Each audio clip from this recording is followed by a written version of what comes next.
Pride and Prejudice, by Jane Austen. Chapter 1.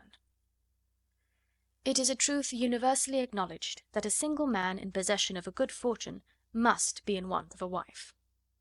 However little known the feelings or views of such a man may be on his first entering a neighbourhood, this truth is so well fixed in the minds of the surrounding families, that he is considered the rightful property of some one or other of their daughters. "My dear Mr. Bennet," said his lady to him one day, "have you heard that Netherfield Park is let at last?" Mr. Bennet replied that he had not. "But it is," returned she, "for Mrs. Long has just been here, and she told me all about it." Mr. Bennet made no answer. "Do you not want to know who has taken it?" cried his wife impatiently.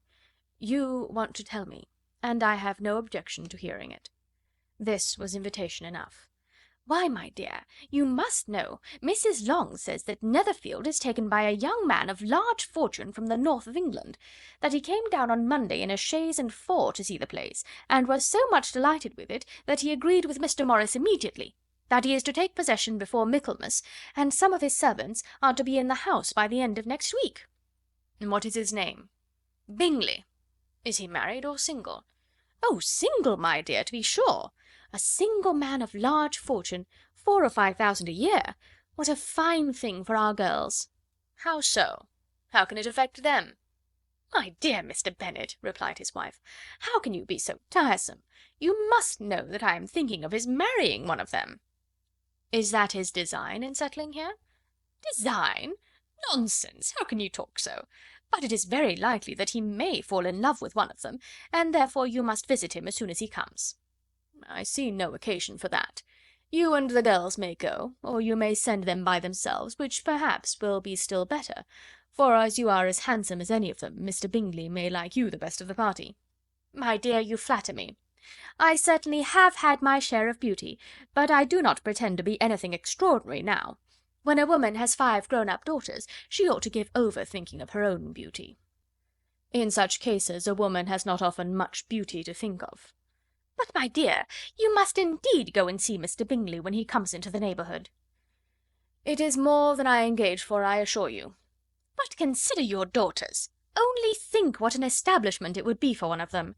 Sir William and Lady Lucas are determined to go, merely on that account, for in general, you know, they visit no newcomers.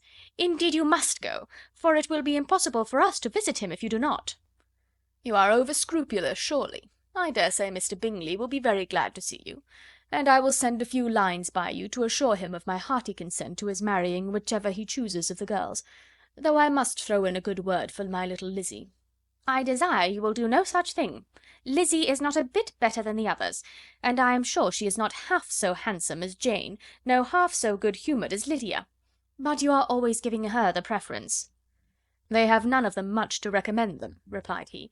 "They are all silly and ignorant like other girls, but Lizzy has something more of quickness than her sisters." "Mr. Bennet, how can you abuse your own children in such a way?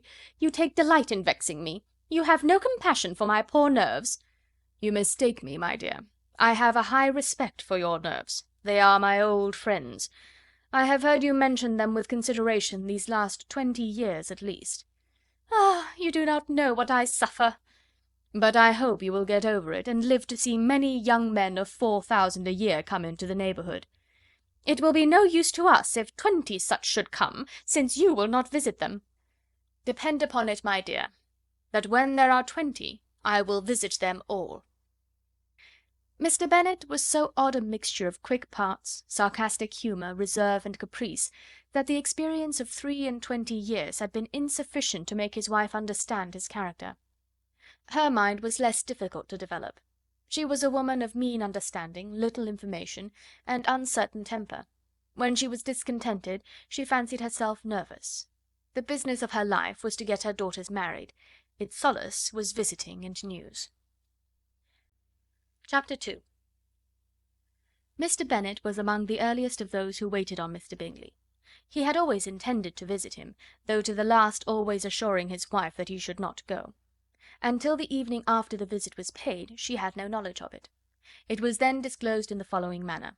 Observing his second daughter employed in trimming a hat, he suddenly addressed her with, "I hope Mr. Bingley will like it, Lizzy." "We are not in a way to know what Mr. Bingley likes," said her mother resentfully, "since we are not to visit."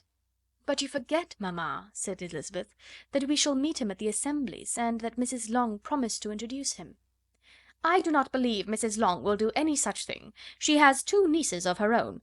She is a selfish, hypocritical woman, and I have no opinion of her." "No more have I," said Mr. Bennet, "and I am glad to find that you do not depend on her serving you." Mrs. Bennet deigned not to make any reply, but, unable to contain herself, began scolding one of her daughters. "Don't keep coughing so, Kitty, for heaven's sake! Have a little compassion on my nerves, you tear them to pieces." "Kitty has no discretion in her coughs," said her father; "she times them ill." "I do not cough for my own amusement," replied Kitty fretfully. "When is your next ball to be, Lizzy?" "To-morrow fortnight." "Ay, so it is," cried her mother, "and Mrs. Long does not come back till the day before, so it will be impossible for her to introduce him, for she will not know him herself." "Then, my dear, you may have the advantage of your friend, and introduce Mr. Bingley to her." "Impossible, Mr. Bennet, impossible, when I am not acquainted with him myself. How can you be so teasing?" "I honour your circumspection. A fortnight's acquaintance is certainly very little. One cannot know what a man really is by the end of a fortnight. But if we do not venture, somebody else will, and after all Mrs. Long and her daughters must stand their chance; and therefore, as she will think it an act of kindness if you decline the office, I will take it on myself." The girls stared at their father. Mrs. Bennet said only, "Nonsense, nonsense!" "What can be the meaning of that emphatic exclamation?" cried he. "Do you consider the forms of introduction, and the stress that is laid on them, as nonsense? I cannot quite agree with you there. What say you, Mary? For you are a young lady of deep reflection, I know, and read great books and make extracts." Mary wished to say something sensible, but knew not how. "While Mary is adjusting her ideas," he continued, "let us return to Mr. Bingley." "I am sick of Mr. Bingley!" cried his wife. "I am sorry to hear that. But why did you not tell me that before? If I had known as much this morning, I certainly would not have called on him. It is very unlucky, but as I have actually paid the visit, we cannot escape the acquaintance now."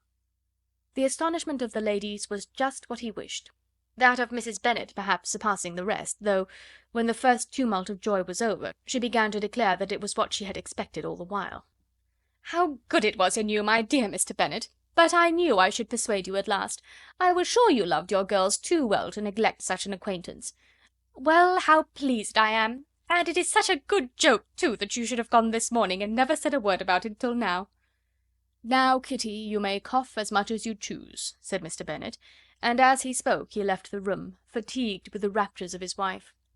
"What an excellent father you have, girls!" said she, when the door was shut. "I do not know how you will ever make him amends for his kindness, or me either, for that matter. At our time of life it is not so pleasant, I can tell you, to be making new acquaintances every day, but for your sakes we would do anything.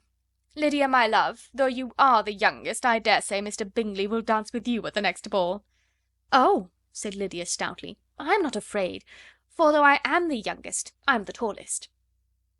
The rest of the evening was spent in conjecturing how soon he would return Mr. Bennet's visit, and determining when they should ask him to dinner.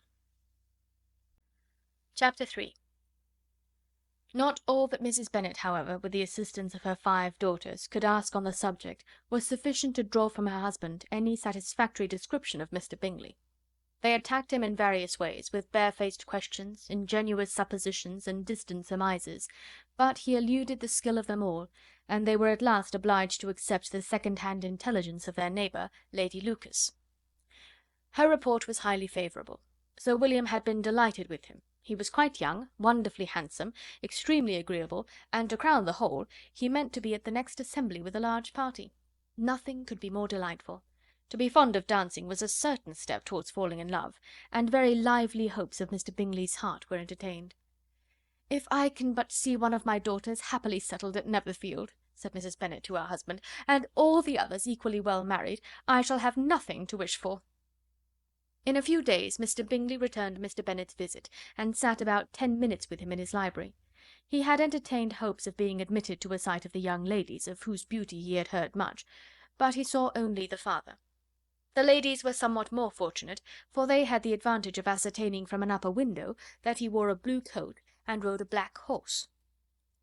An invitation to dinner was soon afterwards dispatched, and already had Mrs. Bennet planned the courses that were to do credit to her housekeeping, when an answer arrived which deferred it all. Mr. Bingley was obliged to be in town the following day, and consequently unable to accept the honour of their invitation, etc. Mrs. Bennet was quite disconcerted. She could not imagine what business he could have in town so soon after his arrival in Hertfordshire, and she began to fear that he might be always flying about from one place to another, and never settled at Netherfield as he ought to be. Lady Lucas quieted her fears a little by stating the idea of his being gone to London only to get a large party for the ball, and a report soon followed that Mr. Bingley was to bring 12 ladies and 7 gentlemen with him to the assembly. The girls grieved over such a number of ladies, but were comforted the day before the ball by hearing that, instead of 12, he brought only 6 with him from London, his 5 sisters and a cousin; and when the party entered the assembly room, it consisted only of 5 altogether, Mr. Bingley, his 2 sisters, the husband of the eldest, and another young man. Mr. Bingley was good-looking and gentlemanlike. He had a pleasant countenance and easy, unaffected manners. His sisters were fine women, with an air of decided fashion. His brother-in-law, Mr. Hurst, merely looked the gentleman, but his friend Mr. Darcy soon drew the attention of the room by his fine, tall person, handsome features, noble mien, and the report which was in general circulation within 5 minutes after his entrance, of his having 10,000 a year.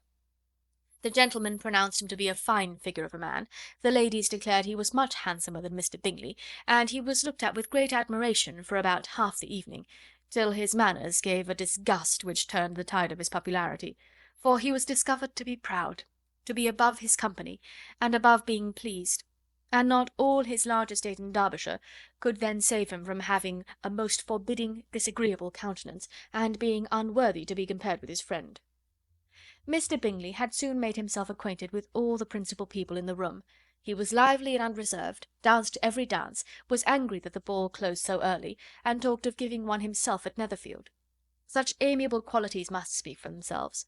What a contrast between him and his friend! Mr. Darcy danced only once with Mrs. Hurst, and once with Miss Bingley, declined being introduced to any other lady, and spent the rest of the evening in walking about the room, speaking occasionally to one of his own party. His character was decided. He was the proudest, most disagreeable man in the world, and everybody hoped that he would never come there again. Amongst the most violent against him was Mrs. Bennet, whose dislike of his general behaviour was sharpened into particular resentment by his having slighted one of her daughters. Elizabeth Bennet had been obliged, by the scarcity of gentlemen, to sit down for 2 dances, and during part of that time Mr. Darcy had been standing near enough for her to hear a conversation between him and Mr. Bingley, who came from the dance for a few minutes to press his friend to join it. "Come, Darcy," said he, "I must have you dance. I hate to see you standing about by yourself in this stupid manner. You had much better dance." "I certainly shall not. You know how I detest it, unless I am particularly acquainted with my partner. At such an assembly as this it would be insupportable. Your sisters are engaged, and there is not another woman in the room whom it would not be a punishment to me to stand up with." "I would not be so fastidious as you are," cried Mr. Bingley, "for a kingdom. Upon my honour, I never met with so many pleasant girls in my life as I have this evening, and there are several of them, you see, uncommonly pretty." "You are dancing with the only handsome girl in the room," said Mr. Darcy, looking at the eldest Miss Bennet. "Oh, she is the most beautiful creature I ever beheld. But there is one of her sisters sitting down just behind you, who is very pretty, and I dare say very agreeable. Do let me ask my partner to introduce you." "Which do you mean?" And turning round, he looked for a moment at Elizabeth, till catching her eye, he withdrew his own and coldly said, "She is tolerable, but not handsome enough to tempt me. I am in no humour at present to give consequence to young ladies who are slighted by other men. You had better return to your partner and enjoy her smiles, for you are wasting your time with me." Mr. Bingley followed his advice. Mr. Darcy walked off, and Elizabeth remained with no very cordial feelings toward him. She told the story, however, with great spirit among her friends, for she had a lively, playful disposition, which delighted in anything ridiculous. The evening altogether passed off pleasantly to the whole family. Mrs. Bennet had seen her eldest daughter much admired by the Netherfield party. Mr. Bingley had danced with her twice, and she had been distinguished by his sisters. Jane was as much gratified by this as her mother could be, though in a quieter way. Elizabeth felt Jane's pleasure. Mary had heard herself mentioned to Miss Bingley as the most accomplished girl in the neighbourhood, and Catherine and Lydia had been fortunate enough never to be without partners, which was all that they had yet learnt to care for at a ball. They returned therefore in good spirits to Longbourn, the village where they lived, and of which they were the principal inhabitants. They found Mr. Bennet still up. With a book he was regardless of time, and on the present occasion he had a good deal of curiosity as to the events of an evening which had raised such splendid expectations. He had rather hoped that his wife's views on the stranger would be disappointed, but he soon found out that he had a different story to hear. "Oh, my dear Mr. Bennet," as she entered the room, "we have had a most delightful evening, a most excellent ball. I wish you had been there. Jane was so admired, nothing could be like it. Everybody said how well she looked, and Mr. Bingley thought her quite beautiful, and danced with her twice. Only think of that, my dear! He actually danced with her twice, and she was the only creature in the room that he asked a second time. First of all he asked Miss Lucas. I was so vexed to see him stand up with her. But, however, he did not admire her at all.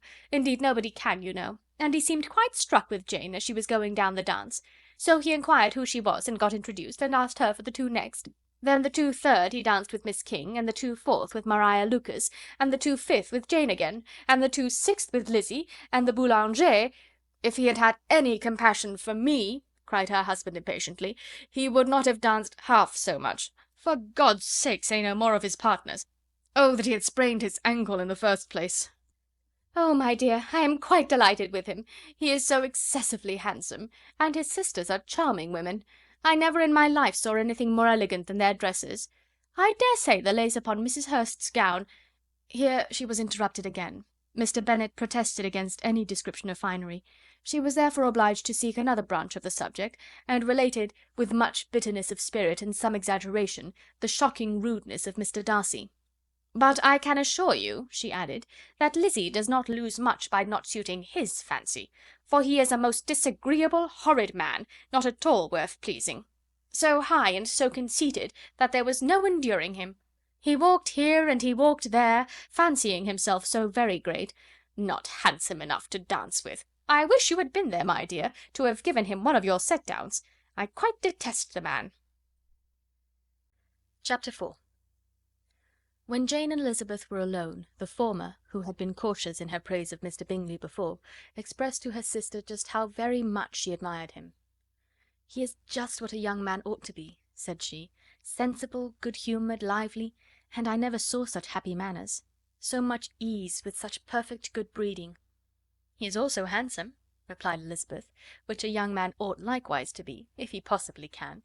His character is thereby complete. I was very much flattered by his asking me to dance a second time. I did not expect such a compliment." "Did not you? I did for you. But that is one great difference between us. Compliments always take you by surprise, and me never. What could be more natural than his asking you again? He could not help seeing that you were about 5 times as pretty as every other woman in the room. No thanks to his gallantry for that. Well, he certainly is very agreeable, and I give you leave to like him. You have liked many a stupider person." "Dear Lizzie!" "Oh, you are a great deal too apt, you know, to like people in general. You never see a fault in anybody. All the world are good and agreeable in your eyes. I never heard you speak ill of a human being in your life." "I would not wish to be hasty in censuring anyone, but I always speak what I think." "I know you do, and it is that which makes the wonder. With your good sense, to be so honestly blind to the follies and nonsense of others. Affectation of candour is common enough, one meets with it everywhere, but to be candid without ostentation or design, to take the good of everybody's character and make it still better, and say nothing of the bad, belongs to you alone. And so you like this man's sisters too, do you? Their manners are not equal to his." "Certainly not, at first, but they are very pleasing women when you converse with them. Miss Bingley is to live with her brother and keep his house, and I am much mistaken if we shall not find a very charming neighbour in her." Elizabeth listened in silence, but was not convinced. Their behaviour at the assembly had not been calculated to please in general, and with more quickness of observation and less pliancy of temper than her sister, and with a judgment too unassailed by any attention to herself, she was very little disposed to approve of them. They were, in fact, very fine ladies, not deficient in good humour when they were pleased, nor in the power of making themselves agreeable when they chose it, but proud and conceited. They were rather handsome, had been educated in one of the first private seminaries in town, had a fortune of £20,000, were in the habit of spending more than they ought, and of associating with people of rank, and were therefore in every respect entitled to think well of themselves and meanly of others. They were of a respectable family in the north of England, a circumstance more deeply impressed on their memories than that their brother's fortune and their own had been acquired by trade. Mr. Bingley inherited property to the amount of nearly £100,000 from his father, who had intended to purchase an estate, but did not live to do it. Mr. Bingley intended it likewise, and sometimes made choice of his county; but as he was now provided with a good house and the liberty of a manor, it was doubtful to many of those who best knew the easiness of his temper, whether he might not spend the remainder of his days at Netherfield, and leave the next generation to purchase. His sisters were anxious for his having an estate of his own, but though he was now only established as a tenant, Miss Bingley was by no means unwilling to preside at his table, nor was Mrs. Hurst, who had married a man of more fashion than fortune, less disposed to consider his house as her home when it suited her. Mr. Bingley had not been of age 2 years when he was tempted by an accidental recommendation to look at Netherfield House. He did look at it, and into it, for almost half an hour, was pleased with the situation and the principal rooms, satisfied with what the owner said in its praise, and took it immediately. Between him and Darcy there was a very steady friendship, in spite of great opposition of character. Bingley was endeared to Darcy by the easiness, openness, and ductility of his temper, though no disposition could offer a greater contrast to his own, and though with his own he never appeared dissatisfied. On the strength of Darcy's regard Bingley had the firmest reliance, and of his judgment the highest opinion. In understanding, Darcy was the superior. Bingley was by no means deficient, but Darcy was clever. He was at the same time haughty, reserved, and fastidious, and his manners, though well bred, were not inviting. In that respect his friend had greatly the advantage. Bingley was sure of being liked wherever he appeared; Darcy was continually giving offence.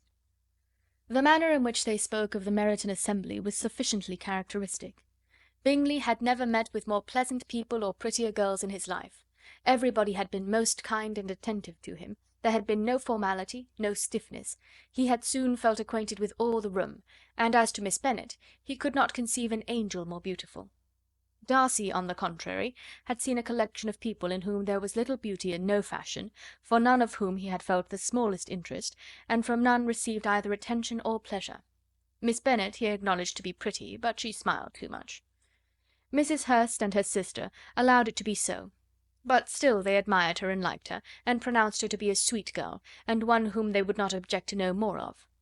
Miss Bennet was therefore established as a sweet girl, and their brother felt authorized by such commendation to think of her as he chose. Chapter 5.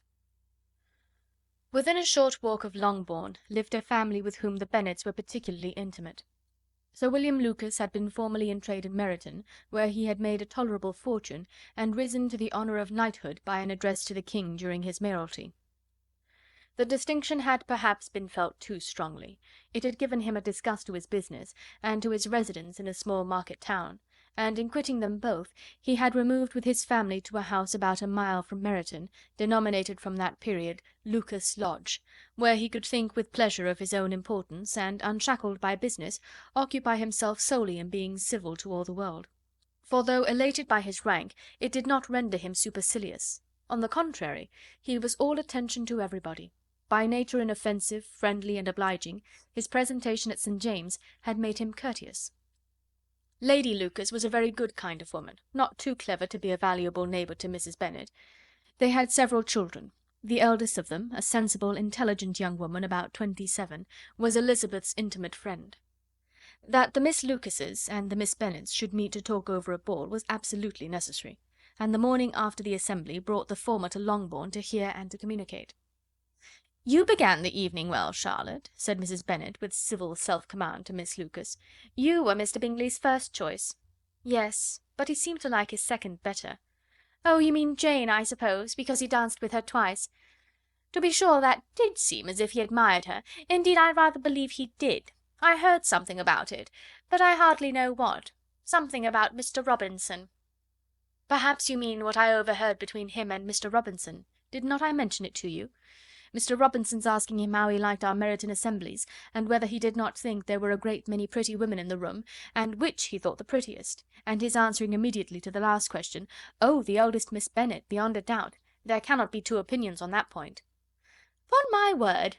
Well, that is very decided indeed. That does seem as if... But, however, it may all come to nothing, you know." "My overhearings were more to the purpose than yours, Eliza," said Charlotte. "Mr. Darcy is not so well worth listening to as his friend, is he? Poor Eliza! To be only just tolerable!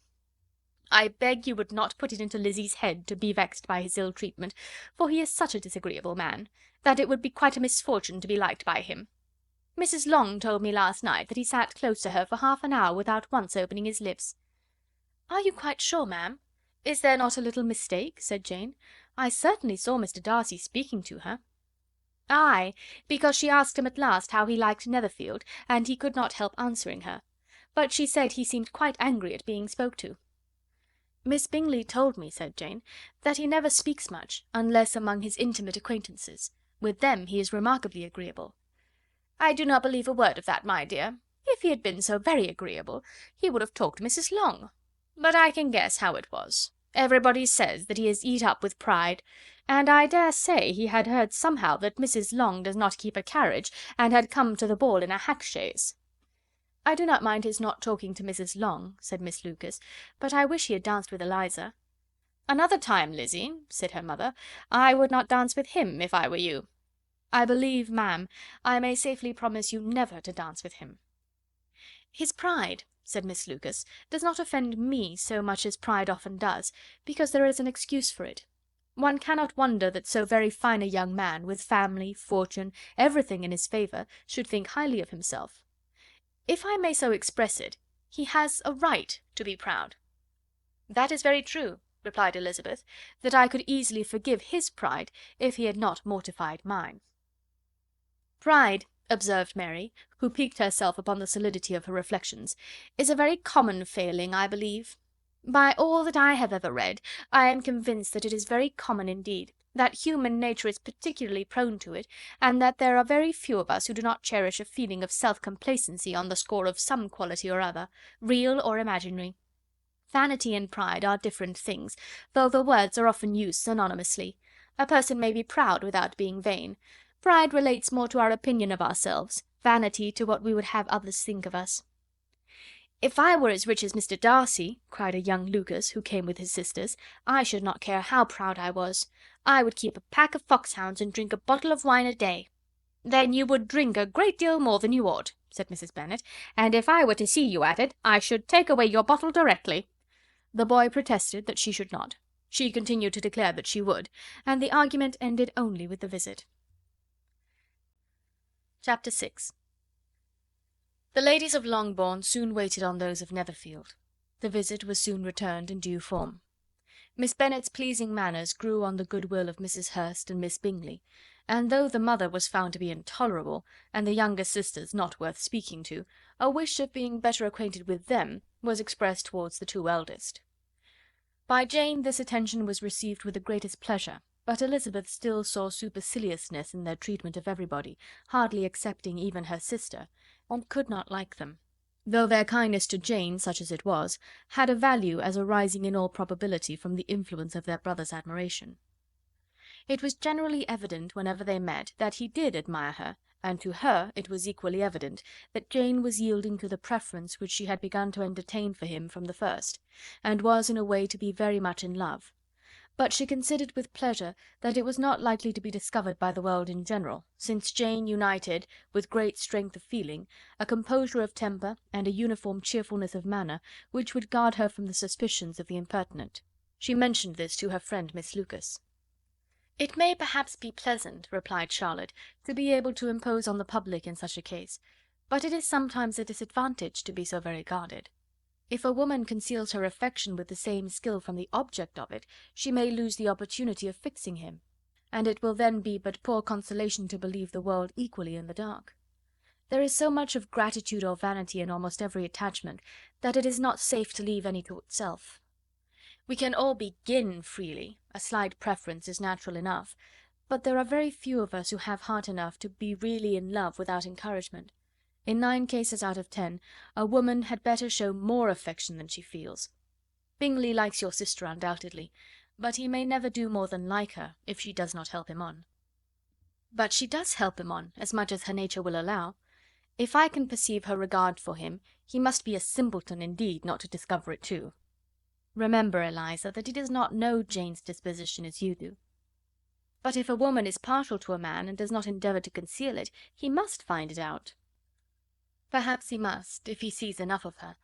But though Bingley and Jane meet tolerably often, it is never for many hours together, and as they always see each other in large mixed parties, it is impossible that every moment should be employed in conversing together.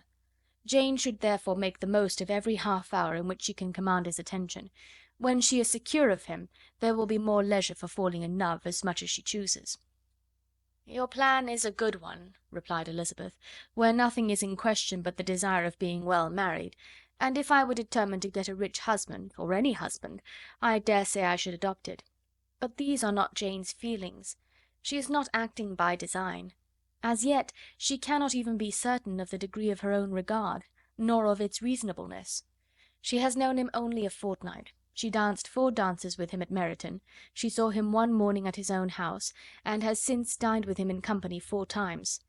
This is not quite enough to make her understand his character." "Not as you represent it. Had she merely dined with him, she might only have discovered whether he had a good appetite.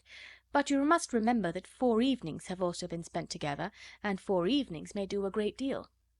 "Yes, these 4 evenings have enabled them to ascertain that they both like Vingt better than commerce, but with respect to any other leading characteristic, I do not imagine that much has been unfolded." "Well," said Charlotte, "I wish Jane success with all my heart, and if she were married to him to morrow, I should think she had as good a chance of happiness as if she were to be studying his character for a 12-month. Happiness in marriage is entirely a matter of chance. If the dispositions of the parties are ever so well known to each other, or ever so similar beforehand, it does not advance their felicity in the least. They always continue to grow sufficiently unlike afterwards to have their share of vexation, and it is better to know as little as possible of the defects of the person with whom you are to pass your life." "You make me laugh, Charlotte, but it is not sound. You know it is not sound, and that you would never act in this way yourself." Occupied in observing Mr. Bingley's attentions to her sister, Elizabeth was far from suspecting that she was herself becoming an object of some interest in the eyes of his friend. Mr. Darcy had at first scarcely allowed her to be pretty. He had looked at her without admiration at the ball, and when they next met, he looked at her only to criticise.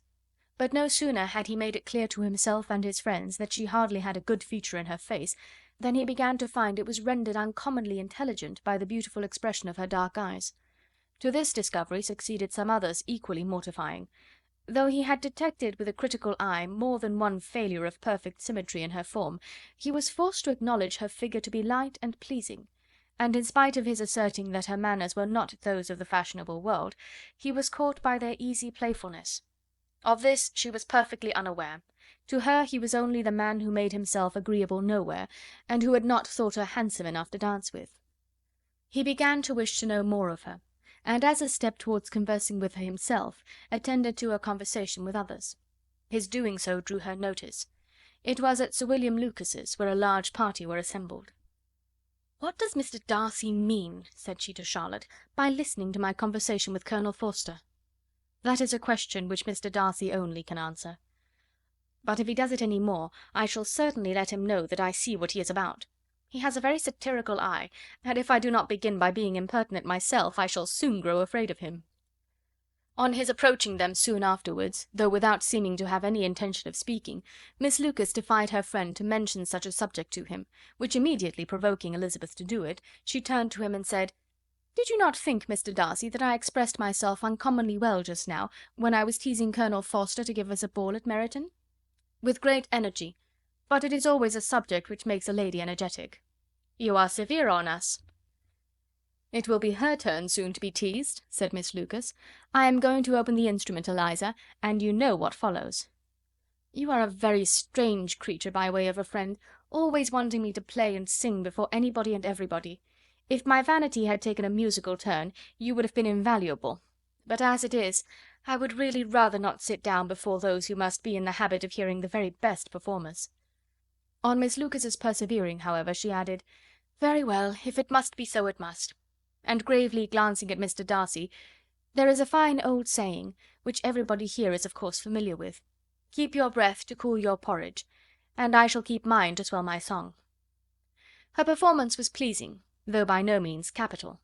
After a song or two, and before she could reply to the entreaties of several that she should sing again, she was eagerly succeeded at the instrument by her sister Mary, who, having in consequence of being the only plain one in the family worked hard for knowledge and accomplishments, was always impatient for display.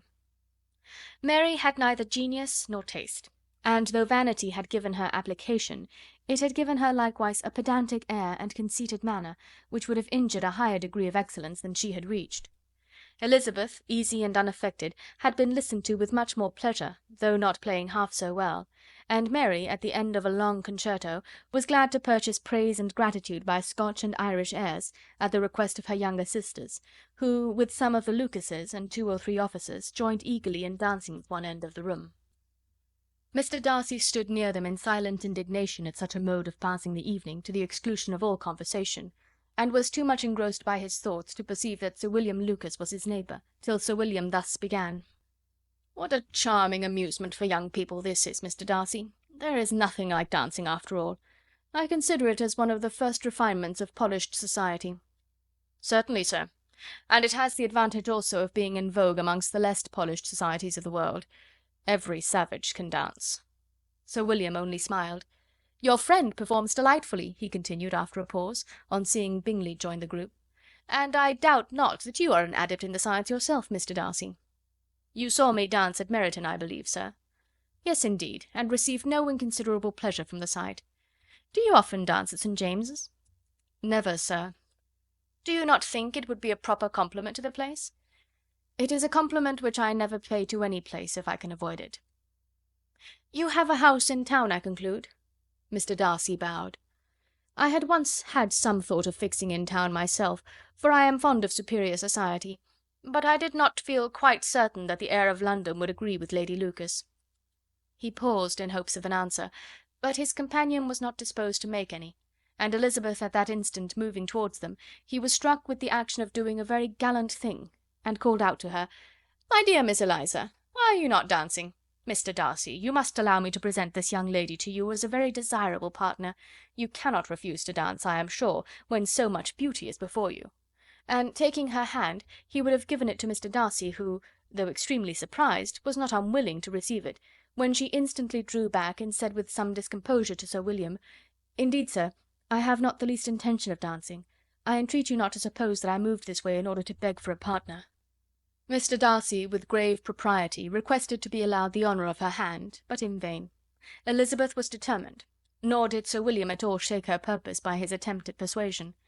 "You excel so much in the dance, Miss Eliza, that it is cruel to deny me the happiness of seeing you; and though this gentleman dislikes the amusement in general, he can have no objection, I am sure, to oblige us for 1/2 hour." "Mr. Darcy is all politeness," said Elizabeth, smiling. "He is indeed, but considering the inducement, my dear Miss Eliza, we cannot wonder at his complaisance, for who would object to such a partner?" Elizabeth looked archly, and turned away. Her resistance had not injured her with the gentleman, and he was thinking of her with some complacency, when thus accosted by Miss Bingley. "I can guess the subject of your reverie." "I should imagine not." "You are considering how insupportable it would be to pass many evenings in this matter, in such society? And indeed I am quite sure of your opinion. I was never more annoyed. The insipidity, and yet the noise; the nothingness, and yet the self-importance of all these people. What would I give to hear your strictures on them? Your conjecture is totally wrong, I assure you. My mind was more agreeably engaged. I have been meditating on the very great pleasure which a pair of fine eyes in the face of a pretty woman can bestow." Miss Bingley immediately fixed her eyes on his face, and desired he would tell her what lady had the credit of inspiring such reflections. Mr. Darcy replied with great intrepidity, "Miss Elizabeth Bennet." "Miss Elizabeth Bennet!" repeated Miss Bingley. "I am all astonishment. How long has she been such a favourite? And pray, when am I to wish you joy?" "That is exactly the question which I expected you to ask. A lady's imagination is very rapid. It jumps from admiration to love, from love to matrimony, in a moment. I knew you would be wishing me joy." Nay, if you are serious about it, I shall consider the matter as absolutely settled. You will be having a charming mother-in-law indeed, and of course she will always be at Pemberley with you." He listened to her with perfect indifference while she chose to entertain herself in this matter, and as his composure convinced her that all was safe, her wit flowed long. Chapter 7. Mr. Bennet's property consisted almost entirely in an estate of 2,000 a year, which, unfortunately for his daughters, was entailed, in default of heirs male, on a distant relation; and their mother's fortune, though ample for her situation in life, could but ill supply the deficiency of his. Her father had been an attorney in Meryton, and had left her £4,000. She had a sister married to a Mr. Phillips, who had been a clerk to their father and succeeded him in the business, and a brother settled in London in a respectable line of trade. The village of Longbourn was only 1 mile from Meryton, a most convenient distance for the young ladies, who were usually tempted thither 3 or 4 times a week to pay their duty to their aunt and to a milliner's shop just over the way. The 2 youngest of the family, Catherine and Lydia, were particularly frequent in these attentions. Their minds were more vacant than their sisters', and when nothing better offered, a walk to Meryton was necessary to amuse their morning hours and furnish conversation for the evening; and however bare of news the country in general might be, they always contrived to learn some from their aunt. At present, indeed, they were well supplied with both news and happiness by the recent arrival of a militia regiment in the neighbourhood.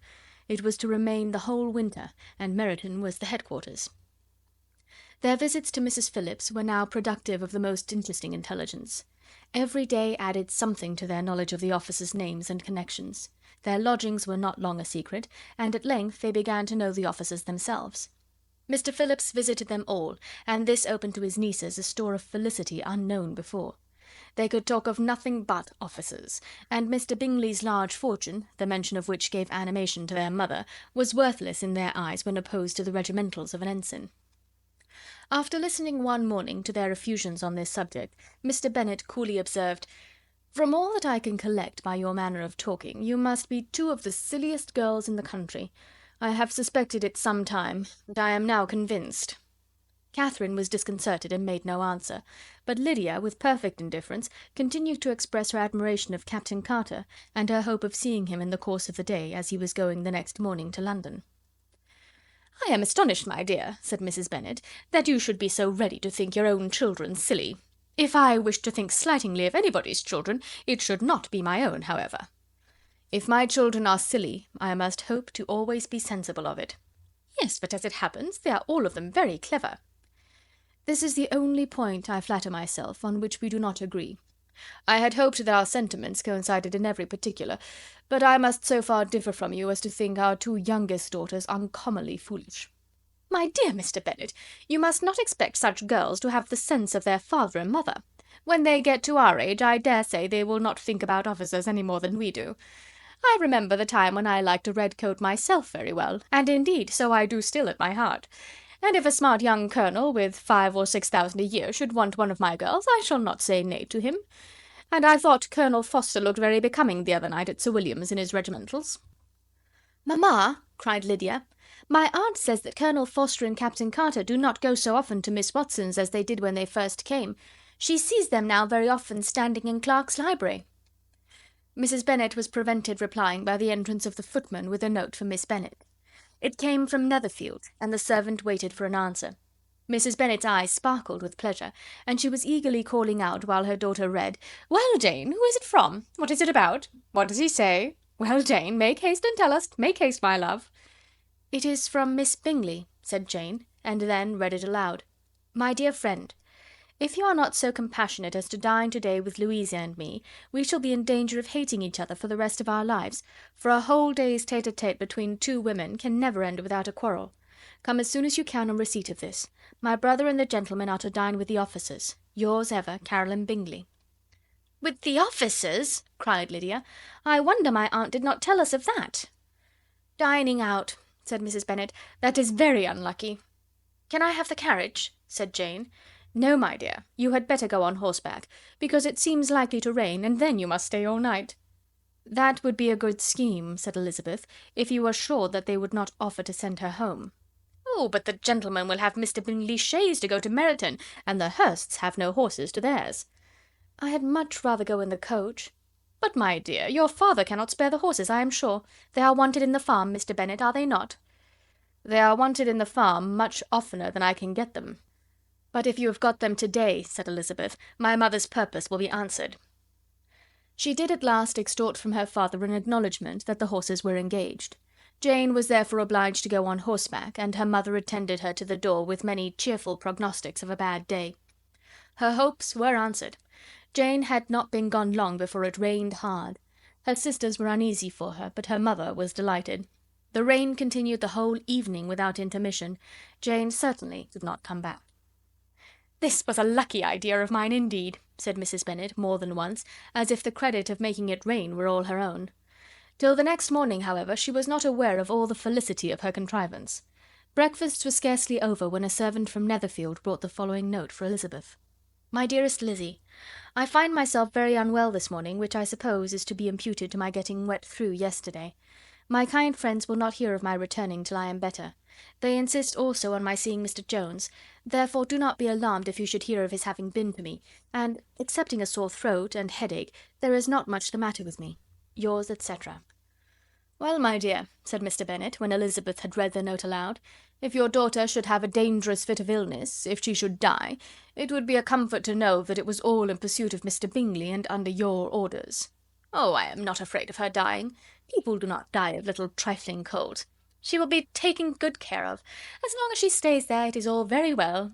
I would go and see her if I could have the carriage." Elizabeth, feeling really anxious, was determined to go to her, though the carriage was not to be had, and as she was no horsewoman, walking was her only alternative. She declared her resolution. "How can you be so silly," cried her mother, "as to think of such a thing, in all this dirt? You will not be fit to be seen when you get there." "I shall be very fit to see Jane, which is all I want." "Is this a hint to me, Lizzie," said her father, "to send for the horses?" "No, indeed. I do not wish to avoid the walk. The distance is nothing when one has a motive. Only 3 miles. I shall be back by dinner."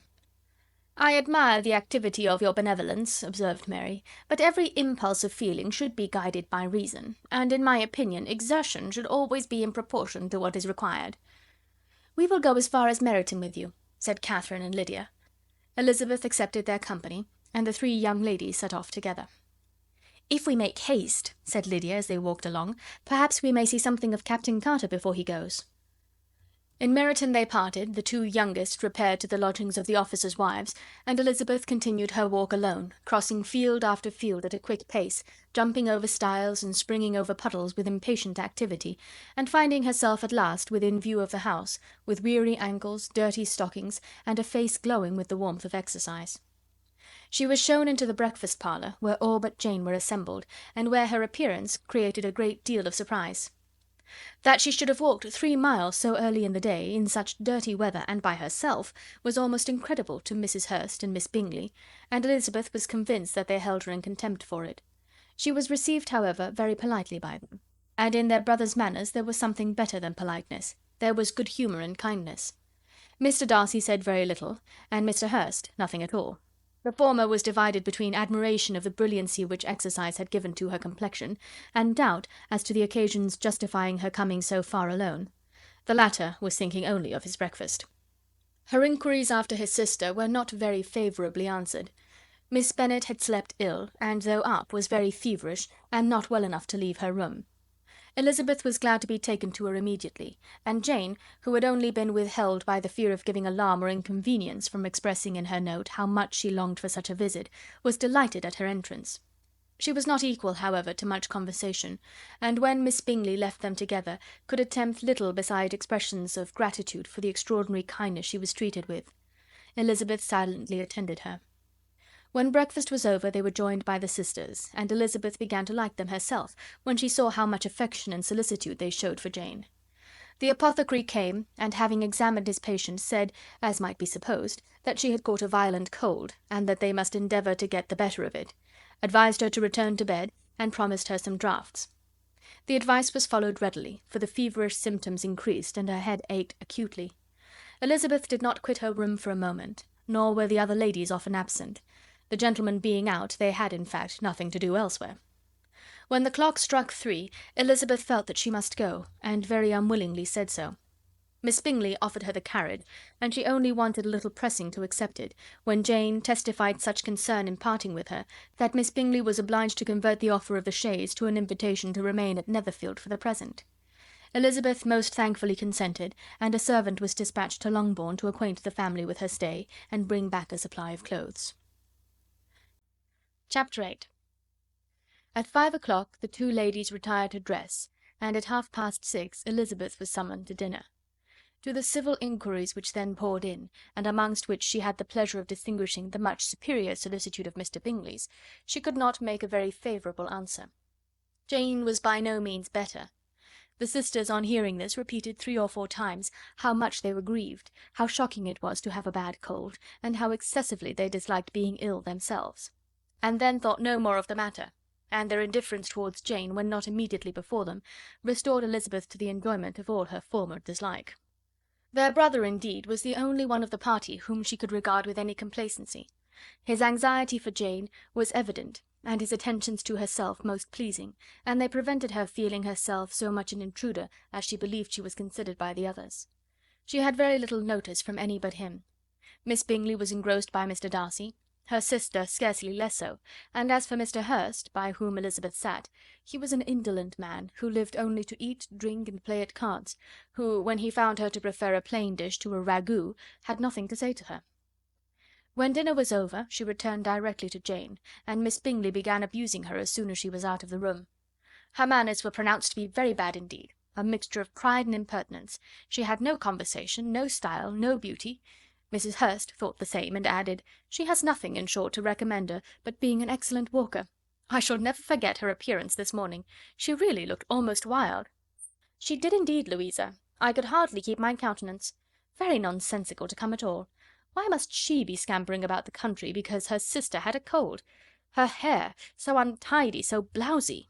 Yes, and her petticoat. I hope you saw her petticoat, 6 inches deep in mud, I am absolutely certain, and the gown which had been let down to hide it not doing its office."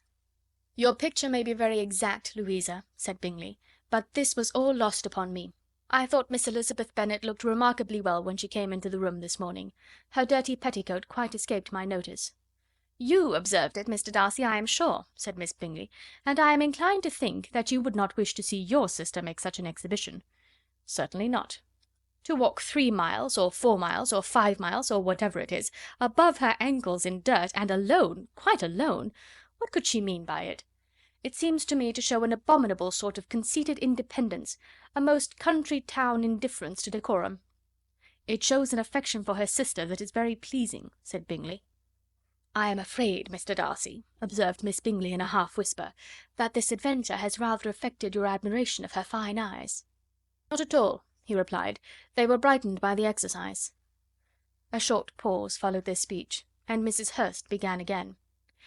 "I have an excessive regard for Miss Jane Bennet. She is really a very sweet girl, and I wish with all my heart she were well settled. But with such a father and mother, and such low connections, I am afraid there is no chance of it." "I think I have heard you say that their uncle is an attorney on Meryton." "Yes, and they have another who lives somewhere near Cheapside." "That is capital," added her sister, and they both laughed heartily. "If they had uncles enough to fill all Cheapside," cried Bingley, "it would not make them one jot less agreeable."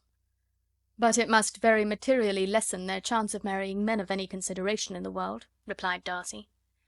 To this speech Bingley made no answer, but his sisters gave it their hearty assent, and indulged their mirth for some time at the expense of their dear friend's vulgar relations. With a renewal of tenderness, however, they returned to her room on leaving the dining parlour, and sat with her till summoned to coffee.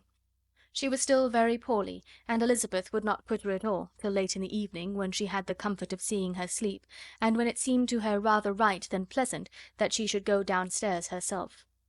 On entering the drawing-room, she found the whole party at loo, and was immediately invited to join them, but suspecting them to be playing high, she declined it, and making her sister the excuse, said she would amuse herself for the short time she could stay below with a book.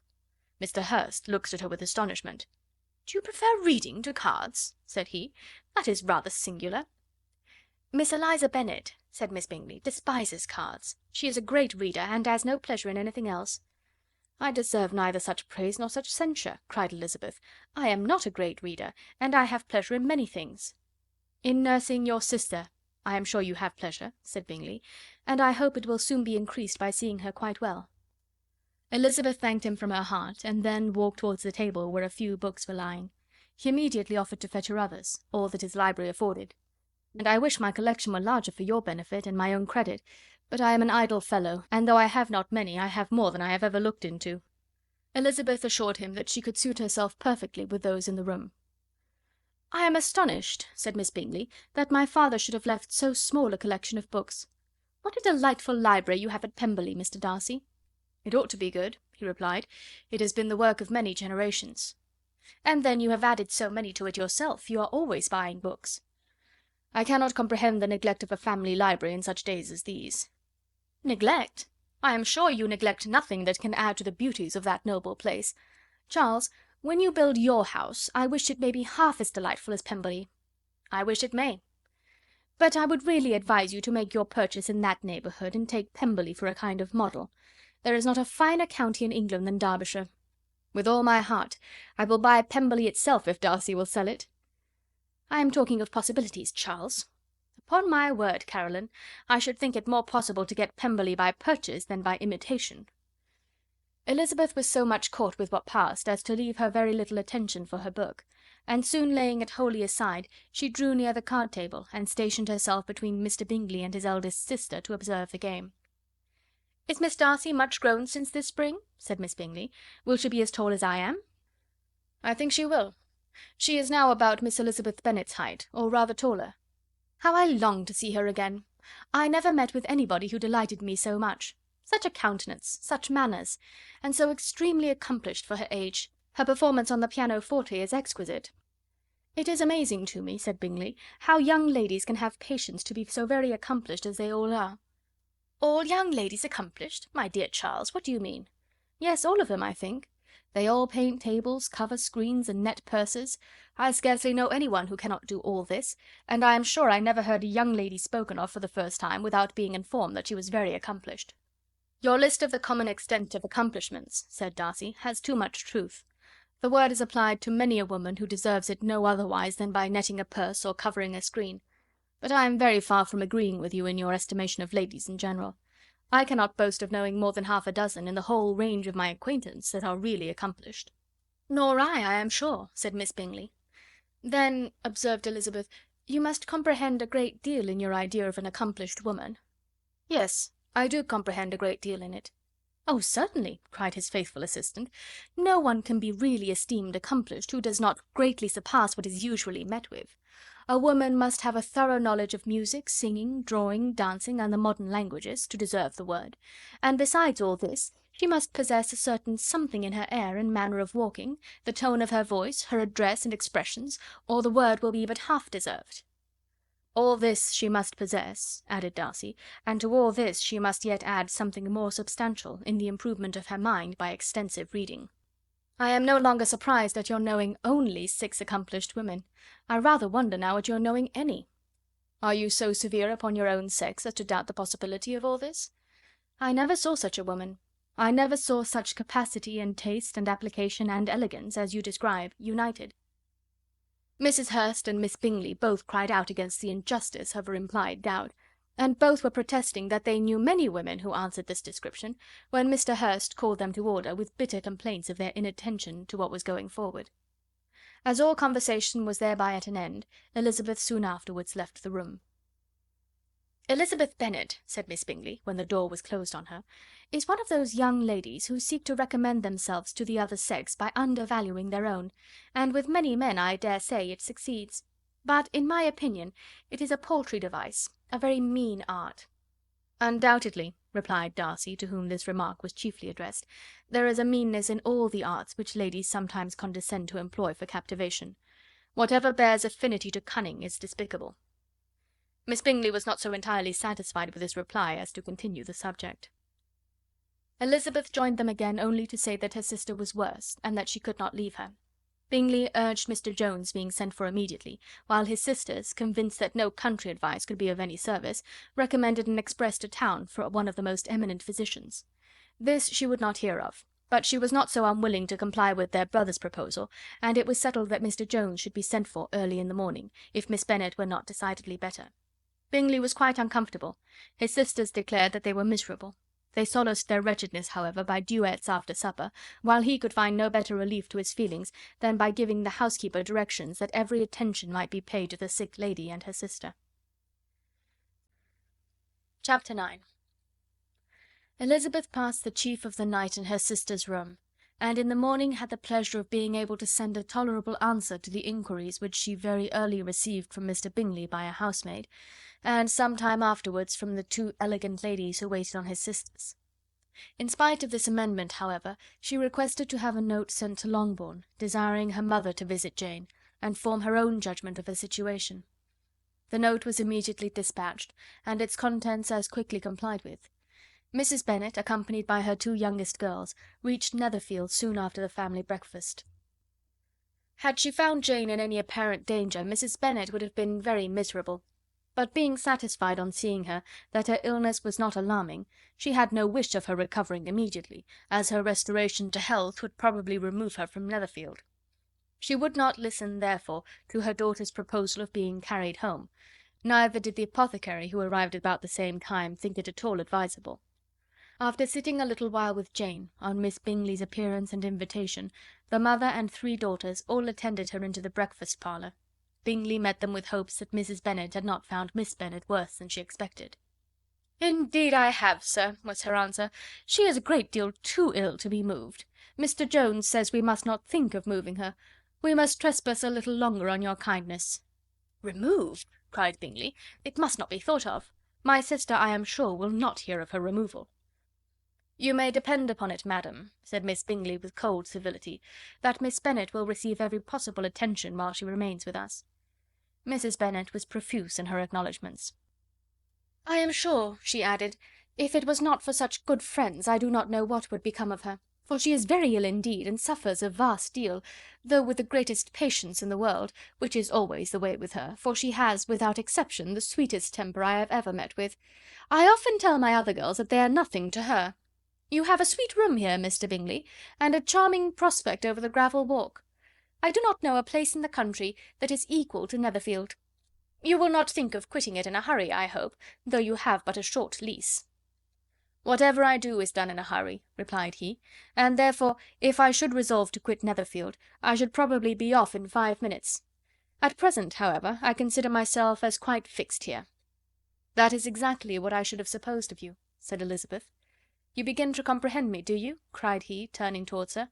"Oh, yes, I understand you perfectly." "I wish I might take this for a compliment, but to be so easily seen through I am afraid is pitiful." "That is as it happens. It does not follow that a deep, intricate character is more or less estimable than such a one as yours." "Lizzy," cried her mother, "remember where you are, and do not run on in the wild manner that you are suffered to do at home." "I did not know before," continued Bingley immediately, "that you were a studier of character. It must be an amusing study." "Yes, but the intricate characters are the most amusing. They have at least that advantage."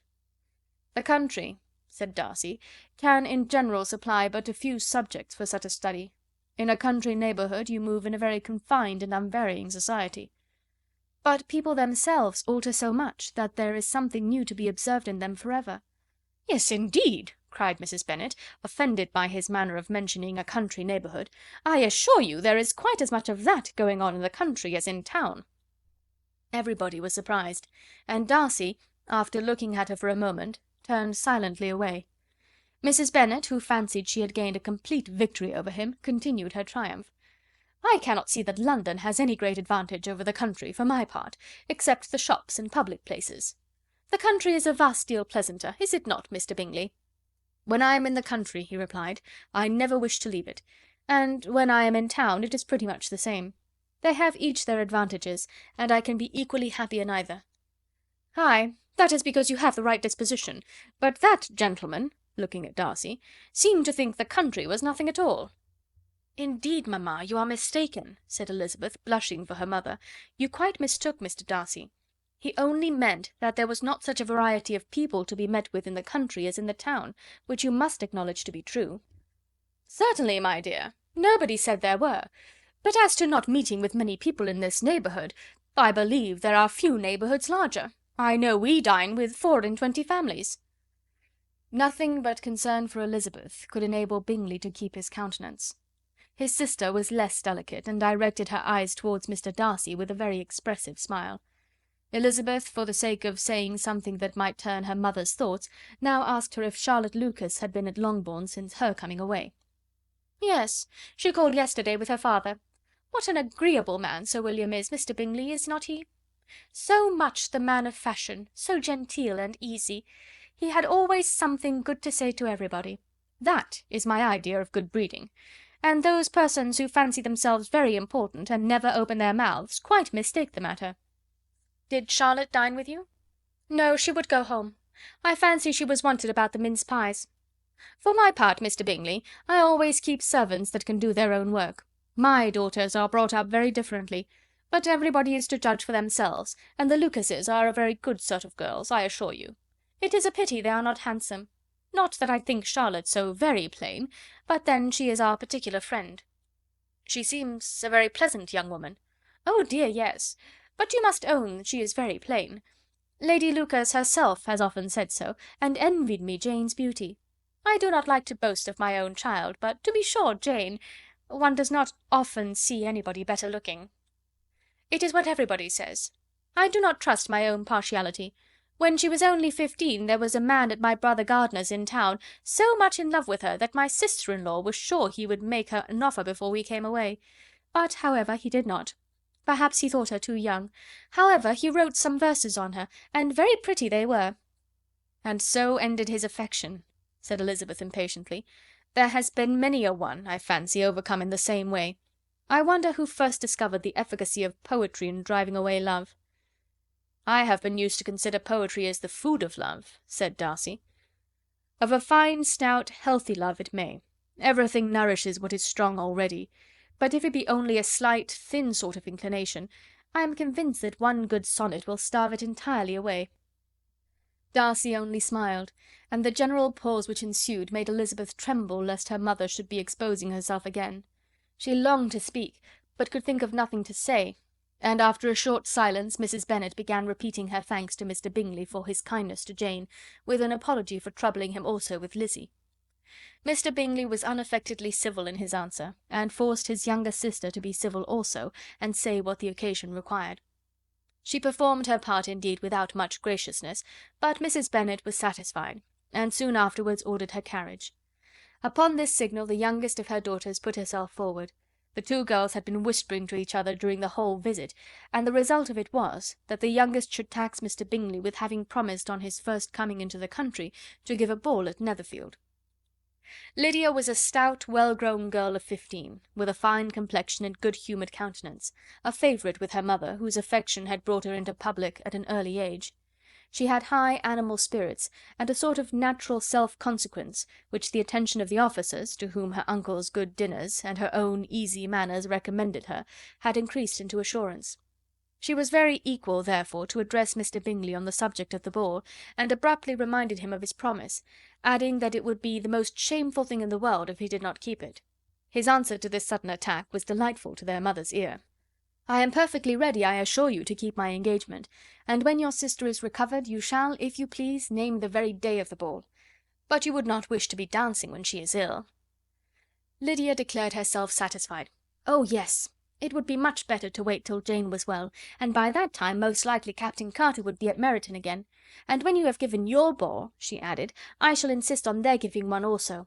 I shall tell Colonel Forster that it will be quite a shame if he does not.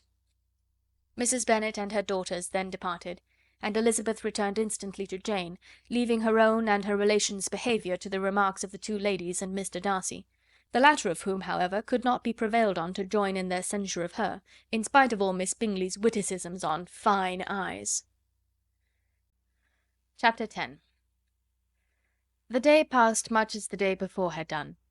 Mrs. Hurst and Miss Bingley had spent some hours of the morning with the invalid, who continued, though slowly, to mend, and in the evening Elizabeth joined their party in the drawing-room. The loo table, however, did not appear. Mr. Darcy was writing, and Miss Bingley, seated near him, was watching the progress of his letter, and repeatedly calling off his attention by messages to his sister. Mr. Hurst and Mr. Bingley were at piquet, and Mrs. Hurst was observing their game. Elizabeth took up some needlework, and was sufficiently amused in attending to what passed between Darcy and his companion. The perpetual commendations of the lady, either on his handwriting, or on the evenness of his lines, or on the length of his letter, with the perfect unconcern with which her praises were received, formed a curious dialogue, and was exactly in union with her opinion of each. "How delighted Miss Darcy will be to receive such a letter!" He made no answer. "You write uncommonly fast." "You are mistaken, I write rather slowly." "How many letters you must have occasion to write in the course of a year! Letters of business, too. How odious I should think them!" "It is fortunate, then, that they fall to my lot instead of yours." "Pray tell your sister that I long to see her." "I have already told her so once, by your desire." "I am afraid you do not like your pen. Let me mend it for you. I mend pens remarkably well." "Thank you, but I always mend my own." "How can you contrive to write so even?" He was silent. "Tell your sister I am delighted to hear of her improvement on the harp, and pray let her know that I am quite in raptures with her beautiful little design for a table, and I think it infinitely superior to Miss Grantley's." "Will you give me leave to defer your raptures till I write again? At present I have not room to do them justice." "Oh, it is of no consequence. I shall see her in January. But do you always write such charming long letters to her, Mr. Darcy?" "They are generally long, but whether always charming it is not for me to determine." "It is a rule with me, that a person who can write a long letter with ease cannot write ill."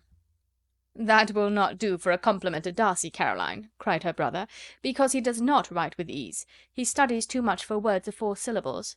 Do not you, Darcy?" "My style of writing is very different from yours." "Oh," cried Miss Bingley, "Charles writes in the most careless way imaginable. He leaves out half his words, and blots the rest." "My ideas flow so rapidly that I have not time to express them, by which means my letters sometimes convey no ideas at all to my correspondents." "Your humility, Mr. Bingley," said Elizabeth, "must disarm reproof." "Nothing is more deceitful," said Darcy, "than the appearance of humility. It is often only carelessness of opinion, and sometimes an indirect boast." "And which of the two do you call my little recent piece of modesty?" "The indirect boast. For you are really proud of your defects in writing, because you consider them as proceeding from a rapidity of thought and carelessness of execution, which, if not estimable, you think at least highly interesting. The power of doing anything with quickness is always prized much by the possessor, and often without any attention to the imperfection of the performance. When you told Mrs. Bennet this morning that if you ever resolved upon quitting Netherfield you should be gone in 5 minutes, you meant it to be a sort of panegyric, of compliment to yourself. And yet what is there so very laudable in the precipitance which must leave very necessary business undone, and can be of no real advantage to yourself or any one else?" "Nay," cried Bingley, "this is too much, to remember at night all the foolish things that were said in the morning. And yet, upon my honour, I believe what I said of myself to be true, and I believe it at this moment. At least, therefore, I did not assume the character of needless precipitance merely to show off before the ladies." "I dare say you believed it, but I am by no means convinced that you would have gone with such celerity. Your conduct would be quite as dependent on chance as that of any man I know, and if, as you were mounting your horse, a friend were to say, 'Bingley, you had better stay till next week,' you would probably do it. You would probably not go, and, at another word, might stay a month." "You have only proved by this," cried Elizabeth, "that Mr. Bingley did not do justice to his own disposition. You have shown him off now much more than he did himself." "I am exceedingly gratified," said Bingley, "by your converting what my friend says into a compliment on the sweetness of my temper. But I am afraid you are giving it a turn which that gentleman did by no means intend. For he would certainly think better of me if, under such a circumstance, I were to give a flat denial, and ride off as fast as I could." "Would Mr. Darcy then consider the rashness of your original intentions as atoned for by your obstinacy in adhering to it?" "Upon my word, I cannot exactly explain the matter. Darcy must speak for himself." "You expect me to account for opinions which you choose to call mine, but which I have never acknowledged. Allowing the case, however, to stand according to your representation, you must remember, Miss Bennet, that the friend who is supposed to desire his return to the house, and the delay of his plan, has merely desired it. asked it without offering one argument in favour of its propriety. To yield readily, easily, to the persuasion of a friend is no merit with you. To yield without conviction is no compliment to the understanding of either. You appear to me, Mr. Darcy, to allow nothing for the influence of friendship and affection. A regard for the requester would often make one yield readily to a request without waiting for arguments to reason one into it. I am not particularly speaking of such a case as you have supposed about Mr. Bingley. We may as well wait, perhaps, till the circumstance occurs before we discuss the discretion of his behaviour thereupon. But in general and ordinary cases between friend and friend, where one of them is desired by the other to change a resolution of no very great moment, should you think ill of that person for complying with the desire without waiting to be argued into it? Will it not be advisable, before we proceed on this subject, to arrange with rather more precision the degree of importance which is to appertain to this request, as well as the degree of intimacy subsisting between the parties? By all means, cried Bingley. Let us hear all the particulars, not forgetting their comparative height and size, for that will have more weight in the argument, Miss Bennet, than you may be aware of. I assure you that if Darcy were not such a great tall fellow in comparison with myself, I should not pay him half so much deference. I declare I do not know a more awful object than Darcy on particular occasions, and in particular places. At his own house especially, and of a Sunday evening, when he has nothing to do. Mr. Darcy smiled, but Elizabeth thought she could perceive that he was rather offended, and therefore checked her laugh. Miss Bingley warmly resented the indignity he had received, in an expostulation with her brother for talking such nonsense. "I see your design, Bingley," said his friend. "You dislike an argument, and want to silence this." "Perhaps I do. Arguments are too much like disputes. If you and Miss Bennet will defer yours till I am out of the room, I shall be very thankful, and then you may say whatever you like of me." "What you ask," said Elizabeth, "is no sacrifice on my side, and Mr. Darcy had much better finish his letter." Mr. Darcy took her advice, and did finish his letter. When that business was over, he applied to Miss Bingley and Elizabeth for an indulgence of some music. Miss Bingley moved with some alacrity to the pianoforte, and, after a polite request that Elizabeth would lead the way, which the other as politely and more earnestly negatived, she seated herself. Mrs. Hurst sang with her sister, and while they were thus employed, Elizabeth could not help observing, as she turned over some music books that lay on the instrument, how frequently Mr. Darcy's eyes were fixed on her. She hardly knew how to suppose that she could be an object of admiration to so great a man, and yet that he should look at her because he disliked her was still more strange. She could only imagine, however, at last, that she drew his notice because there was something more wrong and reprehensible, according to his ideas of right, than in any other person present. The supposition did not pain her. She liked him too little to care for his approbation. After playing some Italian songs, Miss Bingley varied the charm by a lively Scotch air, and soon afterwards Mr. Darcy, drawing near Elizabeth, said to her, "Do not you feel a great inclination, Miss Bennet, to seize such an opportunity of dancing a reel?" She smiled, but made no answer.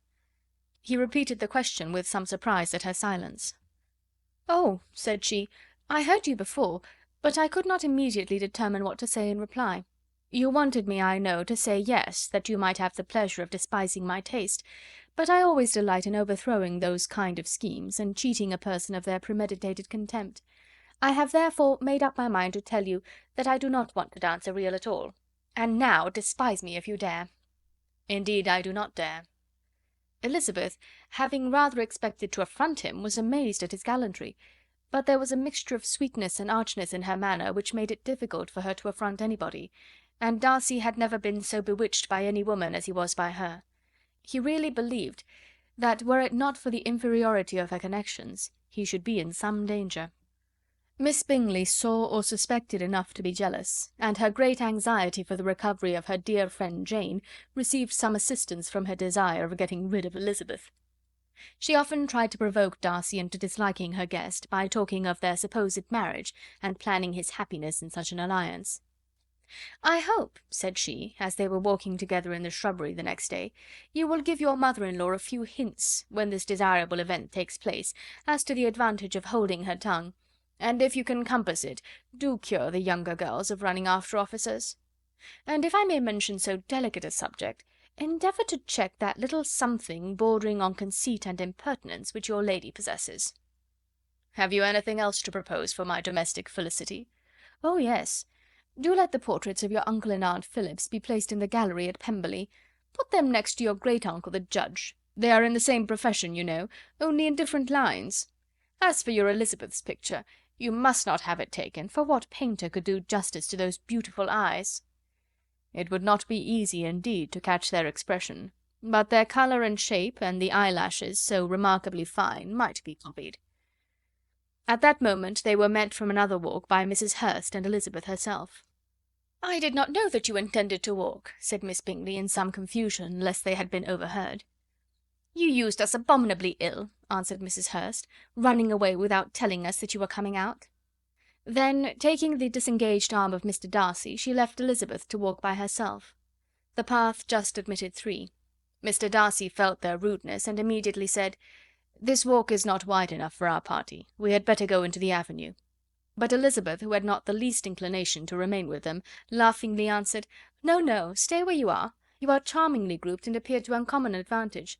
The picturesque would be spoiled by admitting a fourth. Good-bye." She then ran gaily off, rejoicing, as she rambled about, in the hope of being at home again in a day or two. Jane was already so much recovered as to intend leaving her room for a couple of hours that evening. Chapter 11. When the ladies removed after dinner, Elizabeth ran up to her sister, and seeing her well guarded from cold, attended her into the drawing-room, where she was welcomed by her two friends with many professions of pleasure. And Elizabeth had never seen them so agreeable as they were during the hour which passed before the gentlemen appeared. Their powers of conversation were considerable. They could describe an entertainment with accuracy, relate an anecdote with humour, and laugh at their acquaintance with spirit. But when the gentlemen entered, Jane was no longer the first object. Miss Bingley's eyes were instantly turned toward Darcy, and she had something to say to him before he had advanced many steps. He addressed himself to Miss Bennet with a polite congratulation.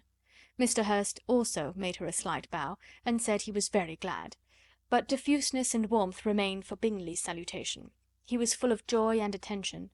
The first half-hour was spent in piling up the fire, lest she should suffer from the change of room, and she removed at his desire to the other side of the fireplace, that she might be further from the door. He then sat down by her, and talked scarcely to anyone else. Elizabeth, at work in the opposite corner, saw it all with great delight. When tea was over, Mr. Hurst reminded his sister-in-law of the card-table, but in vain. She had obtained private intelligence that Mr. Darcy did not wish for cards, and Mr. Hurst soon found even his open petition rejected. She assured him that no one intended to play, and the silence of the whole party on the subject seemed to justify her. Mr. Hurst had therefore nothing to do but to stretch himself on one of the sofas and go to sleep.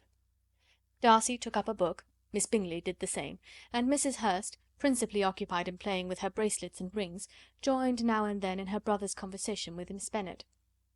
Miss Bingley's attention was quite as much engaged in watching Mr. Darcy's progress through his book as in reading her own, and she was perpetually either making some inquiry or looking at his page. She could not win him, however, to any conversation. He merely answered her question and read on. At length, quite exhausted by the attempt to be amused with her own book, which she had only chosen because it was the second volume of his, she gave a great yawn and said, "How pleasant it is to spend an evening in this way! I declare, after all, there is no enjoyment like reading. How much sooner one tires of anything than of a book! When I have a house of my own, I shall be miserable if I have not an excellent library." No one made any reply. She then yawned again, threw aside her book, and cast her eyes round the room in quest for some amusement, when, hearing her brother mentioning a ball to Miss Bennet, she turned suddenly towards him and said, "By the by, Charles, are you really serious in meditating a dance at Netherfield? I would advise you, before you determine on it, to consult the wishes of the present party. I am much mistaken if there are not some among us to whom a ball would be rather a punishment than a pleasure." "If you mean Darcy," cried her brother, "he may go to bed, if he chooses, before it begins; but as for the ball, it is quite a settled thing, and as soon as Nicholls has made white soup enough, I shall send round my cards." "I should like balls infinitely better," she replied, "if they were carried on in a different manner, but there is something insufferably tedious in the usual process of such a meeting. It would surely be much more rational if conversation instead of dancing were made the order of the day." "Much more rational, my dear Caroline, I dare say, but it would not be near so much like a ball." Miss Bingley made no answer, and soon afterwards she got up and walked about the room. Her figure was elegant, and she walked well, but Darcy, at whom it was all aimed, was still inflexibly studious. In the desperation of her feelings she resolved on one effort more, and turning to Elizabeth, said, "Miss Eliza Bennet, let me persuade you to follow my example and take a turn about the room. I assure you it is very refreshing after sitting so long in one attitude." Elizabeth was surprised, but agreed to it immediately. Miss Bingley succeeded no less in the real object of her civility. Mr. Darcy looked up. He was as much awake to the novelty of attention in that quarter as Elizabeth herself could be, and unconsciously closed his book. He was directly invited to join their party, but he declined it, observing that he could imagine but two motives for their choosing to walk up and down the room together, with either of which motives his joining them would interfere. What could he mean? She was dying to know what could be his meaning, and asked Elizabeth whether she could at all understand him. "Not at all," was her answer, "but depend upon it, he means to be severe on us, and our surest way of disappointing him will be to ask nothing about it." Miss Bingley, however, was incapable of disappointing Mr. Darcy in anything, and persevered therefore in requiring an explanation of his two motives. "I have not the smallest objection to explaining them," said he, as soon as she allowed him to speak. "You either choose this method of passing the evening because you are in each other's confidence, and have secret affairs to discuss, or because you are conscious that your figures appear to the greatest advantage in walking. If the first, I would be completely in your way, and if the second, I can admire you much better as I sit by the fire." "Oh, shocking!" cried Miss Bingley. "I never heard anything so abominable. How shall we punish him for such a speech?" "Nothing so easy, if you have but the inclination," said Elizabeth. "We can all plague and punish one another. Tease him, laugh at him. Intimate as you are, you must know how it is to be done." "But upon my honour I do not. I do assure you that my intimacy has not yet taught me that. Tease calmness of temper and presence of mind? No, no, I feel he may defy us there. And as to laughter, we will not expose ourselves, if you please, by attempting to laugh without a subject. Mr. Darcy may hug himself." "Mr. Darcy is not to be laughed at?" cried Elizabeth. "That is an uncommon advantage, and uncommon I hope it will continue, for it would be a great loss to me to have many such acquaintances. I dearly love a laugh." "Miss Bingley," said he, "has given me credit for more than can be. The wisest and the best of men, nay, the wisest and the best of their actions, may be rendered ridiculous by a person whose first object in life is a joke." "Certainly," replied Elizabeth, "there are such people, but I hope I am not one of them. I hope I never ridicule what is wise or good. Follies and nonsense, whims and inconsistencies, do divert me, I own, and I laugh at them whenever I can; but these, I suppose, are precisely what you are without." "Perhaps that is not possible for anyone. But it has been the study of my life to avoid those weaknesses which often expose a strong understanding to ridicule." "Such as vanity and pride?" "Yes, vanity is a weakness indeed, but pride, where there is a real superiority of mind, pride will always be under good resolution." Elizabeth turned away to hide a smile. "Your examination of Mr. Darcy is over, I presume," said Miss Bingley, "and pray what is the result?" "I am perfectly convinced by it that Mr. Darcy has no defect. He owns it to himself without disguise." "No," said Darcy, "I have made no such pretension. I have faults enough, but they are not, I hope, of understanding. My temper I dare not vouch for. It is, I believe, too little yielding, certainly too little for the convenience of the world. I cannot forget the follies and vices of others so soon as I ought, nor their offences against myself. My feelings are not puffed about with every attempt to move them. My temper would perhaps be called resentful. My good opinion, once lost, is lost for ever." "That is a failing indeed," cried Elizabeth. "Implacable resentment is a shade in a character. But you have chosen your fault well. I really cannot laugh at it. You are safe from me." "There is, I believe, in every disposition a tendency to some particular evil, a natural defect which not even the best education can overcome." "And your defect is a propensity to hate everybody." "And yours," he replied with a smile, "is wilfully to misunderstand them." "Do let us have a little music," cried Miss Bingley, tired of a conversation in which she had no share. "Louisa, you will not mind my waking Mr. Hurst?" Her sister made not the slightest objection, and the pianoforte was opened, and Darcy, after a few moments' recollection, was not sorry for it. He began to feel the danger of paying Elizabeth too much attention. Chapter 12. In consequence of an agreement between the sisters, Elizabeth wrote the next morning to her mother, to beg that the carriage might be sent for them in the course of the day. But Mrs. Bennet, who had calculated on her daughter's remaining at Netherfield till the following Tuesday, which would exactly finish Jane's week, could not bring herself to receive them with pleasure before.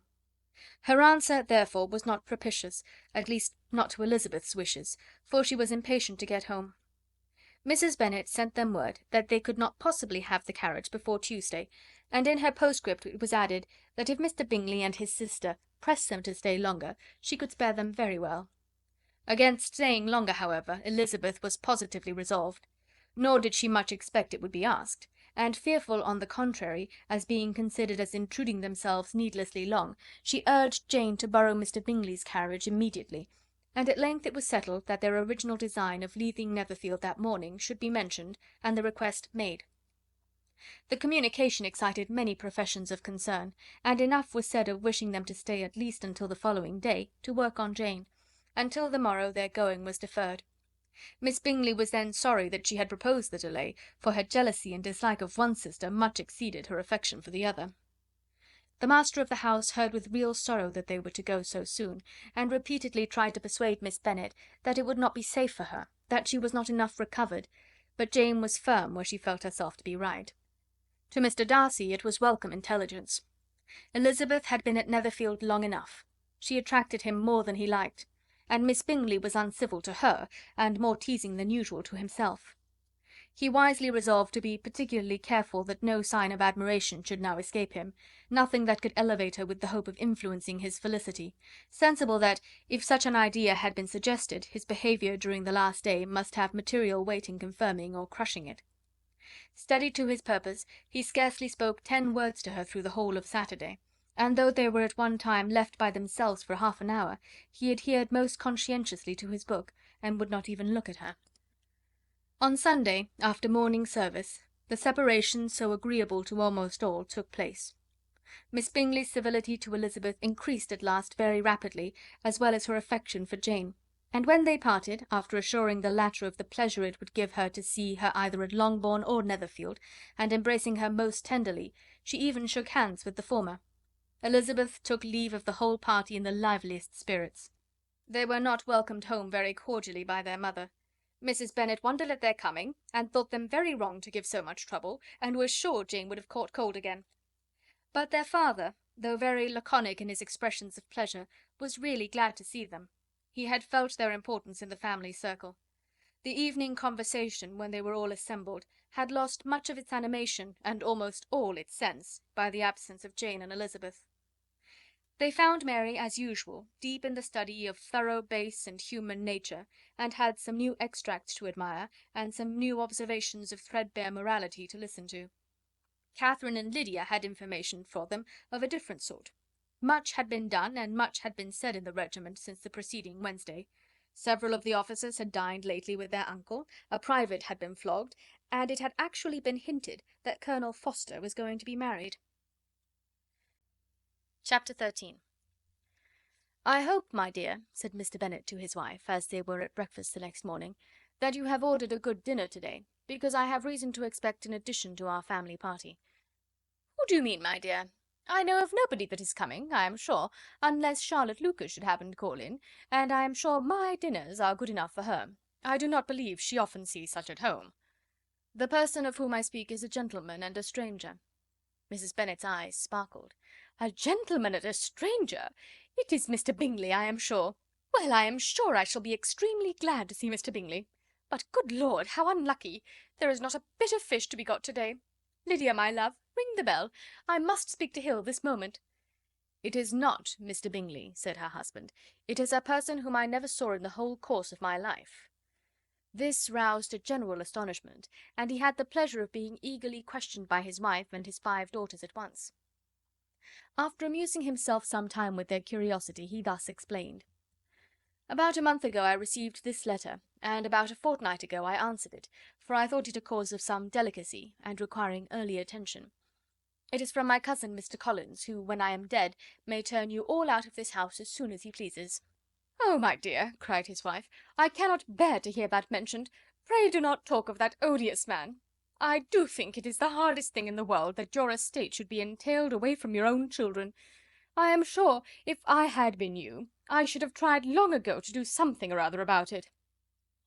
Jane and Elizabeth tried to explain to her the nature of an entail.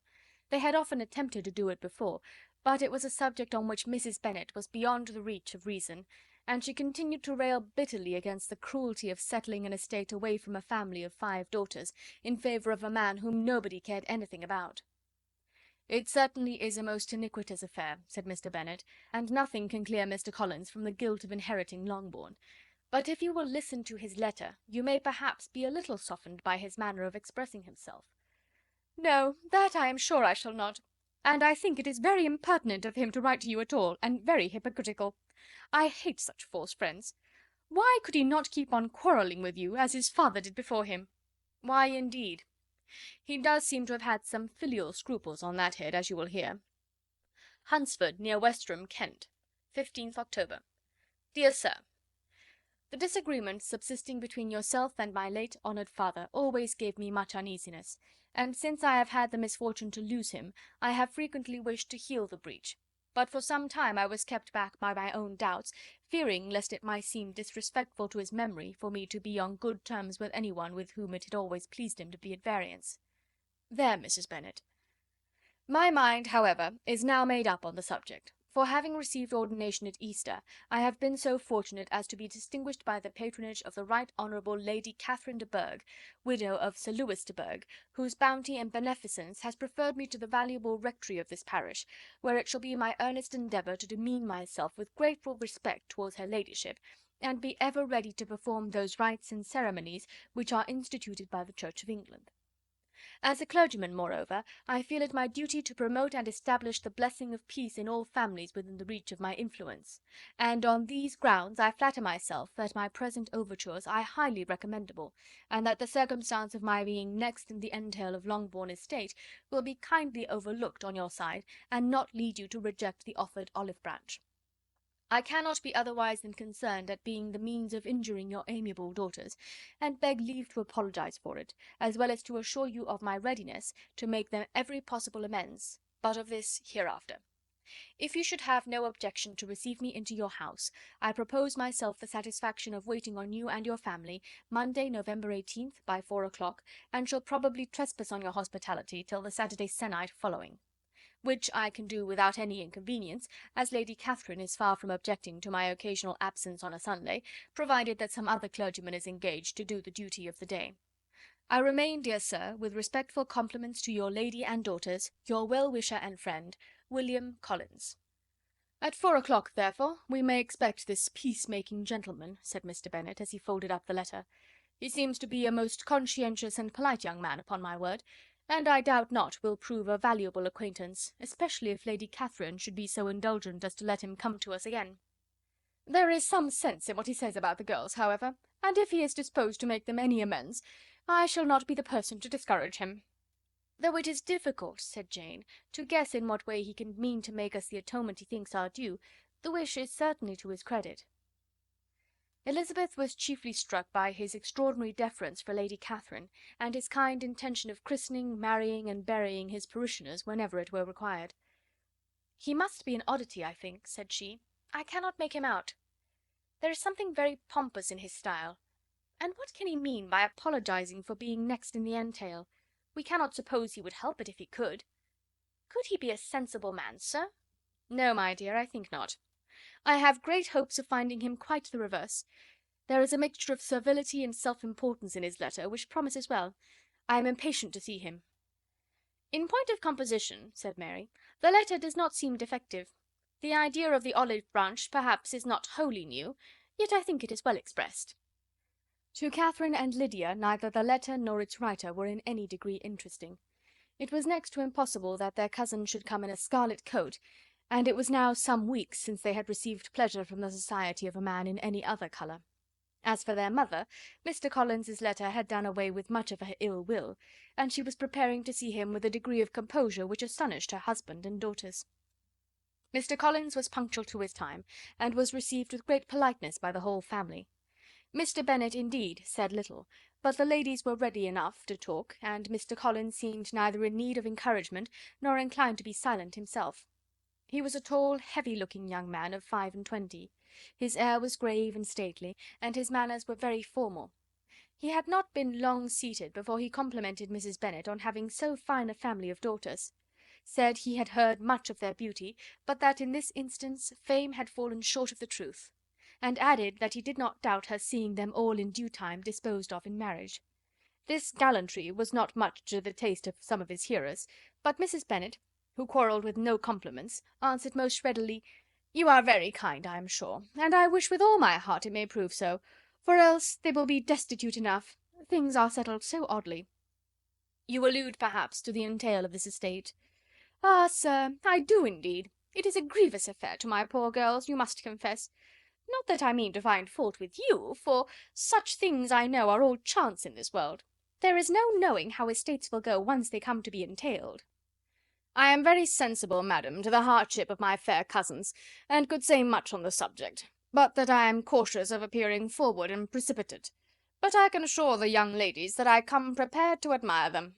At present I will not say more, but perhaps when we are better acquainted—" He was interrupted by a summons to dinner, and the girls smiled on each other. They were not the only objects of Mr. Collins's admiration.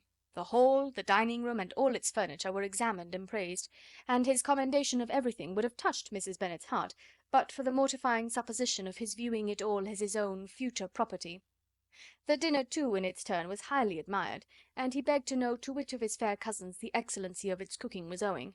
But he was set right there by Mrs. Bennet, who assured him with some asperity that they were very well able to keep a cook, and that her daughters had nothing to do in the kitchen.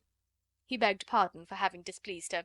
In a softened tone she declared herself not at all offended, but he continued to apologize for about a quarter of an hour. Chapter 14.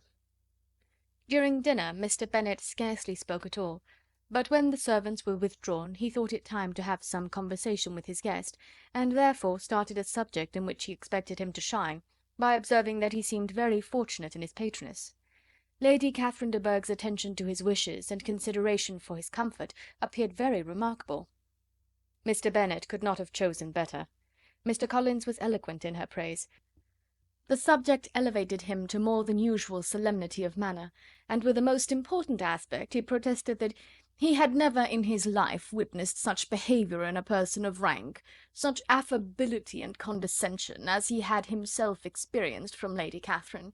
She had been graciously pleased to approve of both of the discourses which he had already had the honour of preaching before her. She had also asked him twice to dine at Rosings, and had sent for him only the Saturday before, to make up her pool of quadrille in the evening.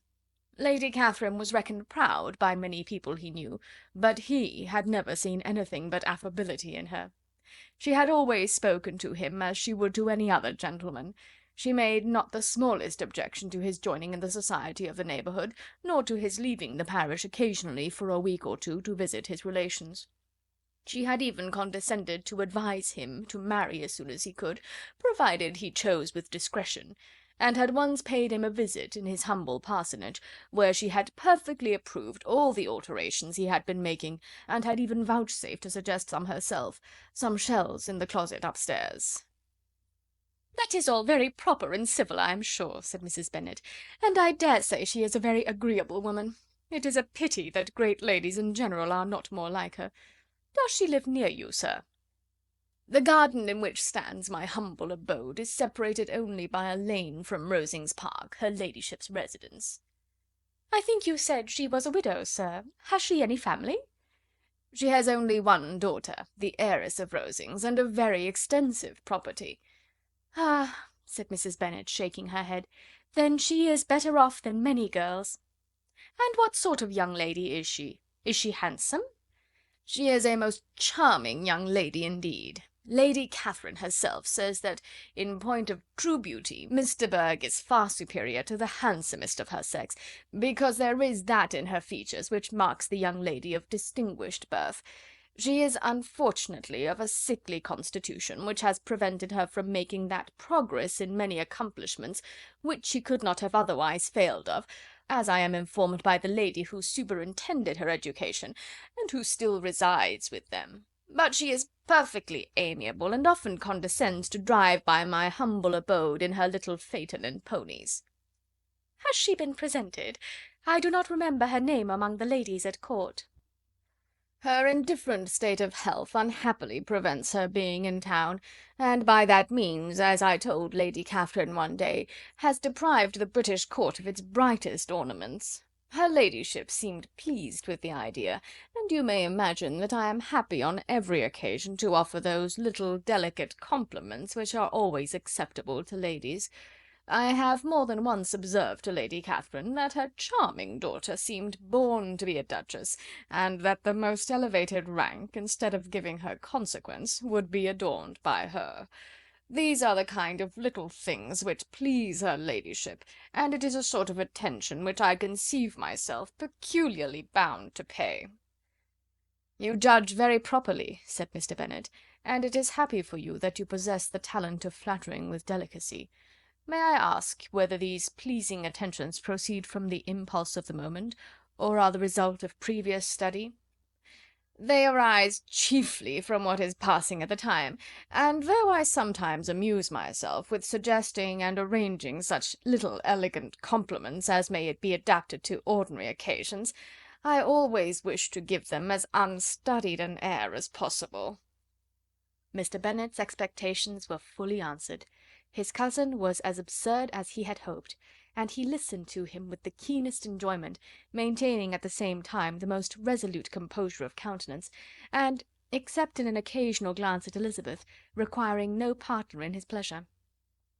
By tea time, however, the dose had been enough, and Mr. Bennet was glad to take his guest into the drawing room again, and, when tea was over, glad to invite him to read aloud to the ladies. Mr. Collins readily assented, and a book was produced, but on beholding it, for everything announced it to be from a circulating library, he started back, and, begging pardon, protested that he never read novels. Kitty stared at him, and Lydia exclaimed. Other books were produced, and after some deliberation he chose Fordyce's Sermons. Lydia gaped as he opened the volume, and before he had, with very monotonous solemnity, read 3 pages, she interrupted him with, "Do you know, mamma, that my uncle Phillips talks of turning away Richard? And if he does, Colonel Forster will hire him. My aunt told me so herself on Saturday. I shall walk to Meryton to-morrow to hear more about it, and to ask when Mr. Denny comes back from town." Lydia was bid by her 2 eldest sisters to hold her tongue, but Mr. Collins, much offended, laid aside his book and said, "I have often observed how little young ladies are interested by books of a serious stamp, though written solely for their benefit. It amazes me, I confess, for certainly there can be nothing so advantageous to them as instruction. But I will no longer importune my young cousin." Then, turning to Mr. Bennet, he offered himself as his antagonist at backgammon. Mr. Bennet accepted the challenge, observing that he acted very wisely in leaving the girls to their own trifling amusements. Mrs. Bennet and her daughters apologized most civilly for Lydia's interruption, and promised that it should not occur again, if he would resume his book; but Mr. Collins, after assuring them that he bore his young cousin no ill will, and should never resent her behaviour as any affront, seated himself at another table with Mr. Bennet, and prepared for backgammon. Chapter 15. Mr. Collins was not a sensible man, and the deficiency of nature had been but little assisted by education or society, the greatest part of his life having been spent under the guidance of an illiterate and miserly father, and though he belonged to one of the universities, he had merely kept the necessary terms, without forming at it any useful acquaintance. The subjection in which his father had brought him up had given him originally great humility of manner, but it was now a good deal counteracted by the self-conceit of a weak head, living in retirement, and the consequential feelings of early and unexpected prosperity. A fortunate chance had recommended him to Lady Catherine de Bourgh when the living of Hunsford was vacant, and the respect which he felt for her high rank, and his veneration for her as his patroness, mingling with a very good opinion of himself, of his authority as a clergyman, and his right as a rector, made him altogether a mixture of pride and obsequiousness, self-importance and humility. Having now a good house and a very sufficient income, he intended to marry, and in seeking a reconciliation with the Longbourn family, he had a wife in view, as he meant to choose one of the daughters, if he found them as handsome and amiable as they were represented by common report. This was his plan of amends, of atonement, for inheriting their father's estate, and he thought it an excellent one, full of eligibility and suitableness, and excessively generous and disinterested on his own part. His plan did not vary on seeing them. Miss Bennet's lovely face confirmed his views, and established all his strictest notions of what was due to seniority, and for the first evening she was his settled choice. The next morning, however, made an alteration, for in a quarter of an hour's tete-a-tete with Mrs. Bennet before breakfast, a conversation beginning with his parsonage house, and leading naturally to the avowal of his hopes that a mistress might be found for it at Longbourn, produced from her, amid very complaisant smiles and general encouragement, a caution against the very Jane he had fixed on. As to her younger daughters, she could not take upon her to say, she could not positively answer, but she did not know of any prepossession. Her eldest daughter, she must just mention, she felt it incumbent on her to hint, was likely to be very soon engaged. Mr. Collins had only to change from Jane to Elizabeth, and it was soon done while Mrs. Bennet was stirring the fire. Elizabeth, equal next to Jane in birth and beauty, succeeded her, of course. Mrs. Bennet treasured up the hint, and trusted that she might soon have 2 daughters married, and the man whom she could not bear to speak of the day before was now high in her good graces. Lydia's intention of walking to Meryton was not forgotten. Every sister except Mary agreed to go with her, and Mr. Collins was to attend them, at the request of Mr. Bennet, who was most anxious to get rid of him, and have his library to himself. For thither Mr. Collins had followed him after breakfast, and there he would continue, nominally engaged with one of the largest folios in the collection, but really talking to Mr. Bennet with little cessation of his house and garden at Hunsford. Such doings discomposed Mr. Bennet exceedingly. In his library he had been always sure of leisure and tranquillity, and though prepared, as he told Elizabeth, to meet with folly and conceit in every other room of the house, he was used to be free from them there. His civility, therefore, was most prompt in inviting Mr. Collins to join his daughters in their walk, and Mr. Collins, being in fact much better fitted for a walker than a reader, was extremely pleased to close his large book and go. In pompous nothings on his side, and civil assents on that of his cousins, their time passed till they entered Meryton. The attention of the younger ones was then no longer to be gained by him. Their eyes were immediately wandering up in the street in quest of the officers, and nothing less than a very smart bonnet indeed, or a really new muslin in a shop window, could recall them. But the attention of every lady was soon caught by a young man whom they had never seen before, of most gentlemanlike appearance, walking with another officer on the other side of the way. The officer was the very Mr. Denny concerning whose return from London Lydia came to inquire, and he bowed as they passed. All were struck with the stranger's air. All wondered who he could be, and Kitty and Lydia, determined if possible to find out, led the way across the street, under pretence of wanting something in an opposite shop, and fortunately had just gained the pavement when the 2 gentlemen, turning back, had reached the same spot. Mr. Denny addressed them directly, and entreated permission to introduce his friend Mr. Wickham, who had returned with him the day before from town, and he was happy to say had accepted a commission in their corps. This was exactly as it should be, for the young man wanted only regimentals to make him completely charming. His appearance was greatly in his favour. He had all the best part of beauty, a fine countenance, a good figure, and very pleasing address. The introduction was followed up on his side by a happy readiness of conversation, a readiness at the same time perfectly correct and unassuming, and the whole party was still standing and talking together very agreeably when the sound of horses drew their notice, and Darcy and Bingley were seen riding down the street. On distinguishing the ladies of the group, the 2 gentlemen came directly towards them, and began the usual civilities. Bingley was the principal spokesman, and Miss Bennet the principal object. He was then, he said, on his way to Longbourn on purpose to inquire after her.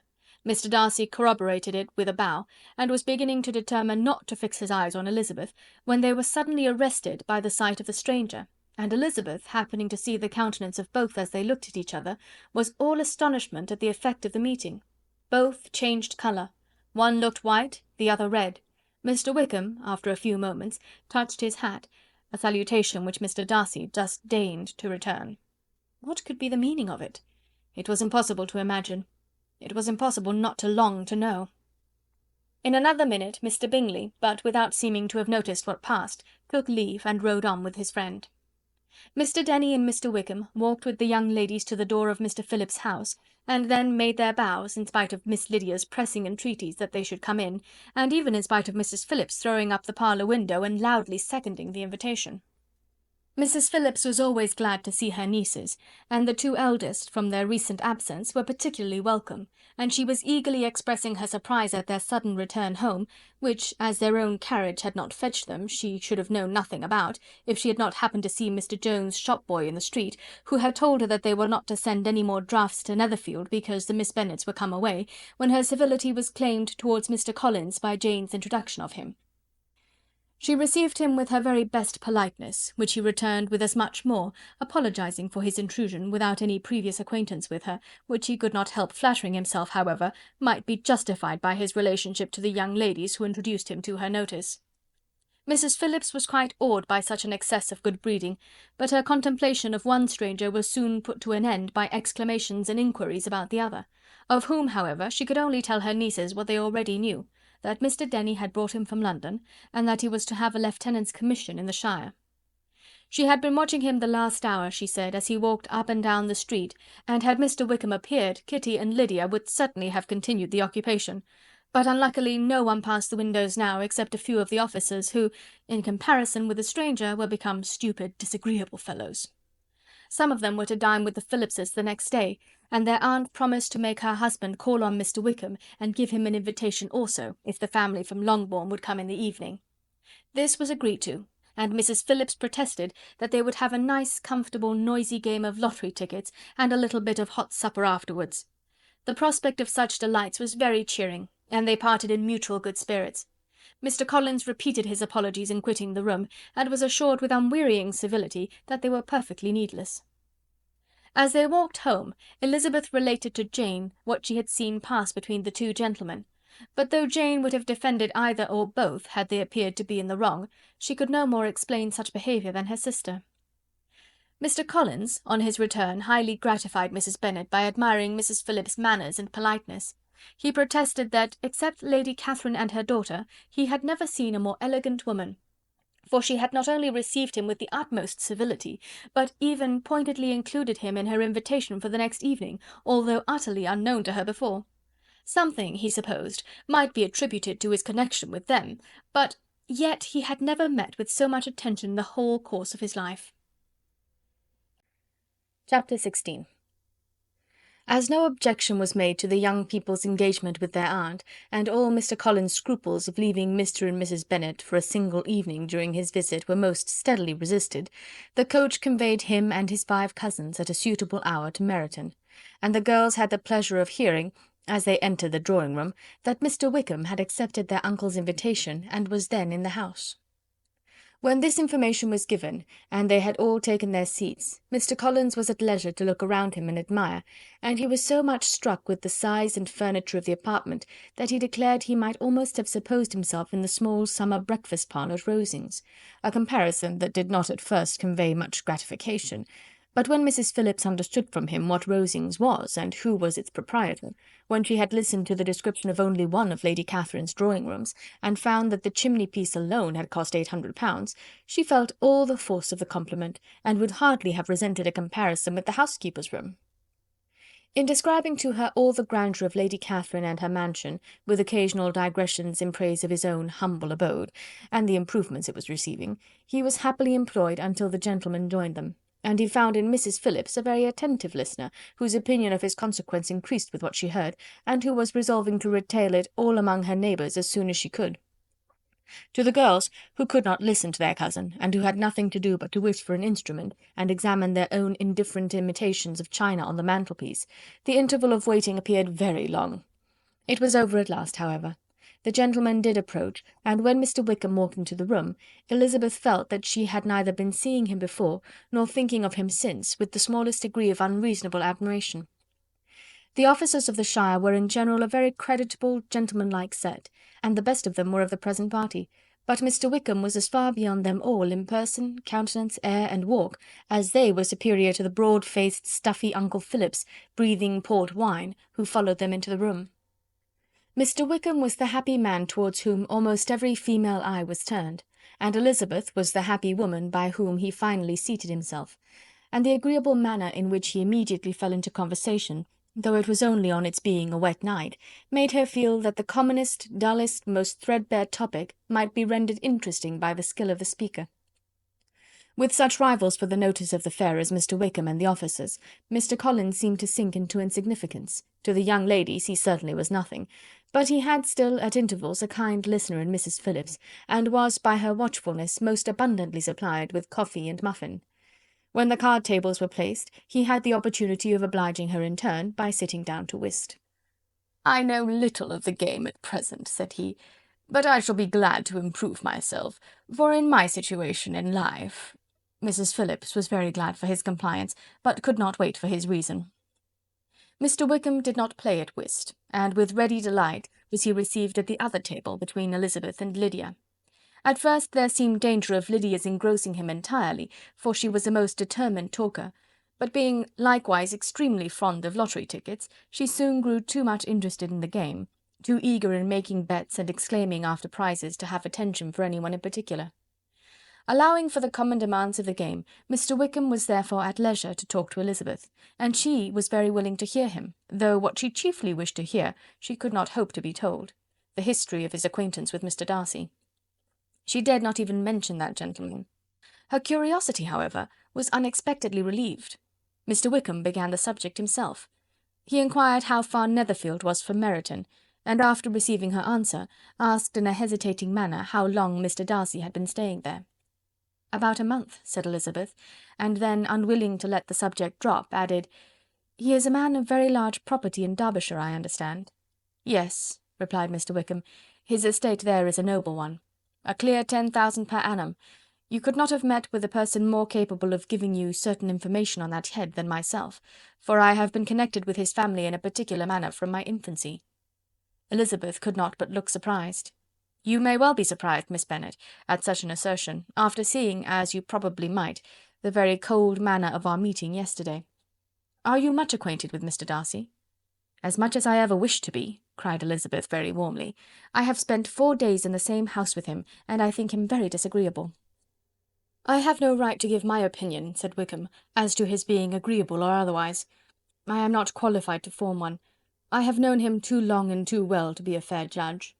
It is impossible for me to be impartial, but I believe your opinion of him would in general astonish, and perhaps you would not express it quite so strongly anywhere else. Here you are in your own family." "Upon my word, I say no more here than I might say in any house in the neighbourhood, except Netherfield. He is not at all liked in Hertfordshire. Everybody is disgusted with his pride. You will not find him more favourably spoken of by anyone."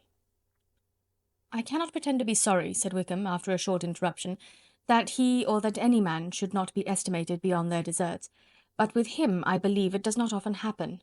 The world is blinded by his fortune and consequence, or frightened by his high and imposing manners, and sees him only as he chooses to be seen. I should take him, even on my slight acquaintance, to be an ill-tempered man." Wickham only shook his head. "I wonder," said he, at the next opportunity of speaking, "whether he is likely to be in this country much longer. I do not at all know, but I heard nothing of his going away when I was at Netherfield. I hope your plans in favour of the shire will not be affected by his being in the neighbourhood?" "Oh, no, it is not for me to be driven away by Mr. Darcy. If he wishes to avoid seeing me, he must go. We are not on friendly terms, and it always gives me pain to meet him, but I have no reason for avoiding him, but what I might proclaim before all the world, a sense of a very great ill-usage and most painful regrets at his being what he is.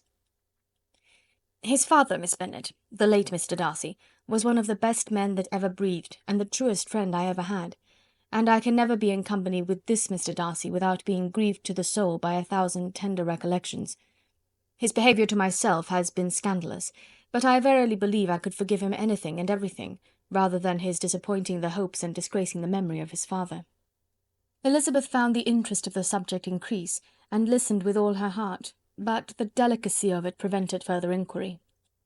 Mr. Wickham began to speak on more general topics, Meryton, the neighbourhood, the society, appearing highly pleased with all that he had yet seen, and speaking of the latter with gentle but very intelligible gallantry. "It was the prospect of constant society, and good society," he added, "which was my chief inducement to enter the shire. I knew it to be a most respectable, agreeable corps, and my friend Denny tempted me further by his account of their present quarters, and the very great attentions and excellent acquaintances Meryton had procured them. Society, I own, is necessary to me. I have been a disappointed man, and my spirits will not bear solitude. I must have employment and society. A military life is not what I was intended for, but circumstances have now made it eligible. The Church ought to have been my profession. I was brought up for the Church, and I should at this time have been in possession of a most valuable living, had it pleased the gentleman we were speaking of just now." "Indeed?" "Yes. The late Mr. Darcy bequeathed me the next presentation of the best living in his gift. He was my godfather, and excessively attached to me. I cannot do justice to his kindness. He meant to provide for me amply, and thought he had done it, but when the living fell, it was given elsewhere." "Good heavens!" cried Elizabeth. "But how could that be? How could his will be disregarded? Why did you not seek legal redress?" "There was just such an informality in the terms of the bequest as to give me no hope from law.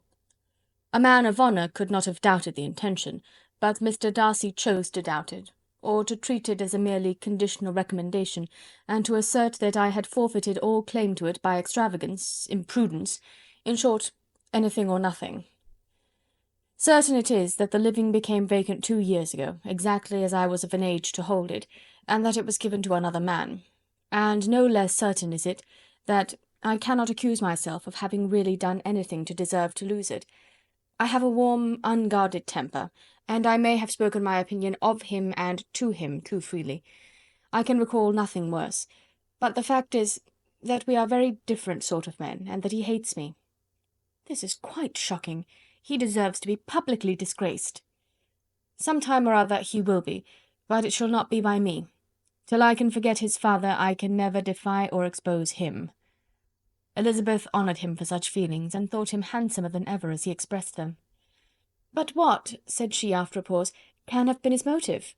What can have induced him to behave so cruelly?" "A thorough determined dislike of me, a dislike which I cannot but attribute in some measure to jealousy. Had the late Mr. Darcy liked me less, his son might have borne with me better, but his father's uncommon attachment to me irritated him, I believe, very early in life. He had not a temper to bear the sort of competition in which we stood, the sort of preference which was often given to me." "I had not thought Mr. Darcy so bad as this, though I have never liked him. I had not thought so very ill of him. I had supposed him to be despising his fellow creatures in general, but did not suspect him of descending to such malicious revenge, such injustice, such inhumanity as this." After a few minutes' reflection, however, she continued, "I do remember his boasting one day at Netherfield of the implacability of his resentments, of his having an unforgiving temper. His disposition must be dreadful." "I will not trust myself on the subject," replied Wickham. "I can hardly be just to him." Elizabeth was again deep in thought, and after a time exclaimed, "To treat in such a manner the godson, the friend, the favourite of his father!" She could have added, "a young man, too, like you, whose very countenance may vouch for your being amiable," but she contented herself with, "and one, too, who had probably been his companion from childhood, connected together, as I think you said, in the closest manner. We were born in the same parish, within the same park. The greatest part of our youth was passed together, inmates of the same house, sharing the same amusements, objects of the same parental care. My father began life in the profession which your uncle, Mr. Phillips, appears to do so much credit to, but he gave up everything to be of use to the late Mr. Darcy, and devoted all his time to the care of the Pemberley property.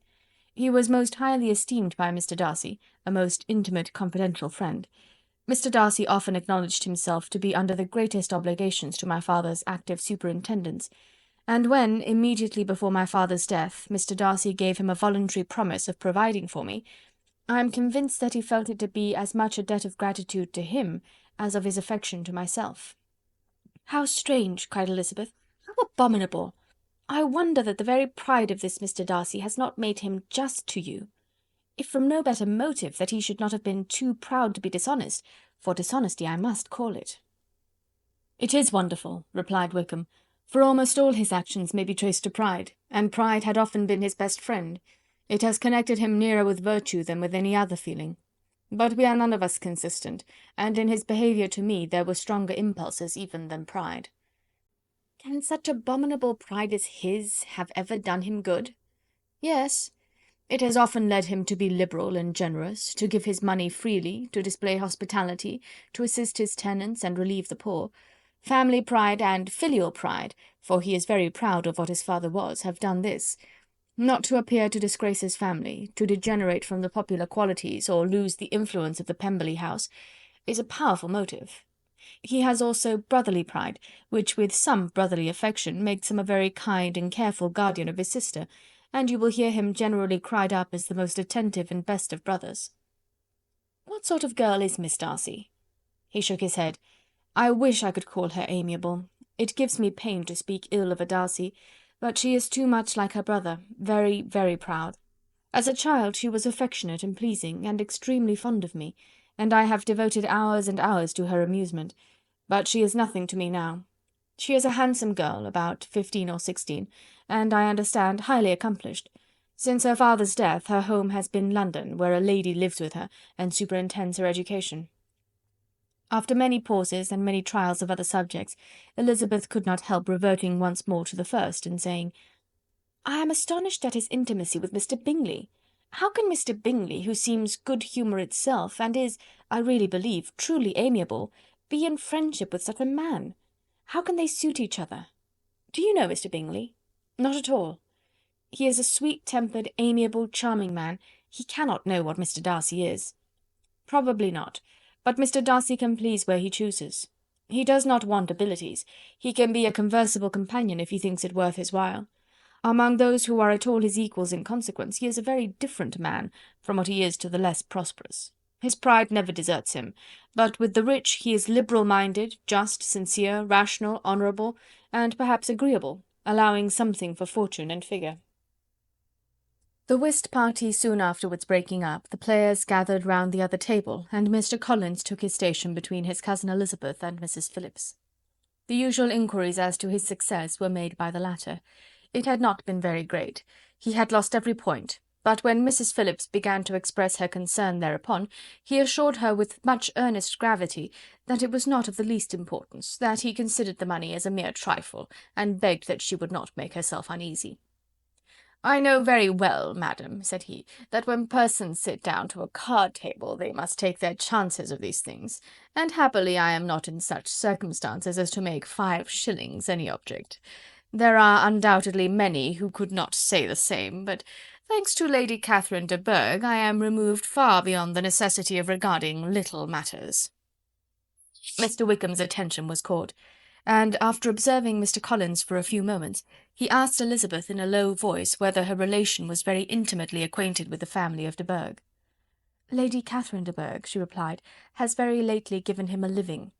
I hardly know how Mr. Collins was first introduced to her notice, but he certainly has not known her long. You know, of course, that Lady Catherine de Bourgh and Lady Anne Darcy were sisters, consequently that she is aunt to the present Mr. Darcy." "No, indeed I did not. I knew nothing at all of Lady Catherine's connections. I never heard of her existence till the day before yesterday." "Her daughter, Miss de Bourgh, will have a very large fortune, and it is believed that she and her cousin will unite the 2 estates." This information made Elizabeth smile as she thought of poor Miss Bingley. Vain indeed must be all her attentions, vain and useless her affection for his sister and her praise of himself, if he were already self-destined for another. "Mr. Collins," said she, "speaks highly both of Lady Catherine and her daughter, but from some particulars that he has related of her ladyship, I suspect his gratitude misleads him, and that in spite of her being his patroness, she is an arrogant, conceited woman." "I believe her to be both in a great degree," replied Wickham.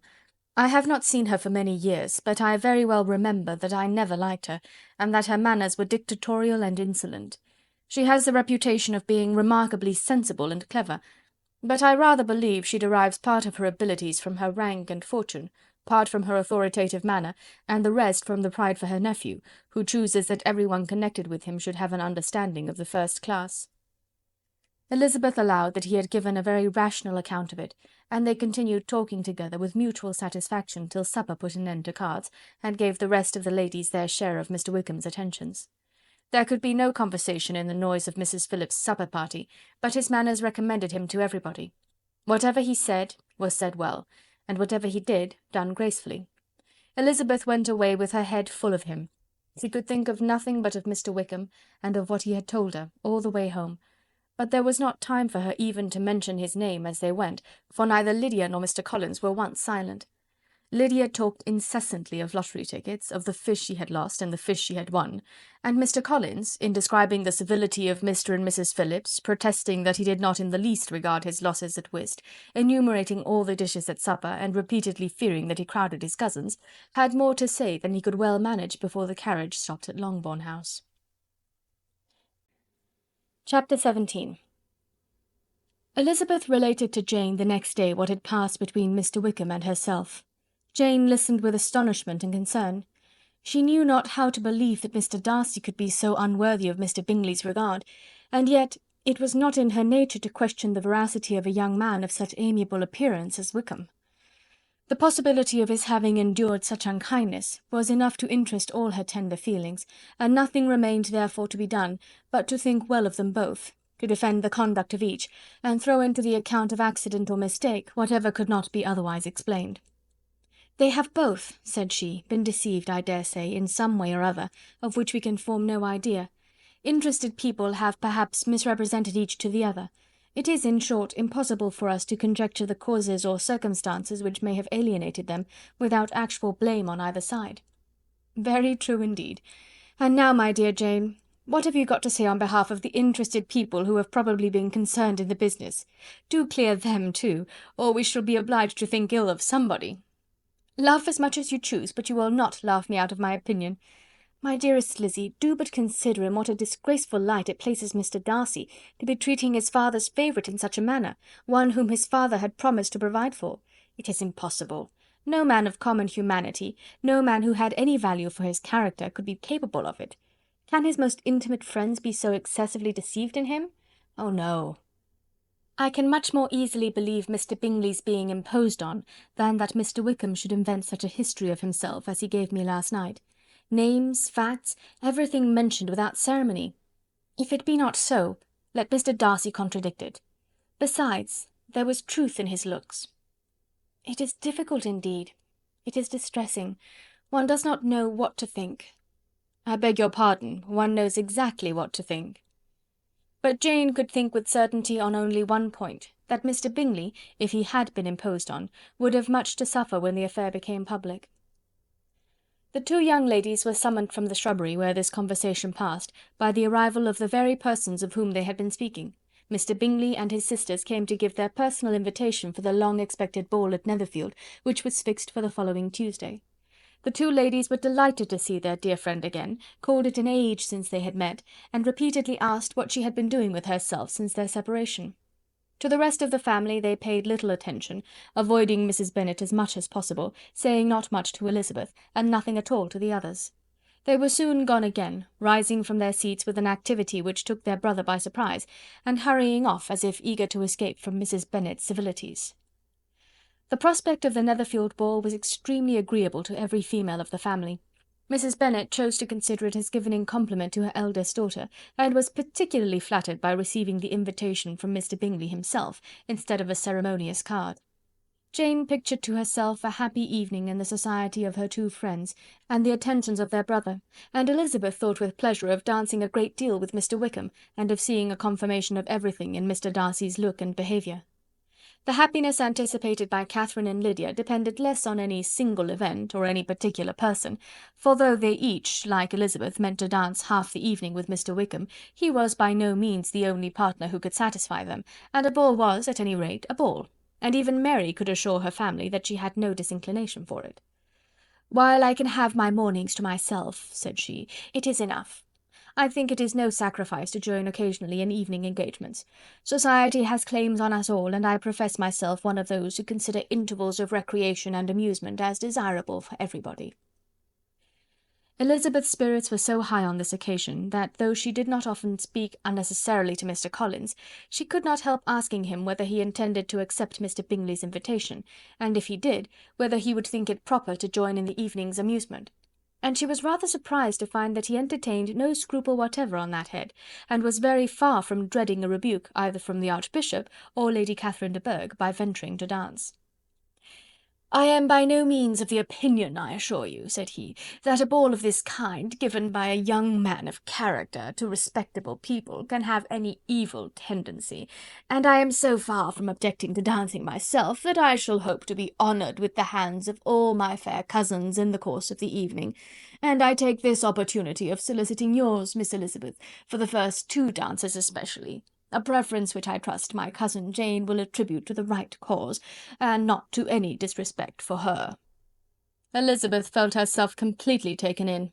She had fully proposed being engaged by Mr. Wickham for those very dances, and to have Mr. Collins instead! Her liveliness had never been worse timed. There was no help for it, however. Mr. Wickham's happiness and her own were perforce delayed a little longer, and Mr. Collins' proposal accepted with as good a grace as she could. She was not the better pleased with his gallantry from the idea it suggested of something more. It now first struck her that she was selected from among her sisters as worthy of being mistress of Hunsford Parsonage, and of assisting to form a quadrille table at Rosings, in the absence of more eligible visitors. The idea soon reached to conviction, as she observed his increasing civilities toward herself, and heard his frequent attempt at a compliment on her wit and vivacity, and though more astonished than gratified herself by this effect of her charms, it was not long before her mother gave her to understand that the probability of their marriage was extremely agreeable to her. Elizabeth, however, did not choose to take the hint, being well aware that a serious dispute must be the consequence of any reply. Mr. Collins might never make the offer, and till he did, it was useless to quarrel about him. If there had not been a Netherfield ball to prepare for and talk of, the younger Miss Bennets would have been in a very pitiable state at this time, for from the day of the invitation to the day of the ball there was such a succession of rain as prevented their walking to Meryton once. No aunt, no officers, no news could be sought after. The very shoe-roses for Netherfield were got by proxy. Even Elizabeth might have found some trial of her patience in weather which totally suspended the improvement of her acquaintance with Mr. Wickham, and nothing less than a dance on Tuesday could have made such a Friday, Saturday, Sunday, and Monday endurable to Kitty and Lydia. Chapter 18. Till Elizabeth entered the drawing-room at Netherfield and looked in vain for Mr. Wickham among the cluster of red coats there assembled, a doubt of his being present had never occurred to her. The certainty of meeting him had not been checked by any of those recollections that might not unreasonably have alarmed her. She had dressed with more than usual care, and prepared in the highest spirits for the conquest of all that remained unsubdued of his heart, trusting that it was not more than might be won in the course of the evening. But in an instant arose the dreadful suspicion of his being purposely omitted for Mr. Darcy's pleasure in the Bingleys' invitation to the officers, and though this was not exactly the case, the absolute fact of his absence was pronounced by his friend Denny, to whom Lydia eagerly applied, and who told them that Wickham had been obliged to go to town on business the day before, and was not yet returned, adding with a significant smile, "I do not imagine his business would have called him away just now, if he had not wanted to avoid a certain gentleman here." This part of his intelligence, though unheard by Lydia, was caught by Elizabeth, and as it assured her that Darcy was not less answerable for Wickham's absence than if her first surmise had been just, every feeling of displeasure against the former was so sharpened by immediate disappointment, that she could hardly reply with tolerable civility to the polite inquiries which he directly afterwards approached to make. Attendance, forbearance, patience with Darcy, was injury to Wickham. She was resolved against any sort of conversation with him, and turned away with a degree of ill humour which she could not wholly surmount even in speaking to Mr. Bingley, whose blind partiality provoked her. But Elizabeth was not formed for ill humour, and though every prospect of her own was destroyed for the evening, it could not dwell long on her spirits, and having told all her griefs to Charlotte Lucas, whom she had not seen for a week, she was soon able to make a voluntary transition to the oddities of her cousin, and to point him out to her particular notice. The first 2 dances, however, brought a return of distress. They were dances of mortification. Mr. Collins, awkward and solemn, apologizing instead of attending, and often moving wrong without being aware of it, gave her all the shame and misery which a disagreeable partner for a couple of dances can give. The moment of her release from him was ecstasy. She danced next with an officer, and had the refreshment of talking of Wickham, and of hearing that he was universally liked. When those dances were over, she returned to Charlotte Lucas, and was in conversation with her when she found herself suddenly addressed by Mr. Darcy, who took her so much by surprise in his application for her hand, that, without knowing what she did, she accepted him. He walked away again immediately, and she was left to fret over her own want of presence of mind. Charlotte tried to console her. "I dare say you will find him very agreeable." "Heaven forbid! That would be the greatest misfortune of all. To find a man agreeable whom one is determined to hate. Do not wish me such an evil." When the dancing recommenced, however, and Darcy approached to claim her hand, Charlotte could not help cautioning her in a whisper not to be a simpleton, and allow her fancy for Wickham to make her appear unpleasant in the eyes of a man 10 times his consequence. Elizabeth made no answer, and took her place in the set, amazed at the dignity to which she was arrived in being allowed to stand opposite Mr. Darcy, and reading in her neighbours' looks their equal amazement in beholding it. They stood for some time without speaking a word, and she began to imagine that their silence was to last through the 2 dances, and at first was resolved not to break it, till suddenly, fancying that it would make the greater punishment to her partner to oblige him to talk, she made some slight observation on the dance.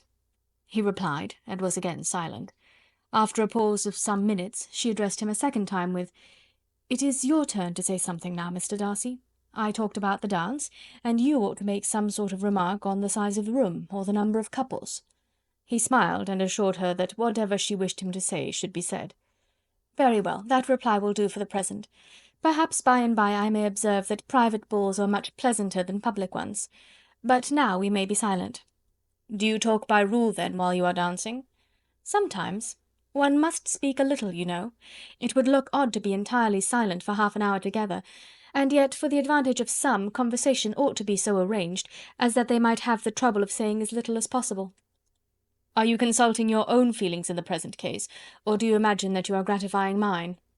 "Both," replied Elizabeth archly, "for I have always seen a great similarity in the turn of our minds.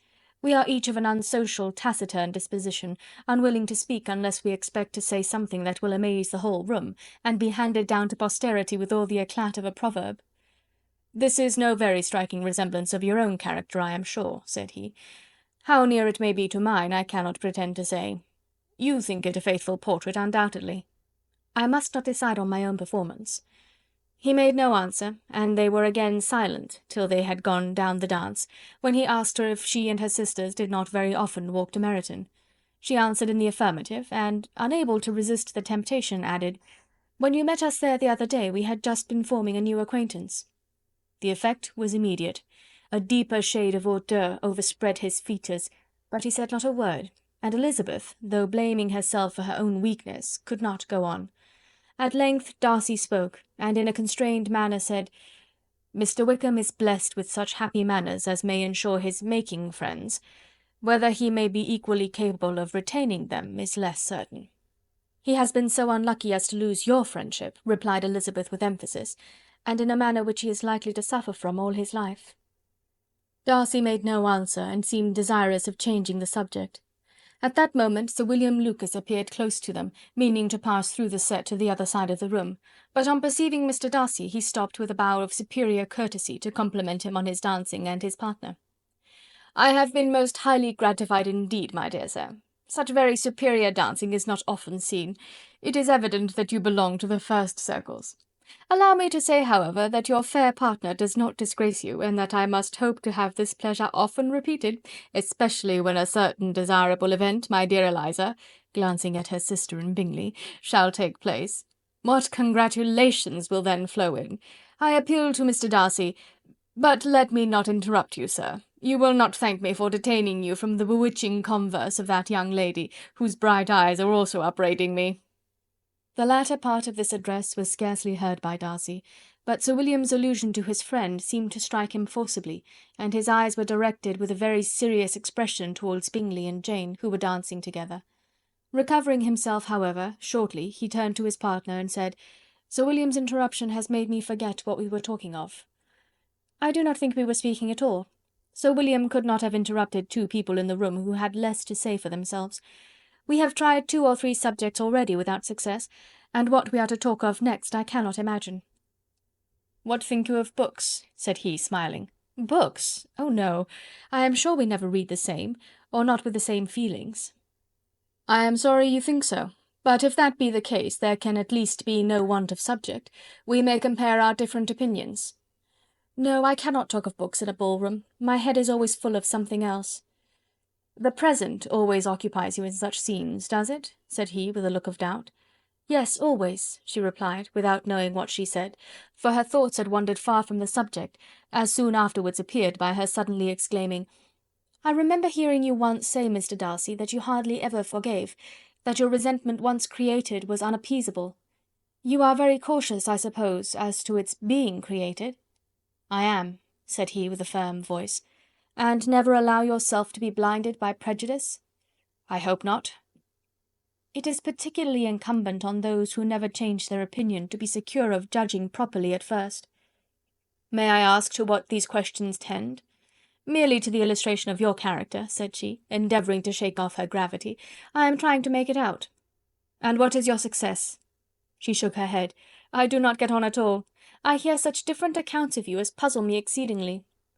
"I can readily believe," answered he, gravely, "that reports may vary greatly with respect to me, and I could wish, Miss Bennet, that you were not to sketch my character at the present moment, as there is reason to fear that the performance would reflect no credit on either." "But if I do not take your likeness now, I may never have another opportunity." "I would by no means suspend any pleasure of yours," he coldly replied.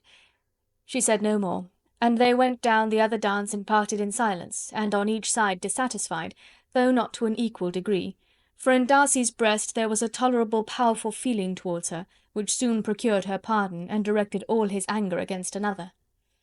They had not long separated when Miss Bingley came towards her, and with an expression of civil disdain accosted her.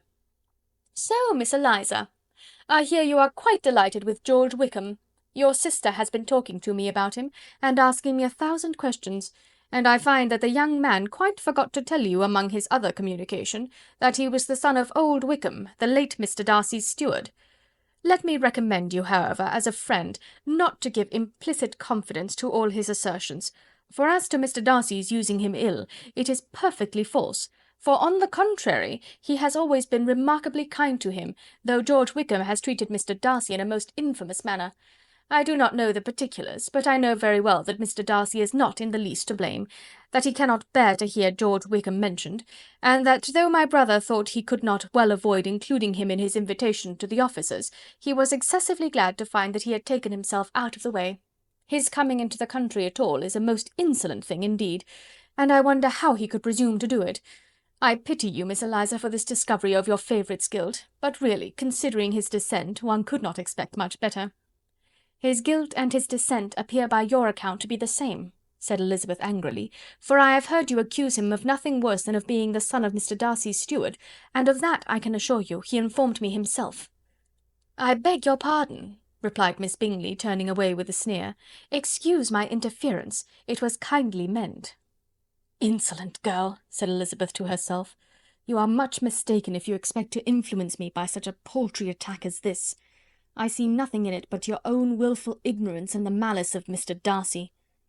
She then sought her eldest sister, who had undertaken to make inquiries on the same subject of Bingley. Jane met her with a smile of such sweet complacency, a glow of such happy expression, as sufficiently marked how well she was satisfied with the occurrences of the evening. Elizabeth instantly read her feelings, and at that moment solicitude for Wickham, resentment against his enemies, and everything else, gave way before the hope of Jane's being in the fairest way for happiness. "I want to know," said she, with a countenance no less smiling than her sister's, "what you have learnt about Mr. Wickham, but perhaps you have been too pleasantly engaged to think of any third person, in which case you may be sure of my pardon." "No," replied Jane, "I have not forgotten him, but I have nothing satisfactory to tell you. Mr. Bingley does not know the whole of his history, and is quite ignorant of the circumstances which have principally offended Mr. Darcy, but he will vouch for the good conduct, the probity and honour of his friend, and is perfectly convinced that Mr. Wickham has deserved much less attention from Mr. Darcy than he has received, and I am sorry to say by his account as well as his sister's, Mr. Wickham is by no means a respectable young man. I am afraid he has been very imprudent, and has deserved to lose Mr. Darcy's regard." "Mr. Bingley does not know Mr. Wickham himself?" "No, he never saw him till the other morning at Meryton." "This account, then, is what he has received from Mr. Darcy. I am satisfied. But what does he say of the living?" "He does not exactly recollect the circumstances, though he has heard them from Mr. Darcy more than once, but he believes that it was left to him conditionally only." "I have not a doubt of Mr. Bingley's sincerity," said Elizabeth warmly, "but you must excuse my not being convinced by assurances only. Mr. Bingley's defence of his friend was a very able one, I dare say, but since he is unacquainted with several parts of the story, and has learnt the rest from that friend himself, I shall venture to still think of both gentlemen as I did before." She then changed the discourse to one more gratifying to each, and on which there could be no difference of sentiment. Elizabeth listened with delight to the happy, though modest hopes which Jane entertained of Mr. Bingley's regard, and said all in her power to heighten her confidence in it. On their being joined by Mr. Bingley himself, Elizabeth withdrew to Miss Lucas, to whose inquiry after the pleasantness of her last partner she had scarcely replied, before Mr. Collins came up to them, and told her with great exultation that he had just been so fortunate as to make a most important discovery. "I have found out," said he, "by a singular accident, that there is now in the room a near relation of my patroness. I happened to overhear the gentleman himself mentioning to the young lady who does the honours of the house the names of his cousin Miss de Bourgh and of her mother Lady Catherine. How wonderfully these sort of things occur! Who would have thought of my meeting with perhaps a nephew of Lady Catherine de Bourgh in this assembly? I am most thankful that the discovery is made in time for me to pay my respects to him, which I am now going to do, and trust he will excuse my not having done it before. My total ignorance of the connection must plead my apology." "You are not going to introduce yourself to Mr. Darcy?" "Indeed I am. I shall entreat his pardon for not having done it earlier. I believe him to be Lady Catherine's nephew. It will be in my power to assure him that her ladyship was quite well yesterday se'nnight." Elizabeth tried hard to dissuade him from such a scheme, assuring him that Mr. Darcy would consider his addressing him without introduction as an impertinent freedom rather than a compliment to his aunt, that it was not in the least necessary there should be any notice on either side, and that if it were, it must belong to Mr. Darcy, the superior in consequence, to begin the acquaintance. Mr. Collins listened to her with a determined air of following his own inclination, and when she ceased speaking, replied thus: "My dear Miss Elizabeth, I have the highest opinion in the world in your excellent judgment in all matters within the scope of your understanding, but permit me to say that there must be a wide difference between the established forms of ceremony amongst the laity and those which regulate the clergy, for give me leave to observe that I consider the clerical office as equal in point of dignity with the highest rank in the kingdom, provided that a proper humility of behaviour is at the same time maintained. You must therefore allow me to follow the dictates of my conscience on this occasion, which leads me to perform what I look on as a point of duty. Pardon me for neglecting to profit by your advice, which on every other subject shall be my constant guide, though in the case before us I consider myself more fitted by education and habitual study to decide on what is right than a young lady like yourself." And with a low bow he left her to attack Mr. Darcy, whose reception of his advances she eagerly watched, and whose astonishment at being so addressed was very evident. Her cousin prefaced his speech with a solemn bow, and though she could not hear a word of it, she felt as if hearing it all, and saw in the motion of his lips the words apology, Hunsford, and Lady Catherine de Bourgh. It vexed her to see him expose himself to such a man. Mr. Darcy was eyeing him with unrestrained wonder, and when at last Mr. Collins allowed him time to speak, replied with an air of distant civility. Mr. Collins, however, was not discouraged from speaking again, and Mr. Darcy's contempt seemed abundantly increasing with the length of his second speech, and at the end of it he only made him a slight bow and moved another way. Mr. Collins then returned to Elizabeth. "I have no reason, I assure you," said he, "to be dissatisfied with my reception. Mr. Darcy seemed much pleased with the attention. He answered me with the utmost civility, and even paid me the compliment of saying that he was so well convinced of Lady Catherine's discernment as to be certain she could never bestow a favour unworthily. It was really a very handsome thought. Upon the whole, I am much pleased with him." As Elizabeth had no longer any interest of her own to pursue, she turned her attention almost entirely on her sister and Mr. Bingley. The train of agreeable reflections which her observations gave birth to made her perhaps almost as happy as Jane. She saw her in idea settled in that very house, in all the felicity which a marriage of true affection could bestow, and she felt capable, under such circumstances, of endeavouring even to like Bingley's two sisters. Her mother's thoughts she plainly saw were bent the same way, and she determined not to venture near her, lest she might hear too much. When they sat down to supper, therefore, she considered it a most unlucky perverseness which placed them within one of each other, and deeply was she vexed to find that her mother was talking to that one person, Lady Lucas, freely, openly, and of nothing else but her expectation that Jane would soon be married to Mr. Bingley. It was an animating subject, and Mrs. Bennet seemed incapable of fatigue while enumerating the advantages of the match. His being such a charming young man, and so rich, and living but 3 miles from them, were the first points of self-gratulation. And then it was such a comfort to think how fond the two sisters were of Jane, and to be certain that they must desire the connection as much as she could do. It was, moreover, such a promising thing for her younger daughters, as Jane's marrying so greatly must throw them in the way of other rich men. And lastly, it was so pleasant at her time of life to be able to consign her single daughters to the care of their sister, that she might not be obliged to go into company more than she liked. It was necessary to make this circumstance a matter of pleasure, because on such occasions it is the etiquette, but no one was less likely than Mrs. Bennet to find comfort in staying home at any period of her life. She concluded with many good wishes that Lady Lucas might soon be equally fortunate, though evidently and triumphantly believing there was no chance of it. In vain did Elizabeth endeavour to check the rapidity of her mother's words, or persuade her to describe her felicity in a less audible whisper, for to her inexpressible vexation she could perceive that the chief of it was overheard by Mr. Darcy, who sat opposite to them. Her mother only scolded her for being nonsensical. "What is Mr. Darcy to me, pray, that I should be afraid of him? I am sure we owe him no such particular civility as to be obliged to say nothing he may not like to hear." "For heaven's sake, madam, speak lower. What advantage can it be for you to offend Mr. Darcy? You will never recommend yourself to his friend by so doing." Nothing that she could say, however, had any influence. Her mother would talk of her views in the same intelligible tone. Elizabeth blushed and blushed again with shame and vexation. She could not help frequently glancing her eye at Mr. Darcy, though every glance convinced her of what she dreaded, for though he was not always looking at her mother, she was convinced that his attention was invariably fixed by her. The expression of his face changed gradually from indignant contempt to a composed and steady gravity. At length, however, Mrs. Bennet had no more to say, and Lady Lucas, who had long been yawning at the repetition of delights which she saw no likelihood of sharing, was left to the comforts of cold ham and chicken. Elizabeth now began to revive. But not long was the interval of tranquillity, for when supper was over, singing was talked of, and she had the mortification of seeing Mary, after very little entreaty, preparing to oblige the company. By many significant looks and silent entreaties did she endeavour to prevent such a proof of complaisance, but in vain. Mary would not understand them. Such an opportunity of exhibiting was delightful to her, and she began her song.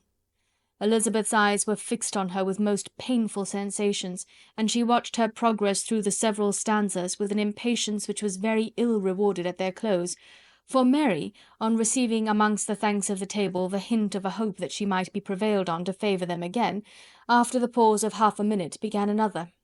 Mary's powers were by no means fitted for such a display. Her voice was weak, and her manner affected. Elizabeth was in agonies. She looked at Jane to see how she bore it, but Jane was very composedly talking to Bingley. She looked at his two sisters, and saw them making signs of derision at each other, and at Darcy, who continued, however, imperturbably grave. She looked at her father to entreat his interference, lest Mary should be singing all night.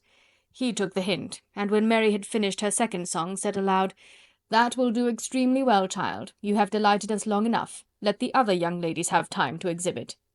Mary, though pretending not to hear, was somewhat disconcerted, and Elizabeth, sorry for her, and sorry for her father's speech, was afraid her anxiety had done no good.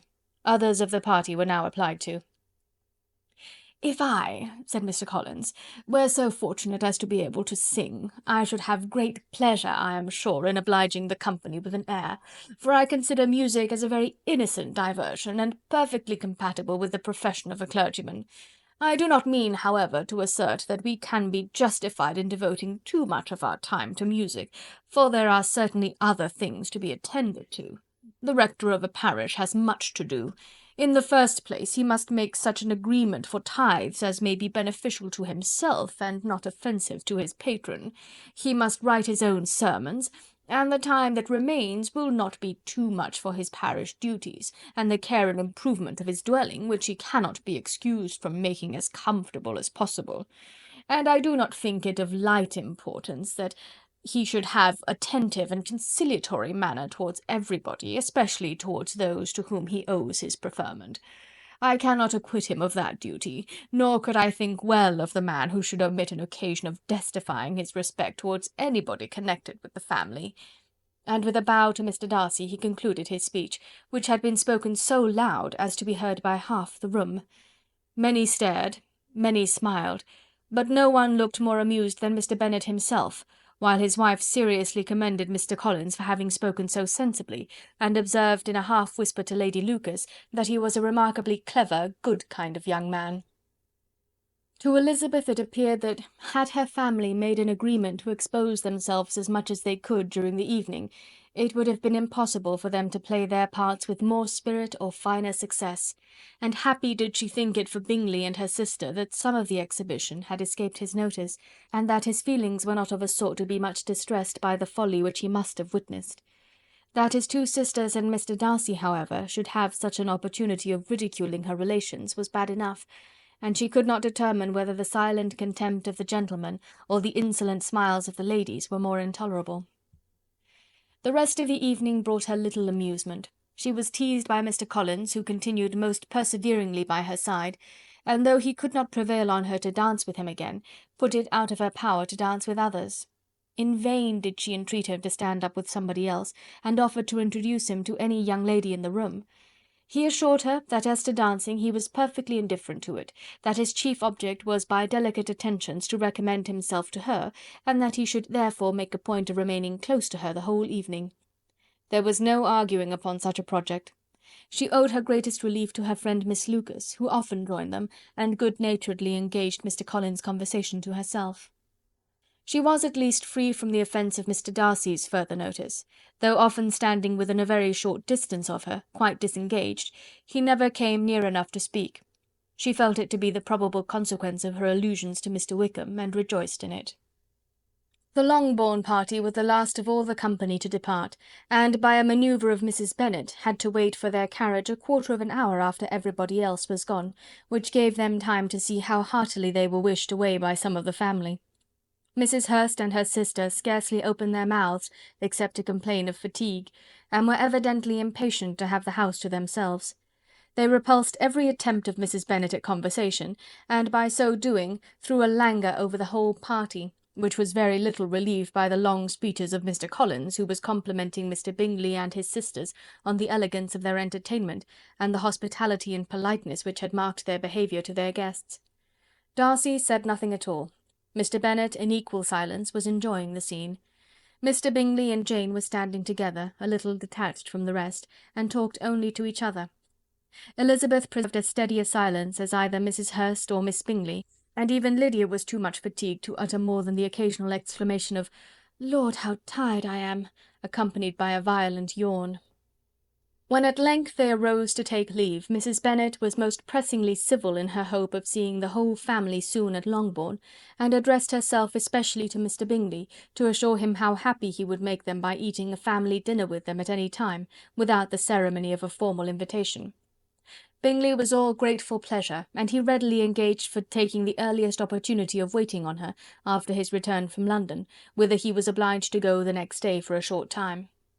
Mrs. Bennet was perfectly satisfied, and quitted the house under the delightful persuasion that, allowing for the necessary preparations of settlements, new carriages, and wedding clothes, she should undoubtedly see her daughter settled at Netherfield in the course of 3 or 4 months. Of having another daughter married to Mr. Collins, she thought with equal certainty, and with considerable though not equal pleasure. Elizabeth was the least dear to her of all her children, and though the man and the match were quite good enough for her, the worth of each was eclipsed by Mr. Bingley and Netherfield. Chapter 19. The next day opened a new scene at Longbourn. Mr. Collins made his declaration in form, having resolved to do it without loss of time, as his leave of absence extended only to the following Saturday, and having no feelings of diffidence to make it distressing to himself even at the moment, he set about it in a very orderly manner, with all the observances, which he supposed a regular part of the business. On finding Mrs. Bennet, Elizabeth, and one of the younger girls together, soon after breakfast, he addressed the mother in these words: "May I hope, madam, that for your interest with your fair daughter Elizabeth, when I solicit for the honour of a private audience with her in the course of this morning?" Before Elizabeth had time for anything but a blush of surprise, Mrs. Bennet answered instantly, "Oh dear, yes, certainly. I am sure Lizzy will be very happy. I am sure she can have no objection. Come, Kitty, I want you upstairs." And gathering her work together, she was hastening away, when Elizabeth called out, "Dear madam, do not go. I beg you will not go. Mr. Collins must excuse me. He can have nothing to say to me that anybody need not hear. I am going away myself." "No, no, nonsense, Lizzy. I desire you to stay where you are." And upon Elizabeth seeming really, with vexed and embarrassed looks, about to escape, she added, "Lizzy, I insist upon your staying and hearing Mr. Collins." Elizabeth would not oppose such an injunction, and a moment's consideration making her also sensible that it would be wisest to get it over as soon and as quietly as possible, she sat down again and tried to conceal by incessant employment the feelings which were divided between distress and diversion. Mrs. Bennet and Kitty walked off, and as soon as they were gone, Mr. Collins began. "Believe me, my dear Miss Elizabeth, that your modesty, so far from doing you any disservice, rather adds to your other perfections. You would have been less amiable in my eyes had there not been this little unwillingness, but allow me to assure you that I have your respected mother's permission for this address. You can hardly doubt the purport of my discourse, however your natural delicacy may lead you to dissemble. My attentions have been too marked to be mistaken. Almost as soon as I entered the house, I singled you out as the companion of my future life. But before I am run away with by my feelings on this subject, perhaps it would be advisable for me to state my reasons for marrying, and moreover for coming into Hertfordshire with the design of selecting a wife, as I certainly did." The idea of Mr. Collins, with all his solemn composure, being run away with by his feelings, made Elizabeth so near laughing that she could not use the short pause he allowed in any attempt to stop him further, and he continued: "My reasons for marrying are, first, that I think it a right thing for every clergyman in easy circumstances, like myself, to set the example of matrimony in his parish. Secondly, that I am convinced that it will add very greatly to my happiness, and thirdly, which perhaps I ought to have mentioned earlier, that it is the particular advice and recommendation of the very noble lady whom I have the honour of calling patroness. Twice has she condescended to give me her opinion, unasked too, on this subject, and it was but the very Saturday night before I left Hunsford, between our pools at quadrille, while Mrs. Jenkinson was arranging Mr. Berg's footstool, that she said, 'Mr. Collins, you must marry. A clergyman like you must marry. Choose properly. Choose a gentlewoman for my sake, and for your own, let her be an active, useful sort of person, not brought up high, but able to make a small income go a good way. This is my advice. Find such a woman as soon as you can, bring her to Hunsford, and I will visit her. Allow me, by the way, to observe, my fair cousin, that I do not reckon the notice and kindness of Lady Catherine de Bourgh as among the least of the advantages in my power to offer.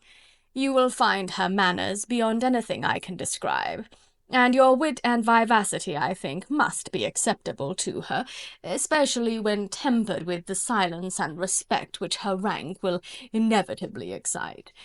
Thus much for my general intention in favour of matrimony.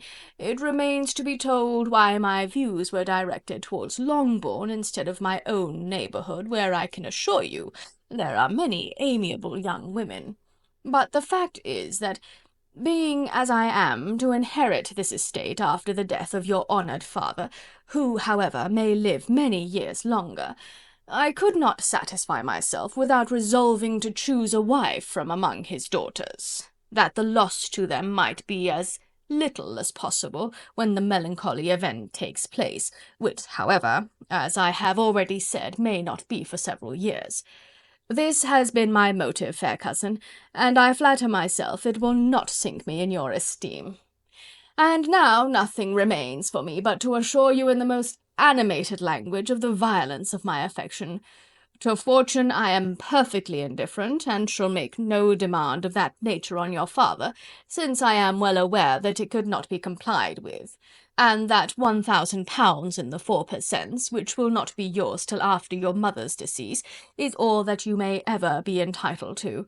On that head, therefore, I shall be uniformly silent, and you may assure yourself that no ungenerous reproach shall ever pass my lips when we are married." It was absolutely necessary to interrupt him now. "You are too hasty, sir," she cried. "You forget that I have made no answer. Let me do it without further loss of time. Accept my thanks for the compliment you are paying me. I am very sensible of the honour of your proposals, but it is impossible for me to do otherwise than to decline them." "I am not now to learn," replied Mr. Collins, with a formal wave of the hand, "that it is usual with young ladies to reject the addresses of the man whom they secretly mean to accept, when he first applies for their favour, and that sometimes the refusal is repeated a second or even a third time. I am therefore by no means discouraged by what you have just said, and shall hope to lead you to the altar ere long." "Upon my word, sir," cried Elizabeth, "your hope is a rather extraordinary one after my declaration. I do assure you that I am not one of those young ladies, if such young ladies there are, who are so daring as to risk their happiness on the chance of being asked a second time. I am perfectly serious in my refusal. You could not make me happy, and I am convinced that I am the last woman in the world who could make you so. Nay, were your friend Lady Catherine to know me, I am persuaded she would find me in every respect ill qualified for the situation." "Were it certain that Lady Catherine would think so," said Mr. Collins very gravely, "but I cannot imagine that her ladyship would at all disapprove of you, and you may be certain when I have the honour of seeing her again, I shall speak in the very highest terms of your modesty, economy, and other amiable qualification." "Indeed, Mr. Collins, all praise of me will be unnecessary. You must give me leave to judge for myself, and pay me the compliment of believing what I say. I wish you very happy and very rich, and by refusing your hand, do all in my power to prevent your being otherwise. In making me the offer, you must have satisfied the delicacy of your feelings with regard to my family, and may take possession of Longbourn estate whenever it falls, without any self-reproach. This matter may be considered, therefore, as finally settled." And rising as she thus spoke, she would have quitted the room, had Mr. Collins not thus addressed her. "When I do myself the honour of speaking to you next on the subject, I shall hope to receive a more favourable answer than you have now given me, though I am far from accusing you of cruelty at present, because I know it to be the established custom of your sex to reject a man on the first application, and perhaps you have even now said as much to encourage my suit as would be consistent with the true delicacy of the female character." "Really, Mr. Collins," cried Elizabeth with some warmth, "you puzzle me exceedingly. If what I have hitherto said can appear to you in the form of encouragement, I know not how to express my refusal in such a way as to convince you of its being one." "You must give me leave to flatter myself, my dear cousin, that your refusal of my addresses is merely words of course. My reasons for believing it are briefly these. It does not appear to me that my hand is unworthy of your acceptance, or that the establishment I can offer would be any other than highly desirable. My situation in life, my connections with the family of de Bourgh, and my relationship to your own, are circumstances highly in my favour, and you should take it into further consideration that in spite of your manifold attractions, it is by no means certain that another offer of marriage may ever be made you. Your portion is unhappily so small that it will in all likelihood undo the effects of your loveliness and amiable qualifications. As I must therefore conclude that you are not serious in your rejection of me, I shall choose to attribute it to your wish of increasing my love by suspense, according to the usual practice of elegant females." "I do assure you, sir, that I have no pretensions whatever to that kind of elegance which consists in tormenting a respectable man. I would rather be paid the compliment of being believed sincere. I thank you again and again for the honour you have done me in your proposals, but to accept them is absolutely impossible. My feelings in every respect forbid it. Can I speak plainer? Do not consider me now as an elegant female intending to plague you, but as a rational creature speaking the truth from her heart." "You are uniformly charming," cried he, with an air of awkward gallantry, "and I am persuaded that when sanctioned by the express authority of both your excellent parents, my proposals will not fail of being acceptable." To such perseverance in wilful self-deception Elizabeth would make no reply, and immediately and in silence withdrew, determined, if he persisted in considering her repeated refusals as flattering encouragement, to apply to her father, whose negative might be uttered in such a manner as to be decisive, and whose behaviour at least could not be mistaken for the affectation and coquetry of an elegant female. Chapter 20. Mr. Collins was not left long to the silent contemplation of his successful love, for Mrs. Bennet, having dawdled about in the vestibule to watch for the end of the conference, no sooner saw Elizabeth open the door and with quick step pass her towards the staircase, than she entered the breakfast-room, and congratulated both him and herself in warm terms on the happy prospect of their nearer connection. Mr. Collins received and returned these felicitations with equal pleasure, and then proceeded to relate the particulars of their interview, with the result of which he trusted he had every reason to be satisfied, since the refusal which his cousin had steadfastly given him would naturally flow from her bashful modesty and the genuine delicacy of her character. This information, however, startled Mrs. Bennet. She would have been glad to be equally satisfied that her daughter had meant to encourage him by protesting against his proposals, but she dared not believe it, and could not help saying so. "But depend upon it, Mr. Collins," she added, "that Lizzy shall be brought to reason. I will speak to her about it directly. She is a very headstrong, foolish girl, and does not know her own interest, but I will make her know it." "Pardon me for interrupting you, madam," cried Mr. Collins, "but if she is really headstrong and foolish, I know not whether she would altogether be a desirable wife to a man in my situation, who naturally looks for happiness in the marriage state. If therefore she actually persists in rejecting my suit, perhaps it were better not to force her into accepting me, because if liable to such defects of temper, she could not contribute much to my felicity." "Sir, you quite misunderstand me," said Mrs. Bennet, alarmed. "Lizzy is only headstrong in such matters as these. In everything else she is as good-natured a girl as ever lived. I will go directly to Mr. Bennet, and we shall very soon settle it with her, I am sure." She would not give him time to reply, but hurrying instantly to her husband, called out as she entered the library, "Oh, Mr. Bennet, you are wanted immediately. We are all in an uproar. You must come and make Lizzy marry Mr. Collins, for she vows she will not have him, and if you do not make haste, he will change his mind and not have her." Mr. Bennet raised his eyes from his book as she entered, and fixed them on her face with a calm unconcern which was not in the least altered by her communication. "I have not the pleasure of understanding you," said he, when she had finished her speech. "Of what are you talking?" "Of Mr. Collins and Lizzy. Lizzy declares she will not have Mr. Collins, and Mr. Collins begins to say that he will not have Lizzy." "And what am I to do on the occasion? It seems a hopeless business." "Speak to Lizzy about it yourself. Tell her that you insist upon her marrying him." "Let her be called down. She shall hear my opinion." Mrs. Bennet rang the bell, and Miss Elizabeth was summoned to the library. "Come here, child," cried her father as she appeared. "I have sent for you on an affair of importance. I understand that Mr. Collins has made you an offer of marriage. Is it true?" Elizabeth replied that it was. "Very well. And this offer of marriage you have refused?" "I have, sir." "Very well. We now come to the point.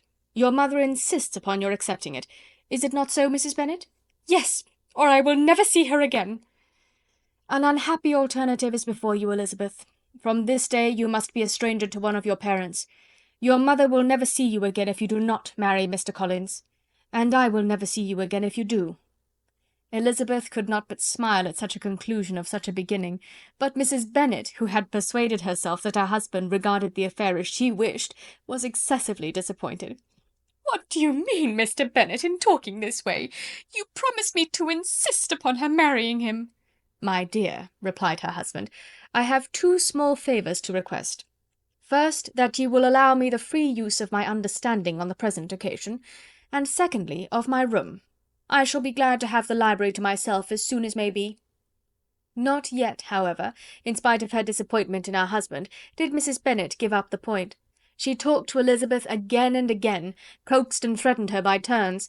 She endeavoured to secure Jane in her interest, but Jane, with all possible mildness, declined interfering, and Elizabeth, sometimes with real earnestness and sometimes with playful gaiety, replied to her attacks. Though her manner varied, however, her determination never did. Mr. Collins, meanwhile, was meditating in solitude on what had passed. He thought too well of himself to comprehend on what motives his cousin could refuse him, and though his pride was hurt, he suffered in no other way. His regard for her was quite imaginary, and the possibility of her deserving her mother's reproach prevented his feeling any regret. While the family were in this confusion, Charlotte Lucas came to spend the day with them. She was met in the vestibule by Lydia, who, flying to her, cried in a half-whisper, "I am glad you are come, for there is such fun here. What do you think has happened this morning? Mr. Collins has made an offer to Lizzie, and she will not have him."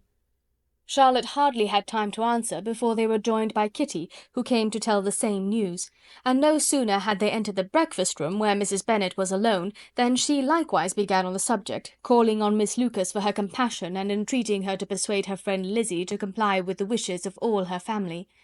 "Pray do, my dear Miss Lucas," she added in a melancholy tone, "for nobody is on my side, nobody takes part with me. I am cruelly used, nobody feels for my poor nerves." Charlotte's reply was spared by the entrance of Jane and Elizabeth. "Ay, there she comes," continued Mrs. Bennet, "looking as unconcerned as may be, and caring no more for us than if we were at York, provided she can have her own way. But I tell you, Miss Lizzie, if you take it into your head to go on refusing every offer of marriage in this way, you will never get a husband at all, and I am sure I do not know who is to maintain you when your father is dead. I shall not be able to keep you, and so I warn you. I have done with you from this very day. I told you in the library, you know, that I should never speak to you again, and you will find me as good as my word. I have no pleasure in talking to undutiful children. Not that I have much pleasure indeed in talking to anybody. People who suffer as much as I do from nervous complaints can have no great inclination for talking. Nobody can tell what I suffer. But it is always so. Those who do not complain are never pitied." Her daughters listened in silence to this effusion, sensible that any attempt to reason with her or soothe her would only increase the irritation. She talked on, therefore, without interruption from any of them, till they were joined by Mr. Collins, who entered the room with an air more stately than usual, and on perceiving whom, she said to the girls, "Now I do insist upon it, that you, all of you, hold your tongues, and let me and Mr. Collins have a little conversation together." Elizabeth passed quietly out of the room. Jane and Kitty followed, but Lydia stood her ground, determined to hear all she could, and Charlotte, detained first by the civility of Mr. Collins, whose inquiries after herself and all her family were very minute, and then by a little curiosity, satisfied herself with walking to the window and pretending not to hear.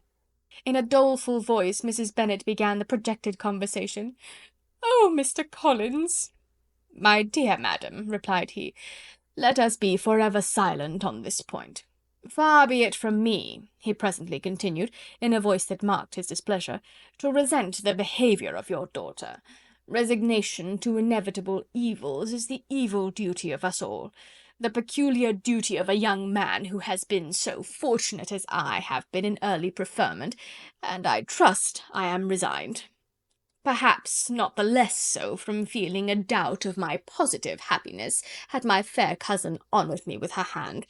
For I have often observed that resignation is never so perfect as when the blessing denied begins to lose somewhat of its value in our estimation. You will not, I hope, consider me as showing any disrespect to your family, my dear madam, by thus withdrawing my pretensions to your daughter's favour, without having paid yourself and Mr. Bennet the compliment of requesting you to interpose your authority in my behalf. My conduct may, I fear, be objectionable in having accepted my dismission from your daughter's lips instead of your own. But we are all liable to error. I have certainly meant well through the whole affair. My object has been to secure an amiable companion for myself, with due consideration for the advantage of all your family, and if my manner has been at all reprehensible, I here beg leave to apologize." Chapter 21. The discussion of Mr. Collins's offer was now nearly at an end, and Elizabeth had only to suffer from the uncomfortable feelings necessarily attending it, and occasionally from some peevish allusions of her mother. As for the gentleman himself, his feelings were chiefly expressed, not by embarrassment or dejection, or by trying to avoid her, but by stiffness of manner and resentful silence. He scarcely ever spoke to her, and the assiduous attentions which he had been so sensible of himself were transferred for the rest of the day to Miss Lucas, whose civility in listening to him was a seasonable relief to them all, and especially to her friend. The morrow produced no abatement to Mrs. Bennet's ill humour or ill health. Mr. Collins was also in the same state of angry pride. Elizabeth had hoped that his resentment might shorten his visit, but his plan did not appear in the least affected by it. He was always to have gone on Saturday, and to Saturday he meant to stay. After breakfast the girls walked to Meryton to inquire if Mr. Wickham were returned, and to lament over his absence from the Netherfield ball. He joined them on their entering the town, and attended them to their aunt's, where his regret and vexation and the concern of everybody was well talked over. To Elizabeth, however, he voluntarily acknowledged that the necessity of his absence had been self-imposed. "I found," said he, as the time drew near, "that I had better not meet Mr. Darcy, that to be in the same room, the same party with him for so many hours together, might be more than I could bear, and that scenes might arise unpleasant to more than myself." She highly approved his forbearance, and they had leisure for a full discussion of it, and for all the commendation which they civilly bestowed on each other, as Wickham and another officer walked back with them to Longbourn, and during the walk he particularly attended to her. His accompanying them was a double advantage. She felt all the compliment it offered to herself, and it was most acceptable as an occasion of introducing him to her father and mother. Soon after their return a letter was delivered to Miss Bennet. It came from Netherfield. The envelope contained a sheet of elegant, little, hot-pressed paper, well covered with the lady's fair flowing hand, and Elizabeth saw her sister's countenance change as she read it, and saw her dwelling intently on some particular passages. Jane recollected herself soon, and putting the letter away tried to join with her usual cheerfulness in the general conversation, but Elizabeth felt an anxiety on the subject which drew off her attention even from Wickham, and no sooner had he and his companion taken leave than a glance from Jane invited her to follow her upstairs. When they had gained their own room, Jane, taking out the letter, said, "This is from Caroline Bingley. What it contains has surprised me a good deal. The whole party have left Netherfield by this time, and are on their way back to town, and without any intention of coming back again. You shall hear what she says." She then read the first sentence aloud, which comprised the information of their having just resolved to follow their brother to town directly, and of their meaning to dine in Grosvenor Street, where Mr. Hurst had a house. The next was in these words: "I do not pretend to regret anything I shall leave in Hertfordshire, except your society, my dearest friend, but we will hope at some future period to enjoy many returns of that delightful intercourse we have known, and in the meanwhile may lessen the pain of separation by a very frequent and most unreserved correspondence. I depend on you for that." To these high-flown expressions Elizabeth listened with all the insensibility of distrust, and though the suddenness of their removal surprised her, she saw nothing in it really to lament. It was not to be supposed that their absence from Netherfield would prevent Mr. Bingley's being there, and as to the loss of their society, she was persuaded that Jane must cease to regard it in the enjoyment of his. "It is unlucky," said she, after a short pause, "that you should not be able to see your friends before they leave the country. But may we not hope that the period of future happiness to which Miss Bingley looks forward may arrive earlier than she is aware, and that the delightful intercourse you have known as friends will be renewed with yet greater satisfaction as sisters? Mr. Bingley will not be detained in London by them. Caroline decidedly says that none of the party will return into Hertfordshire this winter. I will read it to you. When my brother left us yesterday, he imagined that the business which took him to London might be concluded in 3 or 4 days, but as we are certain it cannot be so, and at the same time convinced that when Charles gets to town he will be in no hurry to leave it again, we have determined on following him thither, that he may not be obliged to spend his vacant hours in a comfortless hotel. Many of my acquaintances are already there for the winter. I wish that I could hear that you, my dearest friend, had any intention of making one of the crowd, but of that I despair. I sincerely hope your Christmas in Hertfordshire may abound in the gaieties which that season generally brings, and that your beaux will be so numerous as to prevent your feeling the loss of the 3 of whom we shall deprive you." It is evident by this," added Jane, "that he comes back no more this winter." "It is only evident that Miss Bingley does not mean that he should." "Why will you think so? It must be his own doing. He is his own master. But you do not know all. I will read you the passage which particularly hurts me. I will have no reserves from you. Mr. Darcy is impatient to see his sister, and, to confess the truth, we are scarcely less eager to meet her again. I really do not think Georgiana Darcy has her equal for beauty, elegance, and accomplishments, and the affection she inspires in Louisa and myself is heightened into something still more interesting from the hope we dare entertain of her being hereafter our sister. I do not know whether I ever before mentioned to you my feelings on this subject, but I will not leave the country without confiding them, and I trust you will not esteem them unreasonable. My brother admires her greatly already. He will have frequent opportunity now of seeing her on the most intimate footing. Her relations all wish the connection as much as his own, and a sister's partiality is not misleading me, I think, when I call Charles most capable of engaging any woman's heart.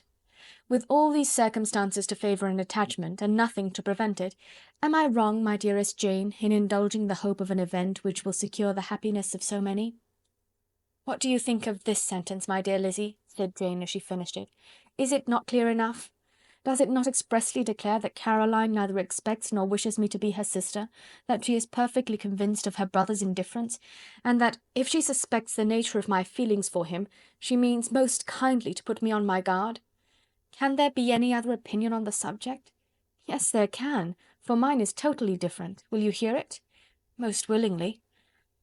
"You shall have it in a few words. Miss Bingley sees that her brother is in love with you, and wants him to marry Miss Darcy.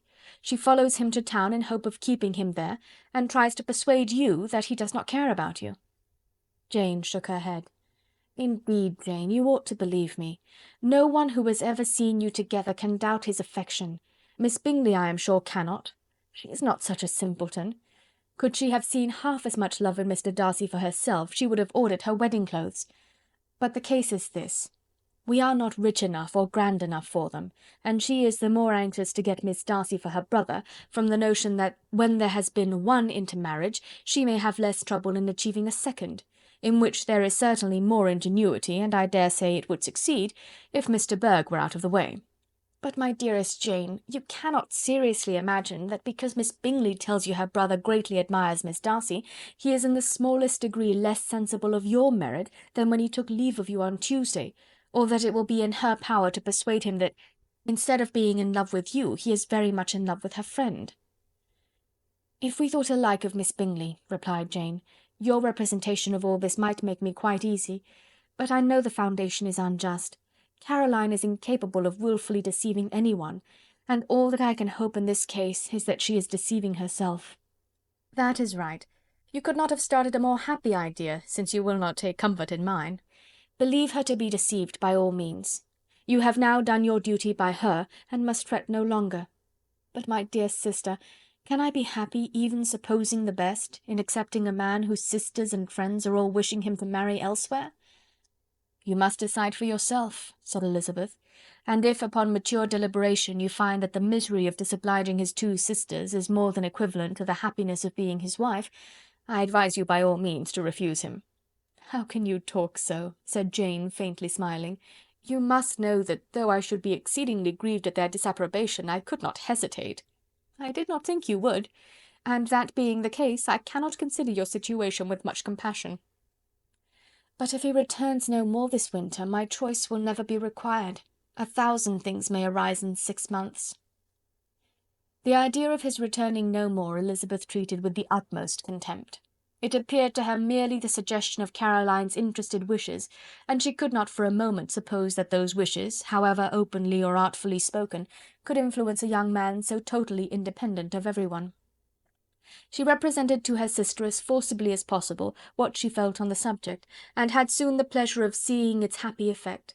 Jane's temper was not desponding, and she was gradually led to hope, though the diffidence of affection sometimes overcame the hope, that Bingley would return to Netherfield and answer every wish of her heart. They agreed that Mrs. Bennet should only hear of the departure of the family, without being alarmed on the score of the gentleman's conduct, But even this partial communication gave her a great deal of concern, and she bewailed it as exceedingly unlucky that the ladies should happen to go away just as they were all getting so intimate together. After lamenting it, however, at some length, she had the consolation that Mr. Bingley would soon be down again, and soon dining at Longbourn, and the conclusion of all was the comfortable declaration that, though he had been invited only to a family dinner, she would take care to have 2 full courses. Chapter 22. The Bennets were engaged to dine with the Lucases, and again during the chief of the day was Miss Lucas so kind as to listen to Mr. Collins. Elizabeth took an opportunity of thanking her. "It keeps him in good humour," said she, "and I am more obliged to you than I can express." Charlotte assured her friend of her satisfaction in being useful, and that it amply repaid her for the little sacrifice of her time. This was very amiable, but Charlotte's kindness extended farther than Elizabeth had any conception of. Its object was nothing else than to secure her from any return of Mr. Collins's addresses by engaging them towards herself. Such was Miss Lucas's scheme, and appearances were so favourable that when they parted at night she would have felt almost secure of success if he had not been to leave Hertfordshire so very soon. But here she did injustice to the fire and independence of his character, for it led him to escape out of Longbourn House the next morning with admirable slyness, and to hasten to Lucas Lodge to throw himself at her feet. He was anxious to avoid the notice of his cousins, from a conviction that if they saw him depart, they could not fail to conjecture his design, and he was not willing to have the attempt known till its success might be known likewise, for though feeling almost secure, and with reason, for Charlotte had been tolerably encouraging, he was Miss Lucas perceived him from an upper window as he walked towards the house, and instantly set out to meet him accidentally in the lane. But little had she dared to hope that so much love and eloquence awaited her there. In as short a time as Mr. Collins's long speeches would allow, everything was settled between them to the satisfaction of both, and as they entered the house, he earnestly entreated her to name the day that was to make him the happiest of men, and though such a solicitation must be waived for the present, the lady felt no inclination to trifle with his happiness. The stupidity with which he was favoured by nature must guard his courtship from any charm that would make a woman wish for its continuance, and Miss Lucas, who accepted him solely from the pure and disinterested desire of an establishment, cared not how soon that establishment were gained. Sir William and Lady Lucas were speedily applied to for their consent, and it was bestowed with a most joyful alacrity. Mr. Collins's present circumstances made it a most eligible match for their daughter, to whom they could give little fortune, and his prospects of future wealth were exceedingly fair. Lady Lucas began directly to calculate, with more interest than the matter had ever excited before, how many years longer Mr. Bennet was likely to live, and Sir William gave it as his decided opinion that whenever Mr. Collins should be in possession of the Longbourn estate, it would be highly expedient that both he and his wife should make their appearance at St. James'. The whole family, in short, were properly overjoyed on the occasion. The younger girls formed hopes of coming out a year or 2 sooner than they might otherwise have done, and the boys were relieved from their apprehension of Charlotte's dying an old maid. Charlotte herself was tolerably composed. She had gained her point, and had time to consider of it. Her reflections were in general satisfactory. Mr. Collins, to be sure, was neither sensible nor agreeable, his society was irksome, and his attachment to her must be imaginary, but still he would be her husband. Without thinking highly either of men or matrimony, marriage had always been her object. It was the only provision for well-educated young women of small fortune, and however uncertain of giving happiness, must be their pleasantest preservative from want. This preservative she had now obtained, and at the age of 27, without having ever been handsome, she felt all the good luck of it. The least agreeable circumstance in the business was the surprise it must occasion to Elizabeth Bennet, whose friendship she valued beyond that of any other person. Elizabeth would wonder and probably would blame her, and though her resolution was not to be shaken, her feelings must be hurt by such a disapprobation.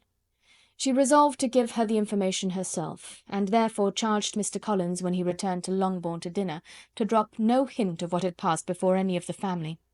A promise of secrecy was of course very dutifully given, but it could not be kept without difficulty, for the curiosity excited by his long absence burst forth in such very direct questions on his return as required some ingenuity to evade, and he was at the same time exercising great self-denial, for he was longing to publish his prosperous love. As he was to begin his journey too early on the morrow to see any of the family, the ceremony of leave-taking was performed when the ladies moved for the night, and Mrs. Bennet, with great politeness and cordiality, said how happy they should be to see him at Longbourn again, whenever his engagements might allow him to visit them. "My dear madam," he replied, "this invitation is particularly gratifying, because it is what I have been hoping to receive, and you may be very certain that I shall avail myself of it as soon as possible." They were all astonished, and Mr. Bennet, who could by no means wish for so speedy a return, immediately said, "But is there not danger of Lady Catherine's disapprobation here, my good sir? You had better neglect your relations than run the risk of offending your patroness." "My dear sir," replied Mr. Collins, "I am particularly obliged to you for this friendly caution, and you may depend upon my not taking so material a step without her ladyship's concurrence." "You cannot be too much upon your guard. Risk anything rather than her displeasure. And if you find it likely to be raised by your coming to us again, which I should think exceedingly probable, stay quietly at home, and be satisfied that we shall take no offence." "Believe me, my dear sir, my gratitude is warmly excited by such affectionate attention, and depend upon it, you will speedily receive from me a letter of thanks for this, and for every other mark of your regard during my stay in Hertfordshire. As for my fair cousins, though my absence may not be long enough to render it necessary, I shall now take the liberty of wishing them health and happiness, not excepting my cousin Elizabeth." With proper civilities the ladies then withdrew, all of them equally surprised that he meditated a quick return. Mrs. Bennet wished to understand by it that he thought of paying his addresses to one of her younger girls, and Mary might have been prevailed on to accept him. She rated his abilities much higher than any of the others. There was a solidity in his reflections which often struck her, and though by no means so clever as herself, she thought that if encouraged to read and improve himself by such an example as hers, he might become a very agreeable companion. But on the following morning every hope of this kind was done away. Miss Lucas called soon after breakfast, and in a private conference with Elizabeth related the event of the day before. The possibility of Mr. Collins's fancying himself in love with her friend had once occurred to Elizabeth within the last day or two, but that Charlotte could encourage him seemed almost as far from possibility as she could encourage him herself, and her astonishment was consequently so great as to overcome at first the bounds of decorum, and she could not help crying out, "Engaged to Mr. Collins? My dear Charlotte, impossible!" The steady countenance which Miss Lucas had commanded in telling her story gave way to a momentary confusion here on receiving so direct a reproach, though, as it was no more than she expected, she soon regained her composure and calmly replied, "Why should you be surprised, my dear Eliza? Do you think it incredible that Mr. Collins should be able to procure any woman's good opinion, because he was not so happy as to succeed with you?" But Elizabeth had now recollected herself, and making a strong effort for it, was able to assure with tolerable firmness that the prospect of their relationship was highly grateful to her, and that she wished her all imaginable happiness. "I see what you are feeling," replied Charlotte. "You must be surprised, very much surprised, so lately as Mr. Collins was wishing to marry you. But when you have had time to think it over, I hope you will be satisfied with what I have done. I am not romantic, you know, I never was. I ask only a comfortable home, and considering Mr. Collins's character, connection, and situation in life, I am convinced that my chance of happiness with him is as fair as most people can boast on entering the marriage state." Elizabeth quietly answered, "Undoubtedly," and after an awkward pause they returned to the rest of the family. Charlotte did not stay much longer, and Elizabeth was then left to reflect on what she had heard. It was a long time before she became at all reconciled to the idea of so unsuitable a match. The strangeness of Mr. Collins's making 2 offers of marriage within 3 days was nothing in comparison of his being now accepted. She had always felt that Charlotte's opinion of matrimony was not exactly like her own, but she had not supposed it to be possible that, when called into action, she would have sacrificed every better feeling to worldly advantage. Charlotte, the wife of Mr. Collins, was a most humiliating picture, and to the pang of a friend disgracing herself and sunk in her esteem was added the distressing conviction that it was impossible for that friend to be tolerably happy in the lot she had chosen. Chapter 23. Elizabeth was sitting with her mother and sisters, reflecting on what she had heard, and doubting whether she was authorised to mention it, when Sir William Lucas himself appeared, sent by his daughter to announce her engagement to the family. With many compliments to them and much self-gratulation on the prospect of a connection between the two houses, he unfolded the matter to an audience not merely wondering but incredulous. For Mrs. Bennet, with more perseverance than politeness, protested he must be entirely mistaken, and Lydia, always unguarded and often uncivil, boisterously exclaimed, "Good Lord, Sir William, how can you tell such a story? Do not you know that Mr. Collins wants to marry Lizzie?" Nothing less than the complaisance of a courtier could have borne without anger such treatment, but Sir William's good breeding carried him through it all, and though he begged leave to be positive as to the truth of his information, he listened to all their impertinence with the most forbearing courtesy. Elizabeth, feeling it incumbent on her to relieve him from so unpleasant a situation, now put herself forward to confirm his account by mentioning her prior knowledge of it from Charlotte herself, and endeavoured to put a stop to the exclamations of her mother and sisters by the earnestness of her congratulations to Sir William, in which she was readily joined by Jane, and by making a variety of remarks on the happiness that might be expected from the match, the excellent character of Mr. Collins, and the convenient distance of Hunsford from London. Mrs. Bennet was in fact too much overpowered to say a great deal while Sir William remained, but no sooner had he left them than her feelings found a rapid vent. In the first place, she persisted in disbelieving the whole of the matter. Secondly, she was very sure that Mr. Collins had been taken in. Thirdly, she trusted that they would never be happy together, and fourthly, that the match might be broken off. Two inferences, however, were plainly deduced from the whole. One, that Elizabeth was the real cause of the mischief, and the other, that she herself had been barbarously misused by them all, and on these two points she principally dwelt during the rest of the day. Nothing could console and nothing could appease her, nor did that day wear out her resentment. A week elapsed before she could see Elizabeth without scolding her, a month passed before she could speak to Sir William or Lady Lucas without being rude, and many months were gone before she could at all forgive their daughter. Mr. Bennet's emotions were much more tranquil on the occasion, and such as he did experience he pronounced to be of a most agreeable sort, for it gratified him, he said, to discover that Charlotte Lucas, whom he had used to think tolerably sensible, was as foolish as his wife, and more foolish than his daughter. Jane confessed herself a little surprised at the match, but she said less of her astonishment than of her earnest desire for their happiness, nor could Elizabeth persuade her to consider it as improbable. Kitty and Lydia were far from envying Miss Lucas, for Mr. Collins was only a clergyman, and it affected them in no other way than as a piece of news to spread at Meryton. Lady Lucas could not be insensible of triumph on being able to retort on Mrs. Bennet the comfort of having a daughter well married, and she called at Longbourn rather oftener than usual to say how happy she was, though Mrs. Bennet's sour looks and ill-natured remarks might have been enough to drive happiness away. Between Elizabeth and Charlotte there was a restraint which kept them mutually silent on the subject, and Elizabeth felt persuaded that no real confidence could ever subsist between them again. Her disappointment in Charlotte made her turn with fonder regard to her sister, of whose rectitude and delicacy she was sure her opinion could never be shaken, and for whose happiness she grew daily more anxious, as Bingley had now been gone a week, and nothing more was heard of his return. Jane had sent Caroline an early answer to her letter, and was counting the days till she might reasonably hope to hear again. The promised letter of thanks from Mr. Collins arrived on Tuesday, addressed to their father, and written with all the solemnity of gratitude which a 12-month's abode in the family might have prompted. After discharging his conscience on that head, he proceeded to inform them, with many rapturous expressions, of his happiness in having obtained the affection of their amiable neighbour Miss Lucas, and then explained that it was merely with the view of enjoying her society that he had been so ready to close with their kind wish of seeing him again at Longbourn, whither he hoped to be able to return on Monday fortnight, for Lady Catherine, he added, so heartily approved his marriage, that she wished it to take place as soon as possible, which he trusted would be an unanswerable argument with his amiable Charlotte, to name an early day for making him the happiest of men.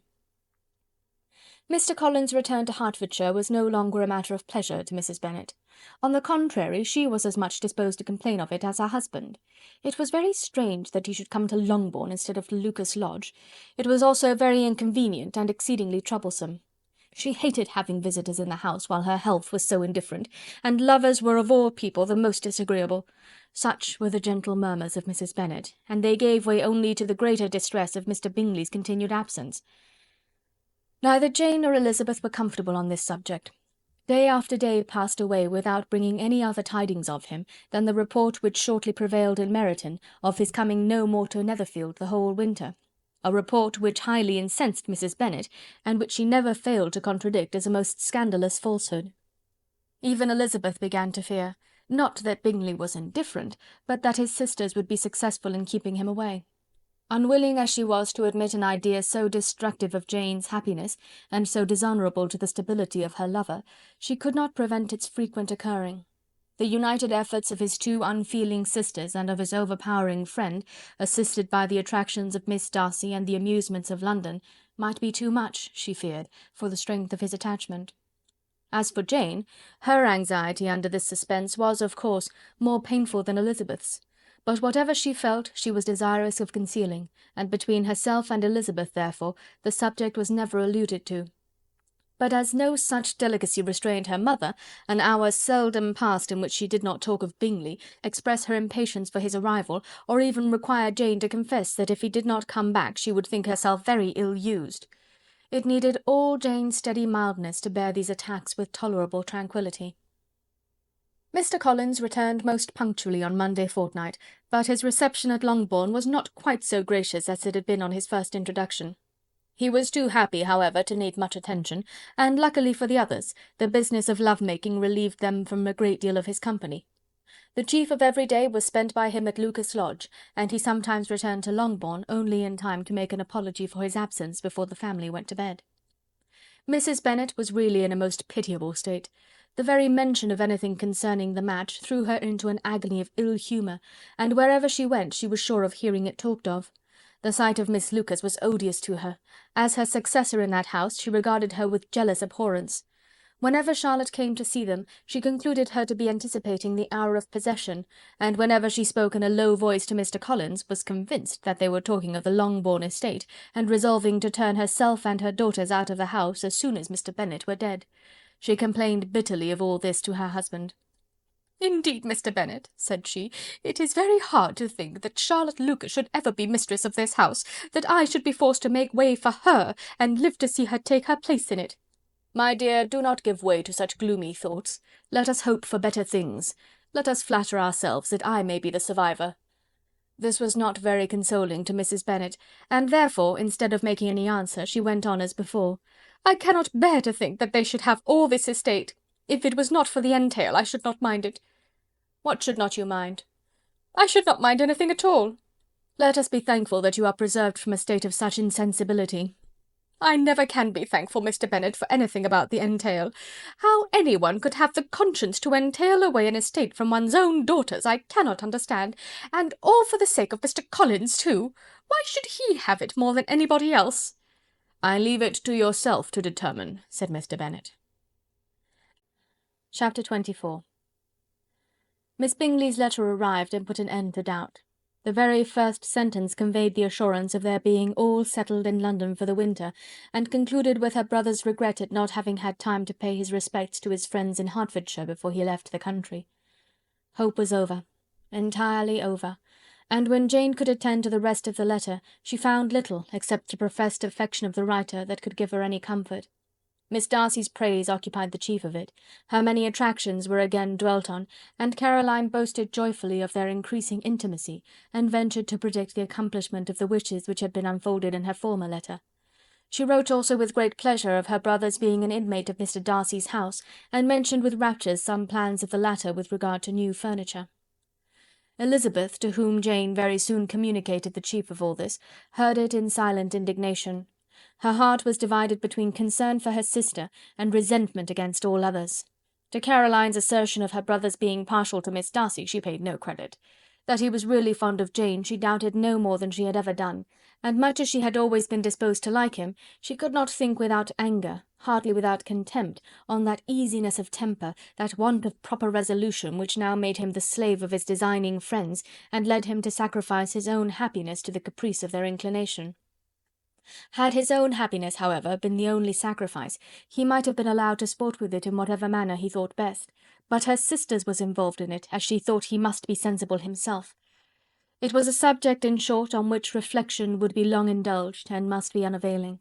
She could think of nothing else, and yet, whether Bingley's regard had really died away, or were suppressed by his friend's interference, whether he had been aware of Jane's attachment, or whether it had escaped his observation, whatever were the case, though her opinion of him must be materially affected by the difference, her sister's situation remained the same, her peace equally wounded. A day or two passed before Jane had the courage to speak of her feelings to Elizabeth, but at last, on Mrs. Bennet's leaving them together, after a longer irritation than usual about Netherfield and its master, she could not help saying, "Oh, that my dear mother had more command over herself! She can have no idea of the pain she gives me by her continual reflections on him. But I will not repine, it cannot last long. He will be forgot, and we shall all be as we were before." Elizabeth looked at her sister with incredulous solicitude, but said nothing. "You doubt me," cried Jane, slightly colouring. "Indeed, you have no reason. He may live in my memory as the most amiable man of my acquaintance, but that is all. I have nothing either to hope or fear, and nothing to reproach him with. Thank God, I have not that pain. A little time, therefore, I shall certainly try to get the better." With a stronger voice she soon added, "I have this comfort immediately, that it has not been more than an error of fancy on my side, and that it has done no harm to anyone but myself." "My dear Jane," exclaimed Elizabeth, "you are too good. Your sweetness and disinterestedness are really angelic. I do not know what to say to you. I feel as if I had never done you justice, or loved you as you deserve."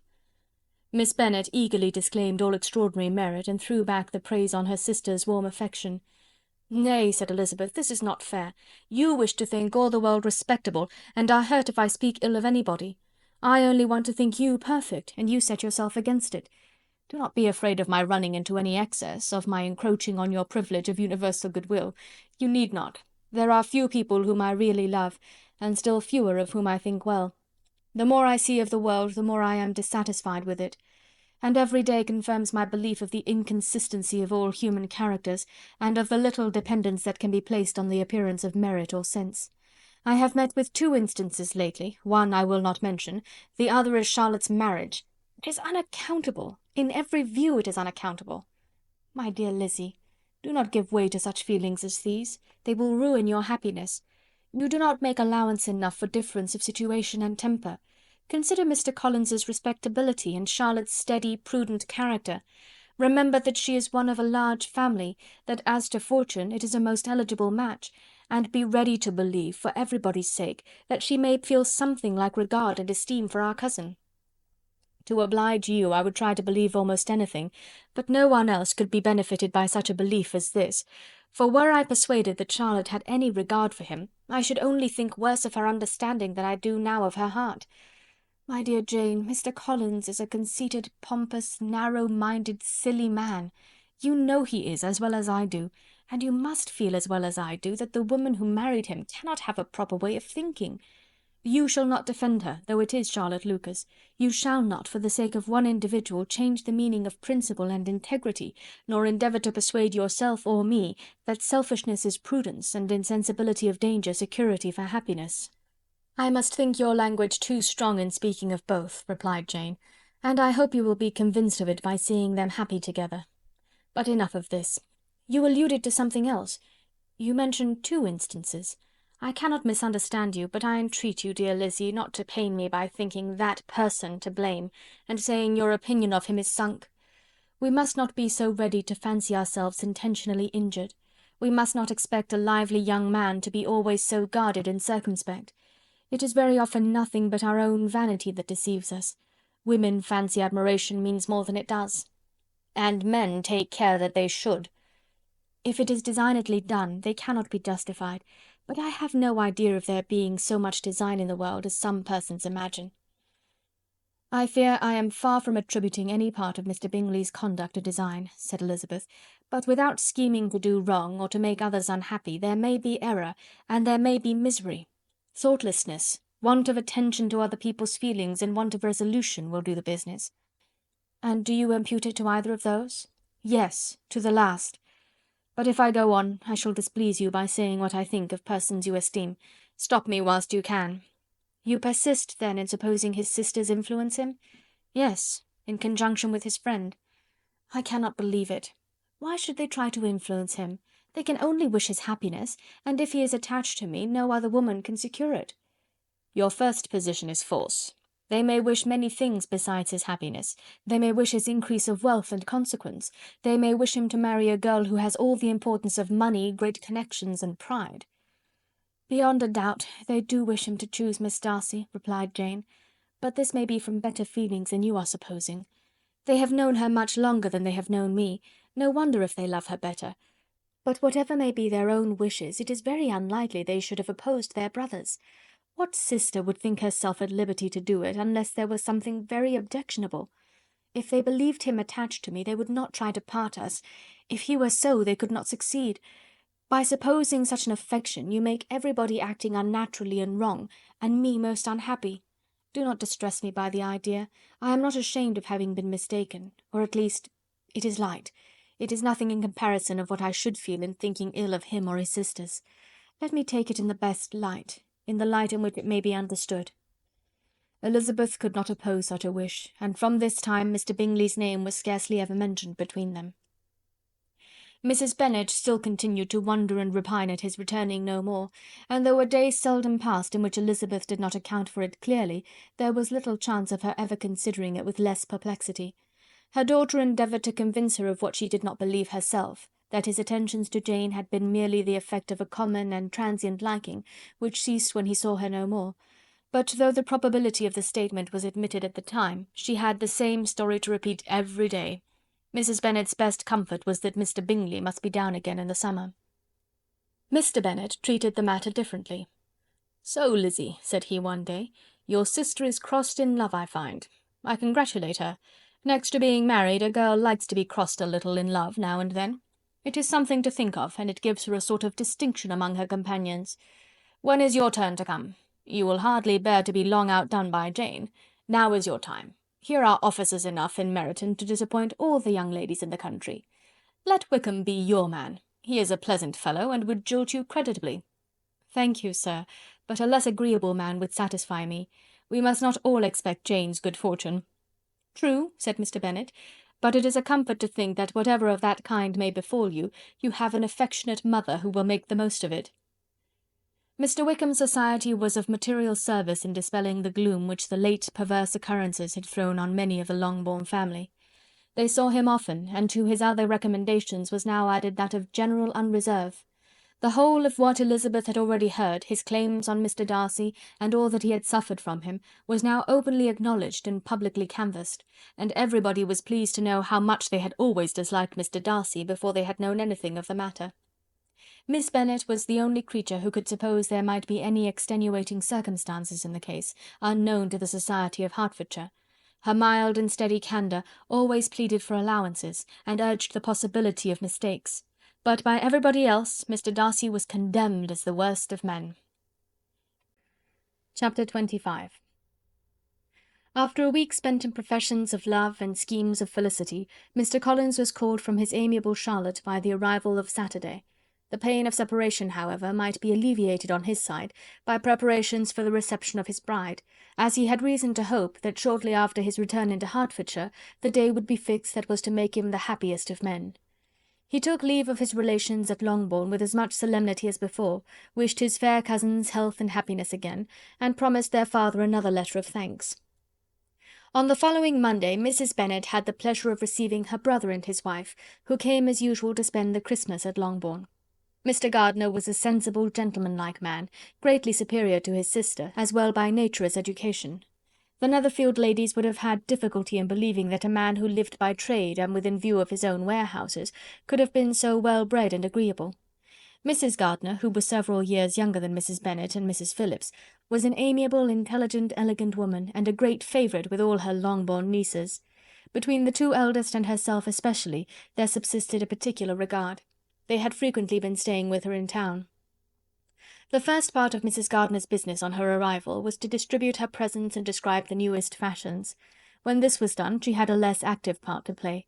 It became her turn to listen. Mrs. Bennet had many grievances to relate, and much to complain of. They had all been very ill used since she last saw her sister. 2 of her girls had been upon the point of marriage, and after all there was nothing in it. "I do not blame Jane," she continued, "for Jane would have got Mr. Bingley if she could. But Lizzy, oh sister, it is very hard to think that she might have been Mr. Collins's wife by this time, had it not been for her own perverseness. He made her an offer in this very room, and she refused him. The consequence of it is, that Lady Lucas will have a daughter married before I have, and that the Longbourn estate is just as much entailed as ever. The Lucases are very artful people indeed, sister. They are all for what they can get. I am very sorry to say it of them, but so it is. It makes me very nervous and poorly to be thwarted so in my own family, and to have neighbours who think of themselves before anybody else. However, your coming just at this time is the greatest of comforts, and I am very glad to hear what you tell us of long sleeves." Mrs. Gardiner, to whom the chief of this news had been given before, in the course of Jane and Elizabeth's correspondence with her, made her sister a slight answer, and in compassion to her nieces, turned the conversation. When alone with Elizabeth afterwards, she spoke more on the subject. "It seems likely to have been a desirable match for Jane," said she. "I am sorry it went off. But these things happen so often. A young man, such as you describe Mr. Bingley, so easily falls in love with a pretty girl for a few weeks, and when accident separates them, so easily forgets her, that these sorts of inconsistencies are very frequent." "An excellent consolation in its way," said Elizabeth, "but it will not do for us. We do not suffer by accident. It does not often happen that the interference of friends will persuade a young man of independent fortune to think no more of a girl whom he was violently in love with only a few days before." "But that expression of violently in love is so hackneyed, so doubtful, so indefinite, that it gives me very little idea. It is as often applied to feelings which arise from a half-hour's acquaintance as to a real strong attachment. Pray, how violent was Mr. Bingley's love?" "I never saw a more promising inclination. He was growing quite inattentive to other people, and wholly engrossed by her. Every time they met, it was more decided and remarkable. At his own ball he offended 2 or 3 young ladies by not asking them to dance, and I spoke to him twice myself without receiving an answer. Could there be finer symptoms? Is not general incivility the very essence of love?" "Oh yes, of that kind of love which I suppose him to have felt. Poor Jane! I am sorry for her, because, with her disposition, she may not get over it immediately. It had better have happened to you, Lizzy. You would have laughed yourself out of it sooner. But do you think she would be prevailed upon to go back with us? Change of scene might be of service, and perhaps a little relief from home may be as useful as anything." Elizabeth was exceedingly pleased with this proposal, and felt persuaded of her sister's ready acquiescence. "I hope," added Mrs. Gardiner, "that no consideration with regard to this young man will influence her. We live in so different a part of town, all our connections are so different, and as you well know, we go out so little, that it is very improbable that they should meet at all, unless he really comes to see her." "And that is quite impossible, for he is now in the custody of his friend, and Mr. Darcy would no more suffer him to call on Jane in such a part of London. My dear aunt, how could you think of it? Mr. Darcy may perhaps have heard of such a place as Gracechurch Street, but he would hardly think a month's ablution enough to cleanse him from its impurities were he once to enter it, and depend upon it, Mr. Bingley never stirs without him." "So much the better. I hope they will not meet at all. But does not Jane correspond with his sister? She will not be able to help calling." "She will drop the acquaintance entirely." But in spite of the certainty in which Elizabeth affected to place this point, as well as the still more interesting one of Bingley's being withheld from seeing Jane, she felt a solicitude on the subject which convinced her, on examination, that she did not consider it entirely hopeless. It was possible, and sometimes she thought it probable, that his affection might be reanimated, and the influence of his friend successfully combated by the more natural influence of Jane's attractions. Miss Bennet accepted her aunt's invitation with pleasure, and the Bingleys were no otherwise in her thoughts at the same time than as she hoped by Caroline's not living in the same house with her brother, she might occasionally spend a morning with her without any danger of seeing him. The Gardiners stayed a week at Longbourn, and what with the Phillipses, the Lucases, and the officers, there was not a day without its engagement. Mrs. Bennet had so carefully provided for the entertainment of her brother and sister that they did not once sit down to a family dinner. When the engagement was for home, some of the officers always made part of it, of which officers Mr. Wickham was sure to be one, and on these occasions Mrs. Gardiner, rendered suspicious by Elizabeth's warm commendation, narrowly observed them both. Without supposing them, from what she saw, to be very seriously in love, their preference of each other was plain enough to make her a little uneasy, and she resolved to speak to Elizabeth on the subject before she left Hertfordshire, and represent to her the imprudence of encouraging such an attachment. To Mrs. Gardiner, Wickham had one means of affording pleasure, unconnected with his general powers. About 10 or a dozen years ago, before her marriage, she had spent a considerable time in that very part of Derbyshire to which he belonged. They had, therefore, many acquaintances in common, and though Wickham had been little there since the death of Darcy's father, it was yet in his power to give her fresher intelligence of her former friends than she had been in the way of procuring. Mrs. Gardiner had seen Pemberley, and known the late Mr. Darcy by character perfectly well.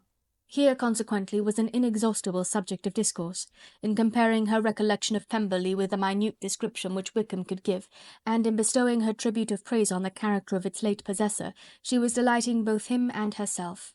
On being made acquainted with the present Mr. Darcy's treatment of him, she tried to remember some of that gentleman's reputed disposition when quite a lad, which might agree with it, and was confident at last that she recollected having heard Mr. Fitzwilliam Darcy formerly spoken of as a very proud, ill-natured boy.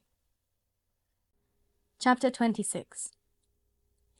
Mrs. Gardiner's caution to Elizabeth was punctually and kindly given on the first favourable opportunity of speaking to her alone. After honestly telling her what she thought, she thus went on. "You are too sensible a girl, Lizzy, to fall in love merely because you are warned against it, and therefore I am not afraid of speaking openly. Seriously, I would have you be on your guard. Do not involve yourself, or endeavour to involve him in an affection which the want of fortune would make so very imprudent. I have nothing to say against him. He is a most interesting young man, and if he had the fortune he ought to have, I should think you could not do better. But as it is, you must not let your fancy run away with you. You have sense, and we all expect you to use it. Your father would depend on your resolution and good conduct, I am sure. You must not disappoint your father." "My dear aunt, this is being serious indeed." "Yes, and I hope to engage you to be serious likewise." "Well, then, you need not be under any alarm. I will take care of myself, and of Mr. Wickham too. He shall not be in love with me if I can prevent it." "Elizabeth, you are not serious now." "I beg your pardon, I will try again. At present I am not in love with Mr. Wickham. No, I certainly am not. But he is, beyond all comparison, the most agreeable man I ever saw, and if he becomes really attached to me, I believe it will be better that he should not. I see the imprudence of it. Oh, that abominable Mr. Darcy! My father's opinion of me does me the greatest honour, and I should be miserable to forfeit it. My father, however, is partial to Mr. Wickham. In short, my dear aunt, I should be very sorry to be the means of making any of you unhappy, but since we see every day that where there is affection young people are seldom withheld by immediate want of fortune from entering into engagements with each other, how can I promise to be wiser than so many of my fellow creatures if I am tempted, or how am I even to know that it would be wisdom to resist? All that I can promise you, therefore, is not to be in a hurry. I will not be in a hurry to believe myself his first object. When I am in company with him, I will not be wishing. In short, I will do my best. Perhaps it will be as well if you discourage his coming here so very often. At least, you should not remind your mother of inviting him." "As I did the other day," said Elizabeth with a conscious smile. "Very true. It will be wise in me to refrain from that. But do not imagine that he is always here so often. It is on your account that he has been so frequently invited this week. You know my mother's ideas as to the necessity of constant company for her friends. But really, and upon my honour, I will try to do what I think to be the wisest. And now I hope you are satisfied." Her aunt assured her that she was, and Elizabeth having thanked her for the kindness of her hints, they parted. A wonderful instance of advice being given on such a point without being resented. Mr. Collins returned to Hertfordshire soon after it had been quitted by the Gardiners and Jane, but as he took up his abode with the Lucases, his arrival was no great inconvenience to Mrs. Bennet. His marriage was now fast approaching, and she was at length so far resigned as to think it inevitable, and even repeatedly to say in an ill-natured tone that she wished they might be happy. Thursday was to be the wedding day, and on Wednesday Miss Lucas paid her farewell visit, and when she rose to take leave, Elizabeth, ashamed of her mother's ungracious and reluctant good wishes, and sincerely affected herself, accompanied her out of the room. As they went downstairs together, Charlotte said, "I shall depend on hearing from you very often, Eliza." "That you certainly shall. And I have another favour to ask you. Will you come and see me? We shall often meet, I hope, in Hertfordshire. I am not likely to leave Kent for some time. Promise me, therefore, to come to Hunsford." Elizabeth could not refuse, though she foresaw little pleasure in the visit. "My father and Maria are coming to me in March," added Charlotte, "and I hope you will consent to be of the party. Indeed, Eliza, you will be as welcome as either of them." The wedding took place, the bride and bridegroom set off for Kent from the church door, and everybody had as much to say or to hear on the subject as usual. Elizabeth soon heard from her friend, and their correspondence was as regular and frequent as it had ever been. That it should be equally unreserved was impossible. Elizabeth could never address her without feeling that all the comfort of intimacy was over, and though determined not to slacken as a correspondent, it was for the sake of what had been, rather than what was. Charlotte's first letters were received with a good deal of eagerness. There could not but be curiosity to know how she would speak of her new home, how she would like Lady Catherine, and how happy she would dare pronounce herself to be.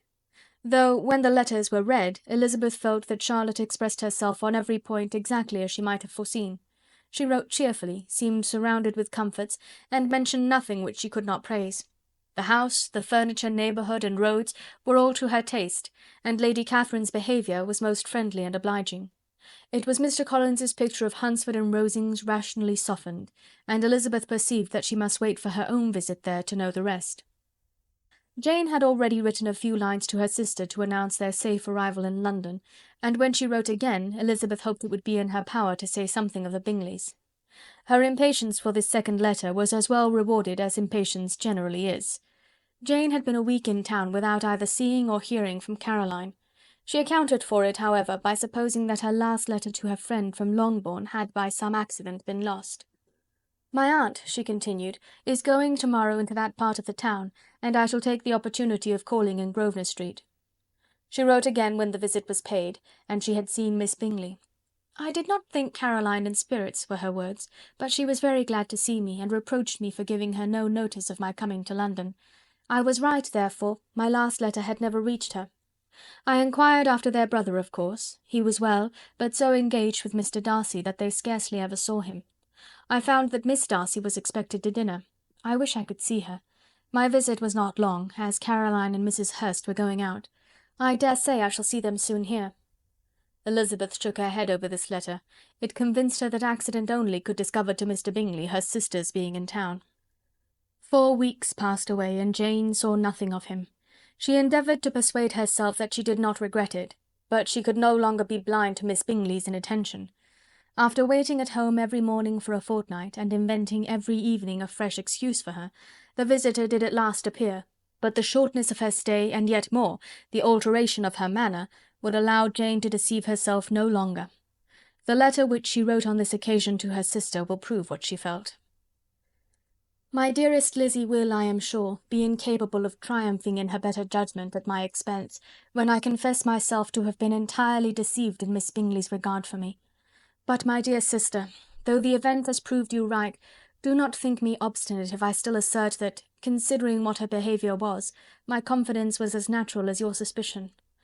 I do not at all comprehend her reason for wishing to be intimate with me, but if the same circumstances were to happen again, I am sure I should be deceived again.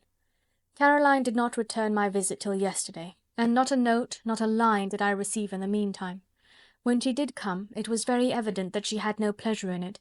She made a slight, formal apology for not calling before, said not a word of wishing to see me again, and was in every respect so altered a creature that when she went away I was perfectly resolved to continue the acquaintance no longer.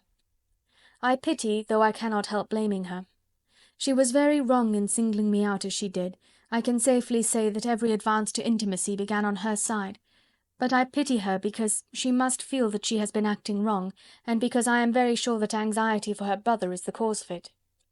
I need not explain myself farther, though we know this anxiety to be quite needless, yet if she feels it, it will easily account for her behaviour to me, and so deservedly dear as he is to his sister, whatever anxiety she must feel on his behalf is natural and amiable. I cannot but wonder, however, at her having any such fears now, because, if he had at all cared about me, we must have met long ago. He knows of my being in town, I am certain, from something she said herself, and yet it would seem, by her manner of talking, as if she wanted to persuade herself that he is really partial to Miss Darcy. I cannot understand it.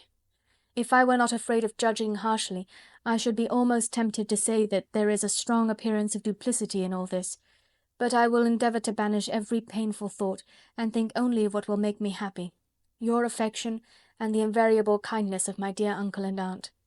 Let me hear from you very soon. Miss Bingley said something of his never returning to Netherfield again, of giving up the house, but not with any certainty. We had better not mention it. I am extremely glad that you have such pleasant accounts from our friends at Hunsford. Pray go to see them with Sir William and Maria. I am sure you will be very comfortable there. Yours, etc. This letter gave Elizabeth some pain. but her spirits returned as she considered that Jane would no longer be duped, by the sister at least. All expectation from the brother was now absolutely over. She could not even wish for a renewal of his attentions. His character sunk on every review of it, and as a punishment for him, as well as a possible advantage to Jane, she seriously hoped that he might really soon marry Mr. Darcy's sister, as, by Wickham's account, she would make him abundantly regret what he had thrown away. Mrs. Gardiner about this time reminded Elizabeth of her promise concerning that gentleman, and required information, and Elizabeth had such to send as might rather give contentment to her aunt than to herself. His apparent partiality had subsided, his attentions were over, he was the admirer of someone else. Elizabeth was watchful enough to see it all, but she could see it and write of it without material pain. Her heart had been but slightly touched, and her vanity was satisfied with believing that she would have been his only choice, had fortune permitted it. The sudden acquisition of £10,000 was the most remarkable charm of the young lady to whom he was now rendering himself agreeable, but Elizabeth, less clear-sighted perhaps in this case than in Charlotte's, did not quarrel with him for his wish of independence. Nothing, on the contrary, could be more natural, and while able to suppose that it cost him a few struggles to relinquish her, she was ready to allow it a wise and desirable measure for both, and could very sincerely wish him happy. All this was acknowledged to Mrs. Gardiner, and after relating the circumstances, she thus went on. "I am now convinced, my dear aunt, that I have never been much in love, for had I really experienced that pure and elevating passion, I should at present detest his very name, and wish him all manner of evil. But my feelings are not only cordial towards him, they are even impartial towards Miss King. I cannot find out that I hate her at all, or that I am in the least unwilling to think her a very good sort of girl. There can be no love in all this. My watchfulness has been effectual, and though I certainly should be a more interesting object to all my acquaintances were I distractedly in love with him, I cannot say that I regret my comparative insignificance. Importance may sometimes be purchased too dearly. Kitty and Lydia take his defection much more to heart than I do. They are young in the ways of the world, and not yet open to the mortifying conviction that handsome young men must have something to live on as well as the plain." Chapter 27. With no greater events than these in the Longbourn family, and otherwise diversified by little beyond the walks to Meryton, sometimes dirty and sometimes cold, did January and February pass away. March was to take Elizabeth to Hunsford. She had not at first thought very seriously of going thither, but Charlotte, she soon found, was depending on the plan, and she gradually learned to consider it herself with greater pleasure as well as greater certainty. Absence had increased her desire of seeing Charlotte again, and weakened her disgust of Mr. Collins. There was novelty in the scheme, and as with such a mother and such uncompanionable sisters, home could not be faultless, a little change was not unwelcome for its own sake. The journey would, moreover, give her a peep at Jane, and in short, as the time drew near, she would have been very sorry for any delay. Everything, however, went on smoothly, and was finally settled according to Charlotte's first sketch. She was to accompany Sir William and his second daughter. The improvement of spending a night in London was added in time, and the plan became as perfect as plan could be. The only pain was in leaving her father, who would certainly miss her, and who, when it came to the point, so little liked her going, that he told her to write to him, and almost promised to answer her letter. The farewell between herself and Mr. Wickham was perfectly friendly, on his side even more. His present pursuit could not make him forget that Elizabeth had been the first to excite and to deserve his attention, the first to listen and to pity, the first to be admired; and in his manner of bidding her adieu, wishing her every enjoyment, reminding her of what she was to expect in Lady Catherine de Bourgh, and trusting their opinion of her, their opinion of everybody, would always coincide, there was a solicitude, an interest, which she felt must ever attach her to him with a most sincere regard; and she parted from him convinced that, whether married or single, he must always be her model of the amiable and pleasing. Her fellow travellers the next day were not of a kind to make her think him less agreeable. Sir William Lucas and his daughter Maria, a good-humoured girl, but as empty-headed as himself, had nothing to say that could be worth hearing, and were listened to with about as much delight as the rattle of the chaise. Elizabeth loved absurdities, but she had known Sir William's too long. He could tell her nothing new of the wonders of his presentation and knighthood, and his civilities were worn out, like his information. It was a journey of only 24 miles, and they began it so early as to be in Gracechurch Street by noon. As they drove to Mr. Gardiner's door, Jane was at a drawing-room window watching their arrival. When they entered the passage she was there to welcome them, and Elizabeth, looking earnestly in her face, was pleased to see it healthful and lovely as ever. On the stairs were a troop of little boys and girls, whose eagerness for their cousin's appearance would not allow them to wait in the drawing-room, and whose shyness, as they had not seen her for a twelvemonth, prevented their coming lower. All was joy and kindness. The day passed most pleasantly away, the morning and bustle and shopping, and the evening at one of the theatres. Elizabeth then contrived to sit by her aunt. Their first object was her sister, and she was more grieved than astonished to hear, in reply to her minute inquiries, that though Jane always struggled to support her spirits, there were periods of dejection. It was reasonable, however, to hope that they would not continue long. Mrs. Gardiner gave her the particulars also of Miss Bingley's visit in Gracechurch Street, and repeated conversations occurring at different times between Jane and herself, which proved that the former had, from her heart, given up the acquaintance. Mrs. Gardiner then rallied her niece on Wickham's desertion, and complimented her on bearing it so well. "But, my dear Elizabeth," she added, "what sort of girl is Miss King? I should be sorry to think our friend mercenary." "Pray, my dear aunt, what is the difference in matrimonial affairs between the mercenary and the prudent motive? Where does discretion end and avarice begin? Last Christmas you were afraid of his marrying me because it would be imprudent, and now, because he is trying to get a girl with only £10,000, you want to find out that he is mercenary. If you will only tell me what sort of girl Miss King is, I shall know what to think. She is a very good kind of girl, I believe. I know no harm of her. But he paid her not the smallest attention till her grandfather's death made her mistress of this fortune. No, what should he? If it were not allowable for him to gain my affections because I had no money, what occasion could there be for making love to a girl whom he did not care about, and who was equally poor?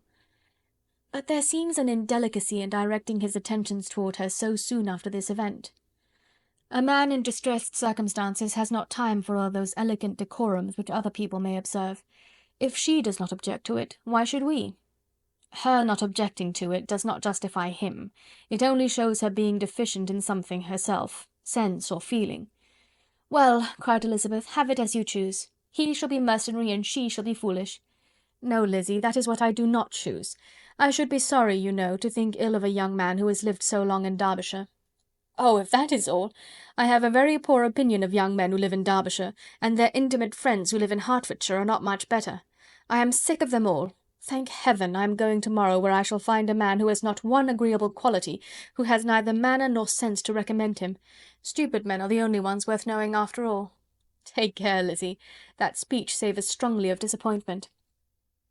Before they were separated by the conclusion of the play, she had the unexpected happiness of an invitation to accompany her uncle and aunt in a tour of pleasure which they proposed taking in the summer. "We have not determined how far it shall carry us," said Mrs. Gardiner, "but perhaps to the Lakes." No scheme could have been more agreeable to Elizabeth, and her acceptance of the invitation was most ready and grateful. "Oh, my dear, dear aunt," she rapturously cried, "what delight! What felicity! You give me fresh life and vigour. Adieu to disappointment and spleen. What are young men to rocks and mountains? Oh, what hours of transport we shall spend! And when we do return, it shall not be like other travellers, without being able to give one accurate idea of anything. We will know where we have gone, we will recollect what we have seen. Lakes, mountains, and rivers shall not be jumbled together in our imaginations, nor when we attempt to describe any particular scene, will we begin quarrelling about its relative situation. Let our first effusions be less insupportable than those of the generality of travellers." Chapter 28. Every object in the next day's journey was new and interesting to Elizabeth, and her spirits were in a state of enjoyment, for she had seen her sister looking so well as to banish all fear for her health, and the prospect of her northern tour was a constant source of delight. When they left the high road for the lane to Hunsford, every eye was in search of the parsonage, and every turning expected to bring it in view. The palings of Rosings Park was their boundary on one side. Elizabeth smiled at the recollection of all that she had heard of its inhabitants. At length the parsonage was discernible. The garden sloping to the road, the house standing in it, the green pales and the laurel hedge, everything declared they were arriving. Mr. Collins and Charlotte appeared at the door, and the carriage stopped at the small gate which led by a short gravel walk to the house, amidst the nods and smiles of the whole party. In a moment they were all out of the chaise, rejoicing at the sight of each other. Mrs. Collins welcomed her friend with the liveliest pleasure, and Elizabeth was more and more satisfied with coming when she found herself so affectionately received. She saw instantly that her cousin's manners were not altered by his marriage. His formal civility was just what it had been, and he detained her some minutes at the gate to hear and satisfy his inquiries after all her family. They were then, with no other delay than his pointing out the neatness of the entrance, taken into the house. And as soon as they were in the parlour, he welcomed them a second time, with ostentatious formality, to his humble abode, and punctually repeated all his wife's offers of refreshment. Elizabeth was prepared to see him in his glory, and she could not help fancying that in displaying the good proportion of the room, its aspect and its furniture, he addressed himself particularly to her, as if wishing to make her feel what she had lost in refusing him. But though everything seemed neat and comfortable, she was not able to gratify him by any sigh of repentance, and rather looked with wonder at her friend that she could have so cheerful an air with such a companion. When Mr. Collins said anything of which his wife might reasonably be ashamed, which certainly was not unseldom, she involuntarily turned her eye on Charlotte. Once or twice she could discern a faint blush, but in general Charlotte wisely did not hear. After sitting long enough to admire every article of furniture in the room, from the sideboard to the fender, to give an account of their journey and of all that had happened in London, Mr. Collins invited them to take a stroll in the garden, which was large and well laid out, and to the cultivation of which he attended himself. To work in this garden was one of his most respectable pleasures, and Elizabeth admired the command of countenance with which Charlotte talked of the healthfulness of the exercise, and owned she encouraged it as much as possible. Here, leading the way through every walk and cross-walk, and scarcely allowing them an interval to utter the praises he asked for, every view was pointed out with a minuteness which left beauty entirely behind. He could number the fields in every direction, and could tell how many trees there were in the most distant clump. But of all the views which his garden, or which the country or kingdom could boast, none were to be compared with the prospect of Rosings, afforded by an opening in the trees that bordered the park nearly opposite the front of his house. It was a handsome modern building, well situated on rising ground. From his garden Mr. Collins would have led them round his 2 meadows, but the ladies, not having shoes to encounter the remains of a white frost, turned back, and while Sir William accompanied him, Charlotte took her sister and friend over the house, extremely well pleased probably to have the opportunity of showing it without her husband's help. It was rather small, but well built and convenient, and everything was fitted up and arranged with a neatness and consistency of which Elizabeth gave Charlotte all the credit. When Mr. Collins could be forgotten, there was really an air of great comfort throughout, and by Charlotte's evident enjoyment of it, Elizabeth supposed he must be often forgotten. She had already learnt that Lady Catherine was still in the country. It was spoken of again while they were at dinner, when Mr. Collins, joining in, observed, "Yes, Miss Elizabeth, you will have the honour of seeing Lady Catherine de Bourgh on the ensuing Sunday at church, and I need not say you will be delighted with her. She is all affability and condescension, and I doubt not but you will be honoured with some portion of her notice when service is over. I have scarcely any hesitation in saying she will include you and my sister Maria in every invitation with which she honours us during your stay here. Her behaviour to my dear Charlotte is charming. We dine at Rosings twice every week, and are never allowed to walk home. Her ladyship's carriage is regularly ordered for us. I should say one of her ladyship's carriages, for she has several." "Lady Catherine is a very respectable, sensible woman indeed," added Charlotte, "and a most attentive neighbour." "Very true, my dear, that is exactly what I say. She is the sort of woman whom one cannot regard with too much deference."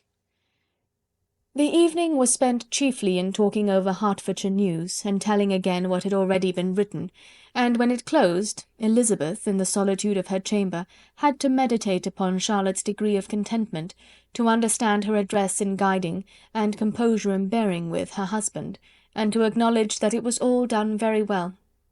She also had to anticipate how her visit would pass. The quiet tenor of their usual employments, the vexatious interruptions of Mr. Collins, and the gaieties of their intercourse with Rosings. A lively imagination soon settled it all. About the middle of the next day, as she was in her room getting ready for a walk, a sudden noise below seemed to speak the whole house in confusion, and after listening a moment, she heard somebody running upstairs in a violent hurry, and calling loudly after her. She opened the door and met Maria in the landing-place, who, breathless with agitation, cried out, "Oh, my dear Eliza, pray make haste and come into the dining-room, for there is such a sight to be seen, I will not tell you what it is. Make haste and come down this moment." Elizabeth asked questions in vain. Maria would tell her nothing more, and down they ran into the dining-room, which fronted the lane, in quest of this wonder. It was two ladies stopping in a low phaeton in the garden gate. "And is this all?" cried Elizabeth. "I expected at least that the pigs were got into the garden, and here is nothing but Lady Catherine and her daughter." "La, my dear," said Maria, quite shocked at the mistake, "it is not Lady Catherine. The old lady is Mrs. Jenkinson, who lives with them. The other is Miss de Bourgh. Only look at her. She is quite a little creature. Who would have thought that she could be so thin and small? She is abominably rude to keep Charlotte out of doors in all this wind. Why does she not come in?" "Oh, Charlotte says she hardly ever does. It is the greatest of favours when Mr. Bourgh comes in." "I like her appearance," said Elizabeth, struck with other ideas. "She looks sickly and cross. Yes, she will do for him very well. She will make him a very proper wife." Mr. Collins and Charlotte were both standing at the gate in conversation with the ladies, and Sir William, to Elizabeth's high diversion, was stationed in the doorway, in earnest contemplation of the greatness before him, and constantly bowing whenever Mr. Bourgh looked that way. At length there was nothing more to be said. The ladies drove on, and the others returned into the house. Mr. Collins no sooner saw the two girls than he began to congratulate them on their good fortune, which Charlotte explained by letting them know that the whole party was asked to dine at Rosings the next day.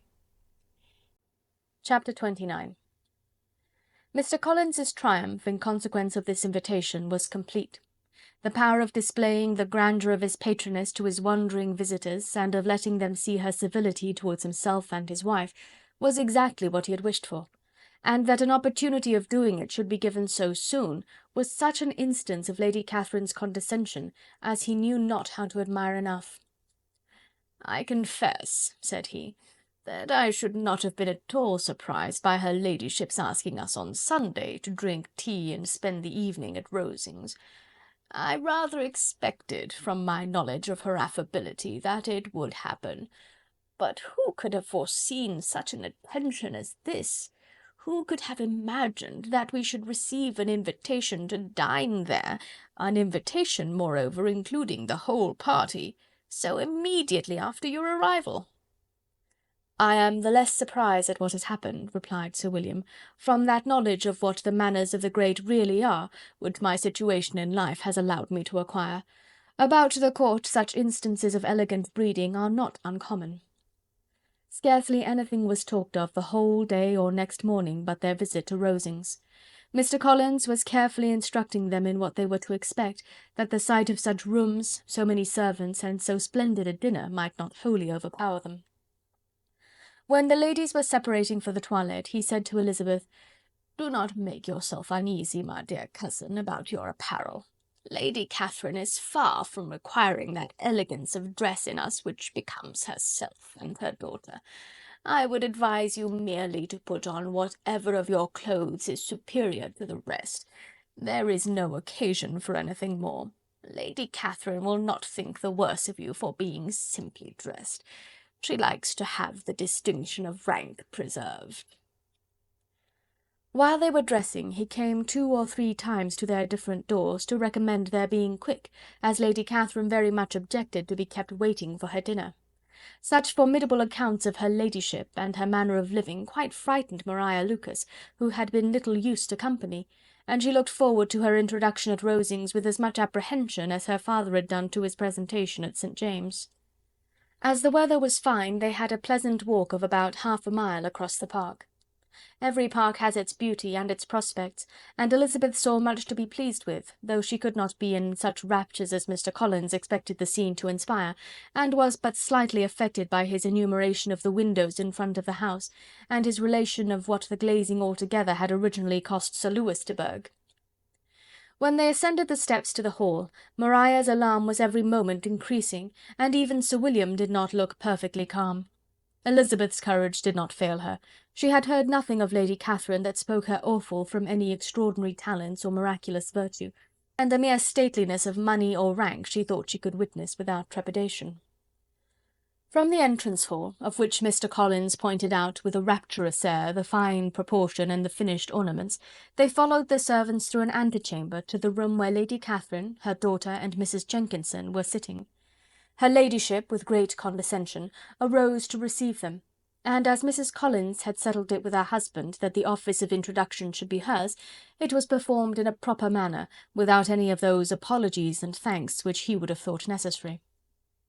In spite of having been at St. James's, Sir William was so completely awed by the grandeur surrounding him, that he had but just courage enough to make a very low bow and take his seat without saying a word, and his daughter, frightened almost out of her senses, sat on the edge of her chair, not knowing which way to look.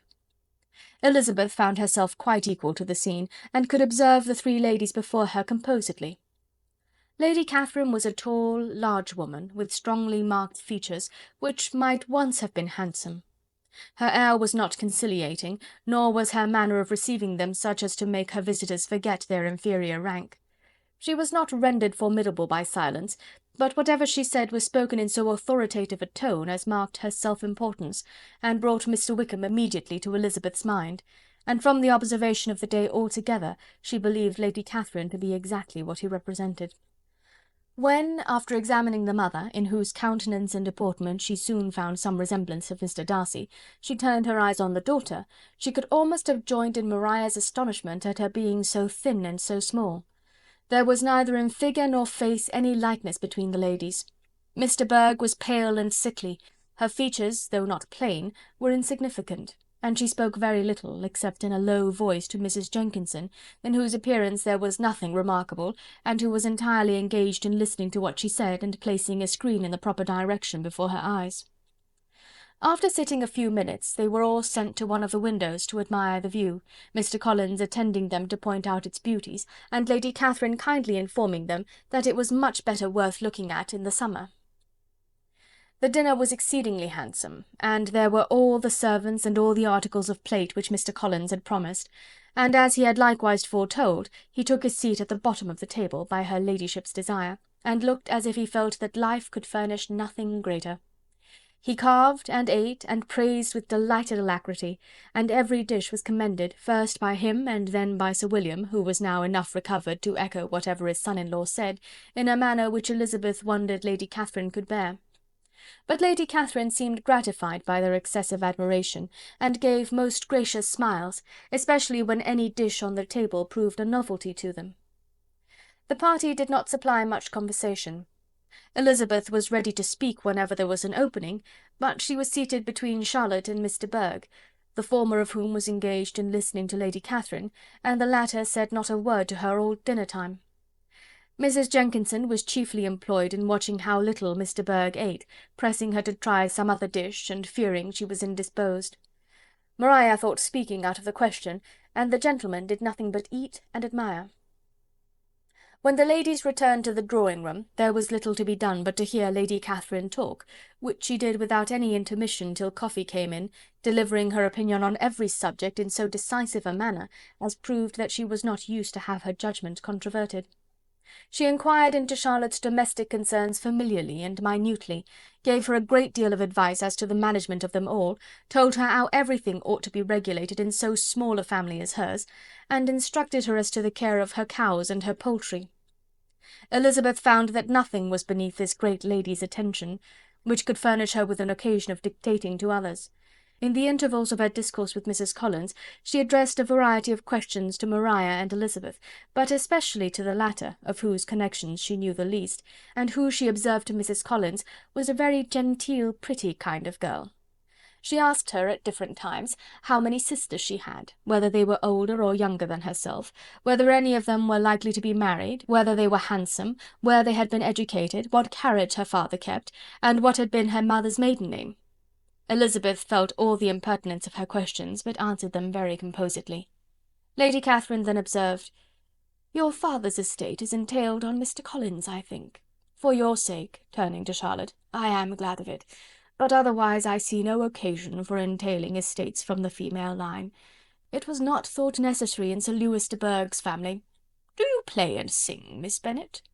"A little." "Oh, "Then some time or other we shall be happy to hear you. Our instrument is a capital one, probably superior to— You shall try it some day. Do your sisters play and sing?" "One of them does." "Why did not you all learn? You ought all to have learned. The Miss Webbs all play, and their father has not so good an income as yours. Do you draw?" "No, not at all." "What, none of you?" "Not one." "That is very strange. "But I suppose you had no opportunity.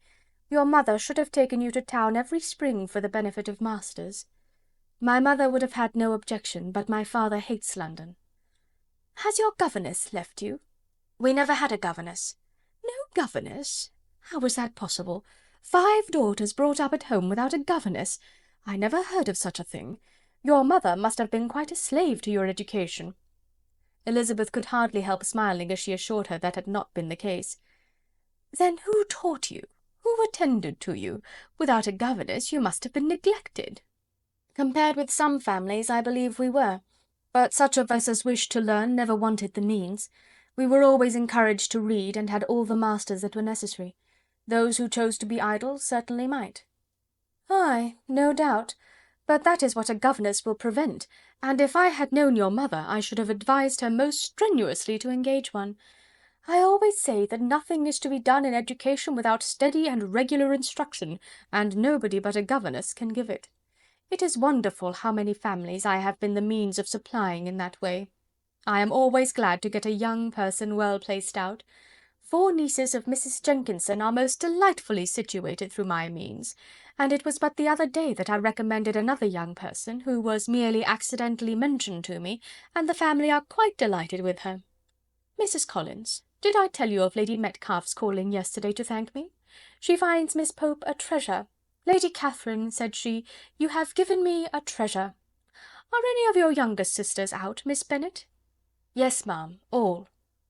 "All? What, all 5 out at once? Very odd. And you only the second? The younger ones out before the elder ones are married? Your younger sisters must be very young." "Yes, my youngest is not 16. Perhaps she is full young to be much in company. But really, ma'am, I think it would be very hard upon younger sisters that they should not have their share of society and amusement, because the elder have not the means or inclination to marry early. The last-born has as good a right to the pleasures of youth as the first, and to be kept back on such a motive, I think it would not be very likely to promote sisterly affection or delicacy of mind."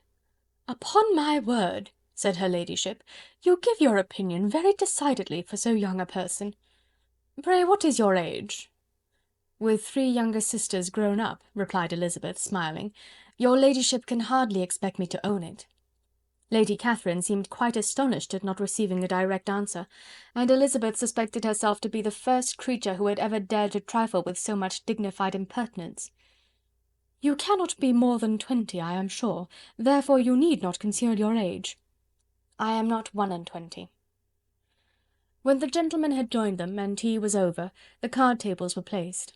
Lady Catherine, Sir William, and Mr. and Mrs. Collins sat down to quadrille, and as Miss de Bourgh chose to play at casino, the 2 girls had the honour of assisting Mrs. Jenkinson to make up her party.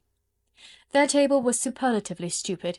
Scarcely a syllable was uttered that did not relate to the game, except when Mrs. Jenkinson expressed her fears of Miss de Bourgh's being too hot or too cold, or having too much or too little light.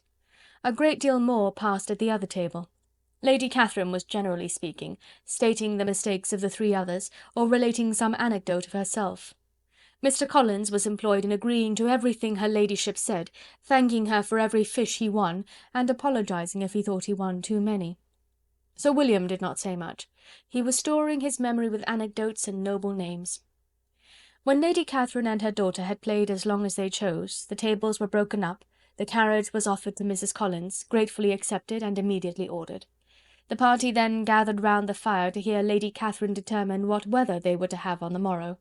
From these instructions they were summoned by the arrival of the coach, and with many speeches of thankfulness on Mr. Collins's side, and as many bows on Sir William's, they departed. As soon as they had driven from the door, Elizabeth was called on by her cousin to give her opinion of all that she had seen at Rosings, which, for Charlotte's sake, she made more favourable than it really was. But her commendation, though costing her some trouble, could by no means satisfy Mr. Collins, and he was very soon obliged to take her ladyship's praise into his own hands. Chapter 30.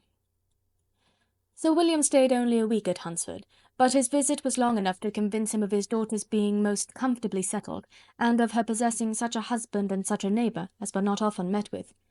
While Sir William was with them, Mr. Collins devoted his morning to driving him out in his gig and showing him the country, but when he went away the whole family returned to their usual employments, and Elizabeth was thankful to find that they did not see more of her cousin by the alteration, for the chief of the time between breakfast and dinner was now passed by him either at work in the garden, or in reading and writing, and looking out of the window in his own book-room, which fronted the road. The room in which the ladies sat was backwards. Elizabeth had at first rather wondered that Charlotte should not prefer the dining parlour for common use.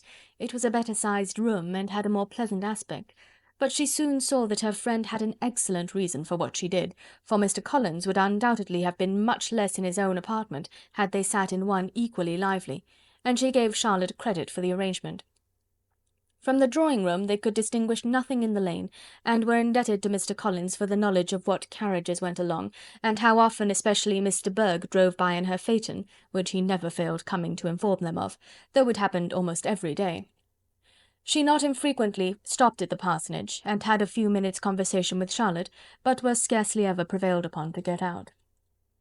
Very few days passed in which Mr. Collins did not walk to Rosings, and not many in which his wife did not think it necessary to go likewise, and till Elizabeth recollected that there might be other family livings to be disposed of, she could not understand the sacrifice of so many hours.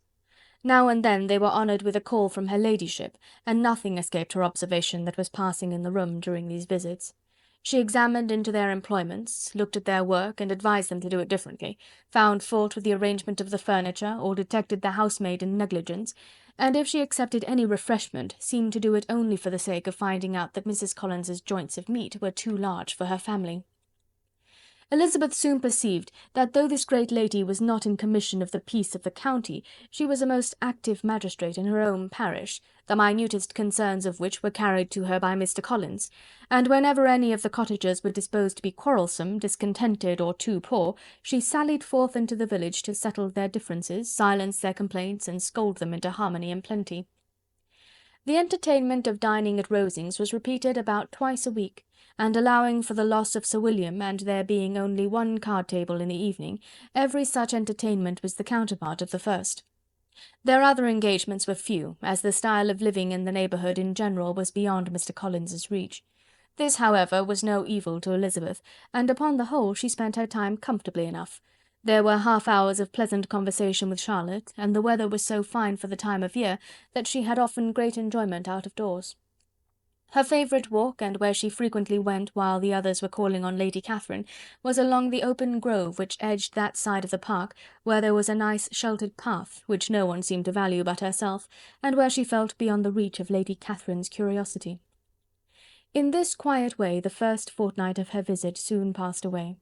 Easter was approaching, and the week preceding it was to bring an addition to the family at Rosings, which in so small a circle must be important. Elizabeth had heard soon after her arrival that Mr. Darcy was expected there in the course of a few weeks, and though there were not many of her acquaintances whom she did not prefer, his coming would furnish one comparatively new to look at in their Rosings parties, and she might be amused in seeing how hopeless Miss Bingley's designs on him were by his behaviour to his cousin, for whom he was evidently destined by Lady Catherine, who talked of his coming with the greatest satisfaction, spoke of him in terms of the highest admiration, and seemed almost angry to find that he had already been frequently seen by Miss Lucas and herself. His arrival was soon known at the parsonage, for Mr. Collins was walking the whole morning within view of the lodges opening into Hunsford Lane, in order to have the earliest assurance of it, and after making his bow as the carriage turned into the park, hurried home with the great intelligence. On the following morning he hastened to Rosings to pay his respects. There were two nephews of Lady Catherine to require them, for Mr. Darcy had brought with him a Colonel Fitzwilliam, the younger son of his uncle Lord, and to the great surprise of all the party, when Mr. Collins returned, the gentleman accompanied him. Charlotte had seen them from her husband's room, crossing the road, and immediately running into the other, told the girls what an honour they might expect, adding, "I may thank you, Eliza, for this piece of civility. Mr. Darcy would never have come so soon to wait upon me."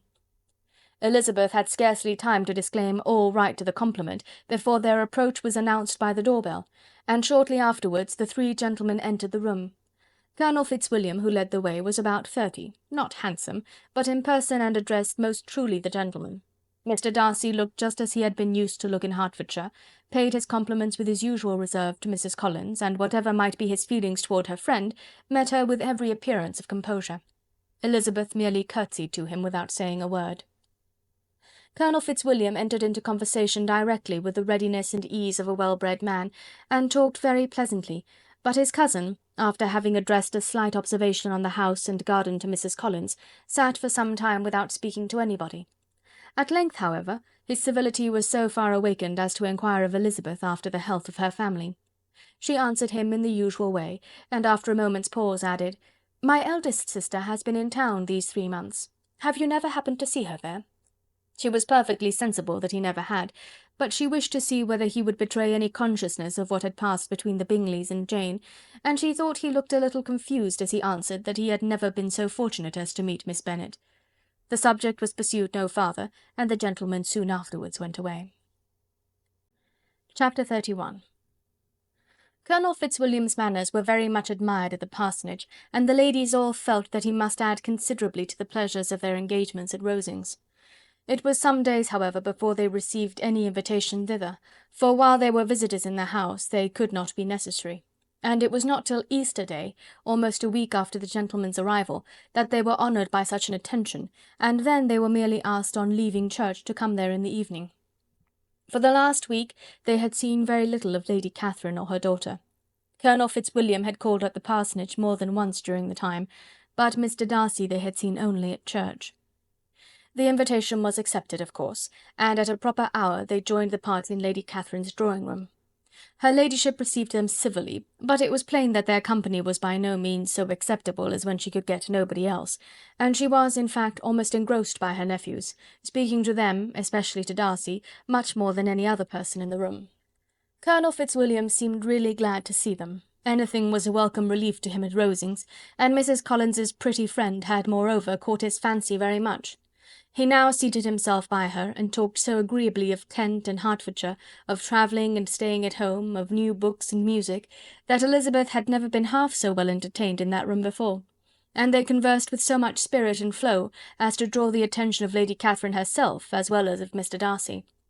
His eyes had been soon and repeatedly turned towards them with a look of curiosity, and that her ladyship after a while shared the feeling was more openly acknowledged, for she did not scruple to call out, "What is it that you are saying, Fitzwilliam? What is it that you are talking of? What are you telling Miss Bennet? Let me hear what it is." "We are speaking of music, madam," said he, when no longer able to avoid a reply. "Of music? Then pray speak aloud. It is of all subjects my delight. I must have my share in the conversation if you are speaking of music. There are few people in England, I suppose, who have more true enjoyment of music than myself, or a better natural taste. If I had ever learned, I should have been a great proficient, and so would Anne, if her health had allowed her to apply. I am confident that she would have performed delightfully. How does Georgiana get on, Darcy?" Mr. Darcy spoke with affectionate praise of his sister's proficiency. "I am very glad to hear such a good account of her," said Lady Catherine, "and pray tell her from me that she cannot expect to excel if she does not practise a good deal." "I assure you, madam," he replied, "that she does not need such advice. She practises very constantly." "So much the better. It cannot be done too much, and when I next write to her, I shall charge her not to neglect it on any account. I often tell young ladies that no excellence in music is to be acquired without constant practice.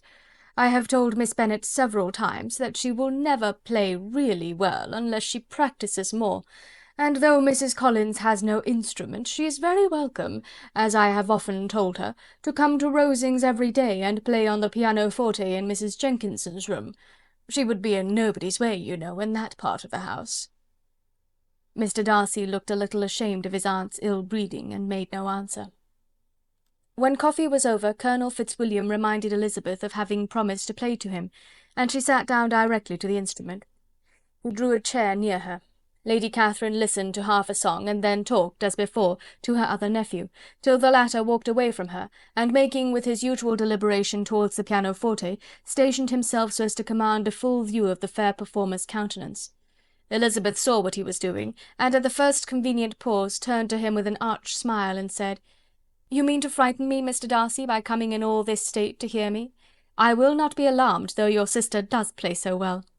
There is a stubbornness about me that can never bear to be frightened at the will of others. My courage always rises at every attempt to intimidate me."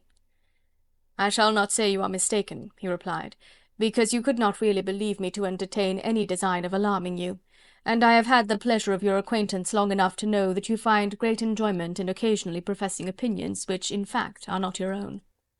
Elizabeth laughed heartily at this picture of herself, and said to Colonel Fitzwilliam, "Your cousin will give you a very pretty notion of me, and teach you not to believe a word I say. I am particularly unlucky in meeting with a person so able to expose my real character in a part of the world where I had hoped to pass myself off with some degree of credit. Indeed, Mr. Darcy, it is very ungenerous in you to mention all that you knew to my disadvantage in Hertfordshire, and, give me leave to say, very impolitic too, for it is provoking me to retaliate, and such things may come out as will shock your relations to hear." "I am not afraid of you," said he, smilingly. "Pray let me hear what you have to accuse him of," cried Colonel Fitzwilliam. "I should like to know how he behaves among strangers." "You shall hear then, but prepare yourself for something very dreadful. The first time of my ever seeing him in Hertfordshire, you must know, was at a ball, and at this ball, what do you think he did? He danced only 4 dances, though gentlemen were scarce, and to my certain knowledge more than one young lady was sitting down in want of a partner.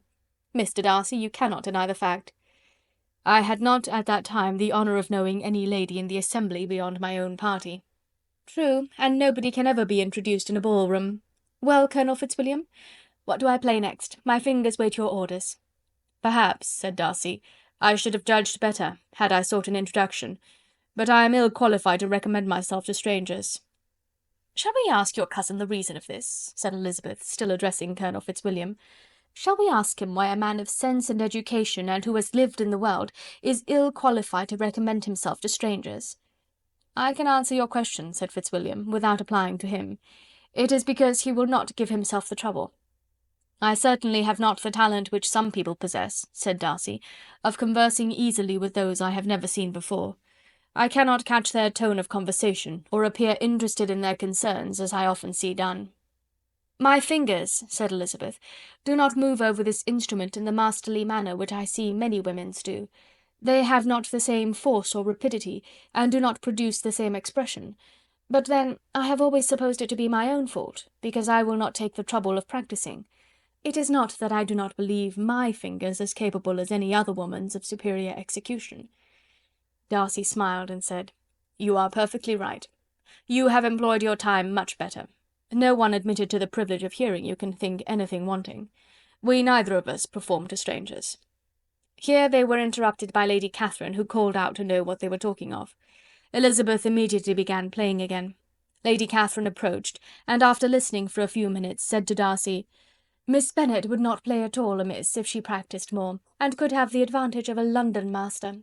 She has a very good notion of fingering, though her taste is not equal to Anne's. Anne would have been a delightful performer, had her health allowed her to learn." Elizabeth looked at Darcy to see how cordially he assented to his cousin's praise, but neither at that moment nor at any other could she discern any symptom of love, and from the whole of his behaviour to Miss de Bourgh she derived this comfort for Miss Bingley, that he might have been just as likely to marry her had she been his relation. Lady Catherine continued her remarks on Elizabeth's performance, mixing them with many instructions on execution and taste. Elizabeth received them with all the forbearance of civility, and at the request of the gentlemen, remained at the instrument till her ladyship's carriage was ready to take them all home. Chapter 32. Elizabeth was sitting by herself the next morning and writing to Jane, while Mrs. Collins and Maria were gone on business into the village, when she was startled by a ring at the door, the certain signal of a visitor. As she had heard no carriage, she thought it not unlikely to be Lady Catherine, and under that apprehension was putting away her half-finished letter, that she might escape all impertinent questions, when the door opened, and to her very great surprise Mr. Darcy, and Mr. Darcy only, entered the room. He seemed astonished too on finding her alone, and apologized for his intrusion by letting her know that he had understood all the ladies were to be within. They then sat down, and when her inquiries after Rosings were made, seemed in danger of sinking into total silence. It was absolutely necessary, therefore, to think of something, and in this emergence recollecting when she had seen him last in Hertfordshire, and feeling curious to know what he would say on the subject of their hasty departure, she observed, "How very suddenly you all quitted Netherfield last November, Mr. Darcy. It must have been a most agreeable surprise to Mr. Bingley to see you all after him so soon, for if I recollect right, you went but the day before. He and his sisters were well, I hope, when you left London?" "Perfectly so, I thank you." She found that she was to receive no other answer, and after a short pause added, "I think I have understood that Mr. Bingley has not much idea of ever returning to Netherfield again." "I have heard him say so, but it is probable that he may spend very little of his time there in the future. He has many friends, and is at a time of life when friends and engagements are continually increasing." "If he means to be but little at Netherfield, it would be better for the neighbourhood that he should give up the place entirely, for then we might possibly get a settled family there. But perhaps Mr. Bingley did not take the house so much for the convenience of the neighbourhood as for his own, and we must expect him to keep it or quit it on the same principle." "I should not be surprised," said Darcy, "if he were to give it up as soon as any eligible purchase offers." Elizabeth made no answer. She was afraid of talking longer of his friend, and having nothing else to say, was now determined to leave the trouble of finding a subject to him. He took the hint, and soon began with, "This seems a very comfortable house. Lady Catherine, I believe, did a great deal to it when Mr. Collins first came to Hunsford." "I believe she did, and I am sure she could not have bestowed her kindness on a more grateful object." "Mr. Collins appears to be very fortunate in his choice of a wife." "Yes, indeed. His friends may well rejoice in his having met with one of the very few sensible women who would have accepted him, or have made him happy if they had. My friend has an excellent understanding, though I am not certain that I consider her marrying Mr. Collins as the wisest thing she ever did. She seems perfectly happy, however, and in a prudential light it is certainly a very good match for her." "It must be very agreeable for her to be settled within so easy a distance of her own family and friends." "An easy distance, do you call it? It is nearly 50 miles." "And what is 50 miles of good road? Little more than half a day's journey. Yes, I call it a very easy distance." "I should never have considered the distance as one of the advantages of the match," cried Elizabeth. "I should never have said Mrs. Collins was settled near her family." "It is a proof of your own attachment to Hertfordshire. Anything beyond the neighbourhood of Longbourn, I suppose, would appear far." As he spoke, there was a sort of smile which Elizabeth fancied she understood. He must be supposing her to be thinking of Jane and Netherfield, and she blushed as she answered, "I do not mean to say that a woman may not be settled too near her family. The far and the near must be relative, and depend on many varying circumstances. Where there is fortune to make the expenses of travelling unimportant, distance becomes no evil. But that is not the case here. Mr. and Mrs. Collins have a comfortable income, but not such a one as will allow of frequent journeys, and I am persuaded my friend would not call herself near her family under less than half the present distance." Mr. Darcy drew his chair a little towards her, and said, "You cannot have a right to such very strong local attachment. You cannot have been always at Longbourn." Elizabeth looked surprised. The gentleman experienced some change of feeling.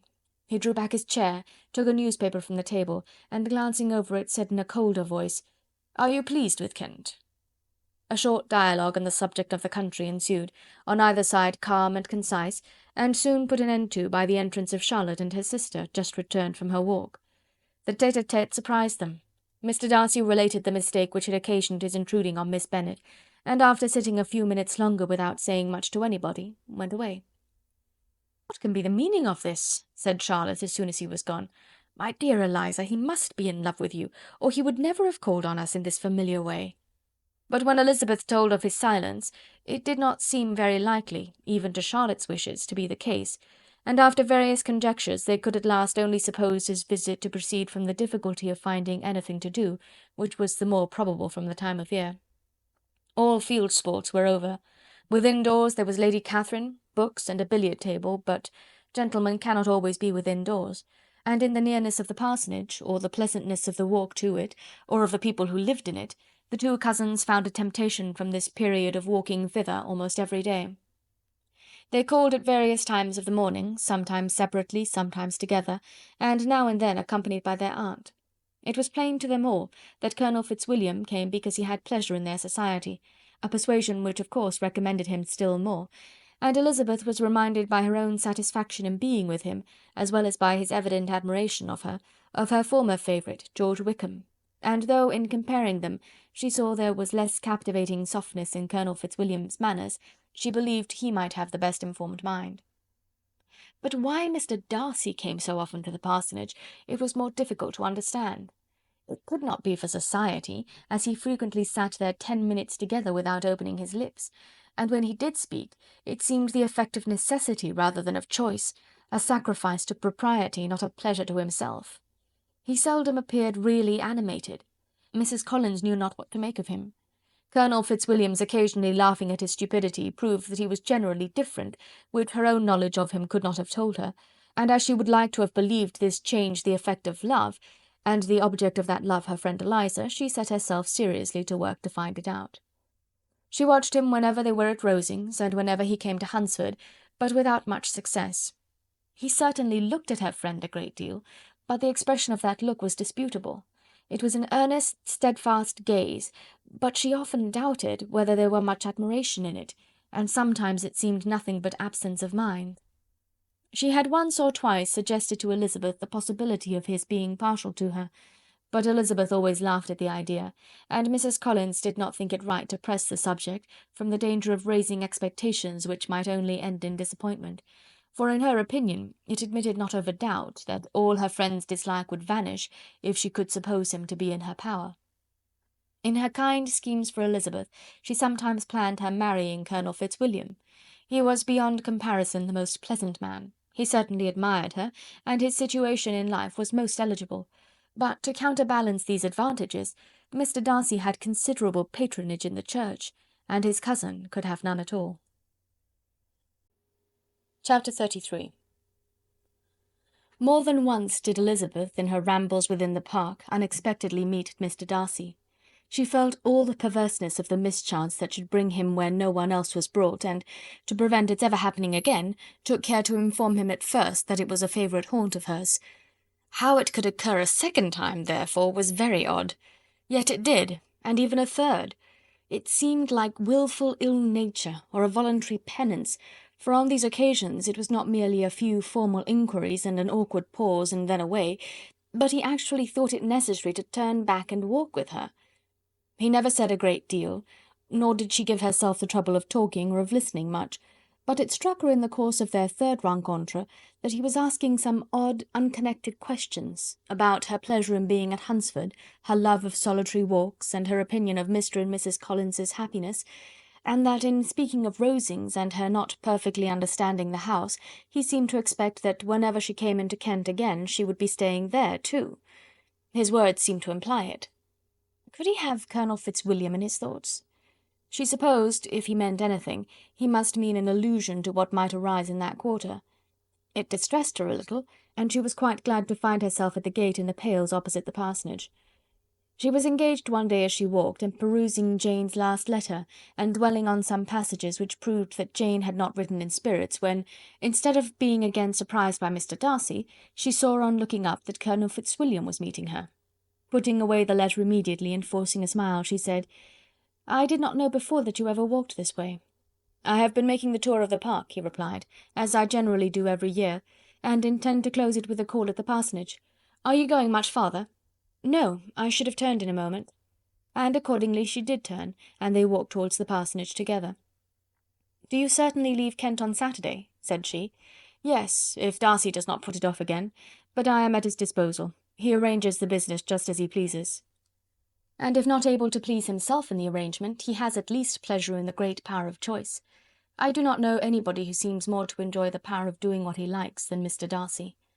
"He likes to have his own way very well," replied Colonel Fitzwilliam, "but so we all do. It is only that he has better means of having it than many others, because he is rich, and many others are poor. I speak feelingly. A younger son, you know, must be inured to self-denial and dependence. In my opinion, the younger son of an earl can know very little of either. Now seriously, what have you ever known of self-denial and dependence? When have you been prevented by want of money from going wherever you chose, or procuring anything you had a fancy for? These are home questions, and perhaps I cannot say that I have experienced many hardships of that nature. But in matters of greater weight I may suffer from want of money. Younger sons cannot marry where they like. Unless they like women of fortune, which I think they very often do. Our habits of expense make us too dependent, and there are not many in my rank of life who can afford to marry without some attention to money. Is this, thought Elizabeth, meant for me? And she coloured at the idea, but recovering herself, said in a lively tone, "And pray, what is the usual price of an earl's younger son? Unless the elder brother is very sickly, I suppose you would not ask above £50,000? He answered her in the same style, and the subject dropped. To interrupt a silence which might make him fancy her affected with what had passed, she soon afterwards said, "I imagine your cousin brought you down with him chiefly for the sake of having some one at his disposal. I wonder he does not marry, to secure a lasting convenience of that kind. But perhaps his sister does as well for the present, and, as she is under his sole care, he may do what he likes with her." "No," said Colonel Fitzwilliam, "that is an advantage which he must divide with me. I am joined with him in the guardianship of Miss Darcy." "Are you indeed? And pray what sort of guardians do you make? Does your charge give you much trouble? Young ladies of her age are sometimes a little difficult to manage, and if she has the true Darcy spirit, she may like to have her own way." As she spoke, she observed him looking at her earnestly, and the manner in which he immediately asked her why she supposed Miss Darcy likely to give them any uneasiness, convinced her that she had somehow or other got pretty near the truth. She replied directly, "You need not be frightened. I never heard any harm of her, and I dare say she is one of the most tractable creatures in the world. She is a very great favourite with some ladies of my acquaintance, Mrs. Hurst and Miss Bingley. I think I have heard you say that you know them?" "I know them a little. Their brother is a pleasant gentlemanlike man. He is a great friend of Darcy's." "Oh yes," said Elizabeth dryly. "Mr. Darcy is uncommonly kind to Mr. Bingley, and takes a prodigious deal of care of him." "Care of him?" "Yes, I really believe Darcy does take care of him in those points where he most wants care. From something that he told me in our journey hither, I have reason to think Bingley very much indebted to him. But I ought to beg his pardon, for I have no right to suppose that Bingley was the person meant. It was all conjecture." "What is it you mean?" "It is a circumstance which Darcy could not wish to be generally known, because if it were to get round to the lady's family, it would be an unpleasant thing. You may depend upon my not mentioning it." "And remember that I have not much reason for supposing it to be Bingley. What he told me was merely this, that he congratulated himself on having lately saved a friend from the inconveniences of a most imprudent marriage, but without mentioning names or any other particulars, and I only suspected it to be Bingley from believing him the kind of young man to get into a scrape of that sort, and from knowing them to have been together the whole of last summer." "Did Mr. Darcy give you reasons for this interference?" "I understood that there were some very strong objections against the lady." "And what arts did he use to separate them?" "He did not talk to me of his own arts," said Fitzwilliam, smiling. "He only told me what I have now told you." Elizabeth made no answer, and walked on, her heart swelling with indignation. After watching her a little, Fitzwilliam asked her why she was so thoughtful. "I am thinking of what you have been telling me," said she. "Your cousin's conduct does not suit my feelings. Why was he to be the judge?" "You are rather disposed to call his interference officious?" "I do not see what right Mr. Darcy had to decide on the propriety of his friend's inclination, or why, upon his own judgment alone, he was to determine and direct in what manner his friend was to be happy. But," she continued, recollecting herself, "as we know none of the particulars, it is not fair to condemn him. It is not to be supposed that there was much affection in the case." "That is not an unnatural surmise," said Fitzwilliam, "but it is a lessening of the honour of my cousin's triumph very sadly." This was spoken jestingly, but it appeared to her so just a picture of Mr. Darcy, that she would not trust herself with an answer, and therefore, abruptly changing the conversation, talked on indifferent matters until they reached the parsonage. There, shut into her own room, as soon as their visitor left them, she could think without interruption of all that she had heard. It was not to be supposed that any other people could be meant than those with whom she was connected. There could not exist in the world two men over whom Mr. Darcy could have such boundless influence. That he had been concerned in the measures taken to separate Bingley and Jane she had never doubted, but she had always attributed to Miss Bingley the principal design and arrangement of them. If his own vanity, however, did not mislead him, he was the cause, His pride and caprice were the cause of all that Jane had suffered and still continued to suffer. He had ruined for a while every hope of happiness for the most affectionate, generous heart in the world, and no one could say how lasting an evil he might have inflicted.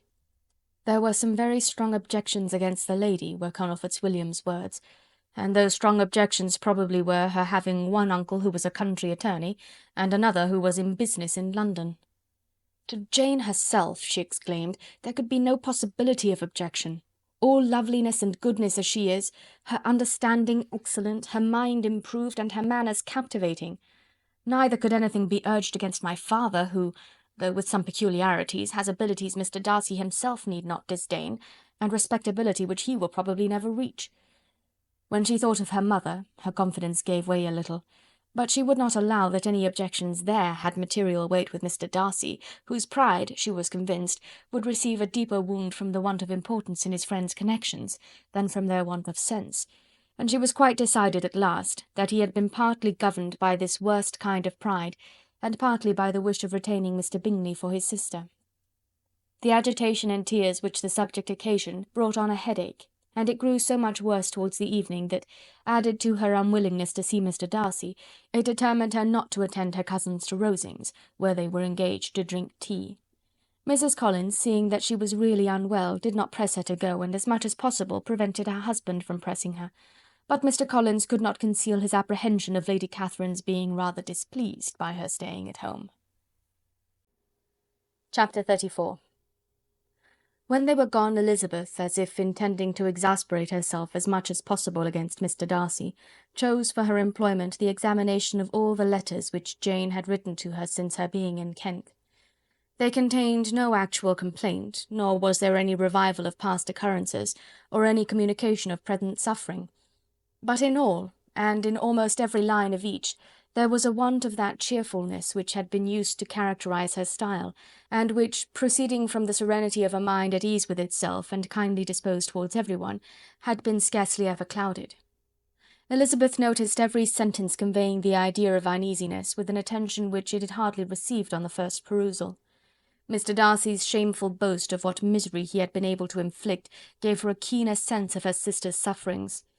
It was some consolation to think that his visit to Rosings was to end on the day after the next, and a still greater, that in less than a fortnight she should herself be with Jane again, and enabled to contribute to the recovery of her spirits by all that affection could do. She could not think of Darcy's leaving Kent without remembering that his cousin was to go with him, but Colonel Fitzwilliam had made it clear that he had no intentions at all, and agreeable as he was, she did not mean to be unhappy about him. While settling this point, she was suddenly roused by the sound of the door-bell, and her spirits were a little fluttered by the idea of its being Colonel Fitzwilliam himself, who had once before called late in the evening, and might now come to inquire particularly after her. But this idea was soon banished, and her spirits were very differently affected when, to her utter amazement, she saw Mr. Darcy walk into the room. In an hurried manner he immediately began an inquiry after her health, imputing his visit to a wish of hearing that she were better. She answered him with cold civility. He sat down for a few moments, and then, getting up, walked about the room. Elizabeth was surprised, but said not a word. After a silence of several minutes he came towards her in an agitated manner, and thus began. "In vain I have struggled. It will not do. My feelings will not be repressed. You must allow me to tell you how ardently I admire and love you." Elizabeth's astonishment was beyond expression. She stared, coloured, doubted, and was silent. This he considered sufficient encouragement, and the avowal of all that he felt, and had long felt for her, immediately followed. He spoke well, but there were feelings besides those of the heart to be detailed, and he was not more eloquent on the subject of tenderness than of pride. His sense of her inferiority, of its being a degradation, of the family obstacles which had always opposed to inclination, were dwelt on with a warmth which seemed due to the consequence he was wounding, but was very unlikely to recommend his suit. In spite of her deeply rooted dislike, she could not be insensible to the compliment of such a man's affection, and though her intentions did not vary for an instant, she was at first sorry for the pain he was to receive, till, roused to resentment by his subsequent language, she lost all compassion in anger. She tried, however, to compose herself to answer him with patience when he should have done. He concluded with representing to her the strength of that attachment which, in spite of all his endeavours, he had found impossible to conquer, and with expressing his hope that it would now be rewarded by her acceptance of his hand. As he said this, she could easily see that he had no doubt of a favourable answer. He spoke of apprehension and anxiety, but his countenance expressed real security. Such a circumstance could only exasperate farther, and when he ceased, the colour rose into her cheeks, and she said, "In cases such as these, it is, I believe, the established mode to express a sense of obligation for the sentiments avowed, however unequally they may be returned. It is natural that obligation should be felt, and if I could feel gratitude, I would now thank you. But I cannot. I have never desired your good opinion, and you have certainly bestowed it most unwillingly. I am sorry to have occasioned pain to anyone. It has been most unconsciously done, however, and I hope will be of short duration. The feelings which, you tell me, have long prevented the acknowledgment of your regard can have little difficulty in overcoming it after this explanation."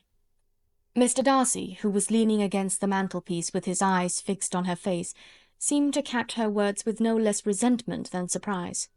His complexion became pale with anger, and the disturbance of his mind was visible in every feature. He was struggling for the appearance of composure, and would not open his lips till he believed himself to have attained it. The pause was to Elizabeth's feelings dreadful. At length, with a voice of forced calmness, he said, "And this is all the reply which I am to have the honour of expecting? I might, perhaps, wish to be informed why, with so little endeavour at civility, I am thus rejected, but it is of small importance."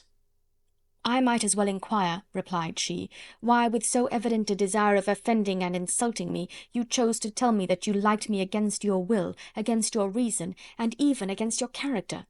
Was not this some excuse for incivility if I was uncivil? But I have other provocations. You know I have. Had not my feelings decided against you, had they been indifferent, or had they even been favourable, do you think that any consideration would tempt me to accept the man who has been the means of ruining, perhaps for ever, the happiness of a most beloved sister?" As she pronounced these words, Mr. Darcy changed colour, but the emotion was short, and he listened without attempting to interrupt her while she continued. "I have every reason in the world to think ill of you. No motive can excuse the unjust and ungenerous part you acted there. You dare not, you cannot deny, that you have been the principal, if not the only means of dividing them from each other, of exposing one to the censure of the world for caprice and instability, and the other to its derision for disappointed hopes, and involving them both in misery of the acutest kind." She paused, and saw with no slight indignation that he was listening with an air which proved him wholly unmoved by any feeling of remorse. He even looked at her with a smile of affected incredulity. "Can you deny that you have done it?" she repeated. With assumed tranquillity he then replied, "I have no wish of denying that I did everything in my power to separate my friend from your sister, or that I rejoice in my success. Towards him I have been kinder than towards myself." Elizabeth disdained the appearance of noticing this civil reflection, but its meaning did not escape, nor was it likely to conciliate her. "It is not merely this affair," she continued, "on which my dislike is founded. Long before it had taken place, my opinion of you was decided. Your character was unfolded in the recital which I received many months ago from Mr. Wickham. On this subject what can you have to say? In what imaginary act of friendship can you here defend yourself? Or under what misrepresentation can you here impose upon others?"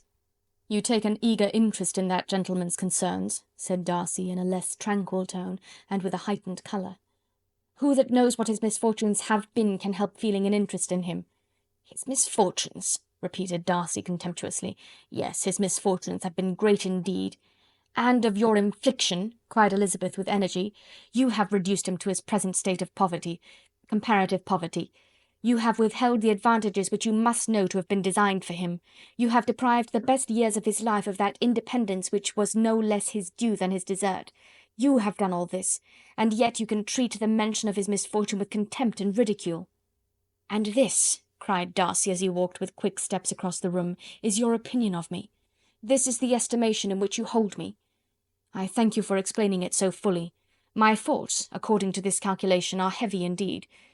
But perhaps," added he, stopping in his walk and turning towards her, "these offences might have been overlooked, had not your pride been hurt by my honest confession of the scruples that had long prevented my forming any serious design. These bitter accusations might have been suppressed, had I, with greater policy, concealed my struggles, and flattered you into the belief of my being impelled by unqualified, unalloyed inclination. By reason, by reflection, by everything. But disguise of every sort is my abhorrence. Nor am I ashamed of the feelings I related. They were natural and just. Could you expect me to rejoice in the inferiority of your connections? To congratulate myself on the hope of relations whose condition in life is so decidedly beneath my own? Elizabeth felt herself growing more angry every moment, yet she tried to the utmost to speak with composure when she said, "You are mistaken, Mr. Darcy, if you suppose that the mode of your declaration affected me in any other way than as it spared the concern which I might have felt in refusing you, had you behaved in a more gentlemanlike manner." She saw him start at this, but he said nothing, and she continued, "You could not have made the offer of your hand in any possible way that would have tempted me to accept it." Again his astonishment was obvious, and he looked at her with an expression of mingled incredulity and mortification. She went on, "From the very beginning, from the first moment, I may almost say, of my acquaintance with you, your manners, impressing me with the fullest belief of your arrogance, your conceit, and your selfish disdain of the feelings of others, were such as to form the groundwork of disapprobation on which succeeding events have built so immovable a dislike. And I had not known you a month before I felt that you were the last man in the world whom I could ever be prevailed on to marry." "You have said quite enough, madam. I perfectly comprehend your feelings, and have now only to be ashamed of what my own have been. Forgive me for having taken up so much of your time, and accept my best wishes for your health and happiness." And with these words he hastily left the room, and Elizabeth heard him the next moment open the front door and quit the house. The tumult of her mind was now painfully great. She knew not how to support herself, and from actual weakness sat down and cried for half an hour. Her astonishment, as she reflected on what had passed, was increased by every review of it. That she should receive an offer of marriage from Mr. Darcy! That he should have been in love with her for so many months! So much in love as to wish to marry her in spite of all the objections which had made him prevent his friends marrying her sister, and which must appear at least with equal force in his own case, was almost incredible. It was gratifying to have inspired unconsciously so strong an affection, but his pride, his abominable pride, his shameless avowal of what he had done with respect to Jane, his unpardonable assurance in acknowledging, though he could not justify it, and the unfeeling manner in which he had mentioned Mr. Wickham, his cruelty towards whom he had not attempted to deny, soon overcame the pity which the consideration of his attachment had for a moment excited. She continued in very agitated reflections till the sound of Lady Catherine's carriage made her feel how unequal she was to encounter Charlotte's observation, and hurried her away to her room. Chapter 35. Elizabeth awoke the next morning to the same thoughts and meditations which had at length closed her eyes. She could not yet recover from the surprise of what had happened. It was impossible to think of anything else, and totally indisposed for employment, she resolved, soon after breakfast, to indulge herself in air and exercise. She was proceeding directly to her favourite walk, when the recollection of Mr. Darcy's sometimes coming there stopped her, and instead of entering the park, she turned up the lane which led farther from the turnpike road. The park paling was still the boundary on one side, and she soon passed one of the gates into the ground. After walking 2 or 3 times along that part of the lane, she was tempted by the pleasantness of the morning to stop at the gates and look into the park. The 5 weeks which she had now passed in Kent had made a great difference in the country, and every day was adding to the verdure of the early trees. She was on the point of continuing her walk, when she caught a glimpse of a gentleman within the sort of grove which edged the park. He was moving that way, and fearful of its being Mr. Darcy, she was directly retreating. But the person who advanced was now near enough to see her, and stepping forward with eagerness, pronounced her name.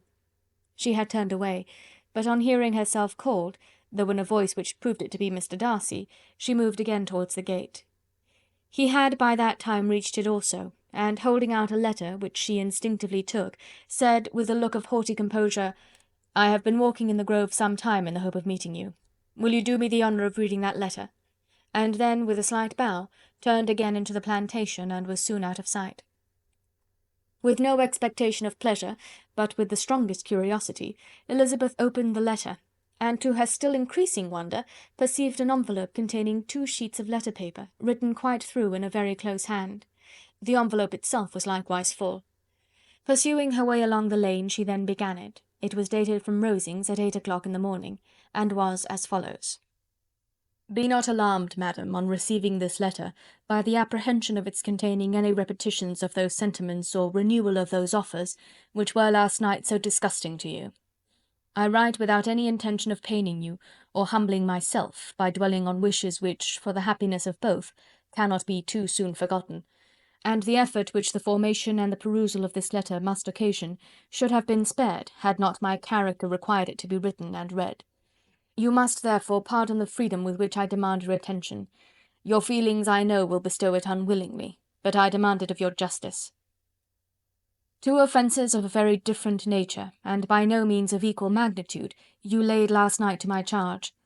The first mentioned was that, regardless of the sentiments of either, I had detached Mr. Bingley from your sister, and the other, that I had, in defiance of various claims, in defiance of honour and humanity, ruined the immediate prosperity and blasted the prospects of Mr. Wickham. Wilfully and wantonly to have thrown off the companion of my youth, the acknowledged favourite of my father, a young man who had scarcely any other dependence than on our patronage, and who had been brought up to expect its exertion, would be a depravity to which the separation of two young persons, whose affection could be the growth of only a few weeks, could bear no comparison. But from the severity of that blame which was last night so liberally bestowed, respecting each circumstance, I shall hope to be in the future secured, when the following account of my actions and their motives has been read. If, in the explanation of them, which is due to myself, I am under the necessity of relating feelings which may be offensive to yours, I can only say that I am sorry. The necessity must be obeyed, and further apology would be absurd. I had not been long in Hertfordshire before I saw, in common with others, that Bingley preferred your elder sister to any other young woman in the country. But it was not till the evening of the dance at Netherfield that I had any apprehension of his feeling a serious attachment. I had often seen him in love before. At that ball, while I had the honour of dancing with you, I was first made acquainted by Sir William Lucas's accidental information that Bingley's attentions to your sister had given rise to a general expectation of their marriage. He spoke of it as a certain event, of which the time alone could be undecided. From that moment I observed my friend's behaviour attentively, and I could then perceive that his partiality for Miss Bennet was beyond what I had ever witnessed in him. Your sister I also watched. Her look and manners were open, cheerful, and engaging as ever, but without any symptom of peculiar regard, and I remained convinced, from the evening's scrutiny, that though she received his attentions with pleasure, she did not invite them by any participation of sentiment. If you have not been mistaken here, I must have been in error. Your superior knowledge of your sister must make the latter probable. If it be so, if I have been misled by such error to inflict pain on her, your resentment has not been unreasonable. But I shall not scruple to assert that the serenity of your sister's countenance and air was such as might have given the most acute observer a conviction that, however amiable her temper, her heart was not likely to be easily touched. That I was desirous of believing her indifferent is certain, but I will venture to say that my investigation and decisions are not usually influenced by my hopes or fears. I did not believe her to be indifferent because I wished it. I believed it on impartial conviction as truly as I wished it in reason. My objections to the marriage were not merely those which I last night acknowledged to have the utmost force of passion to put aside, in my own case. The want of connection could not be so great an evil to my friend as to me. But there were other causes of repugnance, causes which, though still existing, and existing to an equal degree in both instances, I had myself endeavoured to forget, because they were not immediately before me. These causes must be stated, though briefly. The situation of your mother's family, though objectionable, was nothing in comparison to that total want of propriety so frequently, so almost uniformly betrayed by herself, by your 3 younger sisters, and occasionally even by your father. Pardon me, it pains me to offend you. But amidst your concern for the defects of your nearest relations, and your displeasure at this representation of them, let it give you consolation to consider that to have conducted yourselves so as to avoid any share of the like censure is praise no less generally bestowed on you and your elder sister than it is honourable to the sense and disposition of both. I will only say farther, that from what passed that evening, my opinion of all parties was confirmed, and every inducement heightened which could have led me before to preserve my friend from what I esteemed a most unhappy connection. He left Netherfield for London on the day following, as you, I am certain, remember, with the design of soon returning. The part which I acted is now to be explained. His sister's uneasiness had been equally excited with my own. Our coincidence of feeling was soon discovered, and alike sensible that no time was to be lost in detaching their brother, we shortly resolved on joining him directly in London. We accordingly went, and there I readily engaged in the office of pointing out to my friend the certain evils of such a choice. I described and enforced them earnestly. But however this remonstrance might have staggered or delayed his determination, I do not suppose that it would ultimately have prevented the marriage, had it not been seconded by the assurance that I hesitated not in giving, of your sister's indifference. He had before believed her to return his affection with sincere, if not with equal regard. But Bingley has great natural modesty, with a stronger dependence on my judgment than on his own. To convince him, therefore, that he had deceived himself was no very difficult point. To persuade him against returning to Hertfordshire, when that conviction had been given, was scarcely the work of a moment. I cannot blame myself for having done thus much. There is but one part of my conduct in the whole affair on which I do not reflect with satisfaction. It is that I condescended to adopt the measures of art so far as to conceal from him your sister's being in town. I knew it myself, as it was known to Miss Bingley, but her brother is even yet ignorant of it. That they might have met without ill consequence is perhaps probable, but his regard did not appear to me enough extinguished for him to see her without some danger. Perhaps this concealment, this disguise, was beneath me. It is done, however, and it was done for the best. On this subject I have nothing more to say, no other apology to offer. If I have wounded your sister's feelings, it was unknowingly done, and though the motives which governed me may to you very naturally appear insufficient, I have not yet learned to condemn them. With respect to that other more weighty accusation, of having injured Mr. Wickham, I can only refute it by laying before you the whole of his connection with my family. Of what he has particularly accused me I am ignorant, but of the truth of what I shall relate I can summon more than one witness of undoubted veracity. Mr. Wickham is the son of a very respectable man, who had for many years the management of all the Pemberley estates, and whose good conduct in the discharge of his trust naturally inclined my father to be of service to him. And on George Wickham, who was his godson, his kindness was therefore liberally bestowed. My father supported him at school, and afterwards at Cambridge, most important assistance, as his own father, always poor from the extravagance of his wife, would have been unable to give him a gentleman's education. My father was not only fond of this young man's society, whose manners were always engaging, he had also the highest opinion of him, and hoping the church would be his profession, intended to provide for him in it. As for myself, it is many, many years since I first began to think of him in a very different manner. The vicious propensities, the want of principle which he was careful to guard from the knowledge of his best friend, could not escape the observation of a young man of nearly the same age with himself, and who had opportunities of seeing him in unguarded moments which Mr. Darcy could not have. Here again I shall give you pain, to what degree you only can tell. But whatever may be the sentiments which Mr. Wickham has created, a suspicion of their nature shall not prevent me from unfolding his real character. It adds even another motive. My excellent father died about 5 years ago, and his attachment to Mr. Wickham was to the last so steady that in his will he particularly recommended it to me to promote his advancement in the best manner that his profession might allow, and if he took orders, desired that a valuable family living might be his as soon as it became vacant. There was also a legacy of £1,000. His own father did not long survive mine, and within half a year from these events Mr. Wickham wrote to inform me that, having finally resolved against taking orders, he hoped I should not think it unreasonable for him to expect some more immediate pecuniary advantage in lieu of the preferment by which he could not be benefited. He had some intention, he added, of studying law, and I must be aware that the interest of £1,000 would be a very insufficient support therein. I rather wished than believed him to be sincere, but at any rate was perfectly ready to accede to his proposal. I knew that Mr. Wickham ought not to be a clergyman. The business was therefore soon settled. He resigned all claim to assistance in the church, were it possible that he could ever be in a situation to receive it, and accepted in return £3,000. All connection between us seemed now dissolved. I thought too ill of him to invite him to Pemberley or admit his society in town. In town I believe he chiefly lived, but his studying the law was a mere pretence, and being now free from all restraint, his life was a life of idleness and dissipation. For about 3 years I heard little of him, but on the decease of the incumbent of the living which had been designed for him, he applied to me again by letter for the presentation. His circumstances, he assured me, and I had no difficulty in believing it, were exceedingly bad. He had found the law a most unprofitable study, and was now absolutely resolved on being ordained, if I would present him to the living in question, of which he trusted there could be little doubt, as he was well assured that I had no other person to provide for, and I could not have forgotten my revered father's intentions. You will hardly blame me for refusing to comply with this entreaty, or for resisting every repetition of it.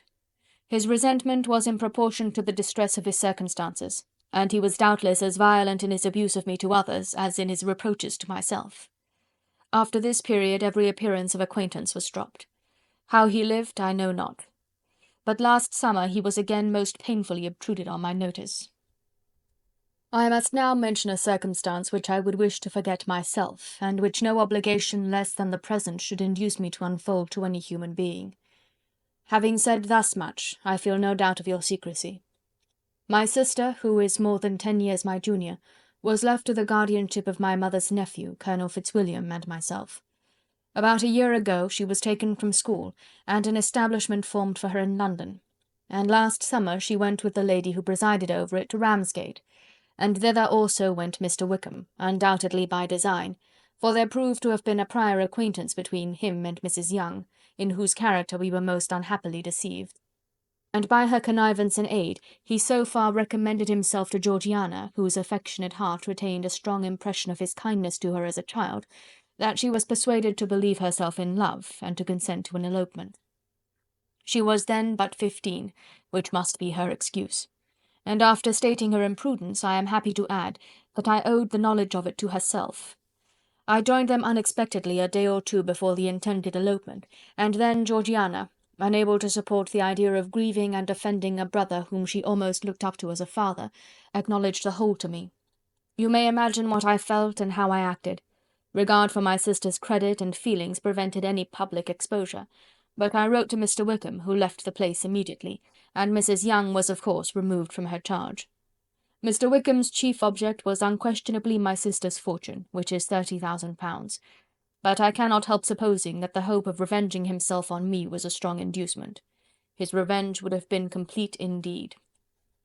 This, madam, is a faithful narrative of every event in which we have been concerned together, and if you do not absolutely reject it as false, you will, I hope, acquit me henceforth of cruelty towards Mr. Wickham. I know not in what manner, under what form of falsehood he had imposed on you, but his success is not perhaps to be wondered at. Ignorant as you previously were of everything concerning either, detection could not be in your power, and suspicion certainly not in your inclination. You may possibly wonder why all this was not told you last night, but I was not then master enough of myself to know what could or ought to be revealed. For the truth of everything here related, I can appeal more particularly to the testimony of Colonel Fitzwilliam, who, from our near relationship and constant intimacy, and still more, as one of the executors of my father's will, has been unavoidably acquainted with every particular of these transactions. If your abhorrence of me should make my assertions valueless, you cannot be prevented by the same course from confiding in my cousin, and that there may be the possibility of consulting him, I shall endeavour to find some opportunity of putting this letter in your hands in the course of the morning. I will only add, God bless you. Fitzwilliam Darcy. Chapter 36. If Elizabeth, when Mr. Darcy gave her the letter, did not expect it to contain a renewal of his offers, she had formed no expectation at all of its contents. But such as they were, it may well be supposed how eagerly she went through them, and what a contrariety of emotion they excited. Her feelings as she read were scarcely to be defined. With amazement did she first understand that he believed any apology to be in his power, and steadfastly was she persuaded that he could have no explanation to give, which a just sense of shame would not conceal. With a strong prejudice against everything he might say, she began his account of what had happened at Netherfield. She read with an eagerness which hardly left her power of comprehension, and from impatience of knowing what the next sentence might bring, was incapable of attending to the sense of the one before her eyes. His belief of her sister's insensibility she instantly resolved to be false, and his account of the real, the worst objections to the match, made her too angry to have any wish of doing him justice. He expressed no regret for what he had done which satisfied her, His style was not penitent, but haughty. It was all pride and insolence. But when this subject was succeeded by his account of Mr. Wickham, when she read with somewhat clearer attention a relation of events which, if true, must overthrow every cherished opinion of his worth, and which bore so alarming an affinity to his own history of himself, her feelings were yet more acutely painful and more difficult of definition. Astonishment, apprehension, and even horror oppressed her. She wished to discredit it entirely, repeatedly exclaiming, "This must be false, this cannot be, this must be the grossest falsehood," and when she had gone through the whole letter, though scarcely knowing anything of the last page or two, put it hastily away, protesting that she would not regard it, that she would never look in it again. In this perturbed state of mind, with thoughts that could rest on nothing, she walked on. But it would not do. In half a minute the letter was unfolded again, and collecting herself as well as she could, she again began the mortifying perusal of all that related to Wickham, and commanded herself so far as to examine the meaning of every sentence. The account of his connection with the Pemberley family was exactly what he had related himself, and the kindness of the late Mr. Darcy, though she had not before known its extent, agreed equally well with his own words. So far each recital confirmed the other. But when she came to the will, the difference was great. What Wickham had said of the living was fresh in her memory, and as she recalled his very words, it was impossible not to feel that there was gross duplicity on one side or the other, and for a few moments she flattered herself that her wishes did not err. But when she read and re-read with the closest attention the particulars immediately following, of Wickham's resigning all pretensions to the living, of his receiving in lieu so considerable a sum as £3,000, again she was forced to hesitate. She put down the letter, weighed every circumstance with what she meant to be impartiality, deliberated on the probability of each statement, but with little success. On both sides it was only assertion. Again she read on, but every line proved more clearly that the affair, which she had believed it impossible that any contrivance could so represent as to render Mr. Darcy's conduct in it less than infamous, was capable of a turn which must make him entirely blameless throughout the whole. The extravagance and general profligacy which he scrupled not to lay at Mr. Wickham's charge exceedingly shocked her, the more so as she could bring no proof of its injustice. She had never heard of him before his entrance into the shire militia, in which he had engaged at the persuasion of the young man who, on meeting him accidentally in town, had there renewed a slight acquaintance. Of his former way of life nothing had been known in Hertfordshire but what he told himself. As to his real character, had information been in her power, she had never felt a wish of inquiring. His countenance, voice, and manner had established him at once in the possession of every virtue. She tried to recollect some instance of goodness, some distinguished trait of integrity or benevolence that might rescue him from the attacks of Mr. Darcy, or at least by the predominance of virtue atone for those casual errors under which she would endeavour to class what Mr. Darcy had described as the idleness and vice of many years' continuance. But no such recollection befriended her. She could see him instantly before her, in every charm of air and address, but she could remember no more substantial good than the general approbation of the neighbourhood, and the regard which his social powers had gained him in the mess. After pausing on this point a considerable while, she once more continued to read. But alas! the story which followed of his designs on Miss Darcy received some confirmation from what had passed between Colonel Fitzwilliam and herself only the morning before, and at last she was referred for the truth of every particular to Colonel Fitzwilliam himself, from whom she had previously received the information of his near concern in all his cousin's affairs, and whose character she had no reason to question. At one time she had almost resolved on applying to him, but the idea was checked by the awkwardness of the application, and at length wholly banished by the conviction that Mr. Darcy would never have hazarded such a proposal if he had not been well assured of his cousin's corroboration. She perfectly remembered everything that had passed in conversation between Wickham and herself in their first evening at Mr. Phillips's. Many of his expressions were still fresh in her memory. She was now struck with the impropriety of such communications to a stranger, and wondered it had escaped her before. She saw the indelicacy of putting himself forward as he had done, and the inconsistency of his professions with his conduct. She remembered that he had boasted of having no fear of seeing Mr. Darcy, that Mr. Darcy might leave the country, but that he should stand his ground, yet he had avoided the Netherfield ball the very next week.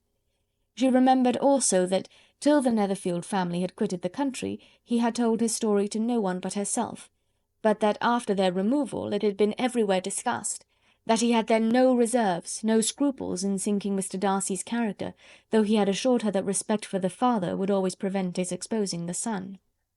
How differently did everything now appear in which he was concerned! His attentions to Miss King were now the consequence of views solely and hatefully mercenary, and the mediocrity of her fortune proved no longer the moderation of his wishes, but his eagerness to grasp at anything.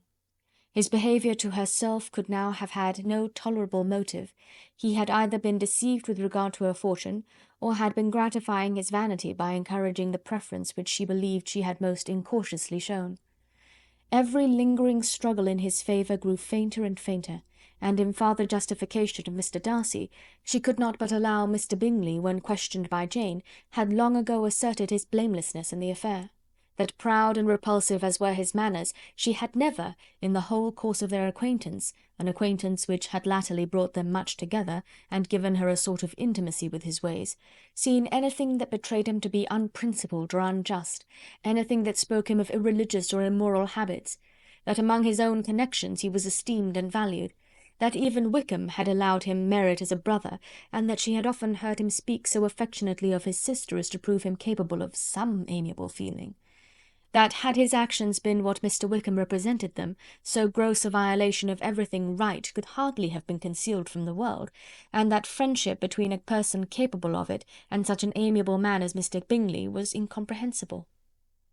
She grew absolutely ashamed of herself. Of neither Darcy nor Wickham could she think without feeling she had been blind, partial, prejudiced, absurd. "How despicably I have acted!" she cried.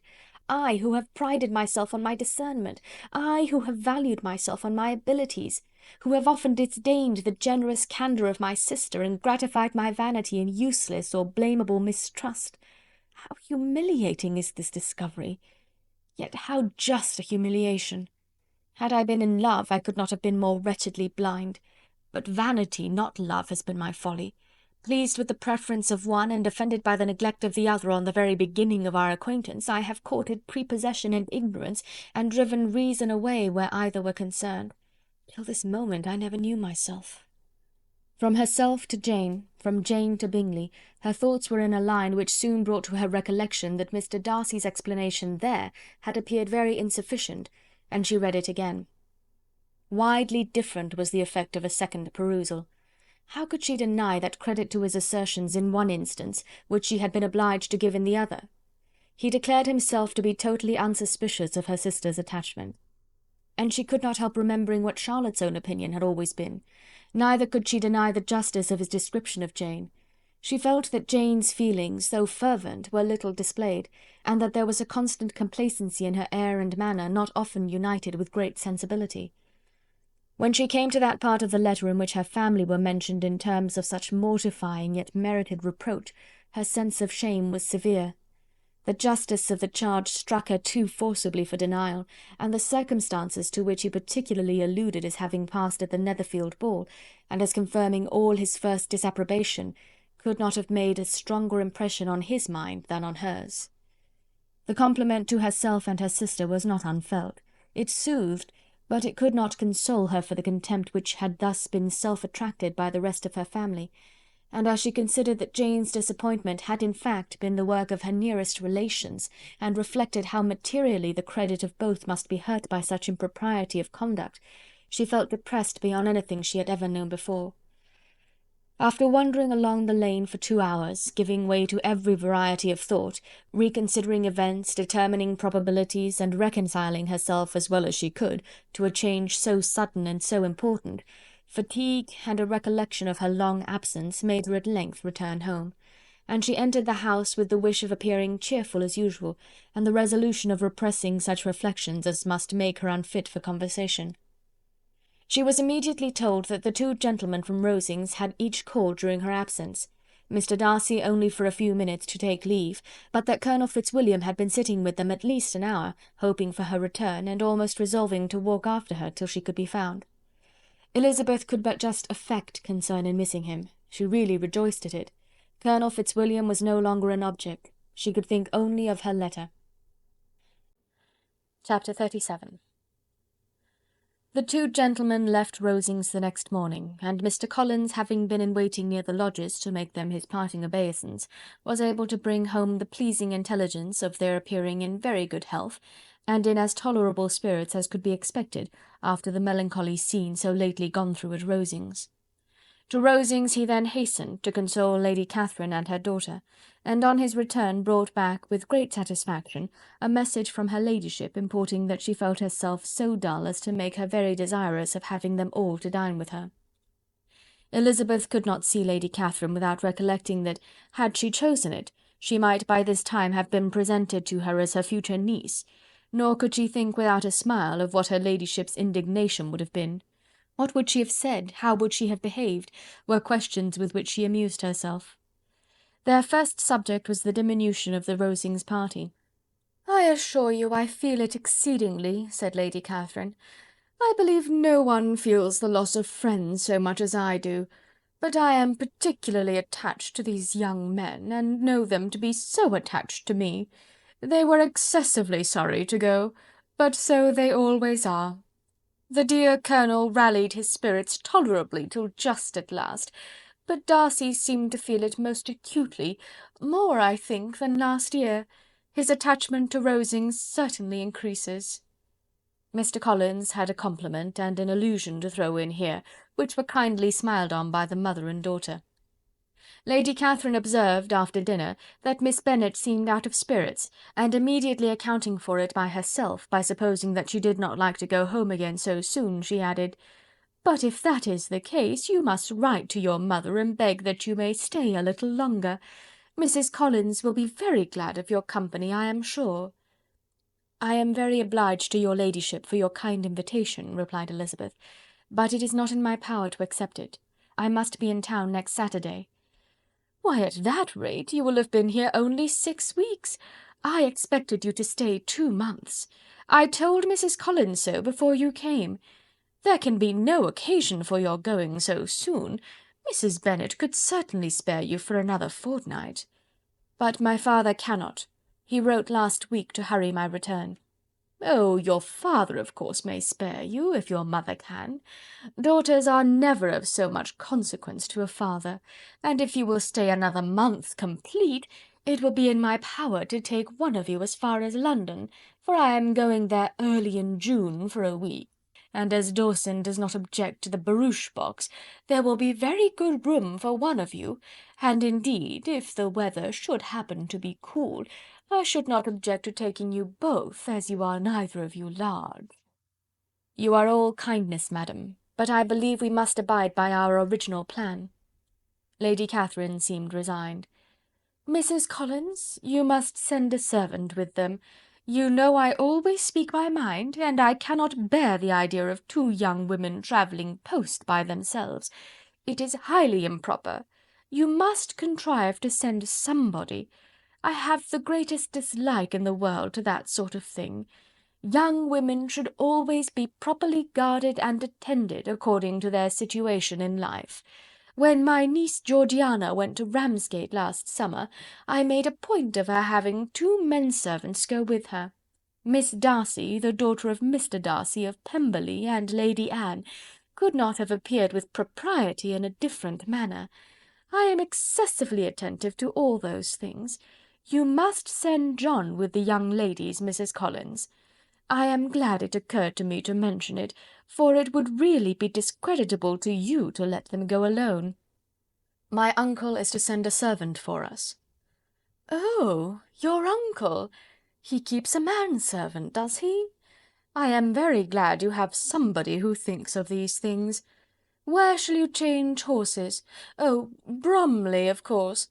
If you mention my name at the bell, you will be attended to." Lady Catherine had many other questions to ask respecting their journey, and as she did not answer them all herself, attention was necessary, which Elizabeth believed to be lucky for her, or with a mind so occupied she might have forgotten where she was. Reflection must be reserved for solitary hours. Whenever she was alone, she gave way to it as the greatest relief, and not a day went by without a solitary walk, in which she might indulge in all the delight of unpleasant recollections. Mr. Darcy's letter she was in a fair way of soon knowing by heart. She studied every sentence, and her feelings towards its writer were at times widely different. When she remembered the style of his address, she was still full of indignation, but when she considered how unjustly she had condemned and upbraided him, her anger was turned against herself, and his disappointed feelings became the object of compassion. His attachment excited gratitude, his general character respect, but she could not approve him, nor could she for a moment repent her refusal or feel the slightest inclination ever to see him again. In her own past behaviour there was a constant source of vexation and regret, and in the unhappy defects of her family a subject of yet heavier chagrin. They were hopeless of remedy. Her father, contented with laughing at them, would never exert himself to restrain the wild giddiness of his youngest daughters, and her mother, with manners so far from right herself, was entirely insensible of the evil. Elizabeth had frequently united with Jane in an endeavour to check the imprudence of Catherine and Lydia, but while they were supported by their mother's indulgence, what chance could there be of improvement? Catherine, weak-spirited, irritable, and completely under Lydia's guidance, had always been affronted by their advice, and Lydia, self-willed and careless, would scarcely give them a hearing. They were ignorant, idle, and vain. While there was an officer in Meryton, they would flirt with him, and while Meryton was within a walk of Longbourn, they would be going there for ever.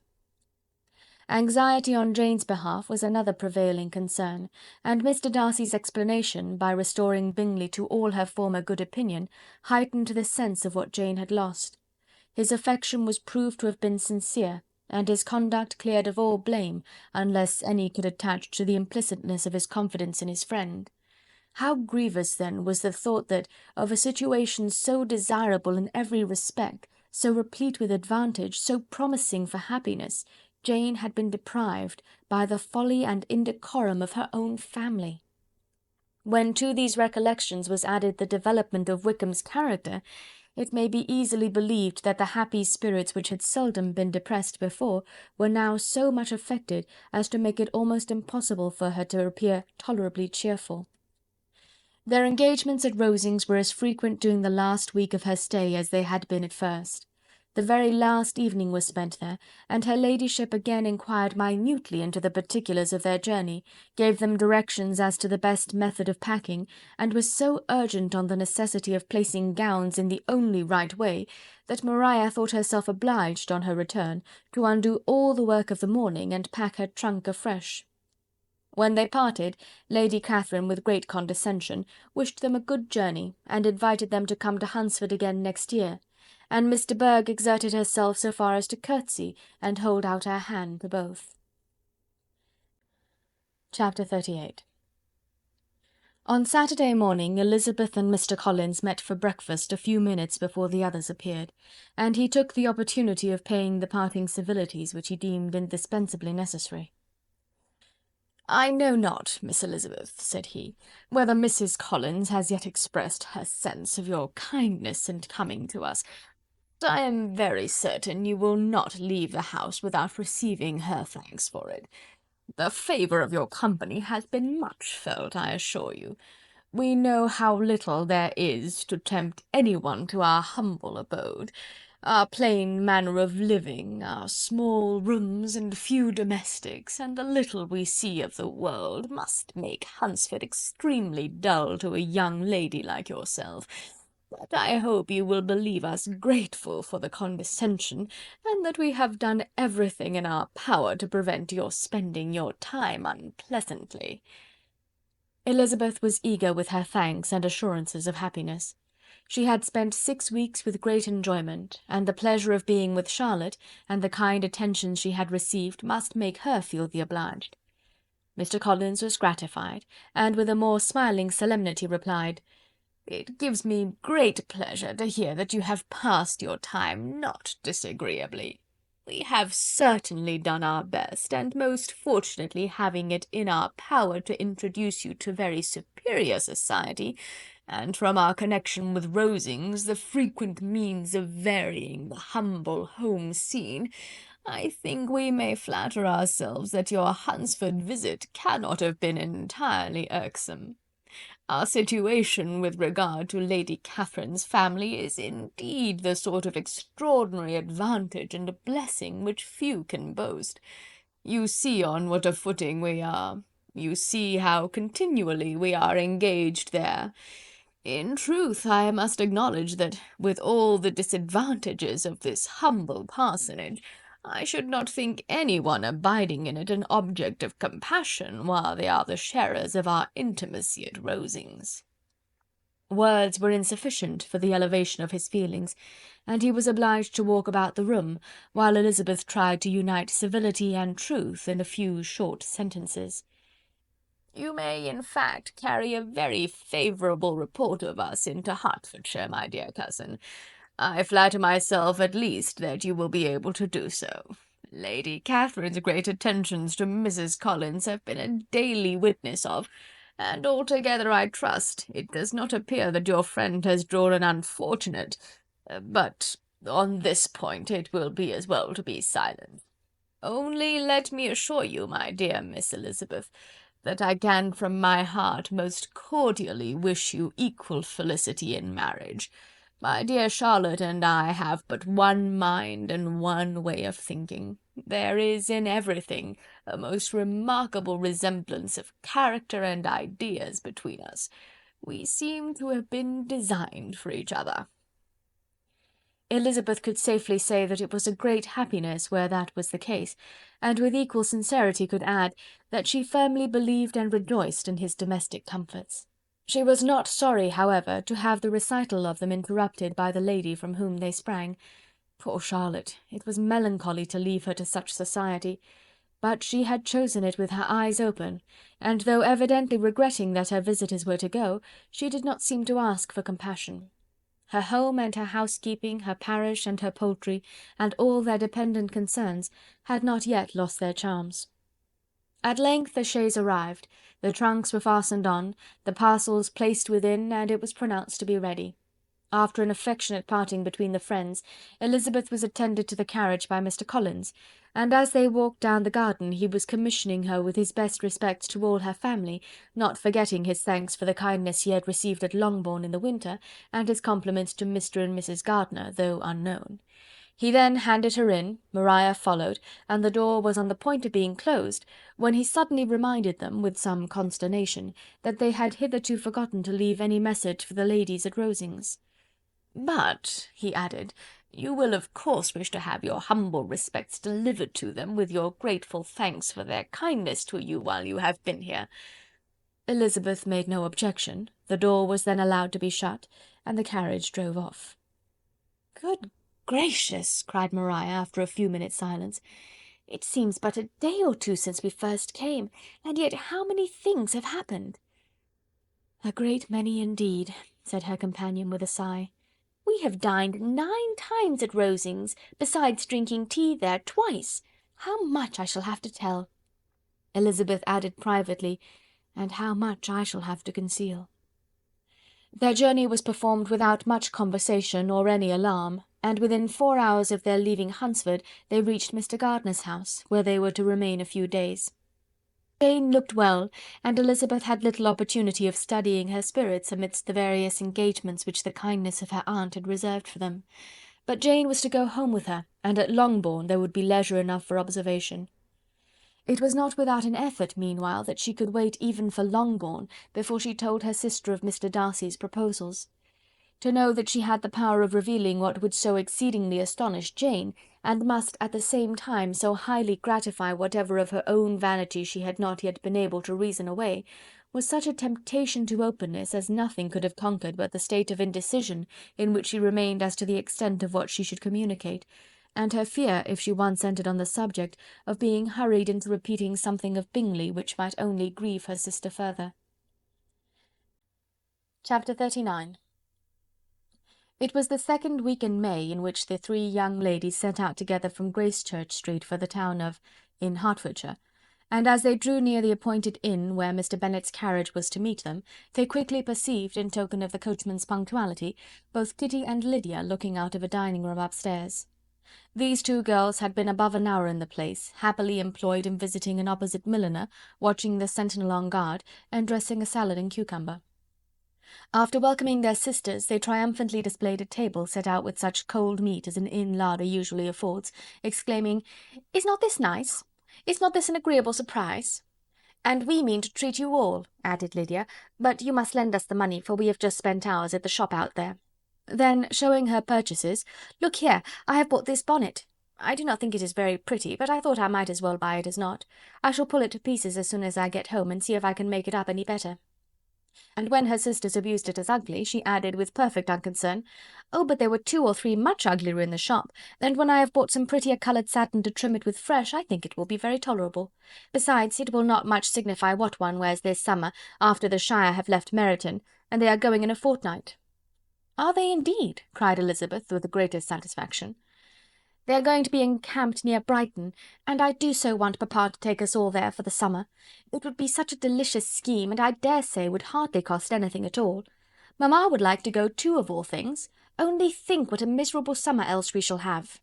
Yes, thought Elizabeth, that would be a delightful scheme indeed, and completely do for us at once. Good heaven! Brighton and a whole campful of soldiers to us, who have been overset already by one poor regiment of militia and the monthly balls of Meryton. "Now I have got some news for you," said Lydia, as they sat down at table. "What do you think? It is excellent news, capital news, and about a certain person we all like." Jane and Elizabeth looked at each other, and the waiter was told he need not stay. Lydia laughed and said, "Ay, that is just like your formality and discretion. You thought the waiter must not hear, as if he cared. I dare say he often hears worse things said than I am going to say. But he is an ugly fellow. I am glad he is gone. I never saw such a long chin in my life. Well, but now for my news. It is about dear Wickham, too good for the waiter, is it not? There is no danger of Wickham's marrying Mary King. That's for you. She is gone down to her uncle at Liverpool, gone to stay. Wickham is safe." "And Mary King is safe," added Elizabeth, "safe from a connection imprudent as to fortune." "She's a great fool for going away if she liked him." "But I hope there is no strong attachment on either side," said Jane. "I'm sure there is not on his. I will answer for it, he never cared 3 straws about her. Who could about such a nasty little freckled thing?" Elizabeth was shocked to think that, however incapable of such coarseness of expression herself, the coarseness of the sentiment was little other than her own breast had harboured and fancied liberal. As soon as all had ate and the elder ones paid, the carriage was ordered, and after some contrivance, the whole party, with all their boxes, work-bags, and parcels, and the unwelcome addition of Kitty's and Lydia's purchases, were seated in it. "How nicely we are all crammed in," cried Lydia. "I am glad I bought my bonnet, if it is only for the fun of having another bandbox. Well, now let us be quite comfortable and snug, and talk and laugh all the way home. And in the first place, let us hear what has happened to you all since you went away. Have you seen any pleasant men? Have you had any flirting? I was in great hopes that one of you would have got a husband before you came back. Jane will be quite an old maid soon, I declare. She is almost 23. Lord, how ashamed I should be of not being married before 23. My Aunt Phillips wants you so to get husbands, you can't think. She says Lizzie had better have taken Mr. Collins, but I do not think there would have been any fun in it. Lord, how I should like to be married before any of you, and then I would chaperone you about to all the balls. Dear me, we had such a good piece of fun the other day at Colonel Foster's.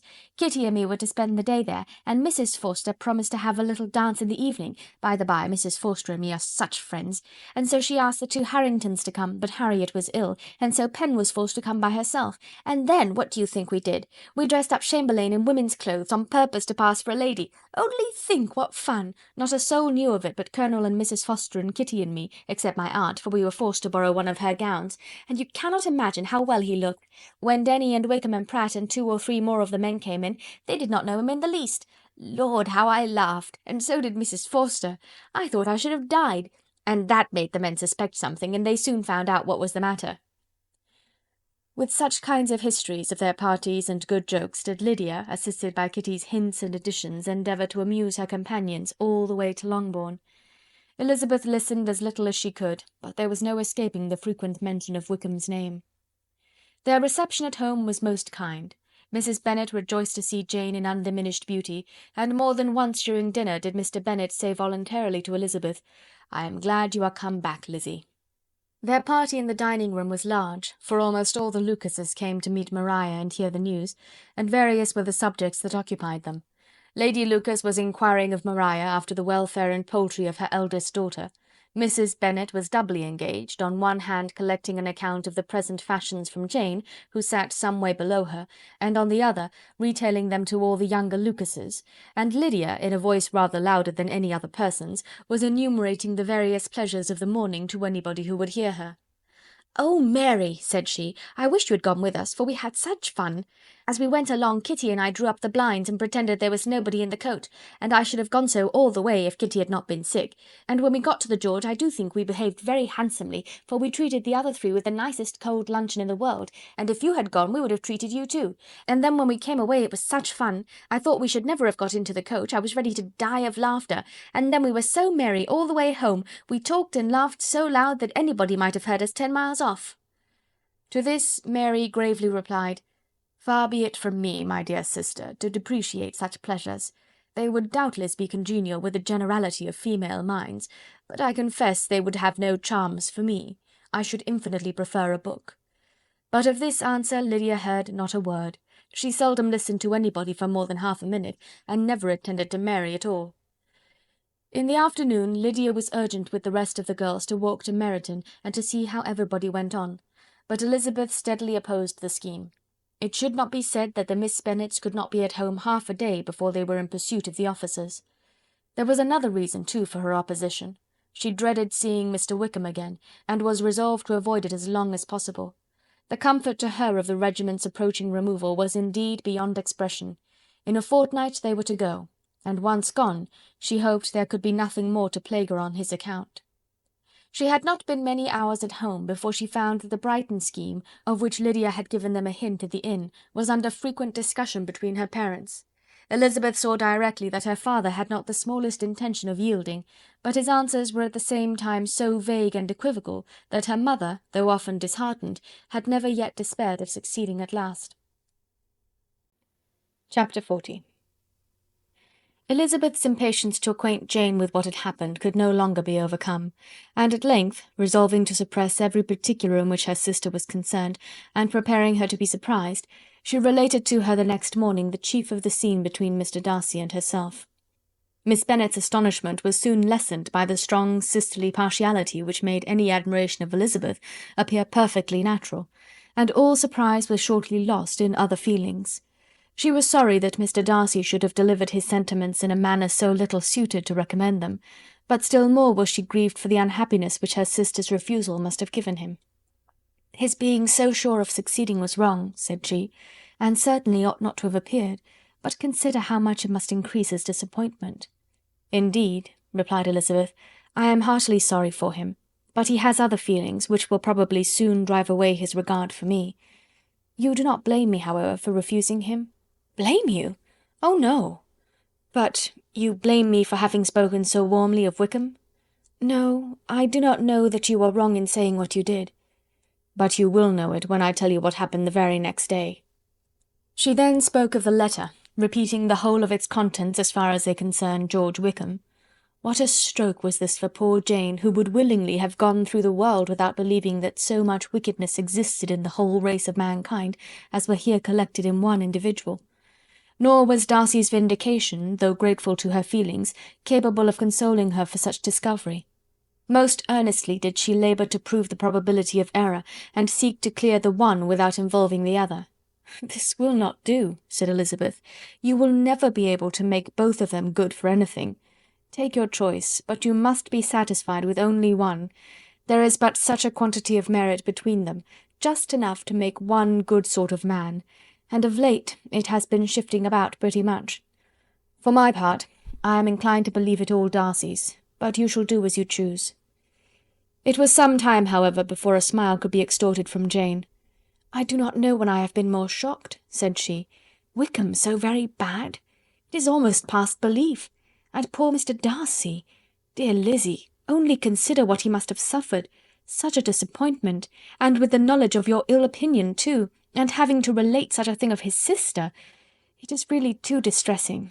I am sure you must feel it so. Oh, no, my regret and compassion are all done away by seeing you so full of both. I know you will do him such ample justice, that I am growing every moment more unconcerned and indifferent. Your profusion makes me saving, and if you lament over him much longer, my heart will be as light as a feather. Poor Wickham! There is such an expression of goodness in his countenance, such an openness and gentleness in his manner. There certainly was some great mismanagement in the education of those two young men. One has got all the goodness, and the other all the appearance of it. I never thought Mr. Darcy so deficient in the appearance of it as you used to do. And yet I meant to be uncommonly clever in taking so decided a dislike to him without any reason. It is such a spur to one's genius, such an opening for wit, to have a dislike of that kind. One may be continually abusive without saying anything just, but one cannot always be laughing at a man without now and then stumbling on something witty. Lizzie, when you first read that letter, I am sure you could not treat the matter as you do now. Indeed I could not. I was uncomfortable enough, I may say unhappy, and with no one to speak to about what I felt, no Jane to comfort me and say that I had not been so very weak and vain and nonsensical as I knew I had. Oh, how I wanted you! How unfortunate that you should have used such very strong expressions in speaking of Wickham to Mr. Darcy, for now they do appear wholly undeserved. Certainly. But the misfortune of speaking with bitterness is a most natural consequence of the prejudices I have been encouraging. There is one point on which I want your advice.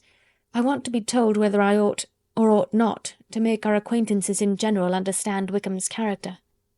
Miss Bennet paused a little, and then replied, "Surely there can be no occasion for exposing him so dreadfully.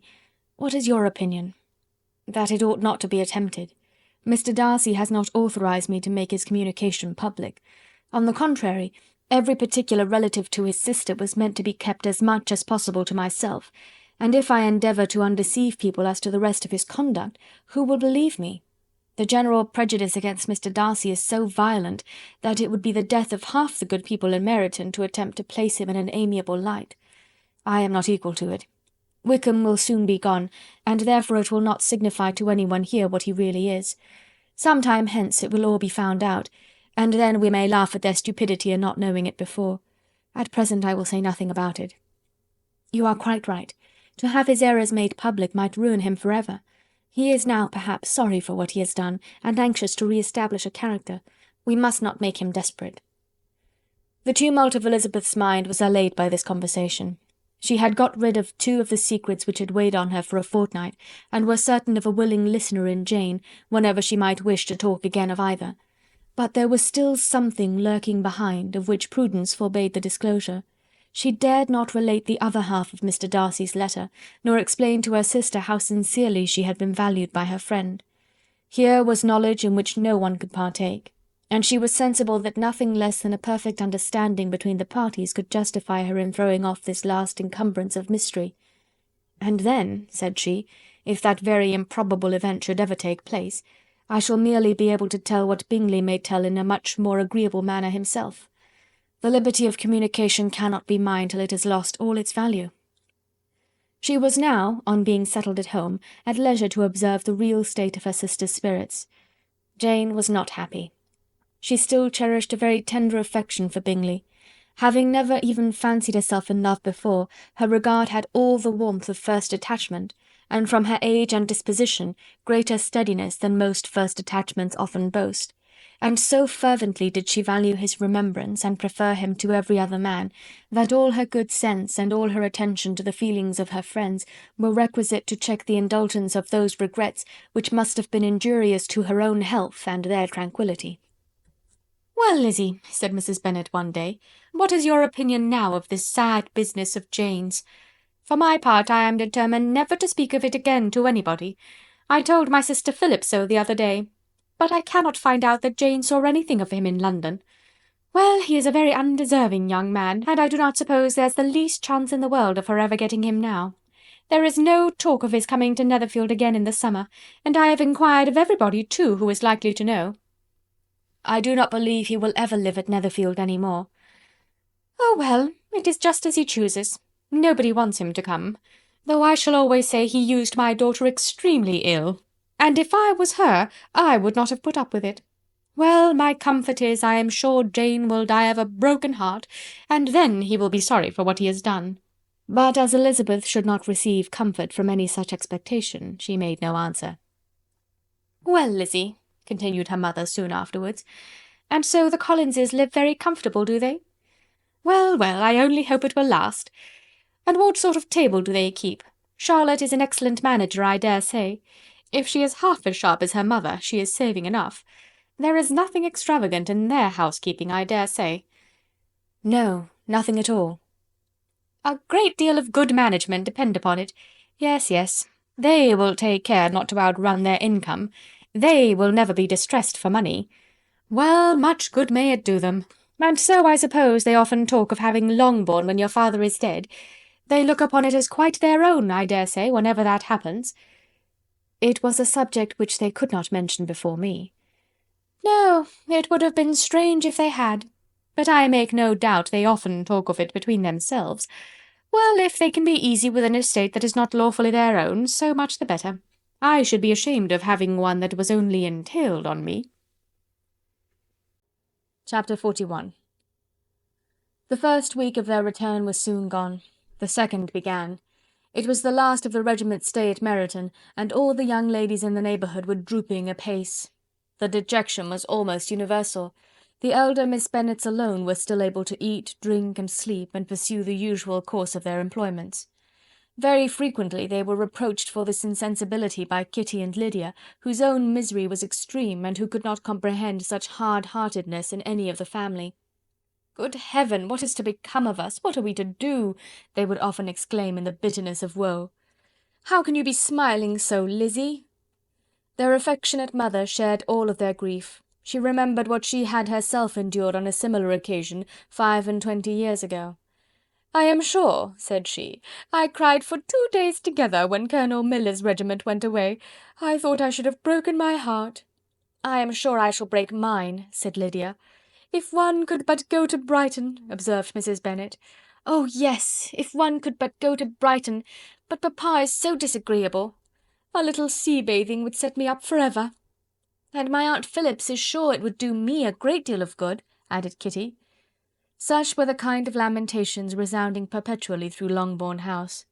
Elizabeth tried to be diverted by them, but all sense of pleasure was lost in shame. She felt anew the justice of Mr. Darcy's objections, and never had she been so much disposed to pardon his interference in the views of his friend. But the gloom of Lydia's prospect was shortly cleared away, for she received an invitation from Mrs. Forster, the wife of the colonel of the regiment, to accompany her to Brighton. This invaluable friend was a very young woman, and very lately married. A resemblance in good humour and good spirits had recommended her and Lydia to each other, and out of their 3 months' acquaintance they had been intimate too. The rapture of Lydia on this occasion, her adoration of Mrs. Forster, the delight of Mrs. Bennet, and the mortification of Kitty, are scarcely to be described. Wholly inattentive to her sister's feelings, Lydia flew about the house in restless ecstasy, calling for everyone's congratulations, and laughing and talking with more violence than ever, whilst the luckless Kitty continued in the parlour, repined at her fate in terms as unreasonable as her accent was peevish. "I cannot see why Mrs. Forster should not ask me as well as Lydia," said she, "though I am not her particular friend. I have just as much right to be asked as she has, and more too, for I am 2 years older." In vain did Elizabeth attempt to make her reasonable, and Jane to make her resigned. As for Elizabeth herself, this invitation was so far from exciting in her the same feelings as in her mother and Lydia, that she considered it as the death warrant of all possibility of common sense for the latter; and detestable as such a step must make her if it were known, she could not help secretly advising her father not to let her go. She represented to him all the improprieties of Lydia's general behaviour, the little advantage she could derive from the friendship of such a woman as Mrs. Forster, and the probability of her being yet more imprudent with such a companion at Brighton, where the temptations must be greater than at home. He heard her attentively, and then said, "Lydia will never be easy until she has exposed herself in some public place or other, and we can never expect her to do it with so little expense or inconvenience to her family as under the present circumstances." "If you were aware," said Elizabeth, "of the very great disadvantage to us all which must arise from the public notice of Lydia's unguarded and imprudent manner, nay, which has already arisen from it, I am sure you would judge differently in the affair." "Already arisen?" repeated Mr. Bennet. "What, has she frightened away some of your lovers? Poor little Lizzie! But do not be cast down. Such squeamish youths as cannot bear to be connected with a little absurdity are not worth a regret. Come, let me see the list of pitiful fellows who have been kept aloof by Lydia's folly." "Indeed you are mistaken. I have no such injuries to resent. It is not of particular, but of general evils which I am now complaining. Our importance, our respectability in the world must be affected by the wild volatility, the assurance and disdain of all restraint which mark Lydia's character. Excuse me, for I must speak plainly. If you, my dear father, will not take the trouble of checking her exuberant spirits, and of teaching her that her present pursuits are not to be the business of her life, she will soon be beyond the reach of amendment. Her character will be fixed, and she will, at 16, be the most determined flirt that ever made herself or her family ridiculous. A flirt, too, in the worst and meanest degree of flirtation, without any attraction beyond youth and a tolerable person, and from the ignorance and emptiness of her mind, wholly unable to ward off any portion of that universal contempt which her rage for admiration will excite. In this danger Kitty also is comprehended. She will follow wherever Lydia leads. Vain, ignorant, idle, and absolutely uncontrolled. Oh, my dear father, can you suppose it possible that they will not be censured and despised wherever they are known, and that their sisters will not be often involved in the disgrace?" Mr. Bennet saw that her whole heart was in the subject, and affectionately taking her hand, said in reply, "Do not make yourself uneasy, my love. Wherever you and Jane are known, you must be respected and valued, and you will not appear to less advantage for having a couple of, or I may say 3, very silly sisters. We shall have no peace at Longbourn if Lydia does not go to Brighton. Let her go then. Colonel Forster is a sensible man, and will keep her out of any real mischief. And she is luckily too poor to be an object of prey to anybody. At Brighton she will be of less importance even as a common flirt than she has been here. The officers will find women better worth their notice. Let us hope, therefore, that her being there may teach her her own insignificance. At any rate, she cannot grow many degrees worse without authorizing us to lock her up for the rest of her life." With this answer Elizabeth was forced to be content. But her own opinion continued the same, and she left him disappointed and sorry. It was not in her nature, however, to increase her vexations by dwelling on them. She was confident of having performed her duty, and to fret over unavoidable evils, or augment them by anxiety, was no part of her disposition. Had Lydia and her mother known the substance of her conference with her father, their indignation would hardly have found expression in their united volubility.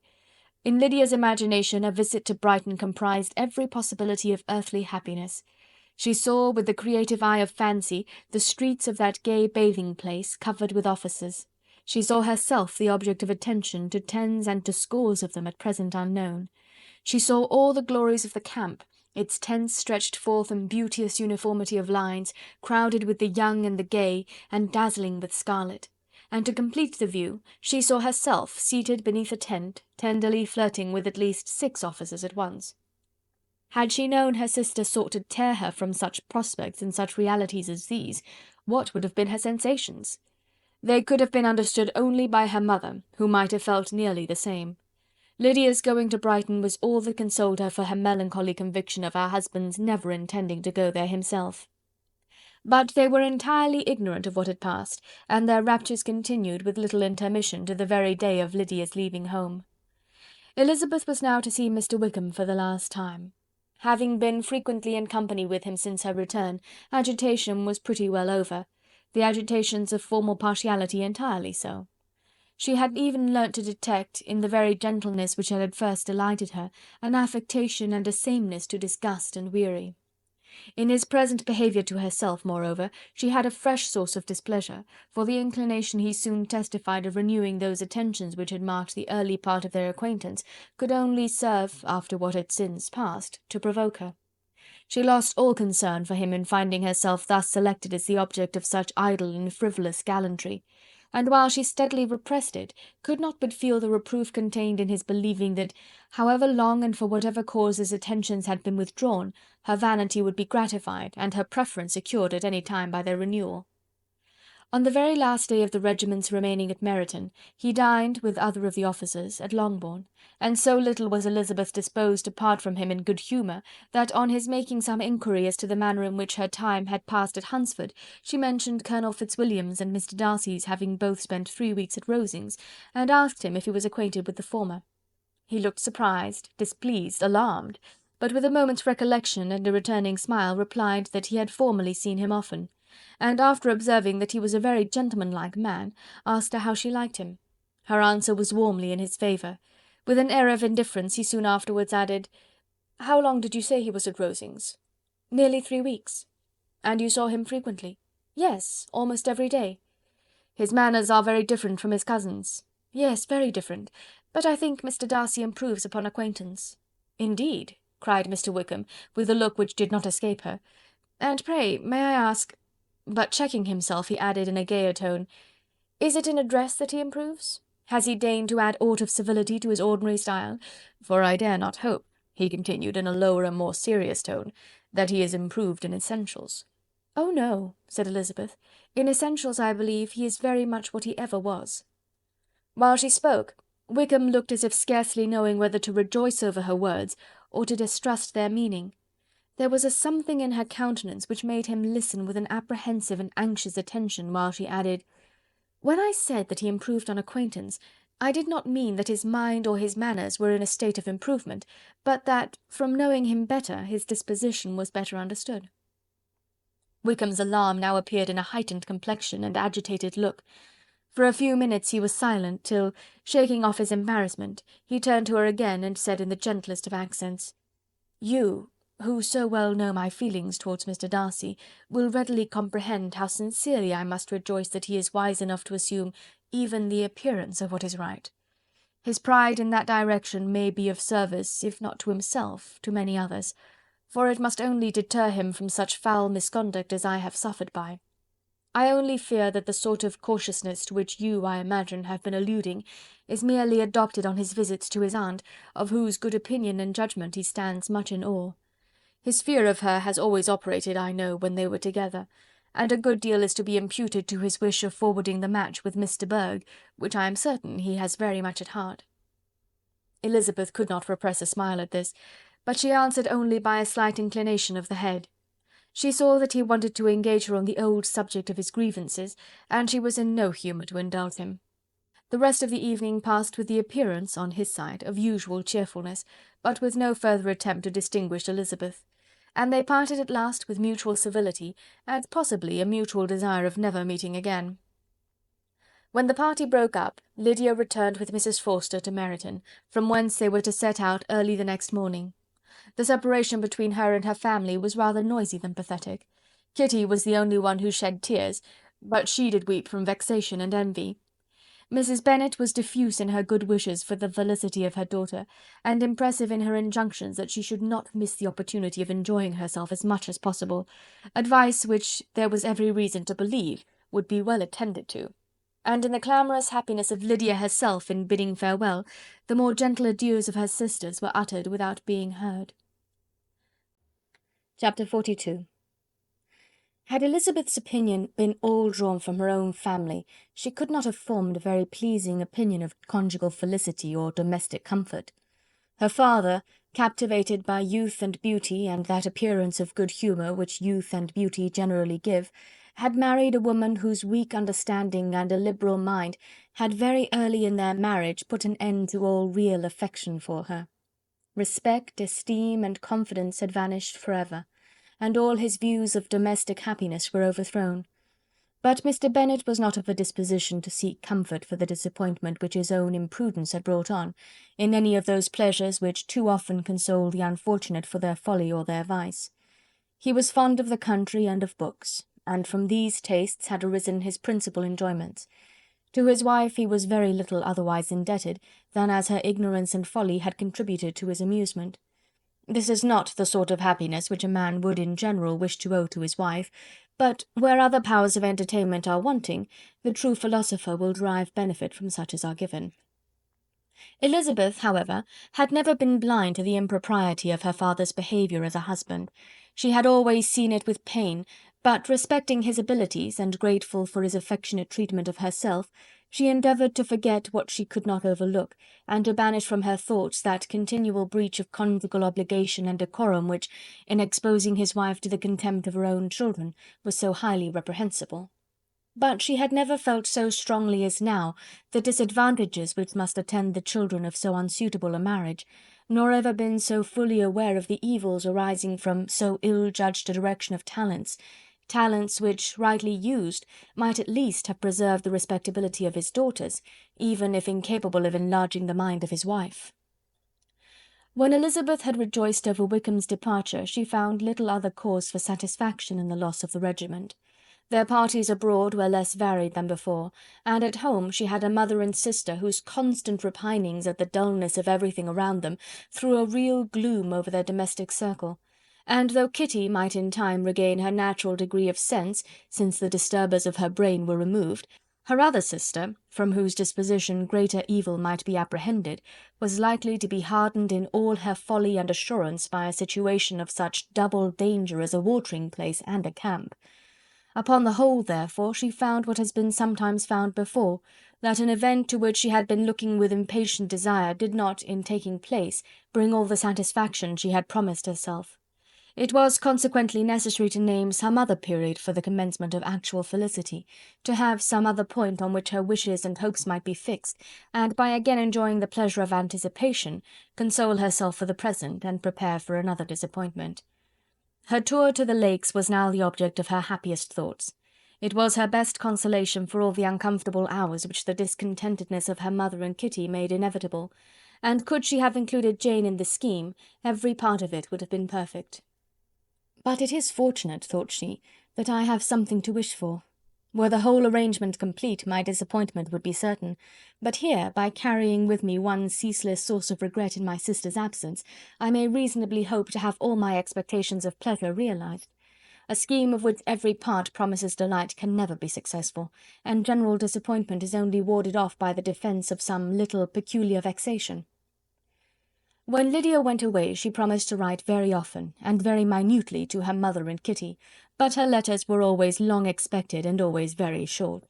Those to her mother contained little else than that they were just returned from the library, where such and such officers had attended them, and where she had seen such beautiful ornaments as made her quite wild, that she had a new gown or a new parasol, which she would have described more fully, but was obliged to leave off in a violent hurry, as Mrs. Forster called her, and they were going off to the camp.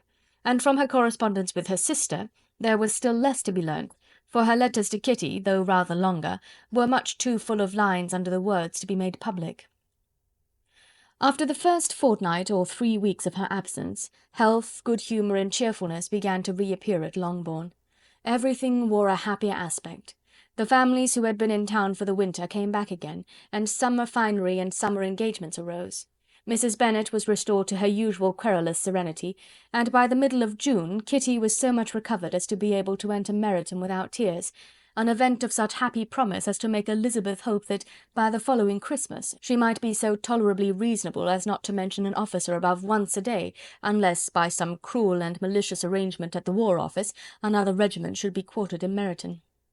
The time fixed for the beginning of their northern tour was now fast approaching, and a fortnight only was wanting of it, when a letter arrived from Mrs. Gardiner which at once delayed its commencement and curtailed its extent.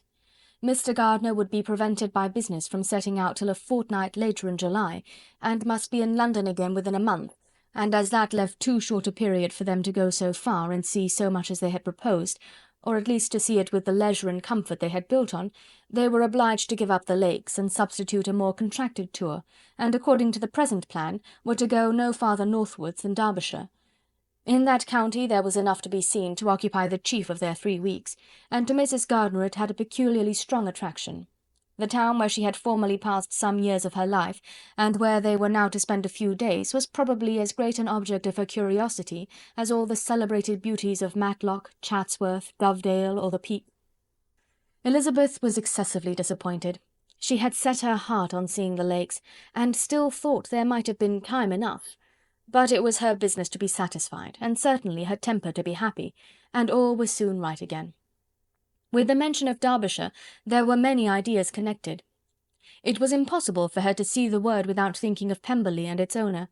But surely, said she, I may enter his county without impunity, and rob it of a few petrified spars without his perceiving me. The period of expectation was now doubled. 4 weeks were to pass away before her uncle and aunt's arrival. But they did pass away, and Mr. and Mrs. Gardiner, with their 4 children, did at length appear at Longbourn.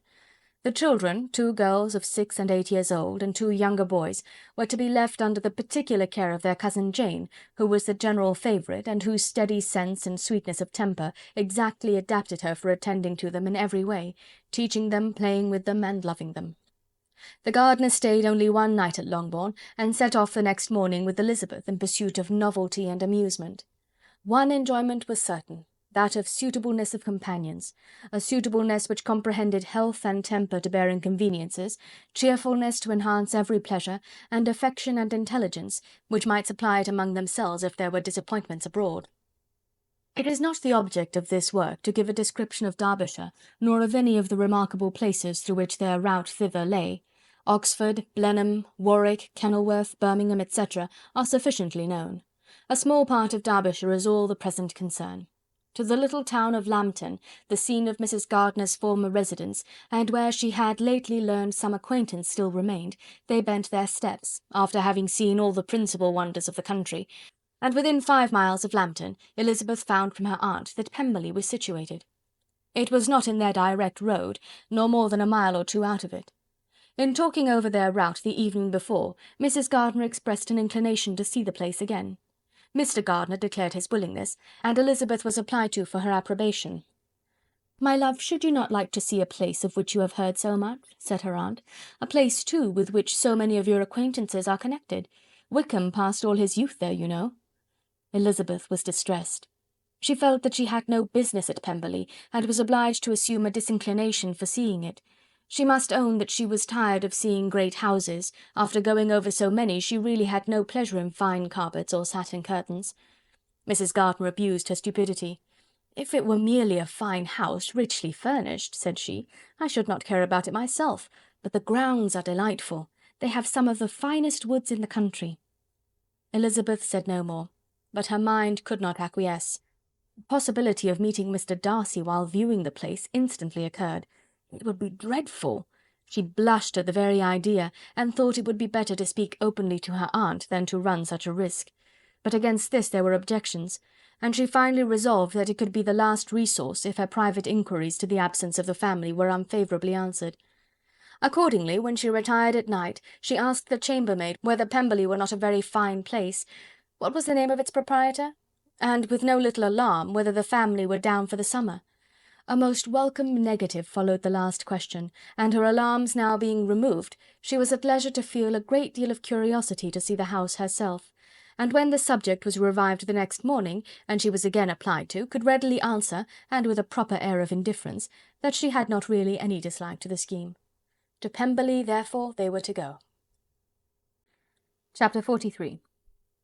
Elizabeth, as they drove along, watched for the first appearance of Pemberley Woods with some perturbation, and when at length they turned in at the lodge, her spirits were in a high flutter. The park was very large, and contained great variety of ground. They entered it in one of its lowest points, and drove for some time through a beautiful wood, stretching over a wide extent. Elizabeth's mind was too full for conversation, but she saw and admired every remarkable spot and point of view. They gradually ascended for 1/2 a mile, and then found themselves at the top of a considerable eminence, where the wood ceased, and the eye was instantly caught by Pemberley House, situated on the opposite side of a valley, into which the road with some abruptness wound. It was a large, handsome stone building, standing well on rising ground, and backed by a ridge of high woody hills, and in front a stream of some natural importance was swelled into greater, but without any artificial appearance. Its banks were neither formal nor falsely adorned. Elizabeth was delighted. She had never seen a place for which nature had done more, or where natural beauty had been so little counteracted by an awkward taste. They were all of them warm in their admiration, and at that moment she felt that to be mistress of Pemberley might be something. They descended the hill, crossed the bridge, and drove to the door, and while examining the nearer aspect of the house, all her apprehension of meeting its owner returned. She dreaded lest the chambermaid had been mistaken. On applying to see the place, they were admitted into the hall, and Elizabeth, as they waited for the housekeeper, had leisure to wonder at her being where she was. The housekeeper came, a respectable-looking elderly woman, much less fine and more civil than she had any notion of finding her. They followed her into the dining-parlour. It was a large, well-proportioned room, handsomely fitted up. Elizabeth, after slightly surveying it, went to a window to enjoy its prospect. The hill, crowned with wood, which they had descended, receiving increased abruptness from the distance, was a beautiful object. Every disposition of the ground was good, and she looked on the whole scene, the river, the trees scattered on its banks, and the winding of the valley, as far as she could trace it, with delight. As they passed into other rooms, these objects were taking different positions, but from every window there were beauties to be seen. The rooms were lofty and handsome, and their furniture suitable to the fortune of its proprietor, but Elizabeth saw, with admiration of his taste, that it was neither gaudy nor uselessly fine, with less splendour and more real elegance than the furniture of Rosings. "And of this place," thought she, "I might have been mistress. With these rooms I might now have been familiarly acquainted. Instead of viewing them as a stranger, I might have rejoiced in them as my own, and welcomed to them as visitors my uncle and aunt. But no," recollecting herself, "that could never be. My uncle and aunt would have been lost to me. I should not have been allowed to invite them." This was a lucky recollection. It saved her from something very like regret. She longed to inquire of the housekeeper whether her master was really absent, but had not the courage for it. At length, however, the question was asked by her uncle, and she turned away with alarm, while Mrs. Reynolds replied that he was, adding, "But we expect him to-morrow, with a large party of friends." How rejoiced was Elizabeth that their own journey had not by any circumstance been delayed a day! Her aunt now called her to look at a picture. She approached and saw the likeness of Mr. Wickham, suspended amongst several other miniatures, over the mantelpiece. Her aunt asked her smilingly how she liked it. The housekeeper came forward and told them it was a picture of a young gentleman, the son of her late master's steward, who had been brought up by him at his own expense. "He is now gone into the army," she added, "but I am afraid he has turned out very wild." Mrs. Gardiner looked at her niece with a smile, but Elizabeth could not return it. "And that," said Mrs. Reynolds, pointing to another of the miniatures, "is my master, and very like him. It was drawn at the same time as the other, about 8 years ago." "I have heard much of your master's fine person," said Mrs. Gardiner, looking at the picture. "It is a handsome face. But, Lizzy, you can tell us whether it is like or not." Mrs. Reynolds' respect for Elizabeth seemed to increase on this intimation of her knowing her master. "Does that young lady know Mr. Darcy?" Elizabeth coloured, and said, "A little." "And do not you think him a very handsome gentleman, ma'am?" "Yes, very handsome." "I am sure I know none so handsome. But in the gallery upstairs you will see a finer, larger picture of him than this. This room was my late master's favourite room, and these miniatures are just as they used to be then. He was very fond of them."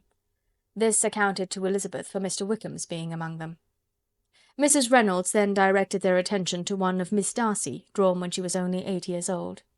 "And is Miss Darcy as handsome as her brother?" said Mrs. Gardiner.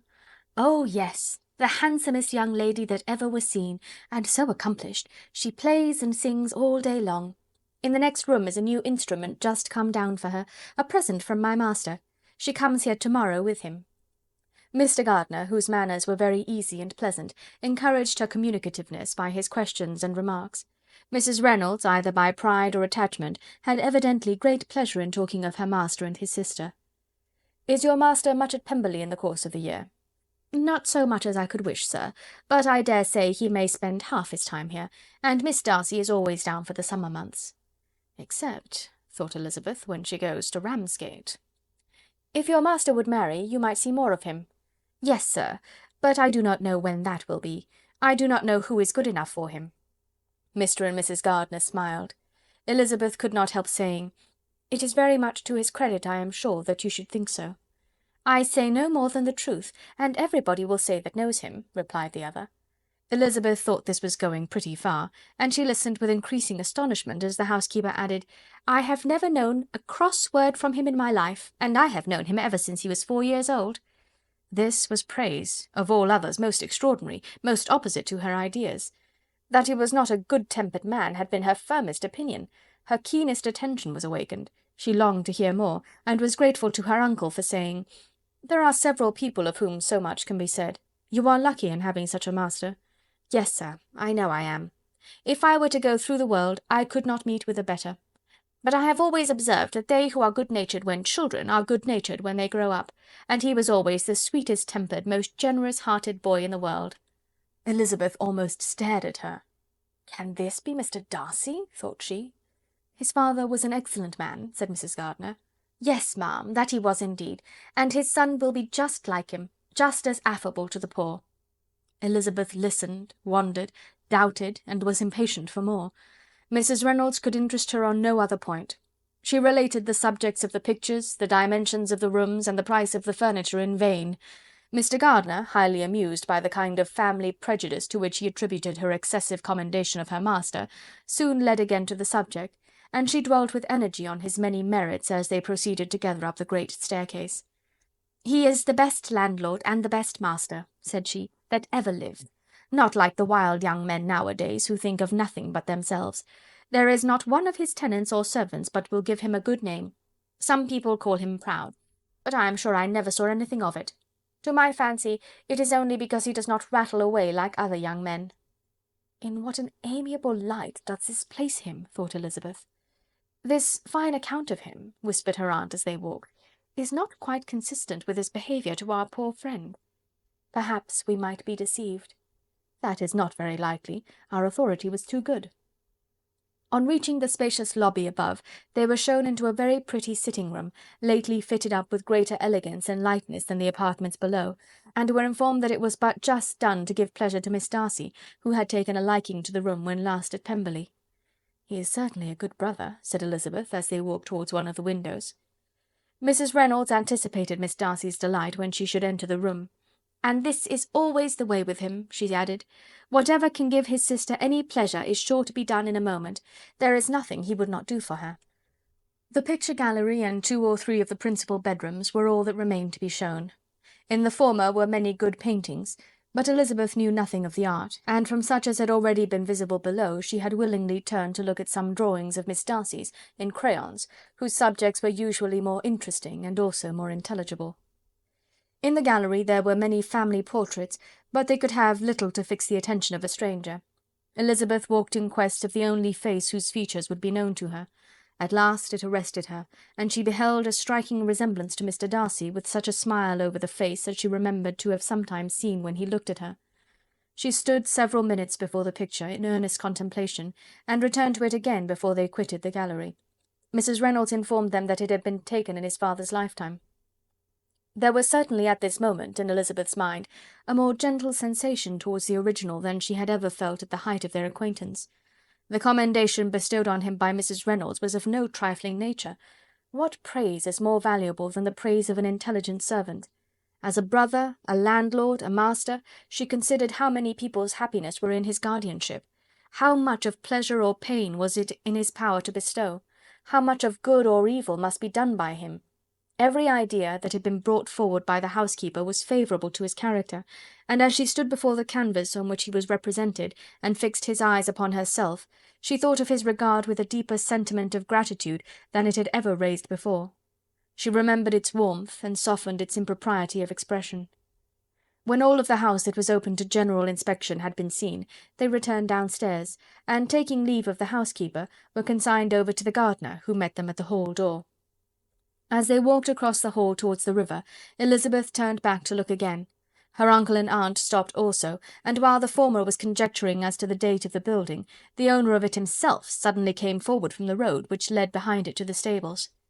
They were within 20 yards of each other, and so abrupt was his appearance that it was impossible to avoid his sight. Their eyes instantly met, and the cheeks of both were overspread with the deepest blush. He absolutely started, and for a moment seemed immovable from surprise, but shortly recovering himself, advanced towards the party and spoke to Elizabeth, if not in terms of perfect composure, at least of perfect civility. She had instinctively turned away, but stopping on his approach received his compliments with an embarrassment impossible to be overcome.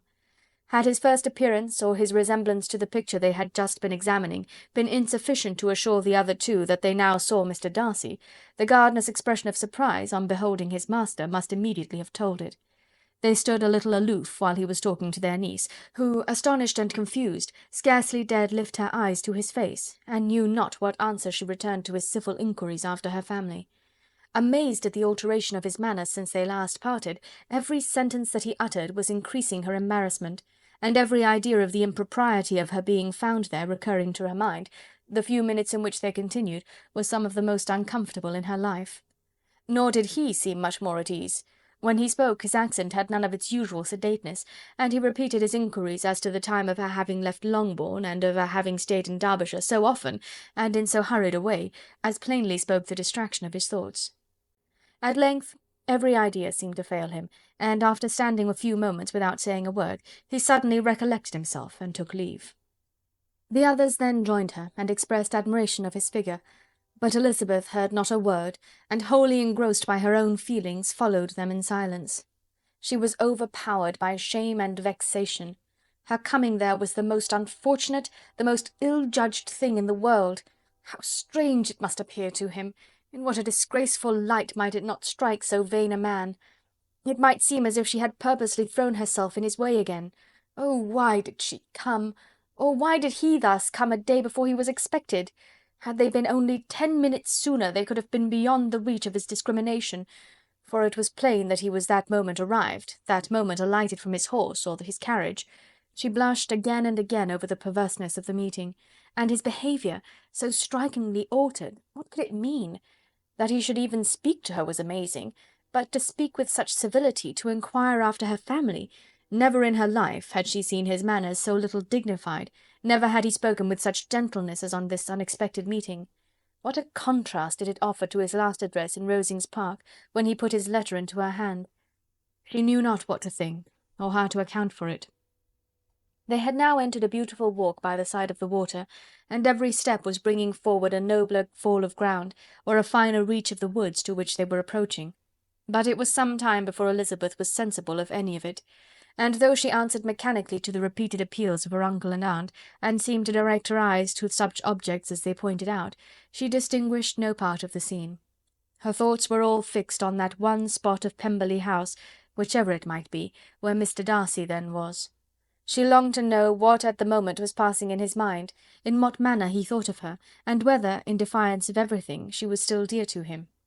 Perhaps he had been civil only because he felt himself at ease, yet there had been that in his voice which was not like ease. Whether he had felt more of pain or of pleasure in seeing her she could not tell, but he certainly had not seen her with composure. At length, however, the remarks of her companions on her absence of mind aroused her, and she felt the necessity of appearing more like herself. They entered the woods, and bidding adieu to the river for a while, ascended some of the higher grounds. When in spots where the opening of the trees gave the eye power to wander, were many charming views of the valley, the opposite hills with the long range of woods overspreading many, and occasionally part of the stream. Mr. Gardiner expressed a wish of going round the whole park, but feared it might be beyond a walk. With a triumphant smile they were told that it was 10 miles round. It settled the matter, and they pursued the accustomed circuit, which brought them again, after some time, in a descent among hanging woods to the edge of the water, and one of its narrowest parts. They crossed it by a simple bridge, in character with the general air of the scene. It was a spot less adorned than any they had yet visited, and the valley, here contracted into a glen, allowed room only for the stream, and a narrow walk amidst the rough coppice wood which bordered it. Elizabeth longed to explore its windings, but when they had crossed the bridge and perceived their distance from the house, Mrs. Gardiner, who was not a great walker, could go no farther, and thought only of returning to the carriage as quickly as possible.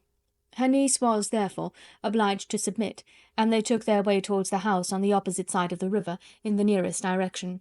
But their progress was slow, for Mr. Gardiner, though seldom able to indulge the taste, was very fond of fishing, and was so much engaged in watching the occasional appearance of some trout in the water, and talking to the man about them, that he advanced but little.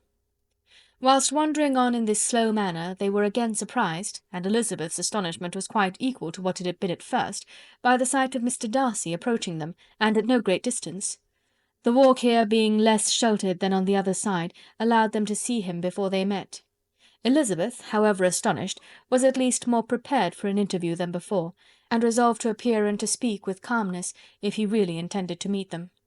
For a few moments, indeed, she felt that he would probably strike into some other path. The idea lasted while a turning in the walk concealed him from their view. The turning past, he was immediately before them. With a glance she saw that he had lost none of his recent civility, and to imitate his politeness she began, as they met, to admire the beauty of the place. But she had not got beyond the words delightful and charming, when some unlucky recollections obtruded, and she fancied that praise of Pemberley from her might be mischievously construed. Her colour changed, and she said no more. Mrs. Gardiner was standing a little behind, and on her pausing, he asked her if she would do him the honour of introducing him to her friends. This was a stroke of civility for which she was quite unprepared, and she could hardly suppress a smile at his being now seeking the acquaintance of some of those very people against whom his pride had revolted in his offer to herself. What will be his surprise, thought she, when he knows who they are? He takes them now for people of fashion. The introduction, however, was immediately made, and as she named their relationship to herself, she stole a sly look at him to see how he bore it, and was not without the expectation of his decamping as fast as he could from such disgraceful companions. That he was surprised by the connection was evident. He sustained it, however, with fortitude, and so far from going away, turned his back with them, and entered into conversation with Mr. Gardiner. Elizabeth could not but be pleased, could not but triumph. It was consoling that he should know she had some relations for whom there was no need to blush.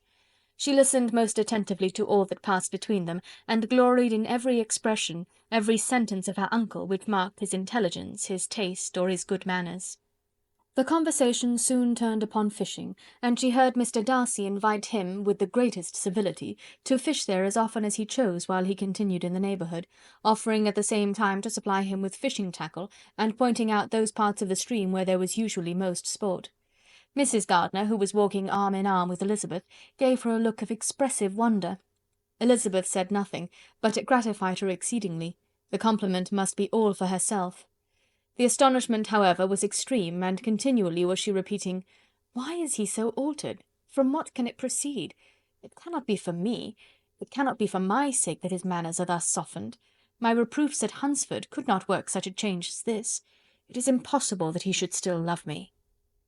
After walking some time in this way, the two ladies in front, the two gentlemen behind, on resuming their places after descending to the brink of the river, for the better inspection of some curious water-plant, there chanced to be a little alteration.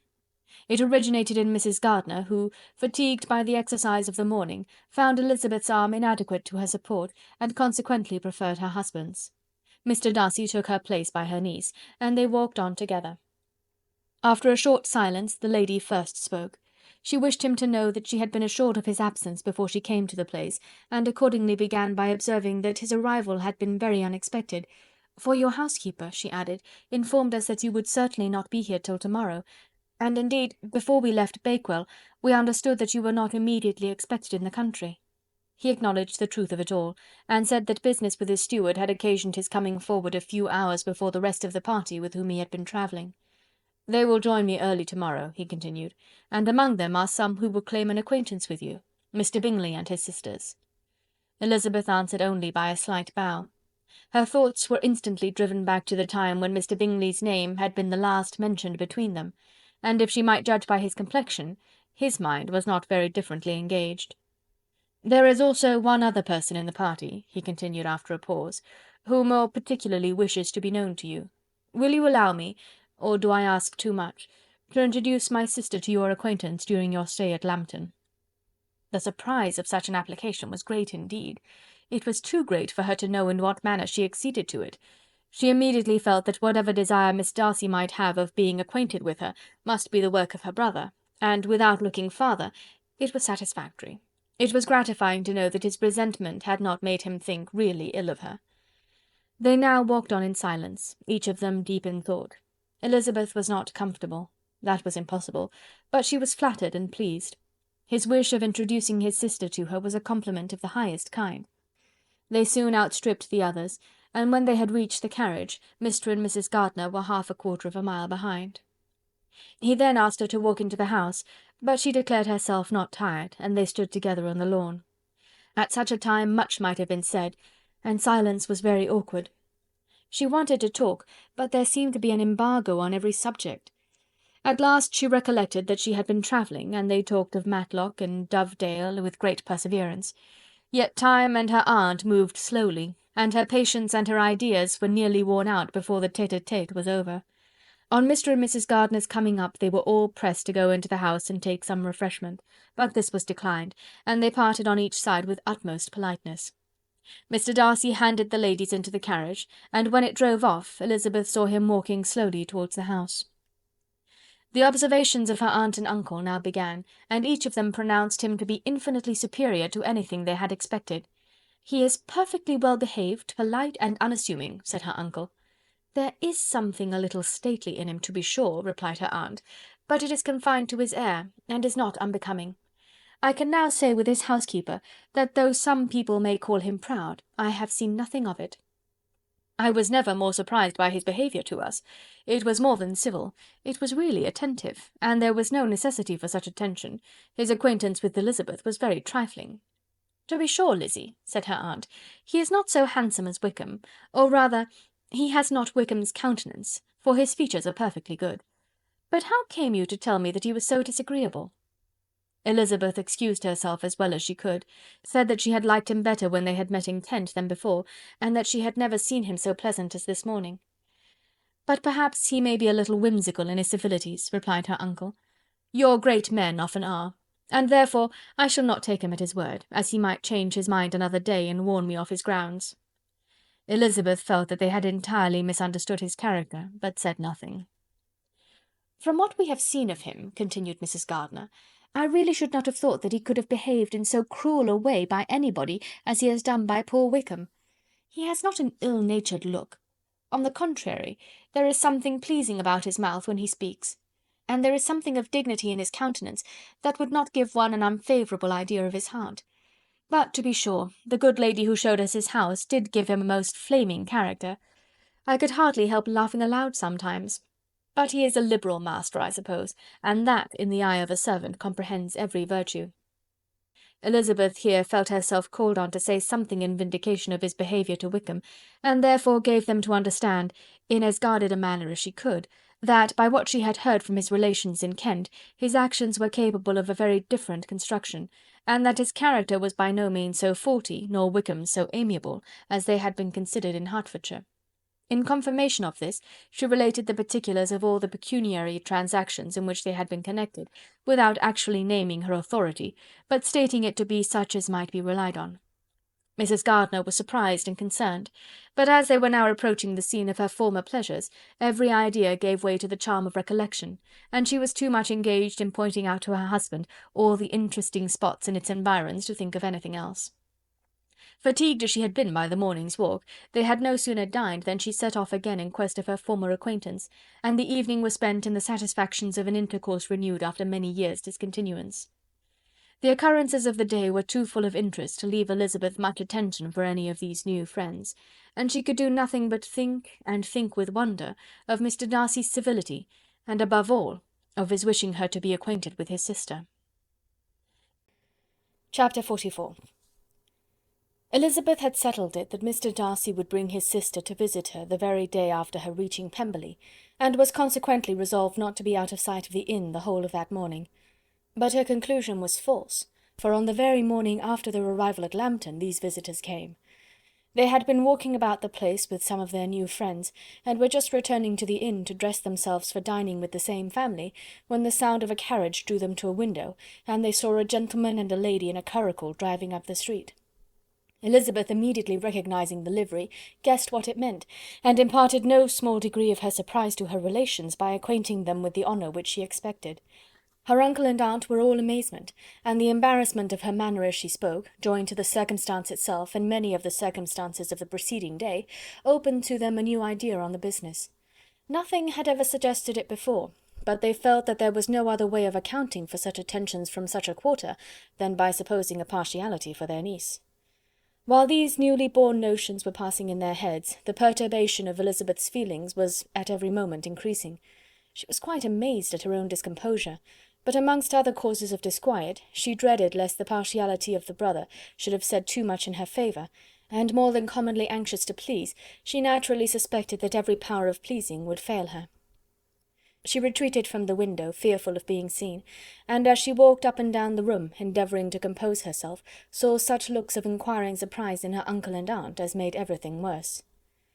Miss Darcy and her brother appeared, and this formidable introduction took place. With astonishment did Elizabeth see that her new acquaintance was at least as much embarrassed as herself. Since her being at Lambton, she had heard that Miss Darcy was exceedingly proud, but the observation of a very few minutes convinced her that she was only exceedingly shy. She found it difficult to obtain even a word from her beyond a monosyllable. Miss Darcy was tall, and on a larger scale than Elizabeth, and, though little more than 16, her figure was formed, and her appearance womanly and graceful. She was less handsome than her brother, but there was sense and good humour in her face, and her manners were perfectly unassuming and gentle. Elizabeth, who had expected to find in her as acute and unembarrassed an observer as ever Mr. Darcy had been, was much relieved by discerning such different feelings. They had not been long together before Mr. Darcy told her that Bingley was also coming to wait on her, and she had barely time to express her satisfaction and prepare for such a visitor, when Bingley's quick step was heard on the stairs, and in a moment he entered the room. All Elizabeth's anger against him had been long done away, but had she still felt any, it could hardly have stood its ground against the unaffected cordiality with which he expressed himself on seeing her again. He inquired in a friendly though general way after her family, and looked and spoke with the same good-humoured ease that he had ever done. To Mr. and Mrs. Gardiner he was scarcely a less interesting personage than to herself. They had long wished to see him. The whole party before them, indeed, excited a lively attention. The suspicions which had just arisen of Mr. Darcy and their niece directed their observation towards each with an earnest though guarded inquiry, and they soon drew from those inquiries the full conviction that one of them at least knew what it was to love. Of the lady's sensations they remained a little in doubt, but that the gentleman was overflowing with admiration was evident enough. Elizabeth on her side had much to do. She wanted to ascertain the feelings of each of her visitors. She wanted to compose her own, and to make herself agreeable to all, and in the latter object, where she feared most to fail, she was most sure of success, for those to whom she endeavoured to give pleasure were prepossessed in her favour. Bingley was ready, Georgiana was eager, and Darcy determined to be pleased. In seeing Bingley her thoughts naturally flew to her sister, and oh, how ardently did she long to know whether any of his were directed in a like manner. Sometimes she could fancy that he talked less than on former occasions, and once or twice pleased herself with the notion that, as he looked at her, he was trying to trace a resemblance. But though this might be imaginary, she could not be deceived as to his behaviour to Miss Darcy, who had been set up as a rival to Jane. No look appeared on either side that spoke particular regard. Nothing occurred between them that could justify the hopes of his sister. On this point she was soon satisfied, and 2 or 3 little circumstances occurred ere they parted, which, in her anxious interpretation, denoted a recollection of Jane not untinctured by tenderness, and a wish of saying more that might lead to the mention of her, had he dared. He observed to her, at a moment when the others were talking together, and in a tone which had something of real regret, that it was a very long time since he had had the pleasure of seeing her, and before she could reply, he added, "It is above 8 months. We have not met since the 26th of November, when we were all dancing together at Netherfield." Elizabeth was pleased to find his memory so exact, and he afterwards took occasion to ask her, when unattended to by any of the rest, whether all her sisters were at Longbourn. There was not much in the question, nor in the preceding remark, but there was a look and a manner which gave them meaning. It was not often that she could turn her eyes on Mr. Darcy himself, but whenever she did catch a glimpse, she saw an expression of general complaisance, and in all that he said she heard an accent so removed from hauteur or disdain of his companions as convinced her that the improvement of manners which she had yesterday witnessed, however temporary its existence might prove, had at least outlived one day. When she saw him thus seeking the acquaintance and courting the good opinion of people with whom any intercourse a few months ago would have been a disgrace, when she saw him thus civil, not only to herself, but to the very relations whom he had openly disdained, and recollected their last lively scene in Hunsford Parsonage, the difference, the change was so great, and struck so forcibly on her mind, that she could hardly restrain her astonishment from being visible. Never, even in the company of his dear friends at Netherfield, or his dignified relations at Rosings, had she seen him so desirous to please, so free from self-consequence or unbending reserve, as now, when no importance could result from the success of his endeavours, and when even the acquaintance of those to whom his attentions were addressed would draw down the ridicule and censure of the ladies both of Netherfield and Rosings. Their visitors stayed with them above half an hour, and when they arose to depart, Mr. Darcy called on his sister to join him in expressing their wish of seeing Mr. and Mrs. Gardiner and Miss Bennet to dinner at Pemberley before they left the country. Miss Darcy, though with a diffidence which marked her little in the habit of giving invitations, readily obeyed. Mrs. Gardiner looked at her niece, desirous of knowing how she, whom the invitation most concerned, felt disposed as to its acceptance, but Elizabeth had turned away her head. Presuming, however, that this studied avoidance spoke rather a momentary embarrassment than any dislike of the proposal, and seeing in her husband, who was fond of society, a perfect willingness to accept it, she ventured to engage for her attendance, and the day after the next was fixed on. Bingley expressed great pleasure in the certainty of seeing Elizabeth again, having still a great deal to say to her, and many inquiries to make after all their Hertfordshire friends. Elizabeth, construing all this into a wish of hearing her speak of her sister, was pleased, and on this account, as well as some others, found herself, when their visitors left them, capable of considering the last half-hour with some satisfaction, though while it was passing the enjoyment of it had been little. Eager to be alone, and fearful of inquiries or hints from her uncle and aunt, she stayed with them only long enough to hear their favourable opinion of Bingley, and then hurried away to dress. But she had no reason to fear Mr. and Mrs. Gardiner's curiosity. It was not their wish to force her communication. It was evident that she was much better acquainted with Mr. Darcy than they had before any idea of. It was evident that he was very much in love with her. They saw much to interest, but nothing to justify inquiry. Of Mr. Darcy it was now a matter of anxiety to think well, and as far as their acquaintance reached, there was no fault to find.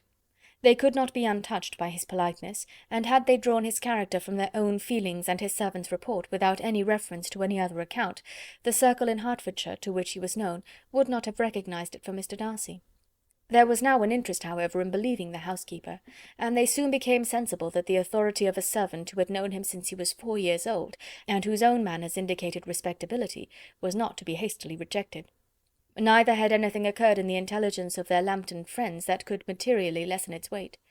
They had nothing to accuse him of but pride. Pride he probably had, and if not, it would certainly be imputed by the inhabitants of a small market town where the family did not visit.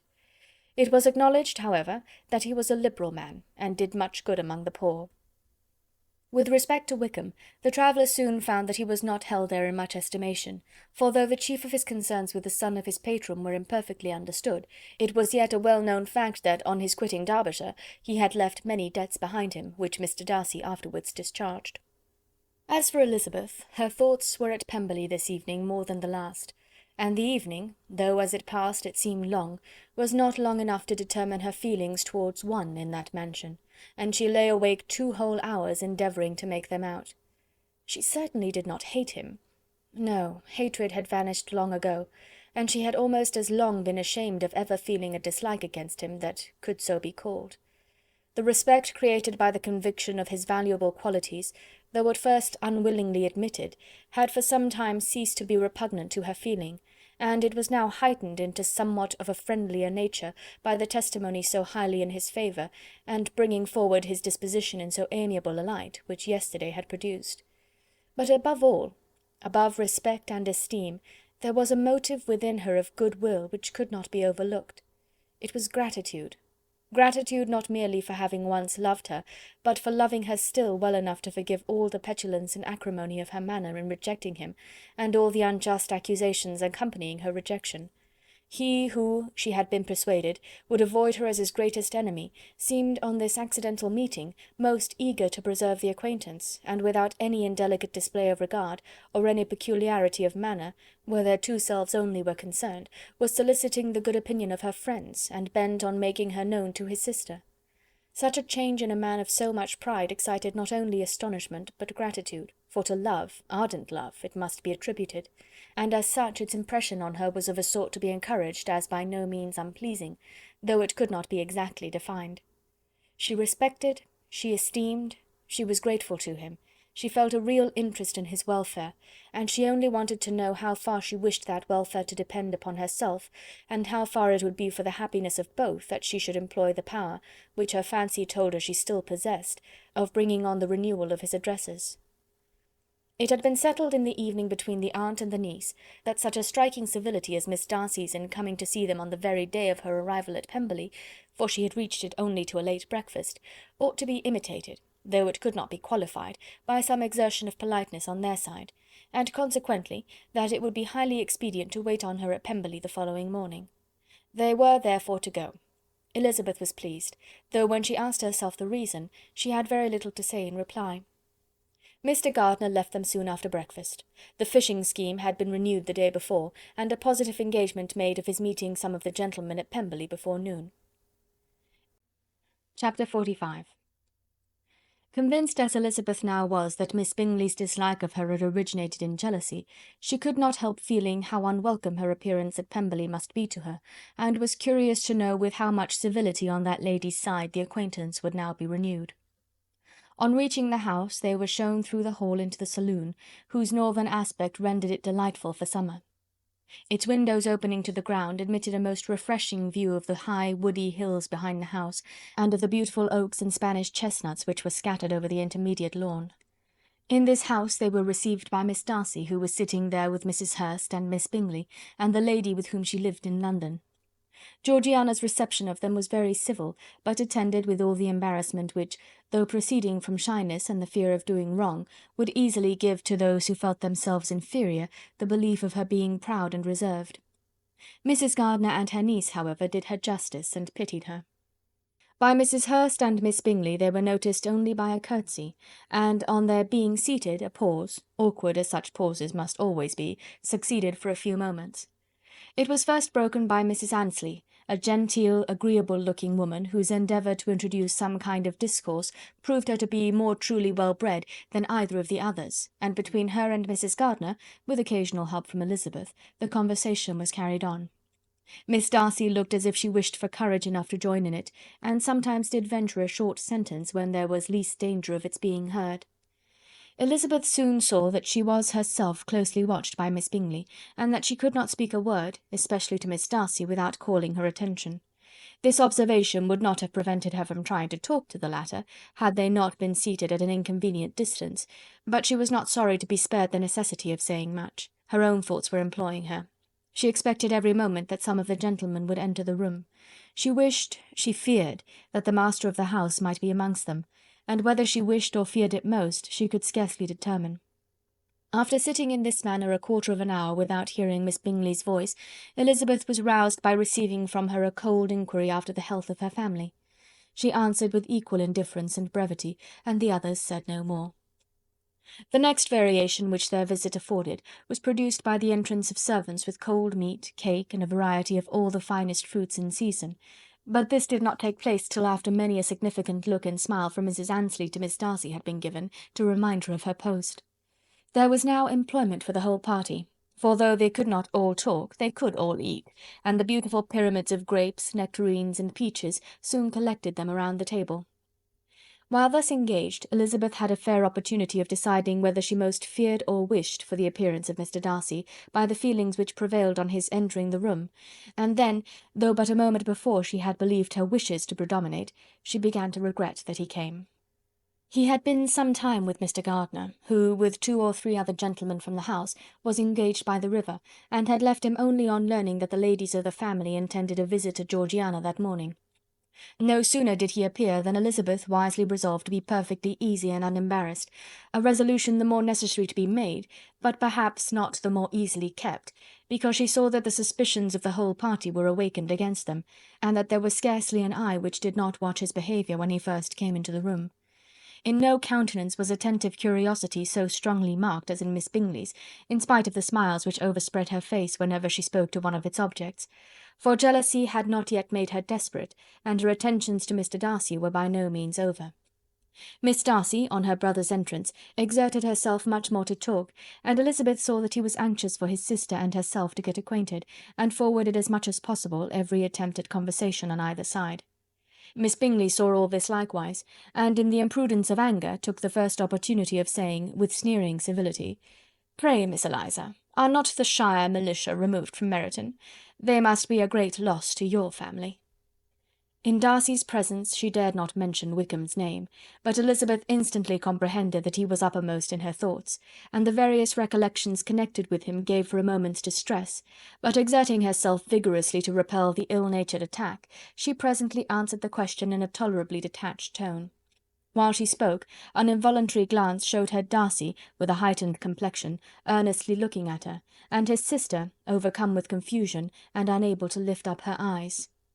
Had Miss Bingley known what pain she was then giving her beloved friend, she undoubtedly would have refrained from the hint, but she had merely intended to discompose Elizabeth by bringing forward the idea of a man to whom she believed her partial, to make her betray a sensibility which might injure her in Darcy's opinion, and perhaps to remind the latter of all the follies and absurdities by which some part of her family were connected with that corps. Not a syllable had ever reached her of Miss Darcy's meditated elopement. To no creature had it been revealed, where secrecy was possible, except to Elizabeth, and from all Bingley's connections her brother was particularly anxious to conceal it, from the very wish which Elizabeth had long ago attributed to him of their becoming hereafter her own. He had certainly formed such a plan, and without meaning that it should affect his endeavour to separate him from Miss Bennet, it is probable that it might add something to his lively concern for the welfare of his friend. Elizabeth's collected behaviour, however, soon quieted his emotion, and as Miss Bingley, vexed and disappointed, dared not approach nearer to Wickham, Georgiana also recovered in time, though not enough to be able to speak any more. Her brother, whose eyes she feared to meet, scarcely recollected her interest in the affair, and the very circumstance which had been designed to turn his thoughts from Elizabeth seemed to have fixed them on her more and more cheerfully. Their visit did not continue long after the question and answer above mentioned, and while Mr. Darcy was attending them to their carriage, Miss Bingley was venting her feelings in criticisms on Elizabeth's person, behaviour, and dress. But Georgiana would not join her. Her brother's recommendation was enough to ensure her favour. His judgment could not err. And he had spoken in such terms of Elizabeth as to leave Georgiana without the power of finding her otherwise than lovely and amiable. When Darcy returned to the saloon, Miss Bingley could not help repeating to him some part of what she had been saying to his sister. "How very ill Miss Eliza Bennet looks this morning, Mr. Darcy," she cried. "I never in my life saw any one so much altered as she is since the winter. She is grown so brown and coarse. Louisa and I were agreeing that we should not have known her again." However little Mr. Darcy might have liked such an address, he contented himself with coolly replying that he perceived no other alteration than her being rather tanned, no miraculous consequence of travelling in the summer. "For my own part," she rejoined, "I must confess that I never could see any beauty in her. Her face is too thin, her complexion has no brilliancy, and her features are not at all handsome. Her nose wants character, there is nothing marked in its lines. Her teeth are tolerable, but not out of the common way, and as for her eyes, which have sometimes been called so fine, I could never see anything extraordinary in them. They have a sharp, shrewish look which I do not like at all, and in her air altogether there is a self-sufficiency without fashion which is intolerable." Persuaded as Miss Bingley was that Darcy admired Elizabeth, this was not the best method of recommending herself, but angry people are not always wise, and in seeing him at last look somewhat nettled, she had all the success she expected. He was resolutely silent, however, and from a determination of making him speak, she continued. "I remember, when we first knew her in Hertfordshire, how amazed we all were to find that she was a reputed beauty, and I particularly recollect your saying one night, after they had been dining at Netherfield, 'She a beauty! I would as soon call her mother a wit.' But afterwards she seemed to improve on you, and I believe you thought her rather pretty at one time." "Yes," replied Darcy, who could contain himself no longer, "but that was only when I first saw her, for it is many months since I have considered her as one of the handsomest women of my acquaintance." He then went away, and Miss Bingley was left to all the satisfaction of having forced him to say what gave no one any pain but herself. Mrs. Gardiner and Elizabeth talked of all that had occurred during their visit as they returned, except what had particularly interested them both. The look and behaviour of everybody they had seen were discussed, except of the person who had mostly engaged their attention. They talked of his sister, his friends, his house, his fruit, of everything but himself. Yet Elizabeth was longing to know what Mrs. Gardiner thought of him, and Mrs. Gardiner would have been highly gratified by her niece's beginning the subject. Chapter 46. Elizabeth had been a good deal disappointed in not finding a letter from Jane on their first arrival at Lambton, and this disappointment had been renewed on each of the mornings that had now been spent there. But on the third her repining was over, and her sister justified, by the receipt of 2 letters from her at once, on one of which was marked that it had been missent elsewhere. Elizabeth was not surprised at it, as Jane had written the direction remarkably ill. They had just been preparing to walk as the letters came in, and her uncle and aunt, leaving her to enjoy them in quiet, set off by themselves. The one missent must first be attended to. It had been written 5 days ago. The beginning contained an account of all their little parties and engagements, with such news as the country afforded, but the latter half, which was dated a day later, and written in evident agitation, gave more important intelligence. It was to this effect: "Since writing the above, dearest Lizzy, something has occurred of a most unexpected and serious nature, but I am afraid of alarming you. Be assured that we are all well. What I have to say relates to poor Lydia. An express came at 12 last night, just as we were all gone to bed, from Colonel Forster, to inform us that she was gone off to Scotland with one of his officers. To own the truth, with Wickham. Imagine our surprise. To Kitty, however, it does not seem so wholly unexpected. I am very, very sorry. So imprudent a match on both sides. But I am willing to hope the best, and that his character has been misunderstood. Thoughtless and indiscreet, I can easily believe him, but this step, and let us rejoice over it, marks nothing bad at heart. His choice is disinterested at least, for he must know my father can give her nothing. Our poor mother is sadly grieved. My father bears it better. How thankful am I that we never let them know what has been said against him. We must forget it ourselves. They were off Saturday night about 12, as is conjectured, but were not missed till yesterday morning at 8. The express was sent off directly. My dear Lizzy, they must have passed within 10 miles of us. Colonel Forster gives us reason to expect him here soon. Lydia left a few lines for his wife, informing her of their intention. I must conclude, for I cannot be long from my poor mother. I am afraid you will not be able to make it out, but I hardly know what I have written." Without allowing herself time for consideration, and scarcely knowing what she felt, Elizabeth, on finishing this letter, instantly seized the other, and opening it with the utmost impatience, read as follows. It had been written a day later than the conclusion of the first. "By this time, my dearest sister, you have received my hurried letter. I wish this may be more intelligible, but, though not confined for time, my head is so bewildered that I cannot answer for being coherent. Dearest Lizzy, I hardly know what I would write, but I have bad news for you, and it cannot be delayed. Imprudent as the marriage between Mr. Wickham and our poor Lydia would be, we are now anxious to be assured it has taken place, for there is but too much reason to fear they are not gone to Scotland. Colonel Forster came yesterday, having left Brighton the day before, not many hours after the express. Though Lydia's short letter to Mrs. F. gave them to understand that they were going to Gretna Green, something was dropped by Denny expressing his belief that W. never intended to go there, or to marry Lydia at all, which was repeated to Colonel F., who, instantly taking the alarm, set off from B., intending to trace their route. He did trace them easily to Clapham, but no further, for on entering that place they removed into a hackney coach and dismissed the chaise that brought them from Epsom. All that is known after this is that they were seen to continue the London road. I know not what to think. After making every possible inquiry on that side London, Colonel F. came on into Hertfordshire, anxiously renewing them at all the turnpikes, and at the inns in Barnet and Hatfield, but without any success. No such people had been seen to pass through. With the kindest concern he came on to Longbourn, and broke his apprehensions to us in a manner most creditable to his heart. I am sincerely grieved for him and Mrs. F., but no one can throw any blame on them. Our distress, my dear Lizzy, is very great. My father and mother believe the worst, but I cannot think so ill of him.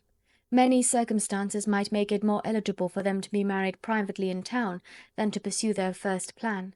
And even if he could form such a design against a young woman of Lydia's connections, which is not likely, can I suppose her so lost to everything? Impossible. I grieve to find, however, that Colonel F. is not disposed to depend upon their marriage. He shook his head when I expressed my hopes, and said he feared W. was not a man to be trusted. My poor mother is really ill, and keeps her room. Could she exert herself, it would be better, but this is not to be expected. And as to my father, I never in my life saw him so affected. Poor Kitty has anger for having concealed their attachment, but as it was a matter of confidence, one cannot wonder. I am truly glad, dearest Lizzy, that you have been spared something of these distressing scenes. But now, as the first shock is over, shall I own that I long for your return? I am not so selfish, however, as to press for it, if inconvenient. Adieu. I take up my pen again to do what I have just told you I would not, but circumstances are such that I cannot help earnestly begging you all to come here as soon as possible. I know my dear uncle and aunt so well that I am not afraid of requesting it, though I have still something more to ask of the former. My father is going to London with Colonel Forster instantly, to try to discover her. What he means to do I am sure I know not, but his excessive distress will not allow him to pursue any measure in the best and safest way, and Colonel Forster is obliged to be at Brighton again to-morrow evening. In such an exigence my uncle's advice and assistance would be everything in the world. He will immediately comprehend what I must feel, and I rely upon his goodness." "Oh, where is my uncle?" cried Elizabeth, darting from her seat as she finished the letter, in eagerness to follow him without losing a moment of the time so precious. But as she reached the door it was opened by a servant, and Mr. Darcy appeared. Her pale face and impetuous manner made him start, and before he could recover himself to speak, she, in whose mind every idea was superseded by Lydia's situation, hastily exclaimed, "I beg your pardon, but I must leave you. I must find Mr. Gardiner this moment, on business that cannot be delayed. I have not an instant to lose." "Good God, what is the matter?" cried he, with more feeling than politeness. Then, recollecting himself, "I will not detain you a minute, but let me or let the servant go after Mr. and Mrs. Gardiner. You are not well enough. You cannot go yourself." Elizabeth hesitated, but her knees trembled under her, and she felt how little would be gained by her attempting to pursue them. Calling back the servant, therefore, she commissioned him, though in so breathless an accent as made her almost unintelligible, to fetch his master and mistress home instantly. On his quitting the room she sat down, unable to support herself, and looking so miserably ill that it was impossible for Darcy to leave her, or to refrain from saying, in a tone of gentleness and commiseration, "Let me call your maid. Is there nothing you could take to give you present relief? A glass of wine. Shall I get you one? You are very ill." "No, I thank you," she replied, endeavouring to recover herself. "There is nothing the matter with me. I am quite well. I am only distressed by some dreadful news which I have just received from Longbourn." She burst into tears as she alluded to it, and for a few minutes could not speak another word. Darcy, in wretched suspense, could only say something indistinctly of his concern, and observe her in compassionate silence. At length she spoke again. "I have just had a letter from Jane with such dreadful news. It cannot be concealed from anyone. My younger sister has left all her friends, has eloped, has thrown herself into the power of Mr. Wickham. They are gone off together from Brighton. You know him too well to doubt the rest. She has no money, no connections, nothing that can tempt him to... She is lost for ever." Darcy was fixed in astonishment.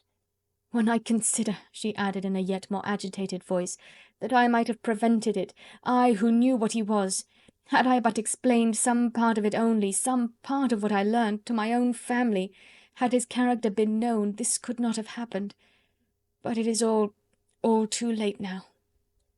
"I am grieved indeed," cried Darcy. "Grieved, shocked. But is it certain, absolutely certain?" "Oh, yes. They left Brighton together on Sunday night, and were traced almost to London, but not beyond. They are certainly not gone to Scotland." "And what has been done, what has been attempted to recover her?" "My father is gone to London, and Jane has ridden to beg my uncle's immediate assistance, and we shall be off, I hope, in half an hour. But nothing can be done. I know very well that nothing can be done. How is such a man to be worked on? How are they even to be discovered? I have not the smallest hope. It is every way horrible." Darcy shook his head in silent acquiescence. "When my eyes were opened to his real character, oh, had I known what I ought, what I dared to do! But I knew not. I was afraid of doing too much. Wretched, wretched mistake!" Darcy made no answer. He seemed scarcely to hear her, and was walking up and down the room in earnest meditation, his brow contracted, his air gloomy. Elizabeth soon observed, and instantly understood it. Her power was sinking. Everything must sink under such a proof of family weakness, such an assurance of the deepest disgrace. She could neither wonder nor condemn, but the belief of his self-conquest brought nothing consolatory to her bosom, afforded no palliation of her distress. It was, on the contrary, exactly calculated to make her understand her own wishes, and never had she so honestly felt that she could have loved him as now, when all love must be vain. But self, though it would intrude, could not engross her. Lydia, the humiliation, the misery she was bringing on them all, soon swallowed up every private care, and covering her face with her handkerchief, Elizabeth was soon lost to everything else, and after a pause of several minutes was only recalled to a sense of her situation by the voice of her companion, who, in a manner which, though it spoke compassion, spoke likewise restraint, said, "I am afraid you have been long desiring my absence, nor have I anything to plead in excuse of my stay but real though unavailing concern. Would to heaven that anything could be either said or done on my part that might offer consolation to such distress. But I will not torment you with vain wishes, which may seem purposely to ask for your thanks. This unfortunate affair will, I fear, prevent my sister's having the pleasure of seeing you at Pemberley to-day. Oh, yes. Be so kind as to apologize for us to Miss Darcy. Say that urgent business calls us home immediately. Conceal the unhappy truth as long as it is possible. I know it cannot be long." He readily assured her of his secrecy, again expressed his sorrow for her distress, wished it a happier conclusion than there was at present reason to hope, and leaving his compliments for her relations, with only one serious parting look, went away.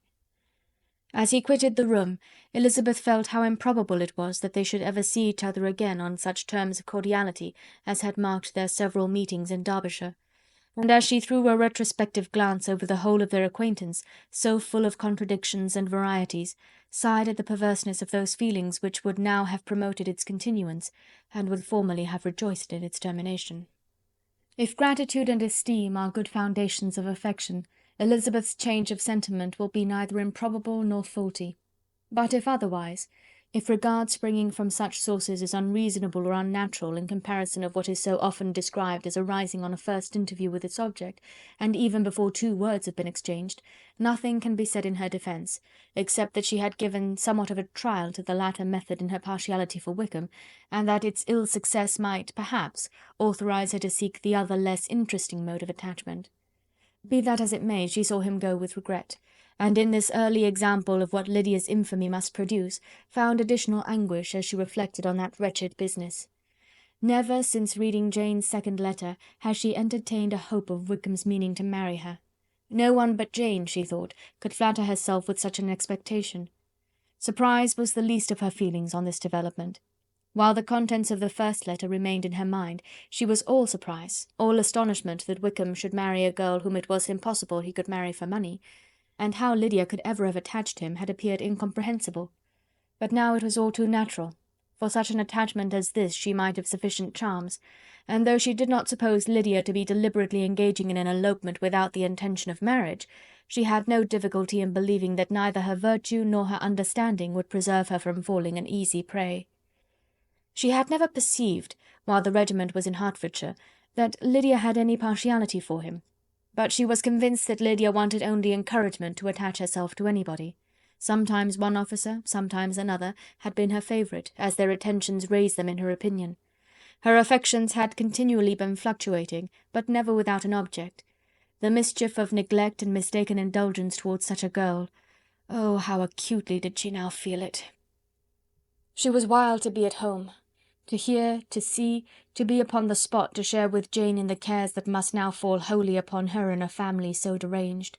A father absent, a mother incapable of exertion and requiring constant attendance, and though almost persuaded that nothing could be done for Lydia, her uncle's interference seemed of the utmost importance, and till he entered the room her impatience was severe. Mr. and Mrs. Gardiner had hurried back in alarm, supposing by the servant's account that their niece was suddenly taken ill, but satisfying them instantly on that head, she eagerly communicated the cause of their summons, reading the 2 letters aloud, and dwelling on the postscript of the last with trembling energy.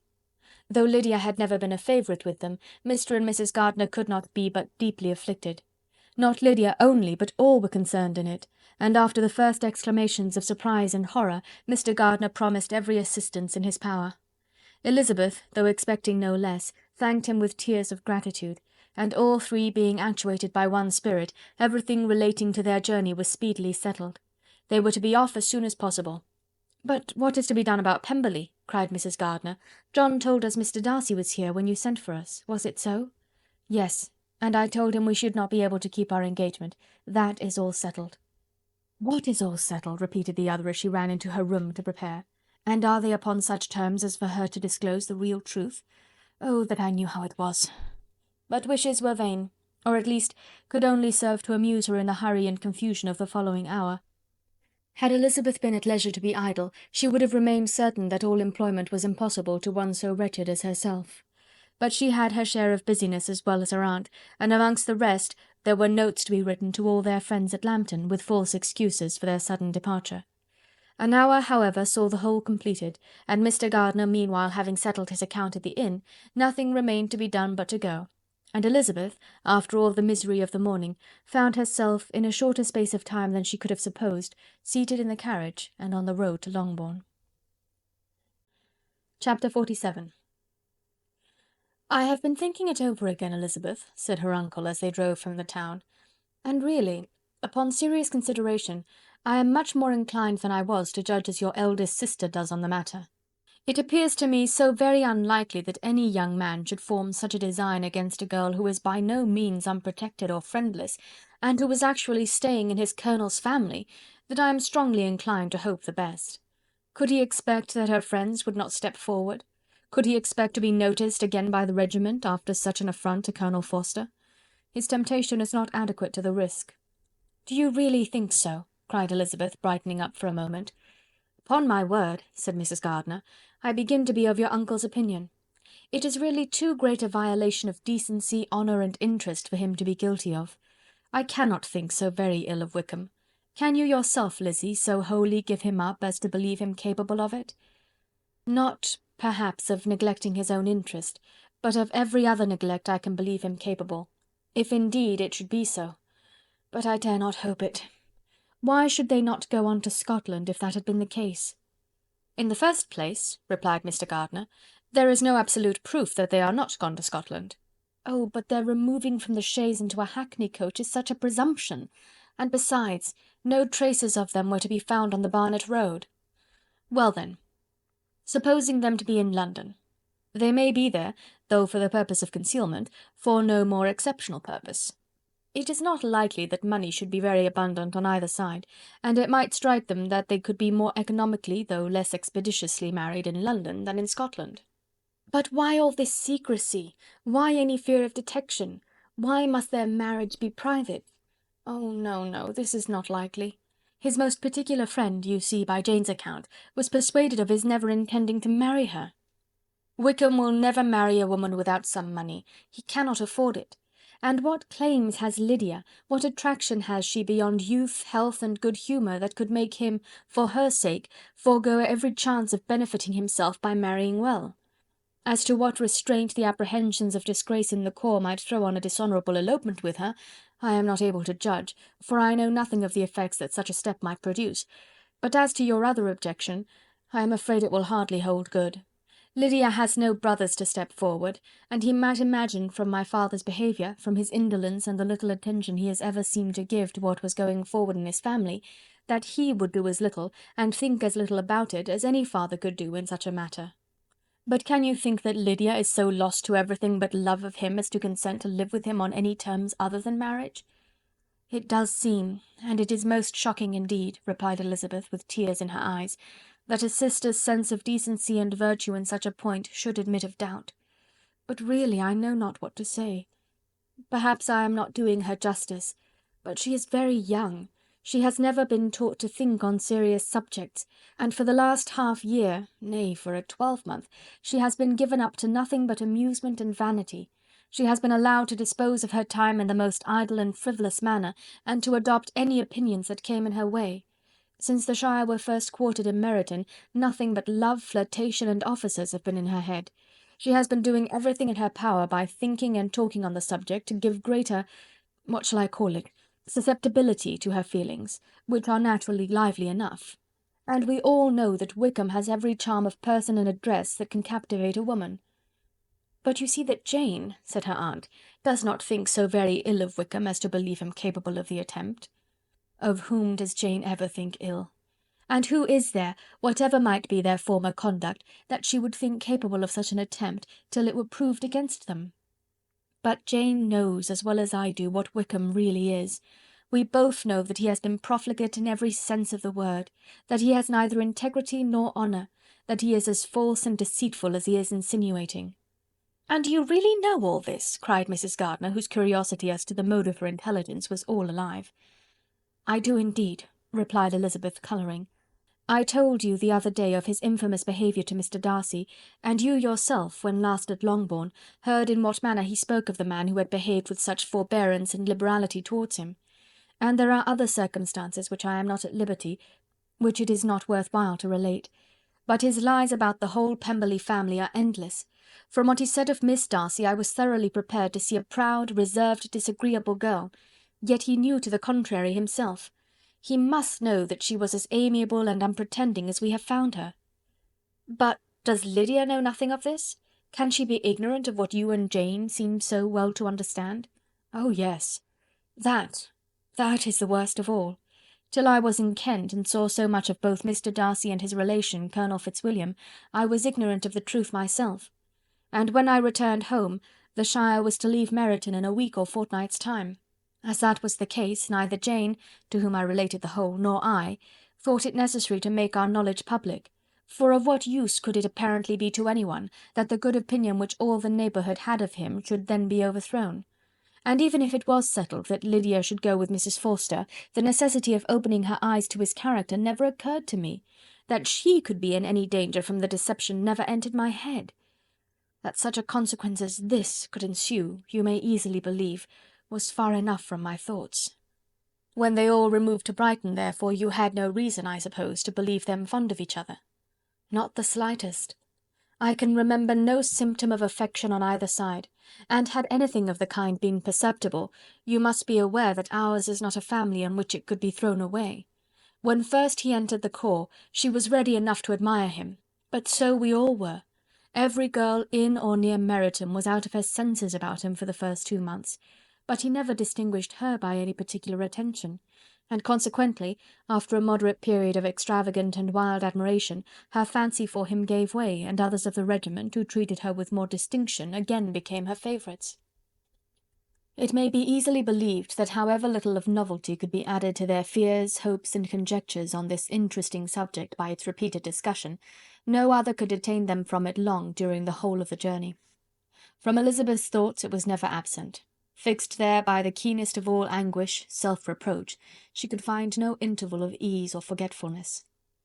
They travelled as expeditiously as possible, and sleeping one night on the road, reached Longbourn by dinner-time the next day.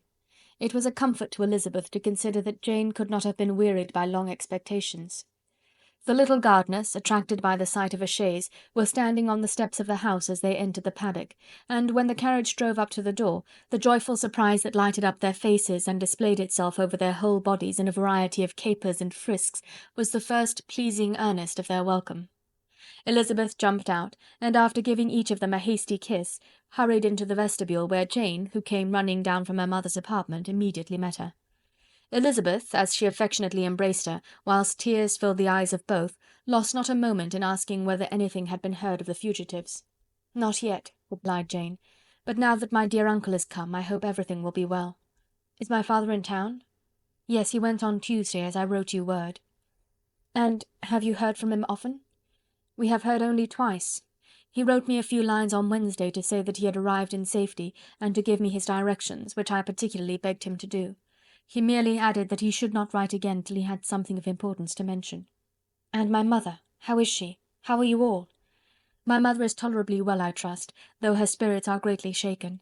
She is upstairs, and will have great satisfaction in seeing you all. She does not yet leave her dressing-room. Mary and Kitty, thank heaven, are quite well." "But you, how are you?" cried Elizabeth. "You look pale. How much you must have gone through." Her sister, however, assured her of her being perfectly well, and their conversation, which had been passing while Mr. and Mrs. Gardiner were engaged with their children, was now put an end to by the approach of the whole party. Jane ran to her uncle and aunt, and welcomed and thanked them both, with alternate smiles and tears. When they were all in the dining-room, the questions which Elizabeth had already asked were of course repeated by the others, and they soon found that Jane had no intelligence to give. The sanguine hope of good, however, which the benevolence of her heart suggested, had not yet deserted her. She still expected that it would all end well, and that every morning would bring some letter, either from Lydia or her father, to explain their proceedings, and perhaps announce their marriage. Mrs. Bennet, to whose apartment they all repaired after a few minutes' conversation together, received them exactly as might be expected, with tears and lamentations of regret, invectives against the villainous conduct of Wickham, and complaints of her own sufferings and ill usage, blaming everybody but the person to whose ill-judging indulgence the errors of her daughter must principally be owing. "If I had been able," said she, "to carry my point in going to Brighton with all my family, this would not have happened. But poor dear Lydia had nobody to take care of her. Why did the Forsters ever let her go out of their sight? I am sure there was some great neglect or other on their side, for she is not the kind of girl to do such a thing if she had been well looked after. I always thought they were unfit to have the charge of her, but I was overruled, as I always am. Poor dear child! And now here's Mr. Bennet gone away, and I know he will fight Wickham, wherever he meets him, and then he will be killed, and what is to become of us all? The Collinses will turn us out before he is cold in his grave, and if you are not kind to us, brother, I do not know what we shall do." They all exclaimed against such terrific ideas, and Mr. Gardiner, after general assurances of his affection for her and all her family, told her that he meant to be in London the very next day, and would assist Mr. Bennet in every endeavour for recovering Lydia. "Do not give way to useless alarm," added he.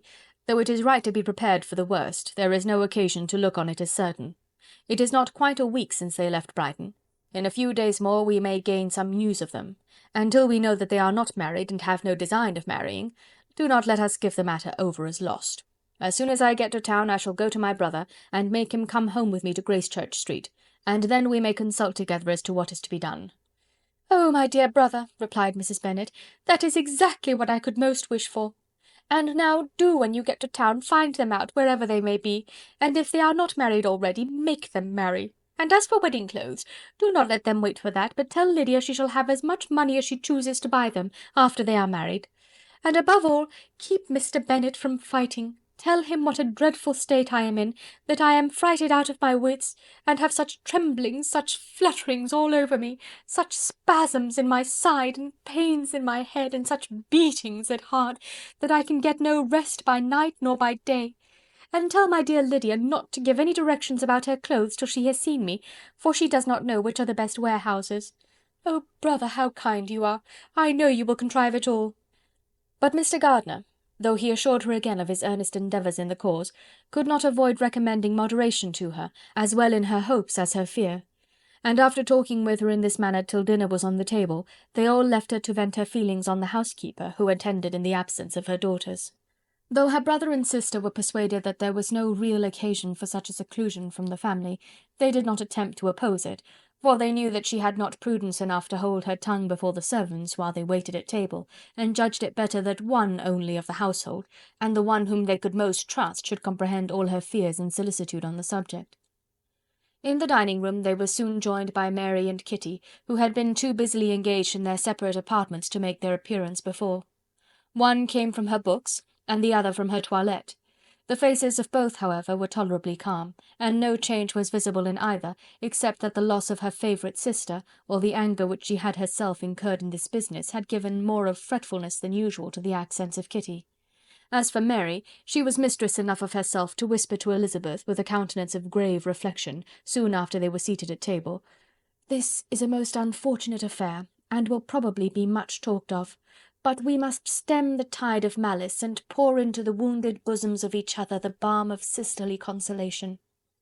Then, perceiving in Elizabeth no inclination of replying, she added, "Unhappy as the event must be for Lydia, we may draw from it this useful lesson, that loss of virtue in a female is irretrievable, that one false step involves her in endless ruin, that her reputation is no less brittle than it is beautiful, and that she cannot be too much guarded in her behaviour towards the undeserving of the other sex." Elizabeth lifted up her eyes in amazement, but was too much oppressed to make any reply. Mary, however, continued to console herself with such kind of moral extractions from the evil before them. In the afternoon the two elder Miss Bennets were able to be for half an hour by themselves, and Elizabeth instantly availed herself of the opportunity of making any inquiries which Jane was equally eager to satisfy. After joining in general lamentations over the dreadful sequel of this event, which Elizabeth considered as all but certain, and Miss Bennet could not assert to be wholly impossible, the former continued the subject by saying, "But tell me all and everything about it which I have not already heard. Give me further particulars. What did Colonel Forster say? Had they no apprehension of anything before the elopement took place? They must have seen them together for ever." Colonel Forster did own that he had often suspected some partiality, especially on Lydia's side, but nothing to give him any alarm. I am so grieved for him. His behaviour was attentive and kind to the utmost. He was coming to us in order to assure us of his concern before he had any idea of their not being gone to Scotland. When that apprehension first got abroad, it hastened his journey. And was Denny convinced that Wickham would not marry? Did he know of their intending to go off? Had Colonel Forster seen Denny himself? Yes, but when questioned by him, Denny denied knowing anything of their plans, and would not give his real opinion about it. He did not repeat his persuasion of their not marrying, and from that, I am inclined to hope, he might have been misunderstood before. And till Colonel Forster came himself, not one of you entertained a doubt, I suppose, of their really being married? How was it possible that such an idea should enter our brains? I felt a little uneasy, a little fearful of my sister's happiness with him in marriage, because I knew that his conduct had not always been quite right. My father and mother knew nothing of that. They only felt how imprudent a match it must be. Kitty then owned, with a very natural triumph on knowing more than the rest of us, that in Lydia's last letter she had prepared her for such a step. She had known, it seems, of their being in love with each other many weeks. But not before they went to Brighton. No, I believe not. And did Colonel Forster appear to think well of Wickham himself? Does he know his real character? I must confess that he did not speak so well of Wickham as he formerly did. He believed him to be imprudent and extravagant, and since this sad affair has taken place, it is said that he left Meryton greatly in debt.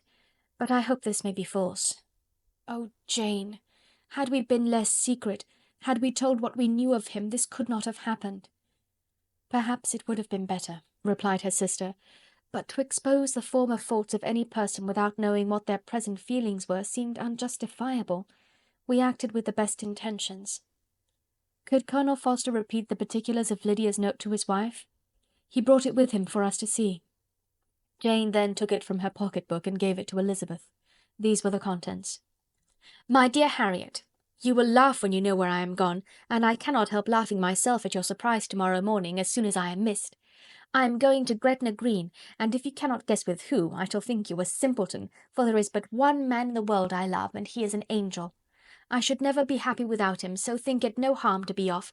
You need not send them word at Longbourn of my going, if you do not like it, for it will make the surprise the greater when I write them and sign my name Lydia Wickham. What a good joke it will be! I can hardly write for laughing. Pray make my excuses to Pratt for not keeping my engagement and dancing with him tonight. Tell him I hope he will excuse me when he knows all. And tell him I will dance with him at the next ball we meet, with great pleasure. I shall send for my clothes when I get to Longbourn, but I wish you would tell Sally to mend a great slit in my worked muslin gown before they are packed up. Good-bye. Give my love to Colonel Forster. I hope you will drink to our good journey. Your affectionate friend, Lydia Bennet. Oh, thoughtless, thoughtless Lydia! Cried Elizabeth, when she had finished it. What a letter is this, to be written at such a moment! But at least it shows that she was serious on the subject of their journey. Whatever he might afterwards persuade her to, it was not on her side a scheme of infamy. My poor father, how he must have felt it! I never saw anyone so shocked. He could not speak a word for full 10 minutes. My mother was taken ill immediately, and the whole house in such confusion. Oh, Jane, cried Elizabeth, was there a servant belonging to it who did not know the whole story before the end of the day? I do not know. I hope there was, but to be guarded at such a time is very difficult. My mother was in hysterics, and though I endeavoured to give her every assistance in my power, I am afraid I did not do so much as I might have done. But the horror of what might possibly happen almost took me from my faculties. Your attendance upon her has been too much for you. You do not look well. Oh, that I had been with you! You have had every care and anxiety upon yourself alone. Mary and Kitty have been very kind, and would have shared in every fatigue, I am sure, but I did not think it right for either of them. Kitty is slight and delicate, and Mary studies so much that her hours of repose should not be broken in on. My Aunt Phillips came to Longbourn on Tuesday, after my father went away, and was so good as to stay till Thursday with me. She was of great use and comfort to us all, and Lady Lucas has been very kind. She walked here on Wednesday morning to condole with us, and offered her services, or any of her daughters, if they should be of use to us. She had better have stayed at home, cried Elizabeth. Perhaps she meant well, but under such a misfortune as this, one cannot see too little of one's neighbours. Assistance is impossible, condolence insufferable. Let them triumph over us at a distance, and be satisfied. She then proceeded to inquire into the measures which her father had intended to pursue while in town for the recovery of his daughter. He meant, I believe, replied Jane, to go to Epsom, the place where they last changed horses, see the postillions, and try if anything could be made out from them. His principal object must be to discover the number of the hackney coach which took them from Clapham. It had come with a fare from London, and as he thought that the circumstance of a gentleman and ladies removing from one carriage into another might be remarked, he meant to make inquiries at Clapham. If he could anyhow discover at what house the coachman had before set down his fare, he determined to make inquiries there, and hoped it might not be impossible to find out the stand and number of the coach. I do not know of any other designs that he had formed, but he was in such a hurry to be gone, and his spirits so greatly discomposed, that I had difficulty in finding out even so much as this. Chapter 48. The whole party were in hopes of a letter from Mr. Bennet the next morning, but the post came in without bringing a single line from him.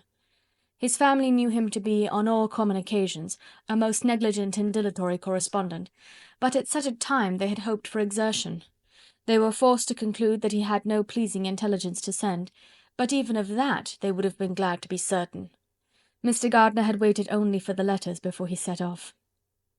When he was gone, they were certain at least of receiving constant information of what was going on, and their uncle promised, at parting, to prevail on Mr. Bennet to return to Longbourn as soon as he could, to the great consolation of his sister, who considered it as the only security for her husband's not being killed in a duel.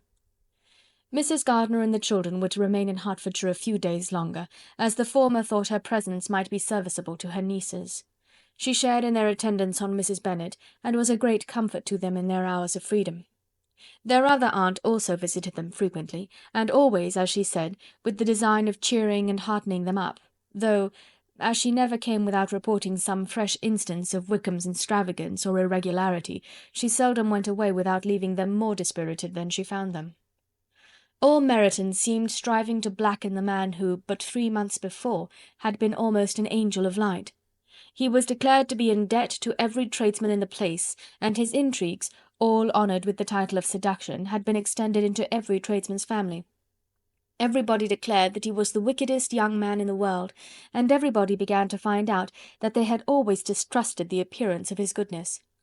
Elizabeth, though she did not credit above half of what was said, believed enough to make her former assurance of her sister's ruin more certain, and even Jane, who believed still less of it, became almost hopeless, more especially as the time was now come when, if they had gone to Scotland, which she had never before entirely despaired of, they must in all probability have gained some news of them. Mr. Gardiner left Longbourn on Sunday. On Tuesday his wife received a letter from him. It told them that, on his arrival, he had immediately found out his brother and persuaded him to come to Gracechurch Street; that Mr. Bennet had been to Epsom and Clapham before his arrival, but without gaining any satisfactory information, and that he was now determined to inquire at all the principal hotels in town, as Mr. Bennet thought it possible they might have gone to one of them on their first coming to London, before they procured lodgings. Mr. Gardiner himself did not expect any success from this measure, but as his brother was eager in it, he meant to assist him in pursuing it. He added that Mr. Bennet seemed wholly disinclined at present to leave London, and promised to write again very soon. There was also a postscript to this effect: "I have written to Colonel Forster to desire him to find out, if possible, from some of the young man's intimates in the regiment, whether Wickham has any relations or connections who would be likely to know in what part of town he has now concealed himself.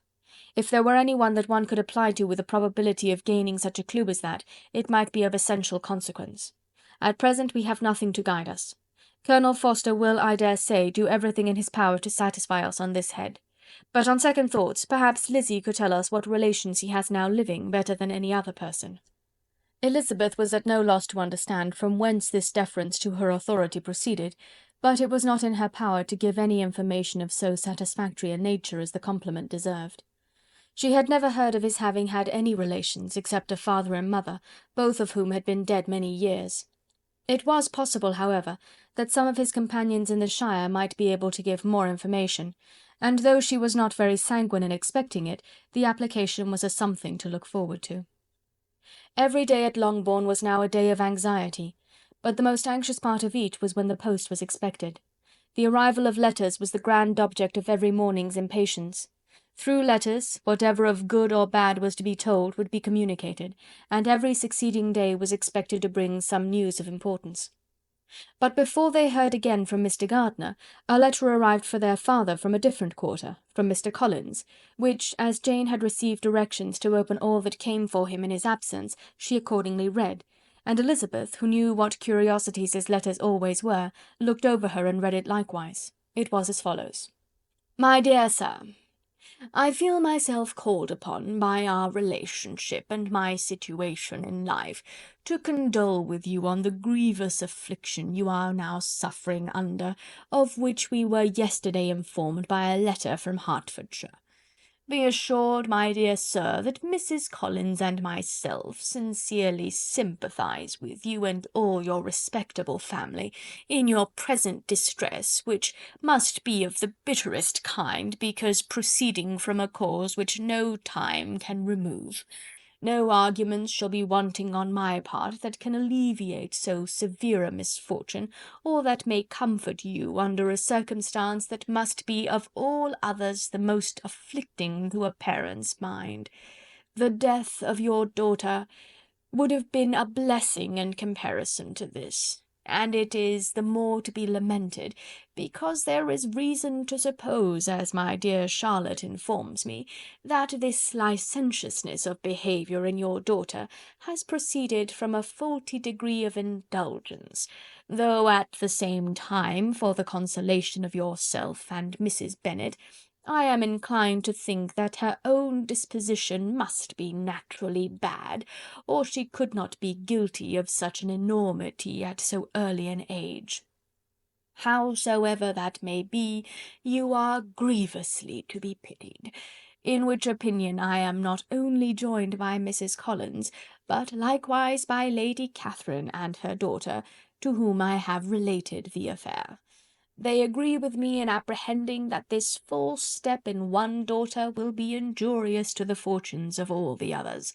For who, as Lady Catherine herself condescendingly says, will connect themselves with such a family?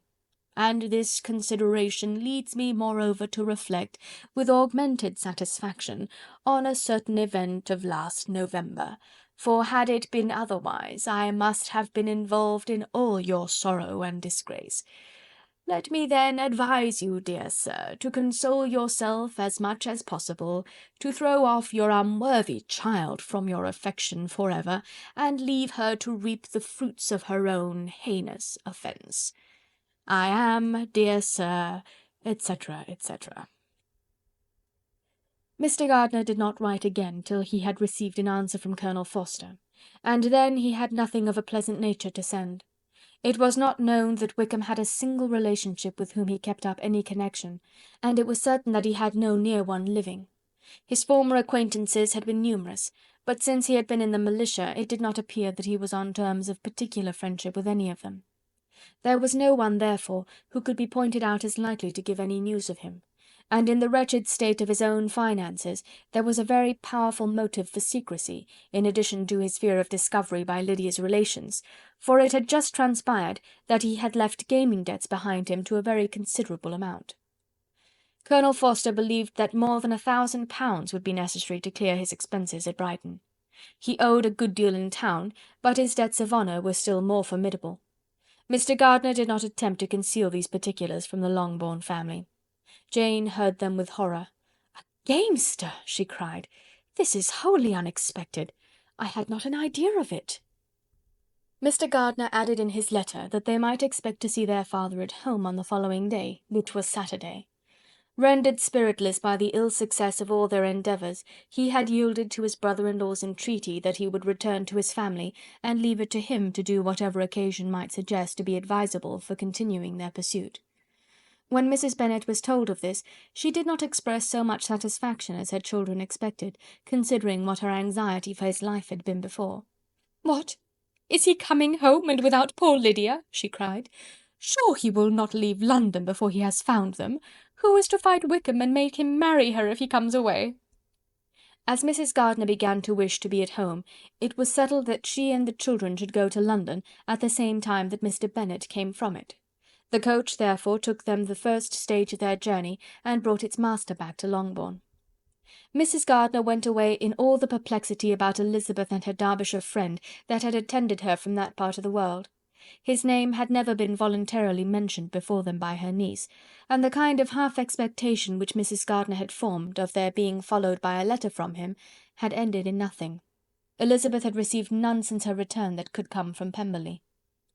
The present unhappy state of the family rendered any other excuse for the lowness of her spirits unnecessary. Nothing, therefore, could be fairly conjectured from that, though Elizabeth, who was by this time tolerably well acquainted with her own feelings, was perfectly aware that, had she known nothing of Darcy, she would have borne the dread of Lydia's infamy somewhat better. It would have spared her, she thought, one sleepless night out of 2. When Mr. Bennet arrived, he had all the appearance of his usual philosophic composure. He said as little as he had ever been in the habit of saying, made no mention of the business that had taken him away, and it was some time before his daughters had courage to speak of it. It was not till the afternoon, when he had joined them at tea, that Elizabeth ventured to introduce the subject, and then, on her briefly expressing her sorrow for what he must have endured, he replied, "Say nothing of that. Who should suffer but myself? It has been my own doing, and I ought to feel it." "You must not be too severe upon yourself," replied Elizabeth. "You may well warn me against such an evil. Human nature is so prone to fall into it. No, Lizzy, let me once in my life feel how much I have been to blame. I am not afraid of being overpowered by the impression. It will pass away soon enough." "Do you suppose them to be in London?" "Yes. Where else can they be so well concealed?" "And Lydia used to want to go to London," added Kitty. "She is happy then," said her father dryly, "and her residence there will probably be of some duration." Then, after a short silence, he continued, "Lizzy, I bear you no ill will for being justified in your advice to me last May, which, considering the event, shows some greatness of mind." They were interrupted by Miss Bennet, who came to fetch her mother's tea. "This is a parade," he cried, "which does one good. It gives such an elegance to misfortune. Another day I will do the same. I will sit in my library, in my nightcap and powdering gown, and give as much trouble as I can, or perhaps I may defer it till Kitty runs away." "I am not going to run away, papa," said Kitty fretfully. "If I should ever go to Brighton, I would behave better than Lydia." "You go to Brighton! I would not trust you so near it as Eastbourne for £50. No, Kitty, I have at last learnt to be cautious, and you will feel the effects of it. No officer is ever to enter into my house again, nor even to pass through the village.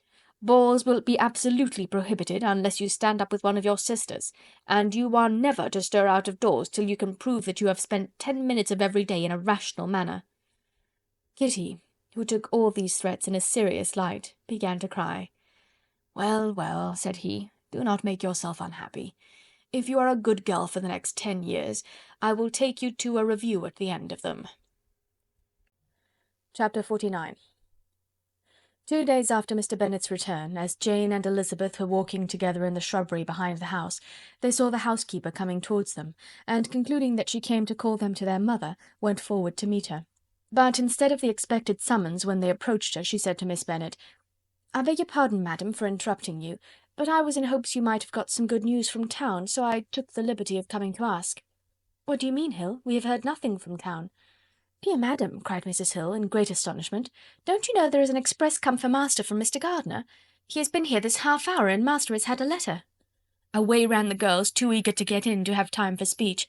They ran through the vestibule into the breakfast room, from thence to the library. Their father was in neither, and they were on the point of seeking him upstairs with their mother, when they were met by the butler, who said, "If you are looking for my master, ma'am, he is walking towards the little copse." Upon this information, they instantly passed through the hall once more, and ran across the lawn after their father, who was deliberately pursuing his way towards a small wood on one side of the paddock. Jane, who was not so light nor so much in the habit of running as Elizabeth, soon lagged behind, while her sister, panting for breath, came up with him, and eagerly cried out, "Oh, papa, what news? What news? Have you heard from my uncle?" "Yes, I have had a letter from him by express." "Well, and what news does it bring, good or bad?" "What is there of good to be expected?" said he, taking the letter from his pocket. "But perhaps you would like to read it." Elizabeth impatiently caught it from his hand. Jane now came up. "Read it aloud," said their father, "for I hardly know myself what it is about." Gracechurch Street, Monday, August 2nd.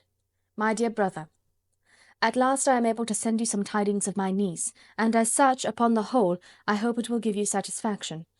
Soon after you left me on Saturday, I was fortunate enough to find out in what part of London they were. The particulars I will reserve till we meet. It is enough to know they are discovered. I have seen them both. "Then it is as I always hoped," cried Jane. "They are married." Elizabeth read on. "I have seen them both. They are not married, nor can I find there was any intention of being so, but if you are willing to perform the engagements which I have ventured to make on your side, I hope it will not be long before they are. All that is required of you is to assure your daughter by settlement her equal share of the £5,000 secured among your children after the decease of yourself and my sister, and moreover to enter into an engagement of allowing her, during your life, £100 per annum. These are conditions which, considering everything, I had no hesitation in complying with, as far as I thought myself privileged for you. I shall send this by express, that no time may be lost in bringing me your answer. You will easily comprehend from these particulars that Mr. Wickham's circumstances are not so hopeless as they are generally believed to be. The world has been deceived in that respect, and I am happy to say there will be some little money, even when all his debts are discharged, to settle on my niece, in addition to her own fortune. If, as I conclude will be the case, you send me full powers to act in your name throughout the whole of this business, I will immediately give directions to Haggerston for preparing a proper settlement. There will not be the smallest occasion for your coming to town again, therefore stay quiet at Longbourn, and depend on my diligence and care. Send back your answer as fast as you can, and be careful to write explicitly. We have judged it best that my niece should be married from this house, of which I hope you will approve. She comes to us to-day. I shall write again as soon as anything more is determined on. Yours, etc., Edward Gardiner. "Is it possible?" cried Elizabeth, when she had finished. "Can it be possible that he will marry her?" "Wickham is not so undeserving, then, as we thought him," said her sister. "My dear father, I congratulate you." "And have you answered the letter?" cried Elizabeth. "No, but it must be done soon." Most earnestly did she then entreat him to lose no more time before he wrote. "Oh, my dear father," she cried, "come back and write immediately. Consider how important every moment is in such a case." "Let me write for you," said Jane, "if you dislike the trouble yourself." "I dislike it very much," he replied, "but it must be done." And so saying, he turned back with them, and walked towards the house. "And may I ask," said Elizabeth, "but the terms, I suppose, must be complied with?"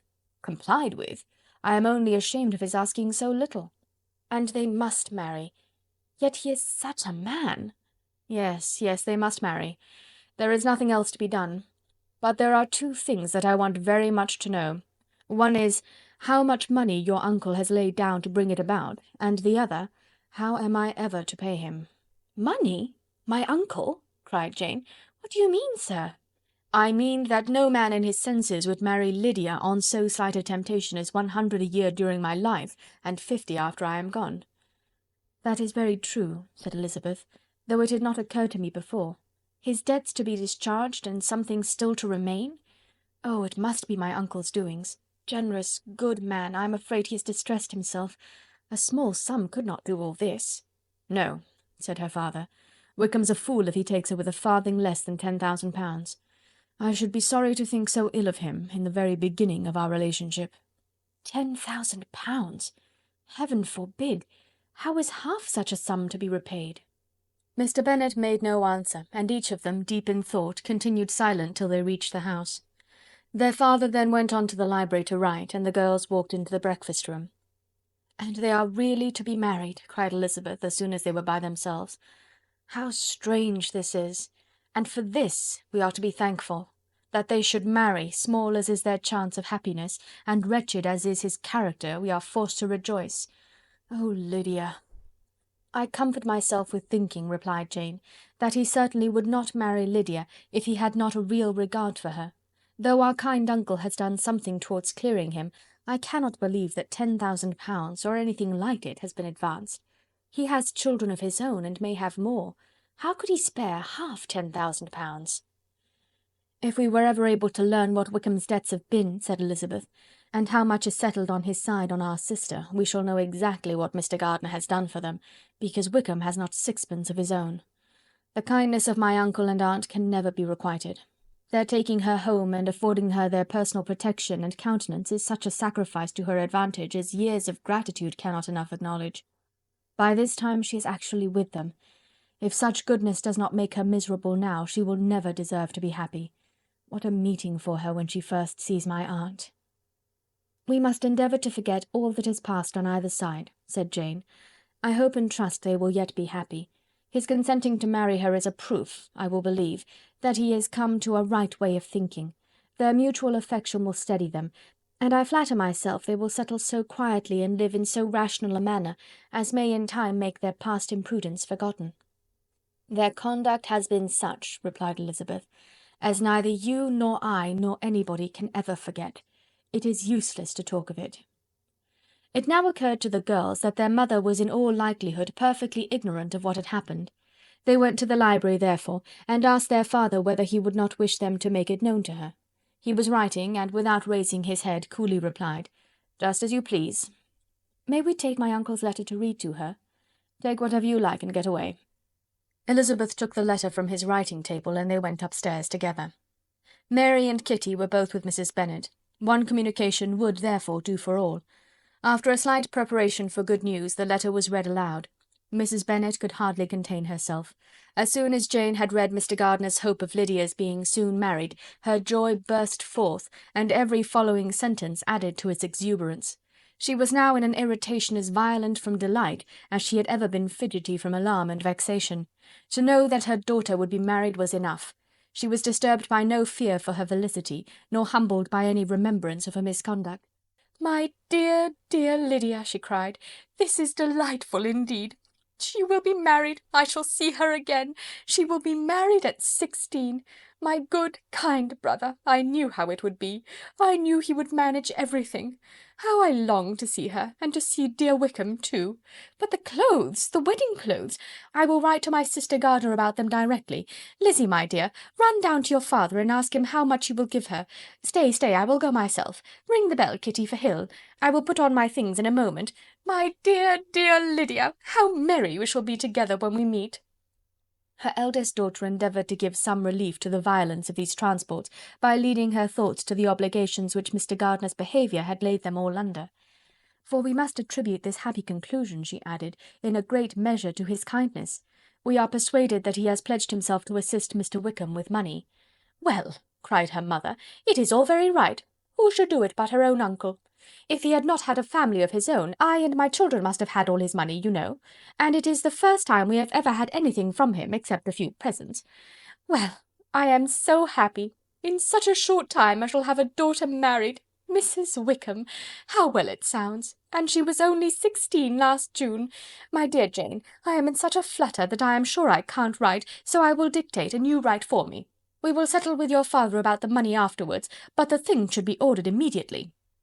She was then proceeding to all the particulars of calico, muslin, and cambric, and would shortly have dictated some very plentiful orders, had not Jane, though with some difficulty, persuaded her to wait till her father was at leisure to be consulted.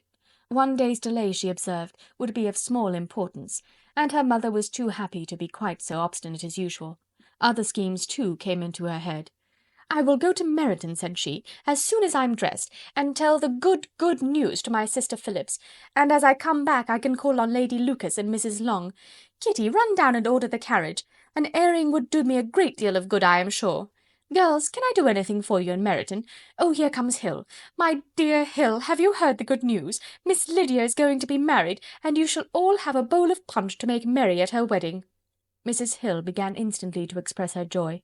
Elizabeth received her congratulations among the rest, and then, sick of this folly, took refuge in her own room, that she might think with freedom.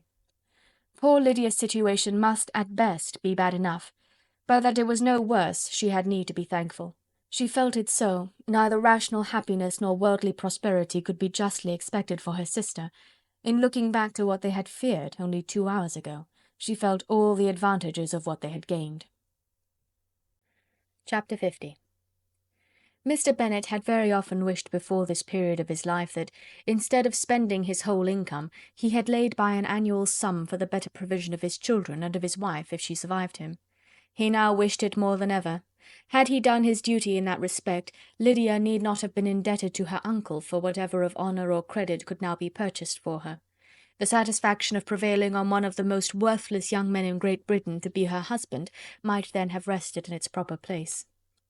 He was seriously concerned that a cause of so little advantage to anyone should be forwarded at the sole expense of his brother-in-law, and he was determined, if possible, to find out the extent of his assistance and to discharge the obligation as soon as he could.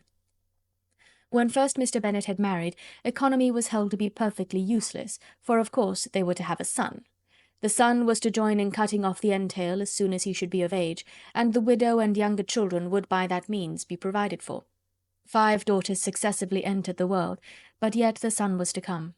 And Mrs. Bennet, for many years after Lydia's birth, had been certain that he would.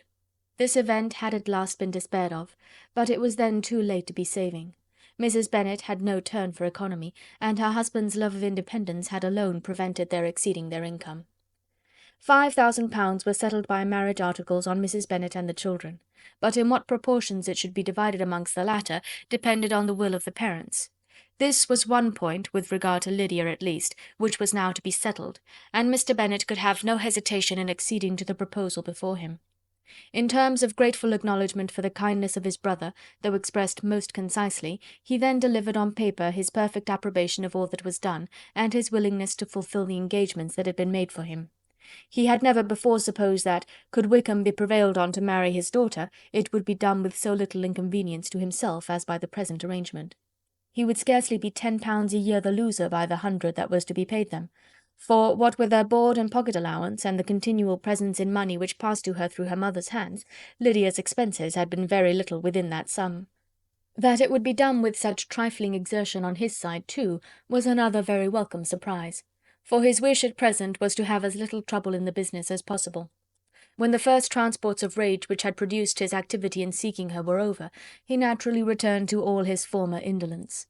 His letter was soon dispatched, for, though dilatory in undertaking business, he was quick in its execution.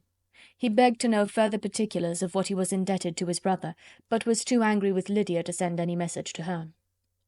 The good news spread quickly through the house, and with proportionate speed through the neighbourhood.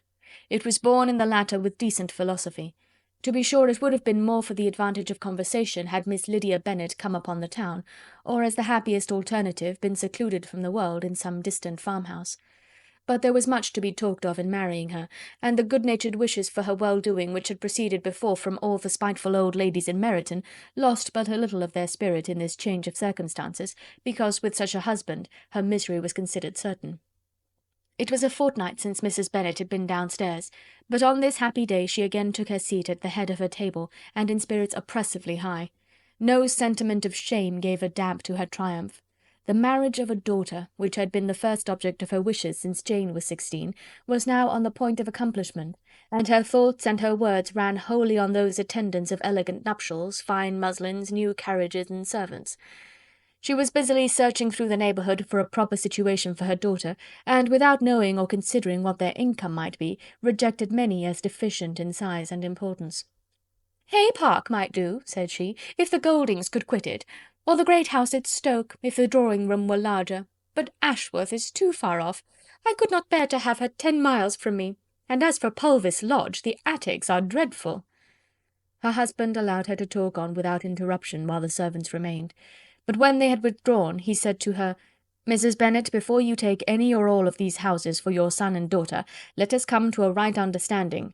Into one house in this neighbourhood they shall never have admittance. I will not encourage the impudence of either by receiving them at Longbourn." A long dispute followed this declaration, but Mr. Bennet was firm. It soon led to another, and Mrs. Bennet found with amazement and horror that her husband would not advance a guinea to buy clothes for his daughter. He protested that she should receive from him no mark of affection whatever on the occasion. Mrs. Bennet could hardly comprehend it.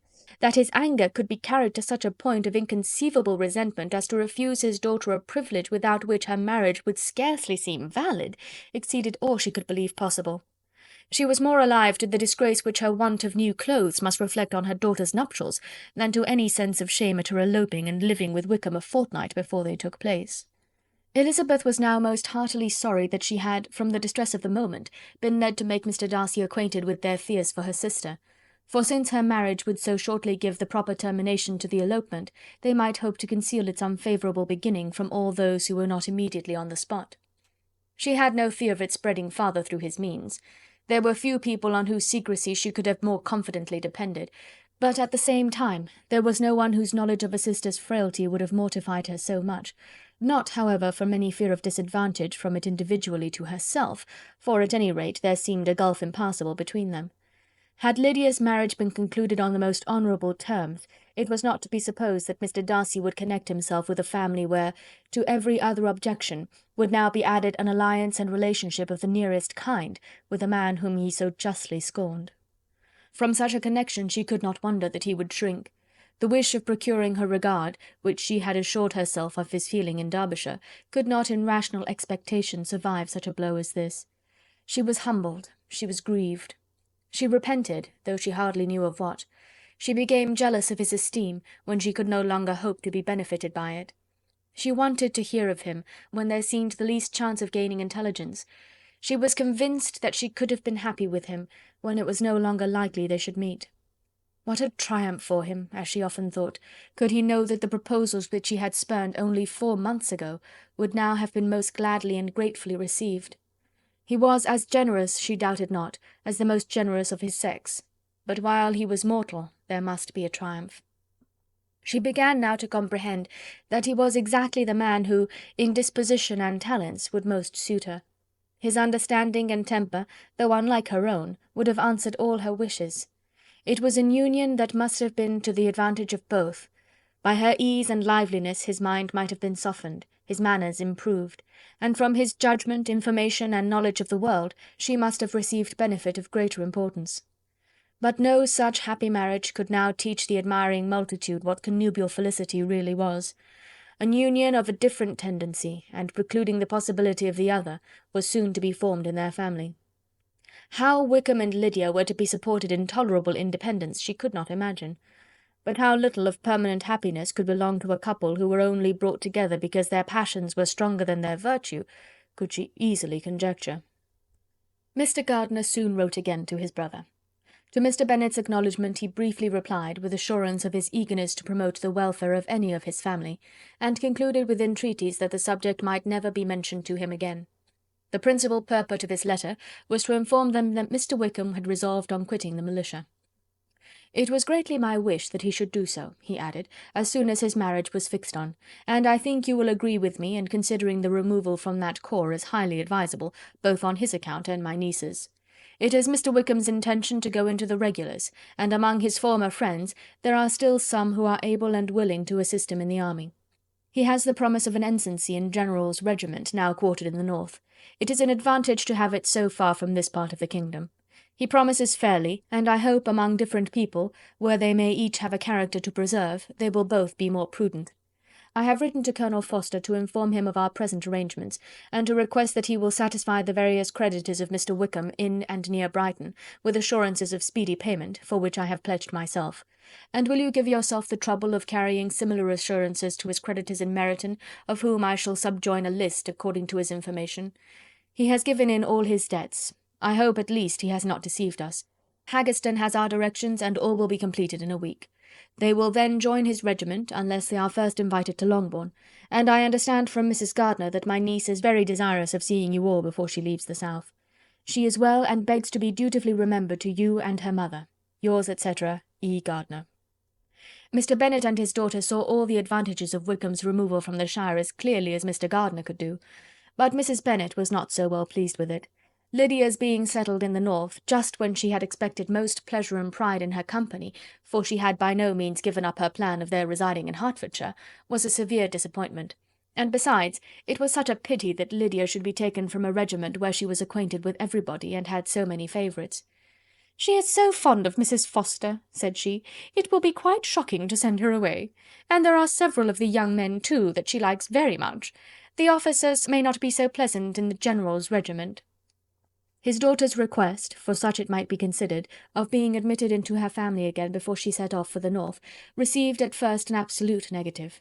But Jane and Elizabeth, who agreed in wishing, for the sake of their sister's feelings and consequence, that she should be noticed on her marriage by her parents, urged him so earnestly, yet so rationally and so mildly to receive her and her husband at Longbourn as soon as they were married, that he was prevailed on to think as they thought, and act as they wished.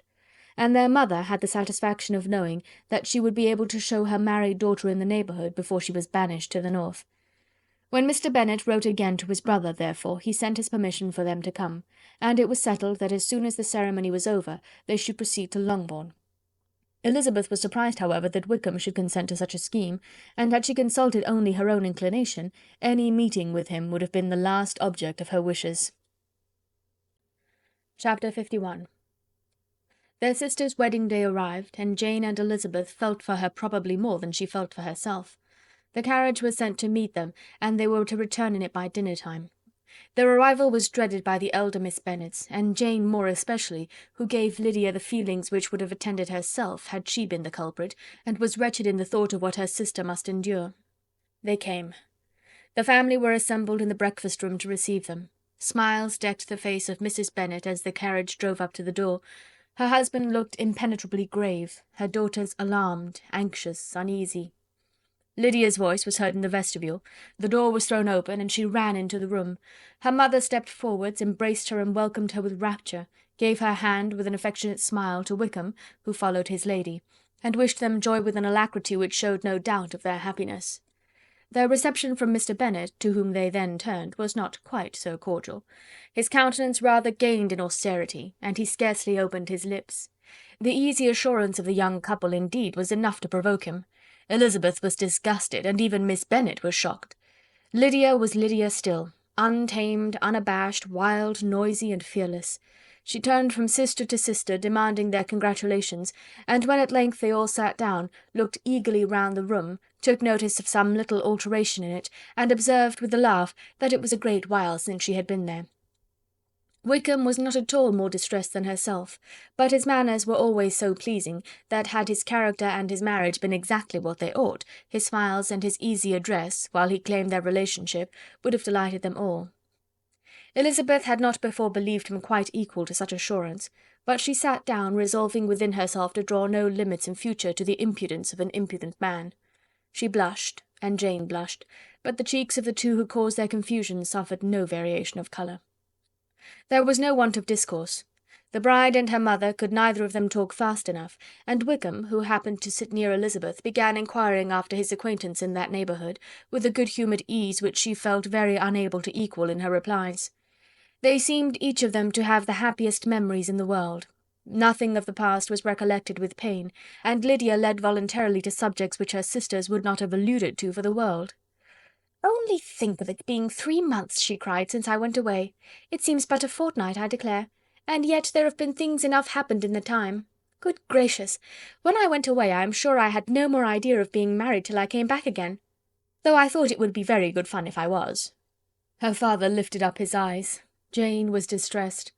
Elizabeth looked expressively at Lydia, but she, who never heard nor saw anything of which she chose to be insensible, gaily continued, "Oh, mamma, do the people hereabouts know I am married to-day? I was afraid they might not, and we overtook William Golding in his curricle, so I was determined he should know it, and so I let down the side-glass next to him, and took off my glove and let my hand just rest upon the window-frame so that he might see the ring, and then I bowed and smiled like anything." Elizabeth could bear it no longer. She got up and ran out of the room, and returned no more till she heard them passing through the hall to the dining-parlour.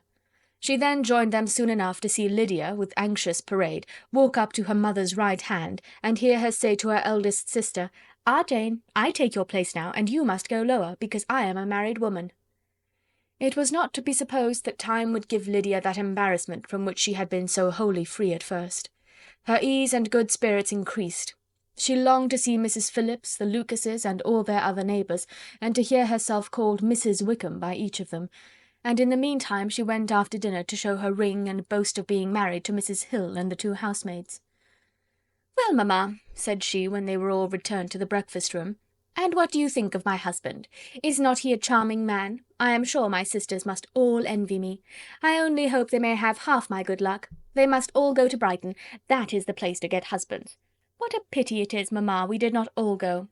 "Very true, and if I had my will we should. But, my dear Lydia, I don't at all like your going such a way off. Must it be so?" "Oh, Lord, yes. There is nothing in that. I shall like it of all things. You and papa and my sisters must come down and see us. We shall be at Newcastle all the winter, and I dare say there will be some balls, and I will take care to get good partners for them all."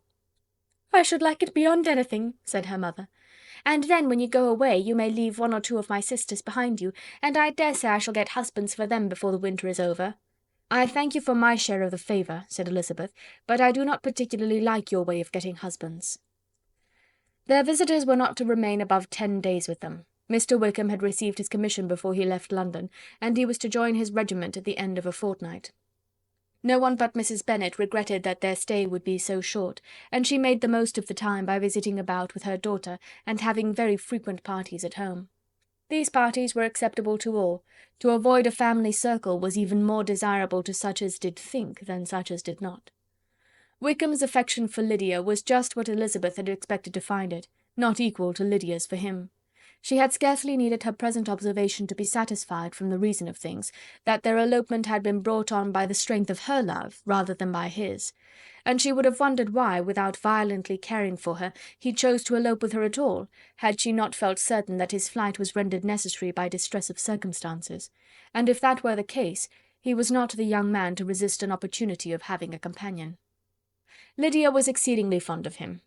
He was her dear Wickham on every occasion. No one was to be put in competition with him. He did everything best in the world, and she was sure he would kill more birds on the 1st of September than anybody else in the country. One morning, soon after their arrival, as she was sitting with her 2 elder sisters, she said to Elizabeth, "Lizzie, I never gave you an account of my wedding, I believe. You were not by when I told mamma and the others all about it. Are you not curious to hear how it was managed?" "Not really," replied Elizabeth. "I think there cannot be too little said on the subject." "La, you are so strange! But I must tell you how it went off. We were married, you know, at St. Clement's, because Wickham's lodgings were in that parish, and it was settled that we should all be there by 11 o'clock. My uncle and aunt and I were to go together, and the others were to meet us at the church. Well, Monday morning came, and I was in such a fuss, I was so afraid, you know, that something would happen to put it off, and then I should have gone quite distracted, and there was my aunt all the time I was dressing, preaching and talking away just as if she were reading a sermon. However, I did not hear above 1 word in 10, for I was thinking, you may suppose, of my dear Wickham. I longed to know whether he would be married in his blue coat. Well, and so we breakfasted at 10 as usual. I thought it would never be over, for, by the by, you are to understand, that my uncle and aunt were horrid unpleasant all the time I was with them. If you'll believe me, I did not once put my foot out of doors, though I was there a fortnight. Not one party or scheme or anything. To be sure, London was rather thin, but however, the little theatre was open. Well, and so just as the carriage came to the door, my uncle was called away upon business to that horrid man, Mr. Stone, and then, you know, when once they get together, there is no end of it. Well, I was so frightened I did not know what to do, for my uncle was to give me away, and if we were beyond the hour, we could not be married all day. But luckily he came back again in 10 minutes' time, and then we all set out. However, I recollected afterwards that if he had been prevented going, the wedding need not be put off, for Mr. Darcy might have done as well." "Mr. Darcy?" repeated Elizabeth in utter amazement. "Oh, yes, he was to come there with Wickham, you know. But gracious me, I quite forgot. I ought not to have said a word about it. I promised them so faithfully. What will Wickham say? It was to be such a secret." "If it was to be secret," said Jane, "say not another word on the subject. You may depend upon my seeking no further." "Oh, certainly," said Elizabeth, though burning with curiosity. "We will ask you no questions." "Thank you," said Lydia, "for if you did I should certainly tell you all, and then Wickham would be angry." On such encouragement to ask, Elizabeth was forced to put it out of her power by running away. But to live in ignorance on such a point was impossible, or at least it was impossible not to try for information. Mr. Darcy had been at her sister's wedding. It was exactly a scene, and exactly among people, where he had apparently least to do and least temptation to go. Conjectures as to the meaning of it, rapid and wild, hurried into her brain, but she was satisfied with none. Those that best pleased her, as placing his conduct in the noblest light, seemed most improbable. She could not bear such suspense, and hastily seizing a sheet of paper, wrote a short letter to her aunt, to request an explanation of what Lydia had dropped, if it were compatible with the secrecy which had been intended.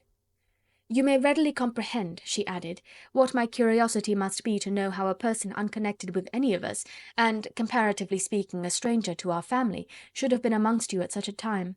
Pray write instantly, and let me understand it, unless it is, for very cogent reasons, to remain in the secrecy which Lydia seems to think necessary, and then I must endeavour to be satisfied with ignorance. Not that I shall, though," she added to herself as she finished the letter, "and, my dear aunt, if you do not tell me in an honourable manner, I shall certainly be reduced to tricks and stratagems to find it out." Jane's delicate sense of honour would not allow her to speak to Elizabeth privately of what Lydia had let fall. Elizabeth was glad of it. Till it appeared whether her inquiries would receive any satisfaction, she had rather be without a confidant. Chapter 52. Elizabeth had the satisfaction of receiving an answer to her letter as soon as she possibly could. She was no sooner in possession of it than, hurrying into the little copse where she was least likely to be interrupted, she sat down on one of the benches and prepared to be happy, for the length of the letter convinced her that it did not contain a denial. Gracechurch Street, September 6th. My dear niece, I have just received your letter, and shall devote this whole morning to answering it, as I foresee that a little writing will not comprise what I have to tell you. I must confess myself surprised by your application. I did not expect it from you. Don't think me angry, however, for I only mean to let you know that I had not imagined such inquiries to be necessary on your side. If you do not choose to understand me, forgive my impertinence. Your uncle is as much surprised as I am, and nothing but the belief of your being a party concerned would have allowed him to act as he has done. But if you are really innocent and ignorant, I must be more explicit. On the very day of my coming home from Longbourn, your uncle had a most unexpected visitor. Mr. Darcy called, and was shut up with him several hours. It was all over before I arrived, so my curiosity was not so dreadfully racked as yours seems to have been. He came to tell Mr. Gardiner that he had found out where your sister and Mr. Wickham were, and that he had seen and talked with them both, Wickham repeatedly, Lydia once. From what I can collect, he left Derbyshire only one day after ourselves, and came to town with the resolution of hunting for them. The motive professed was his conviction of its being owing to himself that Wickham's worthlessness had not been so well known as to make it impossible for any young woman of character to love or confide in him. He generously imputed the whole of his mistaken pride, and confessed that he had before thought it beneath him to lay his private actions open to the world. His character was to speak for itself. He called it therefore his duty to step forward and endeavour to remedy an evil which had been brought on by himself. If he had another motive, I am sure it would never disgrace him. He had been some days in town before he was able to discover them, but he had something to direct his search, which was more than we had, and the consciousness of this was another reason for his resolving to follow us. There is a lady, it seems, a Mrs. Young, who was some time ago governess to Miss Darcy, and was dismissed from her charge on some cause of disapprobation, though he did not say what. She then took a large house in Edward Street, and has since maintained herself by letting lodgings. This Mrs. Young was, he knew, intimately acquainted with Wickham, and he went to her for intelligence of him as soon as he got to town. But it was 2 or 3 days before he could get from her what he wanted. She would not betray her trust, I suppose, without bribery and corruption, for she really did know where her friend was to be found. Wickham indeed had gone to her on their first arrival in London, and had she been able to receive them into her house, they would have taken up their abode with her. At length, however, our kind friend procured the wished-for direction. They were in Street. He saw Wickham, and afterwards insisted on seeing Lydia. His first object with her, he acknowledged, had been to persuade her to quit her present disgraceful situation, and return to her friends as soon as they could be prevailed on to receive her, offering his assistance as far as it would go. But he found Lydia absolutely resolved on remaining where she was. She cared for none of her friends, she wanted no help of his, she would not hear of leaving Wickham. She was sure they should be married some time or other, and it did not much signify when. Since such were her feelings, it only remained, he thought, to secure and expedite a marriage which, in his very first conversation with Wickham, he easily learnt had never been his design. He confessed himself obliged to leave the regiment on account of some debts of honour, which were very pressing, and scrupled not to lay all the ill consequences of Lydia's flight on her own folly alone. He meant to resign his commission immediately, and as to his future situation, he could conjecture very little about it. He must go somewhere, but he did not know where, and he knew he should have nothing to live on. Mr. Darcy asked him why he had not married your sister at once. Though Mr. Bennet was not imagined to be very rich, he would have been able to do something for him, and his situation must have benefited by marriage. But he found, in reply to this question, that Wickham still cherished the hope of more effectually making his fortune by marriage in some other country. Under such circumstances, however, he was not likely to be proof against the temptation of immediate relief. They met several times, for there was much to be discussed.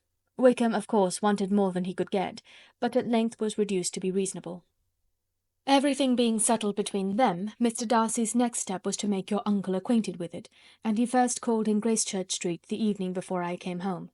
But Mr. Gardiner could not be seen, and Mr. Darcy found, on further inquiry, that your father was still with him, but would quit town the next morning.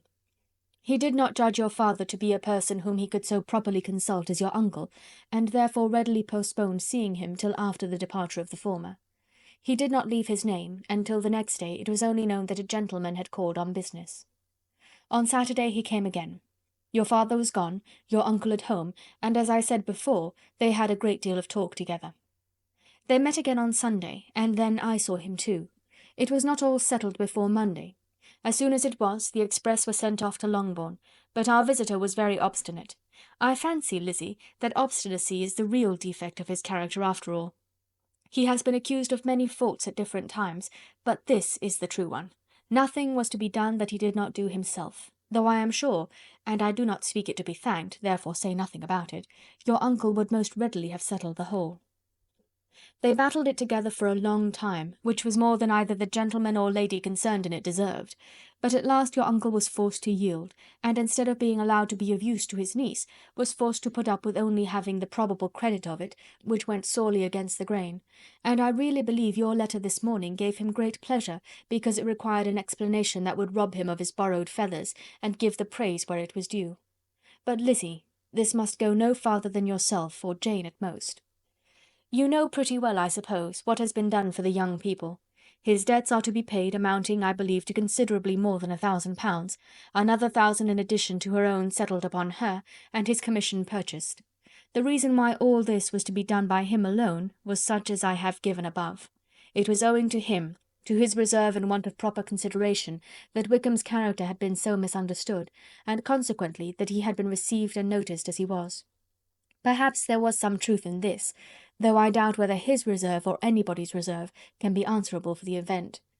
But in spite of all this fine talking, my dear Lizzie, you may rest perfectly assured that your uncle would never have yielded if we had not given him credit for another interest in the affair.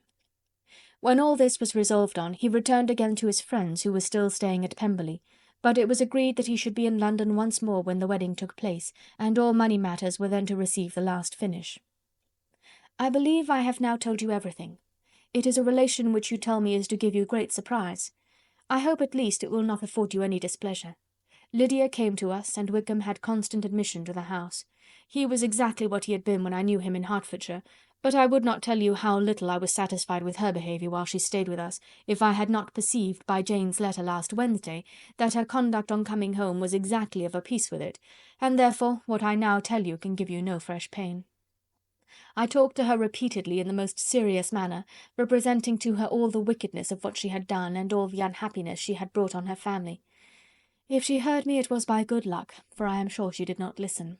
I was sometimes quite provoked, but then I recollected my dear Elizabeth and Jane, and for their sakes had patience with her.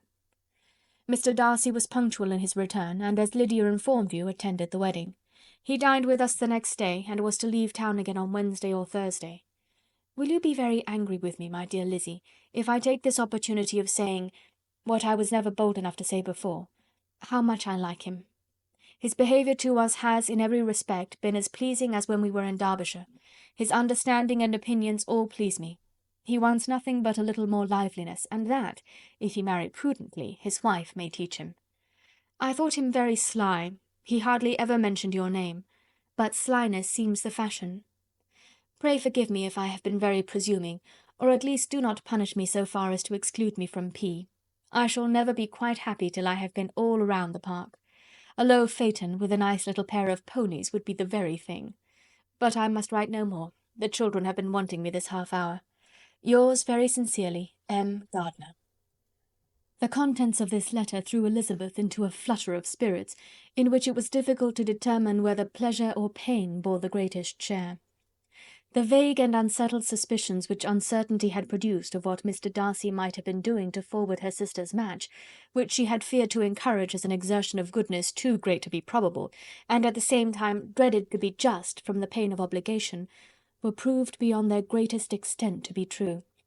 He had followed them purposely to town, he had taken on himself all the trouble and mortification attendant on such a research, in which supplication had been necessary to a woman whom he must abominate and despise, and where he was reduced to meet, frequently meet, reason with, persuade, and finally bribe, the man whom he always most wished to avoid, and whose very name it was punishment to him to pronounce.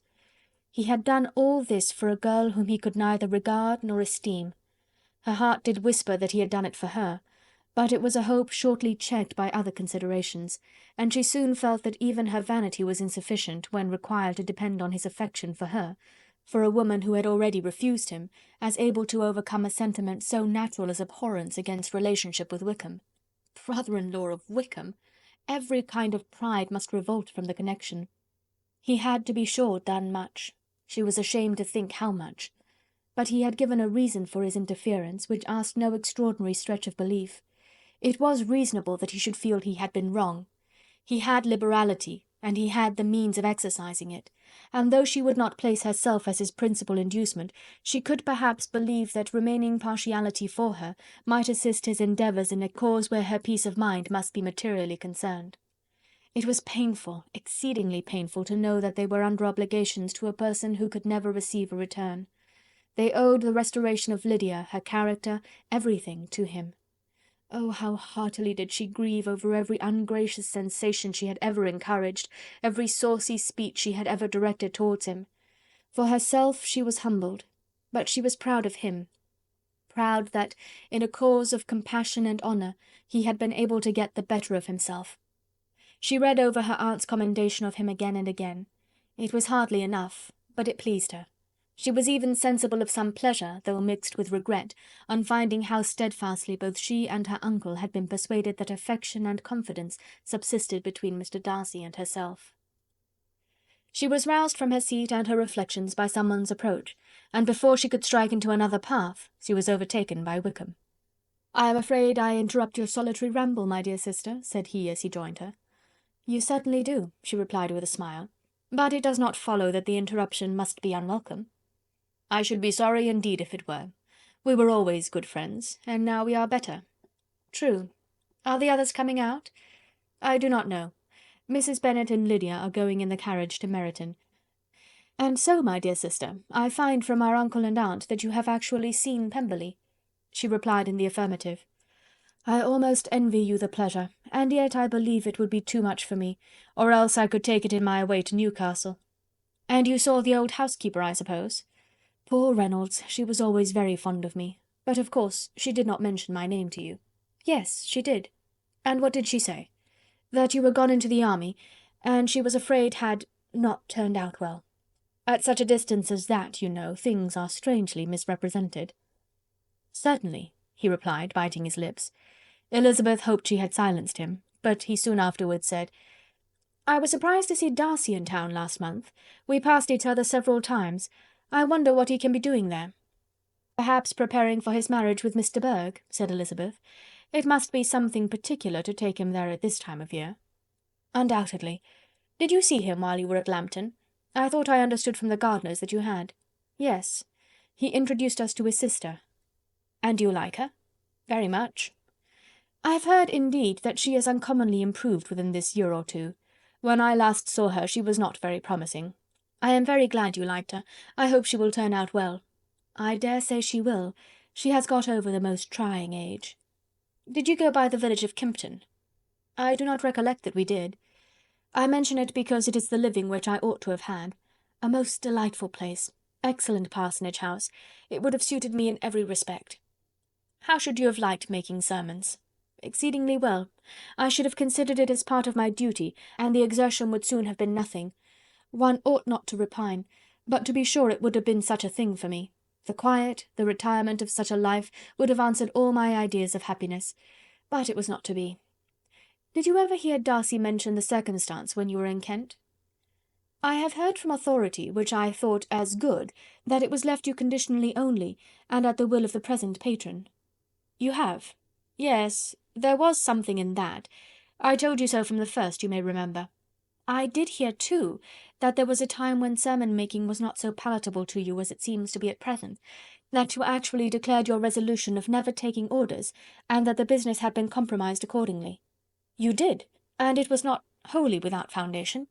You may remember what I told you on that point when we first talked of it." They were now almost at the door of the house, for she had walked fast to get rid of him, and unwilling for her sister's sake to provoke him, she only said in reply, with a good-humoured smile, "Come, Mr. Wickham, we are brother and sister, you know. Do not let us quarrel about the past. In future, I hope, we shall be always of one mind." She held out her hand. He kissed it with affectionate gallantry, though he hardly knew how to look, and they entered the house. Chapter 53. Mr. Wickham was so perfectly satisfied with this conversation that he never again distressed himself or provoked his dear sister Elizabeth by introducing the subject of it, and she was pleased to find that she had said enough to keep him quiet. The day of his and Lydia's departure soon came, and Mrs. Bennet was forced to submit to a separation which, as her husband by no means entered into her scheme of their all going to Newcastle, was likely to continue at least a twelvemonth. "Oh, my dear Lydia," she cried, "when shall we meet again?" "Oh, Lord, I don't know. Not these 2 or 3 years, perhaps." "Write to me very often, my dear." "As often as I can. But you know married women have never much time for writing. My sisters may write to me. They will have nothing else to do." Mr. Wickham's adieus were much more affectionate than his wife's. He smiled, looked handsome, and said many pretty things. "He is as fine a fellow," said Mr. Bennet, as soon as they were out of the house, "as ever I saw. He simpers and smirks and makes love to us all. I am prodigiously proud of him. I defy even Sir William Lucas himself to produce a more valuable son-in-law." The loss of her daughter made Mrs. Bennet very dull for several days. "I often think," said she, "that there is nothing so bad as parting with one's friends. One seems so forlorn without them." "This is the consequence, you see, madam, of marrying a daughter," said Elizabeth. "It must make you better satisfied that your other 4 are single." "It is no such thing. Lydia does not leave me because she is married, but only because our husband's regiment happens to be so far off. If that had been nearer, she would not have gone so soon." But the spiritless condition which this event threw her into was shortly relieved, and her mind opened again to the agitation of hope, by an article of news which then began to be in circulation. The housekeeper at Netherfield had received orders to prepare for the arrival of her master, who was coming down in a day or two, to shoot there for several weeks. Mrs. Bennet was quite in the fidgets. She looked at Jane and smiled and shook her head by turns. "Well, well, and so Mr. Bingley is coming down, sister," for Mrs. Phillips first brought her the news. "Well, so much the better. Not that I care about it, though. He is nothing to us, you know, and I am sure I never want to see him again. But, however, he is very welcome to come to Netherfield if he likes it, and who knows what may happen? But that is nothing to us. You know, sister, we agreed long ago never to mention a word about it. And so, is it quite certain he is coming?" "You may depend on it," replied the other, "for Mrs. Nicholls was in Meryton last night. I saw her passing by, and went out myself on purpose to know the truth of it, and she told me that it was certain true. He comes down on Thursday at the latest, very likely on Wednesday. She was going to the butcher's, she told me, on purpose to order in some meat on Wednesday, and she has got 3 couple of ducks just fit to be killed." Miss Bennet had not been able to hear of his coming without changing colour. It was many months since she had mentioned his name to Elizabeth, but now, as soon as they were alone together, she said, "I saw you look at me to-day, Lizzie, when my aunt told us of the present report, and I know I appeared distressed, but don't imagine it was from any silly cause. I was only confused for the moment, because I felt I should be looked at. I do assure you that the news does not affect me either with pleasure or pain. I am glad of one thing, that he comes alone, because we shall see less of him. Not that I am afraid of myself, but I dread other people's remarks." Elizabeth did not know what to make of it. Had she not seen him in Derbyshire, she might have supposed him capable of coming there with no other view than what was acknowledged, but she still thought him partial to Jane, and she wavered as to the greater probability of his coming there with his friend's permission, or being bold enough to come without it. "Yet it is hard," she sometimes thought, "that this poor man cannot come to a house which he has legally hired without raising all this speculation. I will leave him to himself." In spite of what her sister declared, and really believed to be her feelings in the expectation of his arrival, Elizabeth could easily perceive that her spirits were affected by it. They were more disturbed, more unequal, than she had often seen them. The subject which had been so warmly canvassed between their parents about a twelvemonth ago was now brought forward again. "As soon as ever Mr. Bingley comes, my dear," said Mrs. Bennet, "you will wait on him, of course." "No, no. You forced me into visiting him last year, and promised, if I went to see him, he should marry one of my daughters, but it ended in nothing, and I will not be sent on a fool's errand again." His wife represented to him how absolutely necessary such an attention would be from all the neighbouring gentlemen on his returning to Netherfield. "'Tis an etiquette I despise," said he. "If he wants our society, let him seek it. He knows where we live. I will not spend my hours in running after my neighbours every time they go away and come back again." "Well, all I know is, that it will be abominably rude if you do not wait on him. But, however, that shan't prevent my asking him to dine here, I am determined. We must have Mrs. Long and the Gouldings soon. That will make 13 with ourselves, so there will be just room at table for him." Consoled by this resolution, she was the better able to bear her husband's incivility, though it was very mortifying to know that her neighbours might all see Mr. Bingley, in consequence of it, before they did. As the day of his arrival drew near, "I begin to be sorry that he comes at all," said Jane to her sister.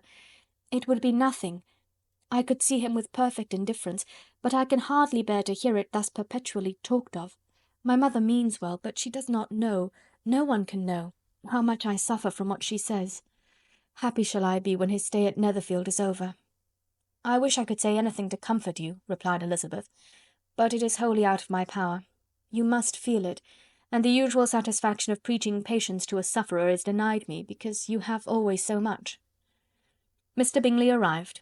Mrs. Bennet, through the assistance of servants, contrived to have the earliest tidings of it, that the period of anxiety and fretfulness on her side might be as long as it could. She counted the days that must intervene before their invitation could be sent, hopeless of seeing him before.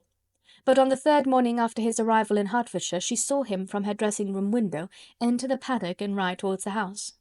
Her daughters were eagerly called to partake of her joy. Jane resolutely kept her place at the table, but Elizabeth, to satisfy her mother, went to the window. She looked, she saw Mr. Darcy with him, and sat down again by his sister. "There is a gentleman with him, mamma," said Kitty. "Who can it be?" "Some acquaintance or other, my dear, I suppose. I am sure I do not know."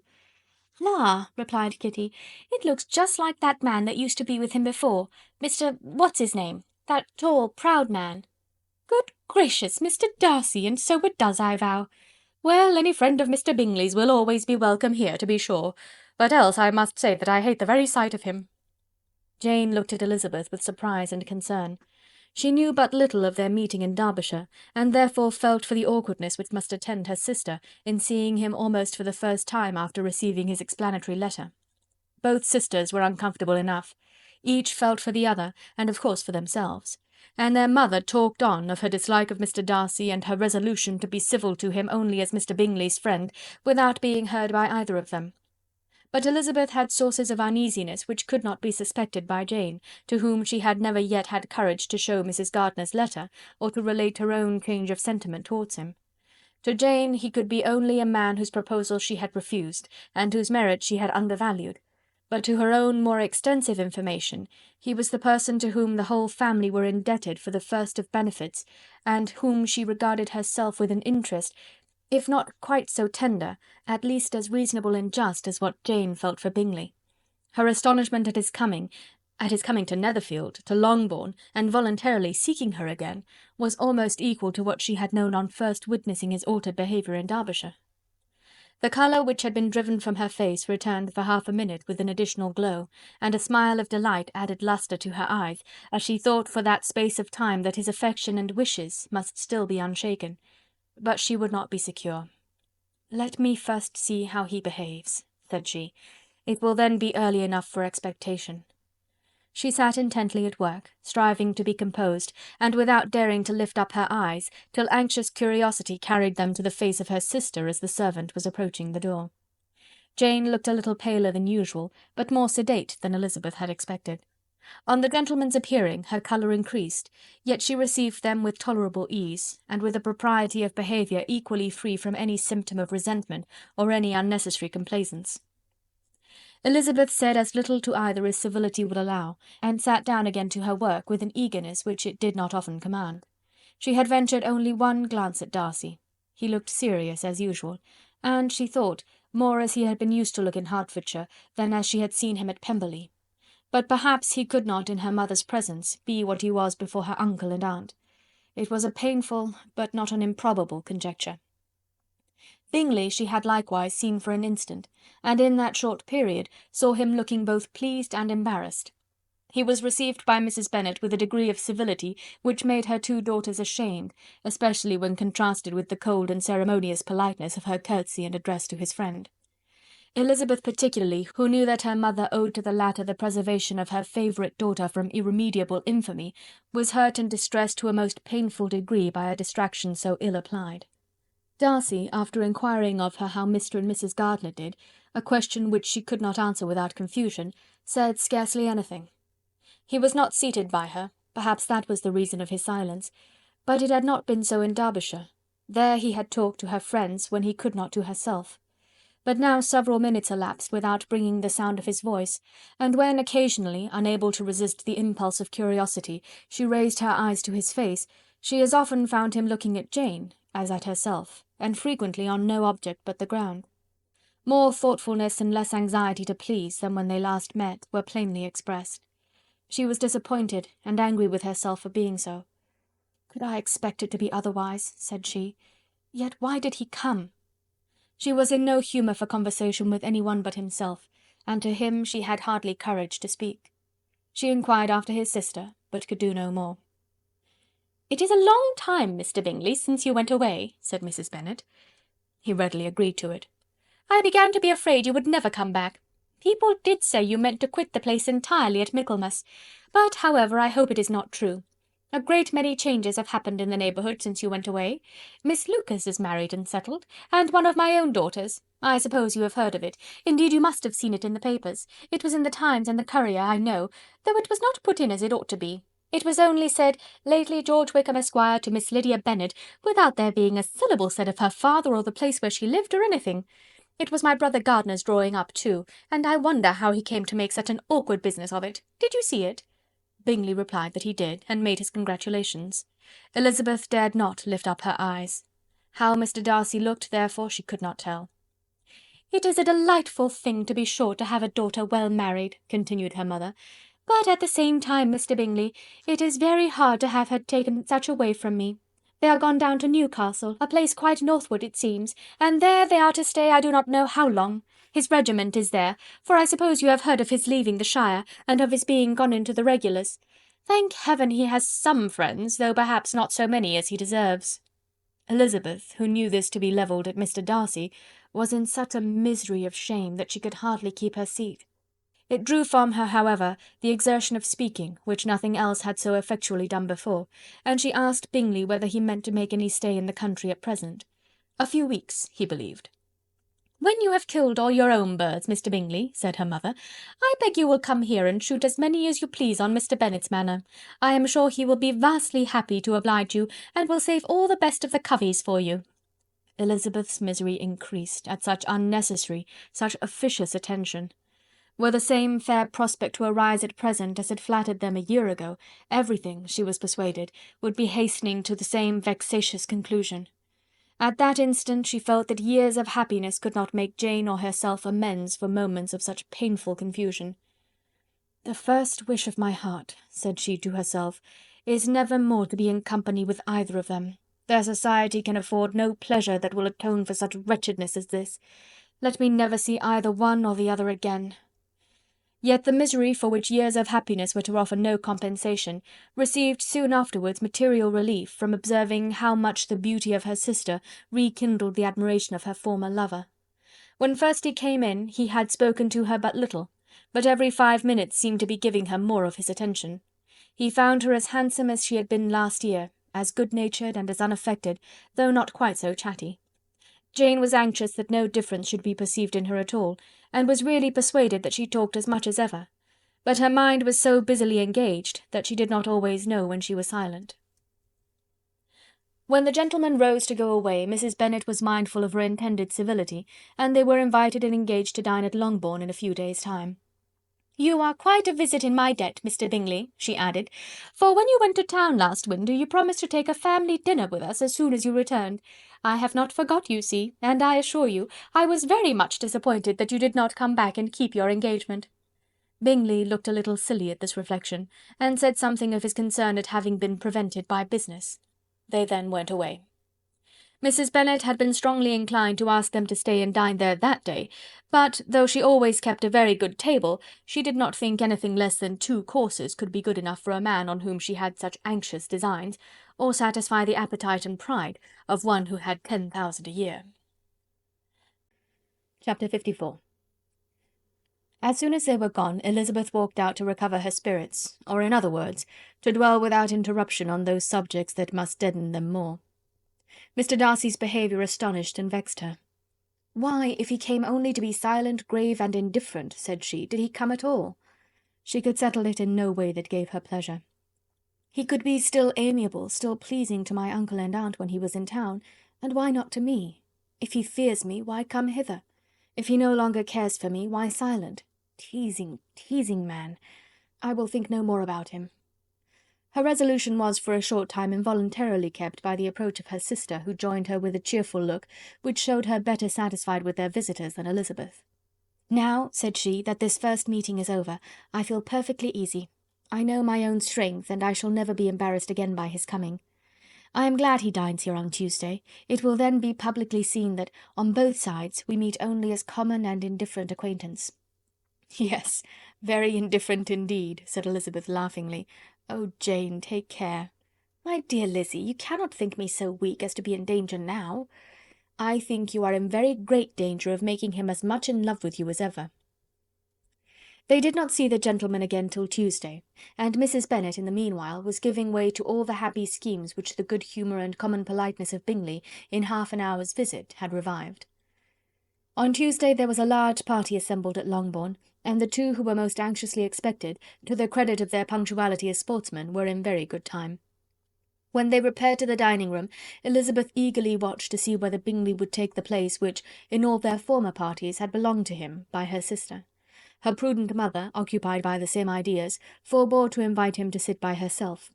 On entering the room he seemed to hesitate, but Jane happened to look round, and happened to smile. It was decided. He placed himself by her. Elizabeth, with a triumphant sensation, looked towards his friend. He bore it with noble indifference, and she would have imagined that Bingley had received his sanction to be happy, had she not seen his eyes likewise turn towards Mr. Darcy, with an expression of half-laughing alarm. His behaviour to her sister was such, during dinner-time, as showed an admiration of her, which, though more guarded than formerly, persuaded Elizabeth that, if left wholly to himself, Jane's happiness and his own would be speedily secured. Though she dared not depend upon the consequence, she yet received pleasure from observing his behaviour. It gave her all the animation that her spirits could boast, for she was in no cheerful humour. Mr. Darcy was almost as far from her as the table could divide them. He was on one side of her mother. She knew how little such a situation would give pleasure to either, or to make either appear to advantage. She was not near enough to hear any of their discourse, but she could see how seldom they spoke to each other, and how formal and cold was their manner whenever they did. Her mother's ungraciousness made the sense of what they owed him more painful to Elizabeth's mind, and she would at times have given anything to be privileged to tell him that his kindness was neither unknown nor unfelt by the whole of the family. She was in hopes that the evening would afford some opportunity of bringing them together, that the whole of the visit would not pass away without enabling them to enter into something more of conversation than the mere ceremonious salutation attending his entrance. Anxious and uneasy, the period which passed in the drawing-room before the gentlemen came was wearisome and dull to a degree that almost made her uncivil. She looked forward to their entrance as the point on which all her chance of pleasure for the evening must depend. "If he does not come to me then," said she, "I shall give him up for ever." The gentleman came, and she thought he looked as if he would have answered her hopes, but alas! the ladies had crowded round the table, where Miss Bennet was making tea, and Elizabeth pouring out the coffee, in so close a confederacy that there was not a single vacancy near her which would admit of a chair. And on the gentleman's approaching, one of the girls moved closer to her than ever, and said in a whisper, "The men shan't come and part us, I am determined. We want none of them, do we?" Darcy had walked away to another part of the room. She followed him with her eyes, envied everyone to whom he spoke, had scarcely patience enough to help anybody to coffee, and then was enraged against herself for being so silly. A man who has once been refused! How could I ever be foolish enough to expect a renewal of his love? Is there one among the sex who would not protest against such a weakness as a second proposal to the same woman? There is no indignity so abhorrent to their feelings. She was a little revived, however, by his bringing back his coffee-cup himself, and she seized the opportunity of saying, "Is your sister at Pemberley still?" "Yes, she will remain there till Christmas." "And quite alone? Have all her friends left her?" "Mrs. Annesley is with her. The others have gone on to Scarborough these 3 weeks." She could think of nothing more to say, but if he wished to converse with her, he might have better success. He stood by her, however, for some minutes in silence, and at last, on the young lady's whispering to Elizabeth again, he walked away. When the tea things were removed and the card tables placed, the ladies all rose, and Elizabeth was then hoping to be soon joined by him, when all her views were overthrown by seeing him fall a victim to her mother's rapacity for whist players, and in a few moments after seated with the rest of the party. She now lost every expectation of pleasure. They were confined for the evening at different tables, and she had nothing to hope but that his eyes were so often turned towards her side of the room as to make him play as unsuccessfully as herself. Mrs. Bennet had designed to keep the 2 Netherfield gentlemen to supper, but their carriage was unluckily ordered before any of the others, and she had no opportunity of detaining them. "Well, girls," said she, as soon as they were left to themselves, "what say you to the day? I think everything has passed off uncommonly well, I assure you. The dinner was as well dressed as any I ever saw. The venison was roasted to a turn, and everybody said they never saw so fat a haunch. The soup was 50 times better than what we had at the Lucases last week, and even Mr. Darcy acknowledged that the partridges were remarkably well done, and I suppose he has 2 or 3 French cooks at least. And, my dear Jane, I never saw you look in greater beauty. Mrs. Long said so too, for I asked her whether you did not. And what do you think she said besides? Ah, Mrs. Bennet, we shall have her at Netherfield at last. She did indeed. I do think Mrs. Long is as good a creature as ever lived, and her nieces are very pretty behaved girls, and not at all handsome. I like them prodigiously." Mrs. Bennet, in short, was in very great spirits. She had seen enough of Bingley's behaviour to Jane to be convinced that she would get him at last, and her expectations of advantage to her family, when in a happy humour, were so far beyond reason that she was quite disappointed in not seeing him there again the next day to make his proposals. "It has been a very agreeable day," said Miss Bennet to Elizabeth. "The party seemed so well selected, so suitable one with the other. I hope we may often meet again." Elizabeth smiled. "Lizzy, you must not do so. You must not suspect me. It mortifies me. I assure you that I have now learnt to enjoy his conversation as an agreeable and sensible young man, without having a wish beyond it. I am perfectly satisfied, from what his manners now are, that he never had any design of engaging my affection. It is only that he is blessed with greater sweetness of address, and a stronger desire of generally pleasing, than any other man." "You are very cruel," said her sister. "You will not let me smile, and are provoking me to it every moment." "How hard it is in some cases to be believed!" "And how impossible in others." "But why should you wish to persuade me that I feel more than I acknowledge?" "That is a question which I hardly know how to answer. We all love to instruct, though we can teach only what is not worth knowing. Forgive me, and if you persist in indifference, do not make me your confidant." Chapter 55. A few days after this visit Mr. Bingley called again, and alone. His friend had left him that morning for London, but was to return home in 10 days' time. He sat with them above an hour, and was in remarkably good spirits. Mrs. Bennet invited him to dine with them, but, with many expressions of concern, he confessed himself engaged elsewhere. "Next time you call," said she, "I hope we shall be more lucky." He should be particularly happy at any time, etc., etc., and if she would give him leave, would take an early opportunity of waiting on them. "Can you come tomorrow?" Yes, he had no engagement at all for tomorrow, and her invitation was accepted with alacrity. He came, and in such very good time that the ladies were none of them dressed. In ran Mrs. Bennet to her daughter's room, in her dressing gown, and with her hair half finished, crying out, "My dear Jane, make haste and hurry down. He is come. Mr. Bingley is come. He is indeed. Make haste, make haste. Here, Sarah, come to Miss Bennet this moment, and help her on with her gown. Never mind Miss Lizzie's hair." "We will be down as soon as we can," said Jane, "but I dare say Kitty is forwarder than either of us, for she went upstairs half an hour ago." "Oh, hang Kitty! What has she to do with it? Come, be quick, be quick. Where is your sash, my dear?" But when her mother was gone, Jane would not be prevailed on to go down without one of her sisters. The same anxiety to get them by themselves was visible again in the evening. After tea Mr. Bennet retired to the library, as was his custom, and Mary went upstairs to her instrument. 2 obstacles of the 5 being thus removed, Mrs. Bennet sat looking and winking at Elizabeth and Catherine for a considerable time, without making any impression on them. Elizabeth would not observe her, and when at last Kitty did, she very innocently said, "What is the matter, mamma? What do you keep winking at me for? What am I to do?" "Nothing, child, nothing. I did not wink at you." She then sat still 5 minutes longer, but unable to waste such a precious occasion, she suddenly got up, and saying to Kitty, "Come here, my love, I want to speak to you," took her out of the room. Jane instantly gave a look at Elizabeth which spoke her distress at such premeditation, and her entreaty that she would not give in to it.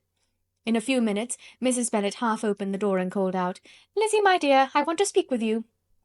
Elizabeth was forced to go. "We may as well leave them by themselves, you know," said her mother as soon as she was in the hall. "Kitty and I are going upstairs to sit in my dressing-room." Elizabeth made no attempt to reason with her mother, but remained quietly in the hall till she and Kitty were out of sight, then returned into the drawing-room. Mrs. Bennet's schemes for this day were ineffectual. Bingley was everything that was charming except the professed lover of her daughter. His ease and cheerfulness rendered him a most agreeable addition to their evening party, and he bore with the ill-judged officiousness of the mother, and heard all her silly remarks with a forbearance and command of countenance particularly grateful to the daughter. He scarcely needed an invitation to stay to supper, and before he went away an engagement was formed, chiefly through his own and Mrs. Bennet's means, for his coming next morning to shoot with her husband. After this day, Jane said no more of her indifference. Not a word passed between the sisters concerning Bingley, but Elizabeth went to bed in the happy belief that all must speedily be concluded, unless Mr. Darcy returned within the stated time. Seriously, however, she felt tolerably persuaded that all this must have taken place with that gentleman's concurrence. Bingley was punctual to his appointment, and he and Mr. Bennet spent the morning together, as had been agreed on. The latter was much more agreeable than his companion expected. There was nothing of presumption or folly in Bingley that could provoke his ridicule or disgust him into silence, and he was more communicative and less eccentric than the other had ever seen him. Bingley, of course, returned with him to dinner, and in the evening Mrs. Bennet's invention was again at work to get everybody away from him and her daughter. Elizabeth, who had a letter to write, went into the breakfast-room for that purpose soon after tea, for as the others were all going to sit down to cards, she could not be wanted to counteract her mother's schemes. But on returning to the drawing-room, when her letter was finished, she saw, to her infinite surprise, there was reason to fear that her mother had been too ingenious for her. On opening the door, she perceived her sister and Bingley standing together over the hearth, as if engaged in earnest conversation, and had this led to no suspicion, the faces of both, as they hastily turned round and moved away from each other, would have told it all. Their situation was awkward enough, but hers, she thought, was still worse. Not a syllable was uttered by either, and Elizabeth was on the point of going away again, when Bingley, who as well as the other had sat down, suddenly rose, and whispering a few words to her sister, ran out of the room. Jane could have no reserves from Elizabeth where confidence would give pleasure, and instantly embracing her, acknowledged with the liveliest emotion that she was the happiest creature in the world. "'Tis too much," she added, "by far too much. I do not deserve it. Oh, why is not everybody as happy?" Elizabeth's congratulations were given with a sincerity, a warmth, a delight, which words could but poorly express. Every sentence of kindness was a fresh source of happiness to Jane, but she would not allow herself to stay with her sister, or say half that remained to be said for the present. "I must go instantly to my mother," she cried. "I would not on any account trifle with her affectionate solicitude, or allow her to hear it from any one but myself. He is gone to my father already. Oh, Lizzie, to know that what I have to relate will give such pleasure to all my dear family! How shall I bear so much happiness?" She then hastened away to her mother, who had purposely broken up the card party, and was sitting upstairs with Kitty. Elizabeth, who was left by herself, now smiled at the rapidity and ease with which an affair was finally settled that had given them so many previous months of suspense and vexation. "And this," said she, "is the end of all his friends' anxious circumspection, of all his sister's falsehood and contrivance, the happiest, wisest, most reasonable end." In a few minutes she was joined by Bingley, whose conference with her father had been short and to the purpose. "Where is your sister?" he said hastily, as he opened the door. "With my mother upstairs. She will be down in a moment, I dare say." He then shut the door, and coming up to her, claimed the good wishes and affection of a sister. Elizabeth honestly and heartily expressed her delight in the prospect of their relationship. They shook hands with great cordiality, and then, till her sister came down, she had to listen to all he had to say of his own happiness and of Jane's perfections, and in spite of his being a lover, Elizabeth really believed all his expectations of felicity to be rationally founded, because they had for basis the excellent understanding and super-excellent disposition of Jane, and a general similarity of feeling and taste between her and himself. It was an evening of no common delight to them all. The satisfaction of Miss Bennet's mind gave a glow of such sweet animation to her face as made her look handsomer than ever. Kitty simpered and smiled, and hoped her turn was coming soon. Mrs. Bennet could not give her consent or speak her approbation in terms warm enough to satisfy her feelings, though she talked to Bingley of nothing else for half an hour, and when Mr. Bennet joined them at supper, his voice and manner plainly showed how really happy he was. Not a word, however, passed his lips in allusion to it, till their visitor took his leave for the night, but as soon as he was gone, he turned to his daughter and said, "Jane, I congratulate you. You will be a very happy woman." Jane went to him instantly, kissed him, and thanked him for his goodness. "You are a good girl," he replied, "and I have great pleasure in thinking you will be so happily settled. I have not a doubt of your doing very well together. Your tempers are by no means unlike. You are each of you so complying that nothing will ever be resolved on, so easy that every servant will cheat you, and so generous that you will always exceed your income." "I hope not so. Imprudence or thoughtlessness in money matters would be unpardonable in me." "Exceed their income! My dear Mr. Bennet," cried his wife, "what are you talking of? Why, he has 4,000 or 5,000 a year, and very likely more." Then addressing her daughter, "Oh, my dear, dear Jane, I am so happy. I am sure I shan't get a wink of sleep all night. I knew how it would be. I always said it must be so at last. I was sure you could not be so beautiful for nothing. I remember, as soon as ever I saw him, when he first came into Hertfordshire last year, I thought how likely it was that you should come together. Oh, he is the handsomest young man that ever was seen." Wickham, Lydia were all forgotten. Jane was beyond competition her favourite child. At that moment she cared for no other. Her younger sisters soon began to make interest with her for objects of happiness which she might in future be able to dispense. Mary petitioned for the use of the library at Netherfield, and Kitty begged very hard for a few balls there every winter. Bingley from this time was of course a daily visitor at Longbourn, coming frequently before breakfast, and always remaining till after supper, unless when some barbarous neighbour, who could not be enough detested, had given him an invitation to dinner which he thought himself obliged to accept. Elizabeth had now but little time for conversation with her sister, for while he was present, Jane had no attention to bestow on anyone else, but she found herself considerably useful to both of them in those hours of separation that must sometimes occur. In the absence of Jane, he always attached himself to Elizabeth for the pleasure of talking of her, and when Bingley was gone, Jane constantly sought the same means of relief. "He has made me so happy," said she one evening, "by telling me that he was totally ignorant of my being in town last spring. I had not believed it possible." "I suspected as much," replied Elizabeth, "but how did he account for it?" "It must have been his sister's doing. They were certainly no friends to his acquaintance with me, which I cannot wonder at, since he might have chosen so much more advantageously in many respects. But when they see, as I trust they will, that their brother is happy with me, they will learn to be contented, and we shall be on good terms again, though we can never be what we once were to each other." "That is the most unforgiving speech," said Elizabeth, "that I ever heard you utter. Good girl! It would vex me indeed to see you again the dupe of Miss Bingley's pretended regard." "Would you believe it, Lizzie, that when he went to town last November he really loved me, and nothing but a persuasion of my being indifferent would have prevented his coming down again?" "He made a little mistake, to be sure, but it is to the credit of his modesty." This naturally introduced a panegyric from Jane on his diffidence, and the little value he put on his own good qualities. Elizabeth was pleased to find that he had not betrayed the interference of his friend, for though Jane had the most generous and forgiving heart in the world, she knew it was a circumstance which must prejudice her against him. "I am certainly the most fortunate creature that ever existed," cried Jane. "Oh, Lizzie, why am I thus singled from my family and blessed above them all? If I could but see you as happy, if there were but such another man for you! If you were to give me 40 such men, I never could be so happy as you. Till I have your disposition, your goodness, I never can have your happiness. No, no, let me shift for myself, and perhaps, if I have very good luck, I may meet with another Mr. Collins in time." The situation of affairs in the Longbourn family could not long be a secret. Mrs. Bennet was privileged to whisper it to Mrs. Phillips, and she ventured, without any permission, to do the same by all her neighbours in Meryton. The Bennets were speedily pronounced to be the luckiest family in the world, though only a few weeks before, when Lydia had first run away, they had been generally proved to be marked out for misfortune. Chapter 56. One morning, about a week after Bingley's engagement with Jane had been formed, as he and the females of the family were sitting together in the dining room, their attention was suddenly drawn to the window by the sound of a carriage, and they perceived a chaise and four driving up the lawn. It was too early in the morning for visitors, and besides the equipage did not answer to that of any of their neighbours. The horses were post, and neither the carriage nor the livery of the servant who preceded it were familiar to them.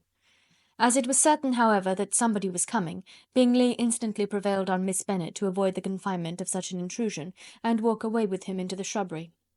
They both set off, and the conjectures of the remaining three continued, though with little satisfaction, till the door was thrown open, and their visitor entered. It was Lady Catherine de Bourgh.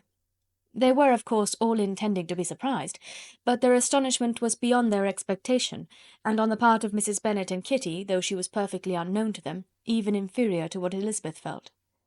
She entered the room with an air more than usually ungracious, made no other reply to Elizabeth's salutation than a slight inclination of the head, and sat down without saying a word. Elizabeth had mentioned her name to her mother on her ladyship's entrance, though no request of introduction had been made.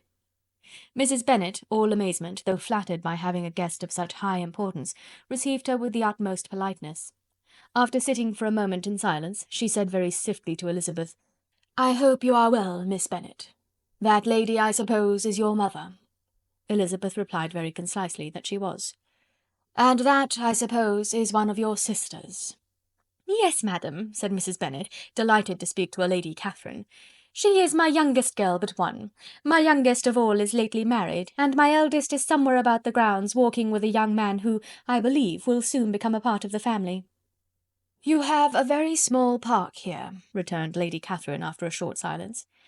"It is nothing in comparison of Rosings, my lady, I dare say, but I assure you it is much larger than Sir William Lucas's." "This must be a most inconvenient sitting-room for the evening, in summer. The windows are full west." Mrs. Bennet assured her that they never sat there after dinner, and then added, "May I take the liberty of asking your ladyship whether you left Mr. and Mrs. Collins well?" "Yes, very well. I saw them the night before last." Elizabeth now expected that she would produce a letter for her from Charlotte, as it seemed the only probable motive for her calling, but no letter appeared, and she was completely puzzled. Mrs. Bennet, with great civility, begged her ladyship to take some refreshment, but Lady Catherine very resolutely, and not very politely, declined eating anything, and then, rising up, said to Elizabeth, "Miss Bennet, there seemed to be a prettyish kind of a little wilderness on one side of your lawn. I should be glad to take a turn in it, if you will favour me with your company." "Go, my dear," cried her mother, "and show her ladyship about the different walks. I think she will be pleased with the hermitage." Elizabeth obeyed, and running into her own room for her parasol, attended her noble guest downstairs. As they passed through the hall, Lady Catherine opened the doors into the dining parlour and drawing room, and pronouncing them, after a short survey, to be decent-looking rooms, walked on. Her carriage remained at the door, and Elizabeth saw that her waiting-woman was in it. They proceeded in silence along the gravel walk that led to the copse. Elizabeth was determined to make no effort for conversation with the woman who was now more than usually insolent and disagreeable. "How could I ever think her like her nephew?" said she, as she looked her in her face. As soon as they entered the copse, Lady Catherine began in the following manner. "You can be at no loss, Miss Bennet, to understand the reason of my journey hither. Your own heart, your own conscience must tell you why I come." Elizabeth looked with unaffected astonishment. "Indeed you are mistaken, madam. I have not been at all able to account for the honour of seeing you here." "Miss Bennet," replied her ladyship in an angry tone, "you ought to know that I am not to be trifled with. But however insincere you may choose to be, you shall not find me so. My character has ever been celebrated for its sincerity and frankness, and in a cause of such moment as this I shall certainly not depart from it. A report of a most alarming nature reached me 2 days ago. I was told that not only your sister was on the point of being most advantageously married, but that you, Miss Elizabeth Bennet, would, in all likelihood, be soon afterwards united to my nephew, my own nephew, Mr. Darcy. Though I know it must be a scandalous falsehood, though I would not injure him so much as to suppose the truth of it possible, I instantly resolved on setting off for this place, that I might make my sentiments known to you." "If you believed it impossible to be true," said Elizabeth, colouring with astonishment and disdain, "I wonder you took the trouble of coming so far. What could your ladyship propose by it?" at once to insist upon having such a report universally contradicted." "Your coming to Longbourn to see me and my family," said Elizabeth coolly, "will be rather a confirmation of it, if indeed such a report is in existence." "If! Do you then pretend to be ignorant of it? Has it not been industriously circulated by yourselves? Do you not know that such a report is spread abroad?" "I never heard that it was." "And can you likewise declare that there is no foundation for it?" "I do not pretend to possess equal frankness with your ladyship. You may ask questions which I shall not choose to answer." "This is not to be borne. Miss Bennet, I insist on being satisfied. Has my nephew made you an offer of marriage?" "Your ladyship has declared it to be impossible." "It ought to be so. It must be so, while he retains the use of his reason. But your arts and allurements may, in a moment of infatuation, have made him forget what he owes to himself and to all his family. You may have drawn him in." "If I have, I shall be the last person to confess it." "Miss Bennet, do you know who I am? I have not been accustomed to such language as this. I am almost the nearest relation he has in the world, and am entitled to know all his dearest concerns." "But you are not entitled to know mine, nor will such behaviour as this ever induce me to be explicit." "Let me be rightly understood. This match, to which you have the presumption to aspire, can never take place. No, never. Mr. Darcy is engaged to my daughter. Now what have you to say?" "Only this, that if he is so, you can have no reason to suppose he will make an offer to me." Lady Catherine hesitated for a moment, and then replied: "The engagement between them is of a peculiar kind. From their infancy they have been intended for each other. It was the favourite wish of his mother as well as of hers. While in their cradles we planned the union. And now, at the moment when the wishes of both sisters would be accomplished in their marriage, to be prevented by a young woman of inferior birth, of no importance in the world, and wholly unallied to the family. Do you pay no regard to the wishes of his friends, to his tacit engagement with Miss de Bourgh? Are you lost to every feeling of propriety and delicacy? Have you not heard me say that from his earliest hours he was destined for his cousin?" "Yes, and I had heard it before. But what is that to me? If there is no other objection to my marrying your nephew, I shall certainly not be kept from it by knowing that his mother and aunt wished him to marry Miss de Bourgh. You both did as much as you could in planning the marriage. Its completion depended on others. If Mr. Darcy is neither by honour nor inclination confined to his cousin, why is not he to make another choice? And if I am that choice, why may not I accept him?" "Because honour, decorum, prudence, nay, interest, forbid it. Yes, Miss Bennet, interest. For do not expect to be noticed by his family or friends if you wilfully act against the inclinations of all. You will be censured, slighted, and despised by every one connected with him. Your alliance will be a disgrace. Your name will never even be mentioned by any of us." "These are heavy misfortunes," replied Elizabeth, "but the wife of Mr. Darcy must have such extraordinary sources of happiness necessarily attached to her situation, that she could, upon the whole, have no cause to repine." "Obstinate, headstrong girl! I am ashamed of you. Is this your gratitude for my attentions to you last spring? Is nothing due to me on that score? Let us sit down. You are to understand, Miss Bennet, that I came here with the determined resolution of carrying my purpose, nor will I be dissuaded from it. I have not been used to submit to any person's whims. I have not been in the habit of brooking disappointment. That will make your ladyship's situation at present more pitiable, but it will have no effect on me. I will not be interrupted. Hear me in silence.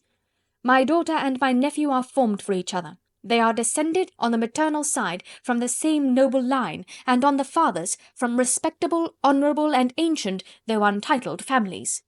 Their fortune on both sides is splendid.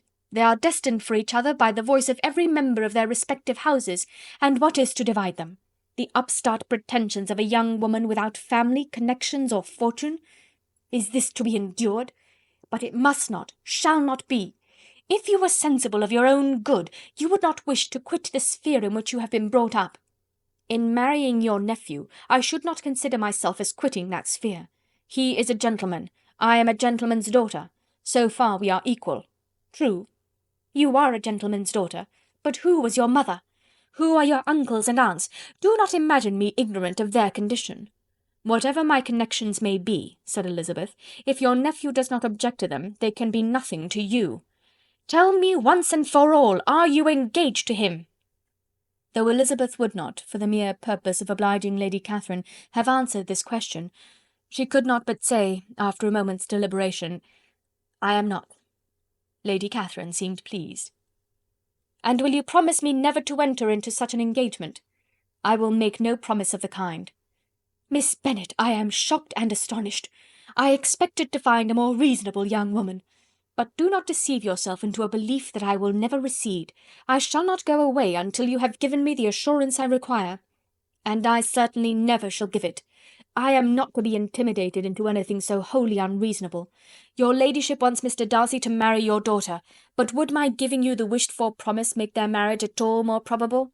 Supposing him to be attached to me, would my refusing to accept his hand make him wish to bestow it on his cousin? Allow me to say, Lady Catherine, that the arguments with which you have supported this extraordinary application have been as frivolous as the application was ill-judged. You have widely mistaken my character, if you think I can be worked on by such persuasions as these. How far your nephew might approve of your interference in his affairs I cannot tell, but you have certainly no right to concern yourself in mine. I must beg, therefore, to be importuned no farther on the subject." "Not so hasty, if you please. I have by no means done. To all the objections I have already urged, I have still another to add. I am no stranger to the particulars of your youngest sister's infamous elopement. I know it all, that the young man's marrying her was a patched-up business at the expense of your father and uncles. And is such a girl to be my nephew's sister? Is her husband, is the son of his late father's steward, to be his brother?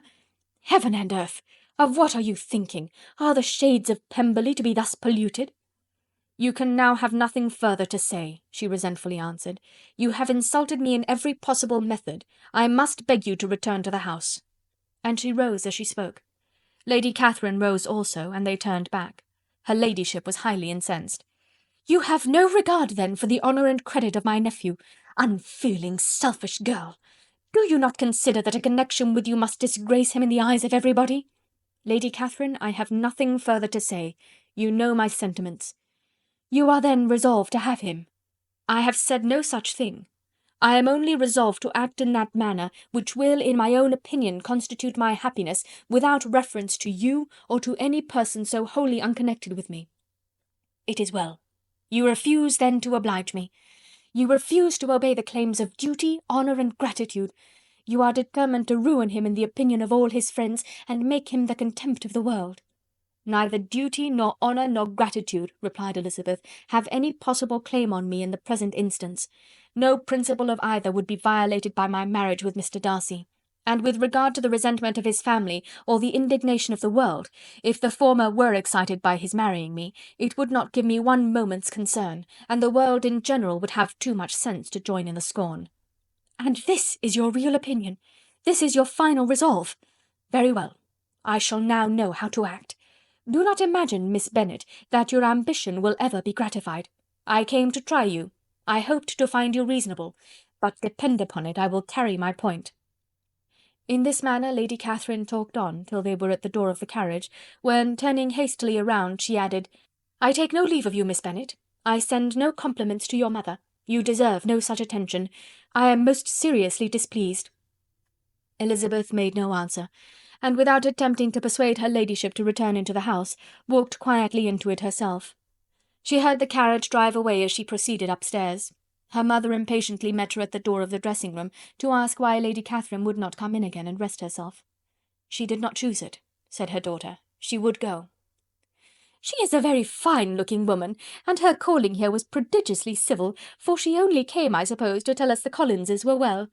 She is on her road somewhere, I dare say, and so, passing through Meryton, thought she might as well call on you. I suppose she had nothing particular to say to you, Lizzie?"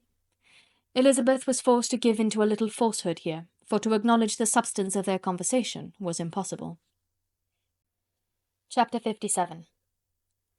The discomposure of spirits which this extraordinary visit threw Elizabeth into could not be easily overcome, nor could she for many hours learn to think of it less than incessantly. Lady Catherine, it appeared, had actually taken the trouble of this journey from Rosings for the sole purpose of breaking off her supposed engagement with Mr. Darcy. It was a rational scheme, to be sure, but from what the report of their engagement could originate, Elizabeth was at a loss to imagine. till she recollected that his being the intimate friend of Bingley, and her being the sister of Jane, was enough, at a time when the expectation of one wedding made everybody eager for another, to supply the idea. She had not herself forgotten to feel that the marriage of her sister must bring them more frequently together; and her neighbours at Lucas Lodge, therefore, for through their communication with the Collinses the report, she concluded, had reached Lady Catherine, had only set that down as almost certain and immediate, which she had looked forward to as possible at some future time. In revolving Lady Catherine's expectations, however, she could not help feeling some uneasiness as to the possible consequence of her persisting in this interference. From what she had said of her resolution to prevent their marriage, it occurred to Elizabeth that she must meditate an application to her nephew, and how he might take a similar representation of the evils attached to a connection with her, she dared not pronounce. She knew not the exact degree of his affection for his aunt, or his dependence on her judgment, but it was natural to suppose that he thought much higher of her ladyship than she could do, and it was certain that, in enumerating the miseries of a marriage with one whose immediate connections were so unequal to his own, his aunt would address him on his weakest side. With his notions of dignity he would probably feel that the arguments, which to Elizabeth had appeared weak and ridiculous, contained much good sense and solid reasoning. If he had been wavering before as to what he should do, which had often seemed likely, the advice and entreaty of so near a relation might settle every doubt, and determine him at once to be as happy as dignity unblemished could make him. In that case he would return no more. Lady Catherine might see him in her way through town, and his engagement to Bingley of coming again to Netherfield must give way. If, therefore, an excuse for not keeping his promise should come to his friend within a few days, she added, I shall know how to understand it. I shall then give over every expectation, every wish of his constancy. If he is satisfied with only regretting me, when he might have obtained my affections and hand, I shall soon cease to regret him at all. The surprise of the rest of the family on hearing who their visitor had been was very great, but they obligingly satisfied it with the same kind of supposition which had appeased Mrs. Bennet's curiosity, and Elizabeth was spared from much teasing on the subject. The next morning, as she was going downstairs, she was met by her father, who came out of his library with the letter in his hand. "Lizzy," said he, "I was going to look for you. Come into my room." She followed him thither, and her curiosity to know what he had to tell her was heightened by the supposition of its being in some manner connected with the letter he held. It suddenly struck her that it might be from Lady Catherine, and she anticipated with dismay all the consequent explanations. She followed her father to the fireplace, and they both sat down. He then said, "I have received a letter this morning that has astonished me exceedingly. As it principally concerns yourself, you ought to know its contents. I did not know before that I had 2 daughters on the brink of matrimony. Let me congratulate you on a very important conquest." The colour now rushed into Elizabeth's cheeks in the instantaneous conviction of its being a letter from the nephew instead of the aunt, and she was undetermined whether most to be pleased that he had explained himself at all, or offended that his letter was not rather addressed to herself, when her father continued, "You look conscious. Young ladies have great penetration in such matters as these, but I think I may defy even your sagacity to discover the name of your admirer. This letter is from Mr. Collins." "From Mr. Collins? And what can he have to say?" "Something very much to the purpose, of course.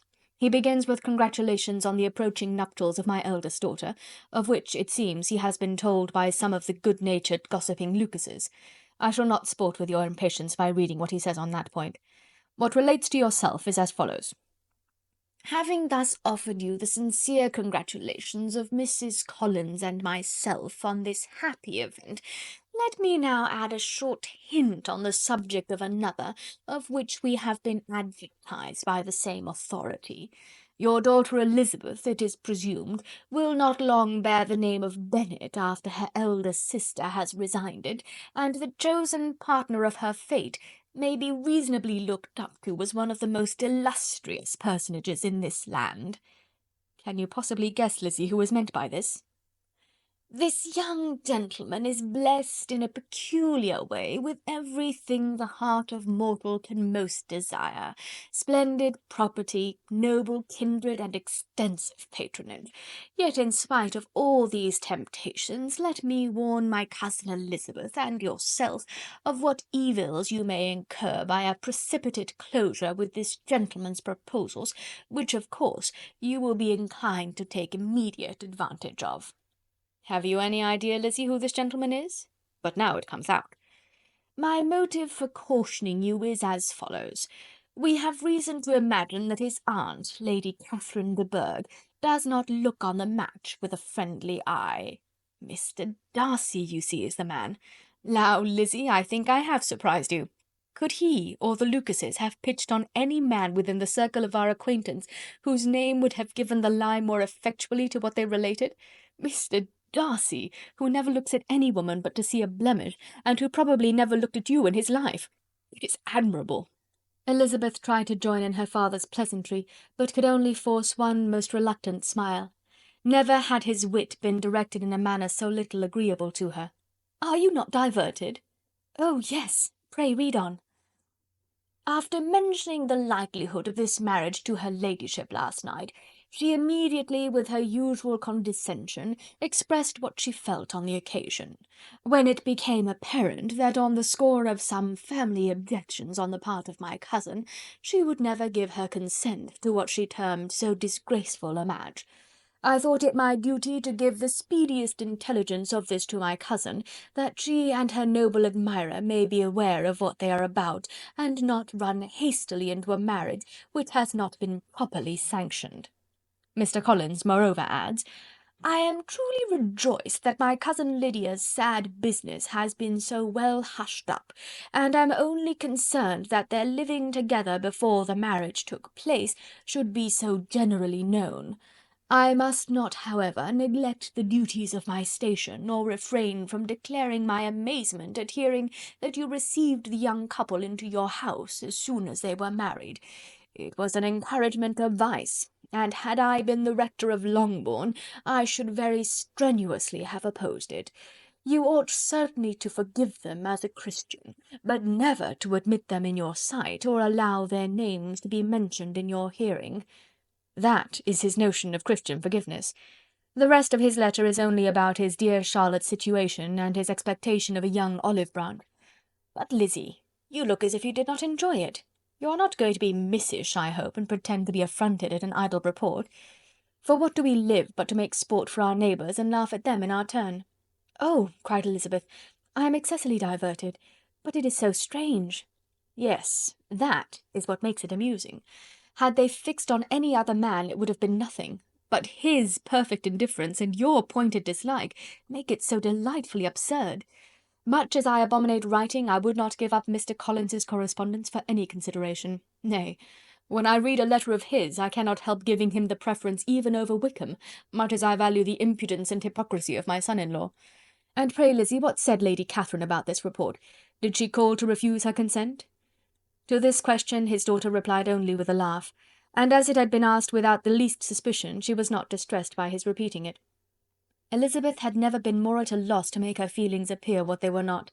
It was necessary to laugh when she would rather have cried. Her father had most cruelly mortified her by what he said of Mr. Darcy's indifference, and she could do nothing but wonder at such a want of penetration, or fear that perhaps, instead of his seeing too little, she might have fancied too much. Chapter 58. Instead of receiving any such letter of excuse from his friend as Elizabeth half expected Mr. Bingley to do, he was able to bring Darcy with him to Longbourn before many days had passed after Lady Catherine's visit. The gentleman arrived early, and before Mrs. Bennet had time to tell him of their having seen his aunt, of which her daughter sat in momentary dread, Bingley, who wanted to be alone with Jane, proposed their all walking out. It was agreed to. Mrs. Bennet was not in the habit of walking, Mary could never spare time, but the remaining 5 set off together. Bingley and Jane, however, soon allowed the others to outstrip them, while Elizabeth, Kitty, and Darcy were to entertain each other. Very little was said by either.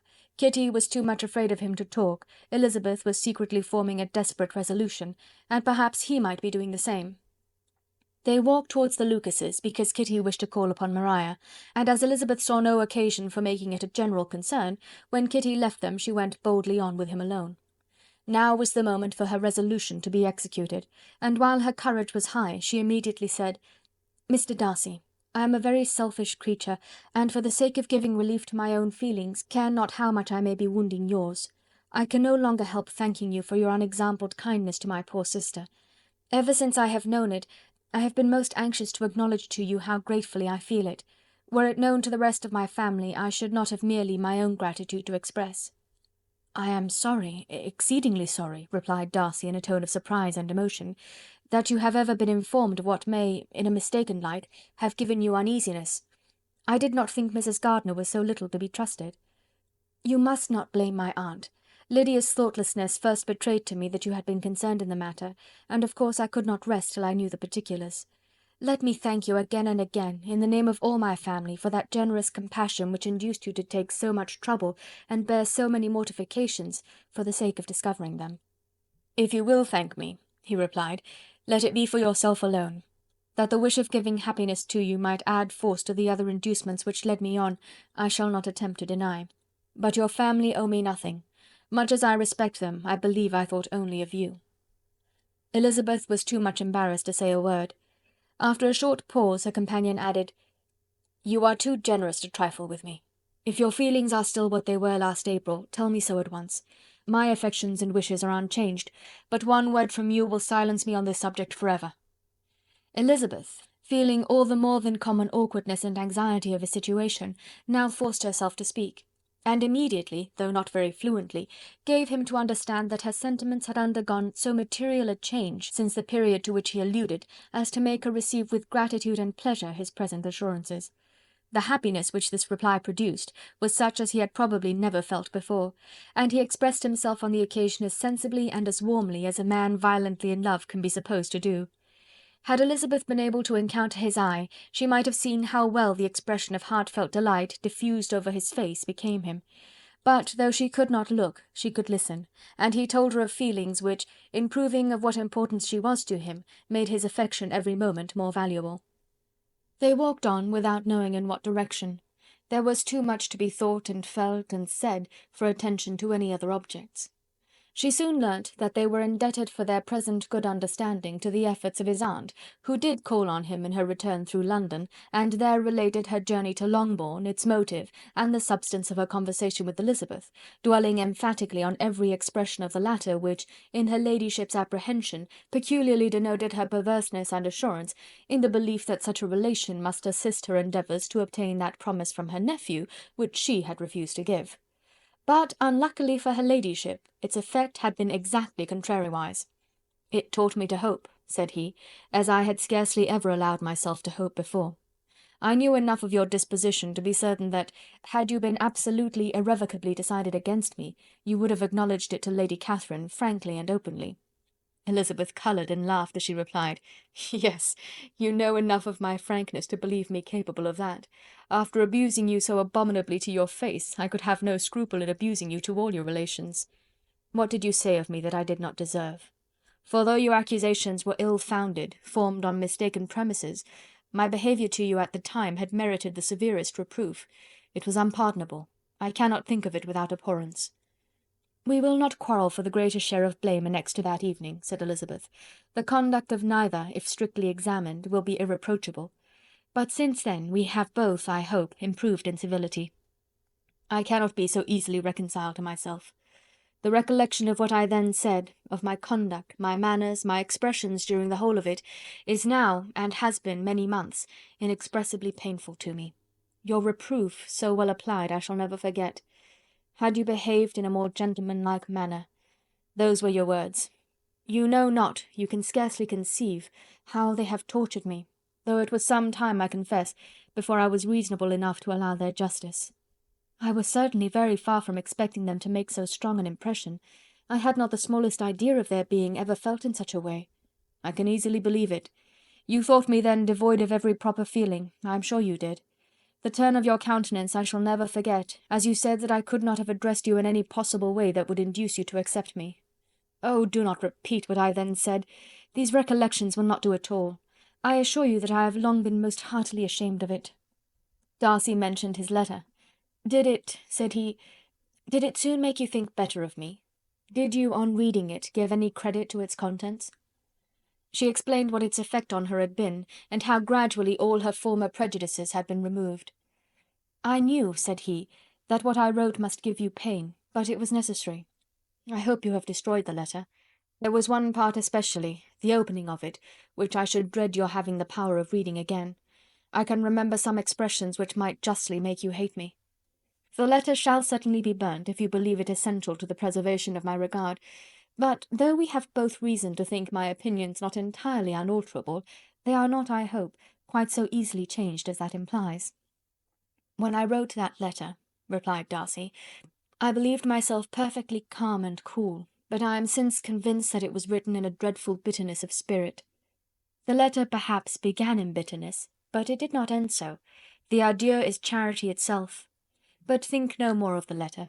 The feelings of the person who wrote and the person who received it are now so widely different from what they were then, that every unpleasant circumstance attending it ought to be forgotten. You must learn some of my philosophy. Think only of the past as its remembrance gives you pleasure." "I cannot give you credit for any philosophy of the kind. Your retrospections must be so totally void of reproach, that the contentment arising from them is not of philosophy, but, what is much better, of innocence. But with me it is not so. Painful recollections will intrude which cannot, which ought not to be repelled. I have been a selfish being all my life, in practice though not in principle. As a child I was taught what was right, but I was not taught to correct my temper. I was given good principles, but left to follow them in pride and conceit. Unfortunately an only son, for many years an only child, I was spoilt by my parents, who, though good themselves, my father particularly all that was benevolent and amiable, allowed, encouraged, almost taught me to be selfish and overbearing, to care for none beyond my own family circle, to think meanly of all the rest of the world, to wish at least to think meanly of their sense and worth compared with my own. Such I was from 8 to 28, and such I might still have been but for you, dearest, loveliest Elizabeth. What do I not owe you? You taught me a lesson, hard indeed at first, but most advantageous. By you I was properly humbled. I came to you without a doubt of my reception. You showed me how insufficient were all my pretensions to please a woman worthy of being pleased. Had you then persuaded yourself that I should? Indeed I had. What will you think of my vanity? I believed you to be wishing, expecting my addresses. My manners must have been in fault, but not intentionally, I assure you. I never meant to deceive you, but my spirits might often lead me wrong. How you must have hated me after that evening. Hate you? I was angry perhaps at first, but my anger soon began to take a proper direction. I am almost afraid of asking what you thought of me when we met at Pemberley. You blamed me for coming? No, indeed. I felt nothing but surprise. Your surprise could not be greater than mine in being noticed by you. My conscience told me that I deserved no extraordinary politeness, and I confess that I did not expect to receive more than my due. My object then, replied Darcy, was to show you by every civility in my power that I was not so mean as to resent the past, and I hoped to obtain your forgiveness, to lessen your ill opinion by letting you see that your reproofs had been attended to. How soon any other wishes introduced themselves I can hardly tell, but I believe in about half an hour after I had seen you. He then told her of Georgiana's delight in her acquaintance, and of her disappointment at its sudden interruption, which naturally leading to the cause of that interruption, she soon learnt that his resolution of following her from Derbyshire in quest of her sister had been formed before he quitted the inn, and that his gravity and thoughtfulness there had arisen from no other struggles than what such a purpose must comprehend. She expressed her gratitude again, but it was too painful a subject to each to be dwelt on farther. After walking several miles in a leisurely manner, and too busy to know anything about it, they found at last, on examining their watches, that it was time to be at home. What could become of Mr. Bingley and Jane, was a wonder which introduced the discussion of their affairs. Darcy was delighted with their engagement. His friend had given him the earliest information of it. "I must ask whether you were surprised," said Elizabeth. "Not at all. When I went away I felt that it would soon happen. That is to say, you had given your permission. I guessed as much." And though he exclaimed at the term, she found that it had been pretty much the case. "On the evening before my going to London," said he, "I made a confession to him, which I believe I ought to have made long ago. I told him of all that had occurred to make my former interference in his affairs absurd and impertinent. His surprise was great. He had never had the slightest suspicion. I told him, moreover, that I believed myself mistaken in supposing, as I had done, that your sister was indifferent to him, and as I could easily perceive that his attachment to her was unabated, I felt no doubt of their happiness together." Elizabeth could not help smiling at his easy manner of directing his friend. "Did you speak from your own observation," said she, "when you told him that my sister loved him, or merely from my information last spring?" "From the former. I had narrowly observed her during the 2 visits which I had lately made here, and I was convinced of her affection. And your assurance of it, I suppose, carried immediate conviction to him? It did. Bingley is most unaffectedly modest. His diffidence had prevented his depending on his own judgment in so anxious a case, but his reliance on mine made everything easy. I was obliged to confess one thing which, for a time, and not unjustly, offended him. I could not allow myself to conceal that your sister had been in town 3 months last winter, that I had known it, and purposely kept it from him. He was angry, but his anger, I am persuaded, lasted no longer than he remained in any doubt of your sister's sentiments. He has heartily forgiven me now. Elizabeth longed to observe that Mr. Bingley had been a most delightful friend, so easily guided that his worth was invaluable, but she checked herself. She remembered that he had yet to learn to be laughed at, and it was rather too early to begin.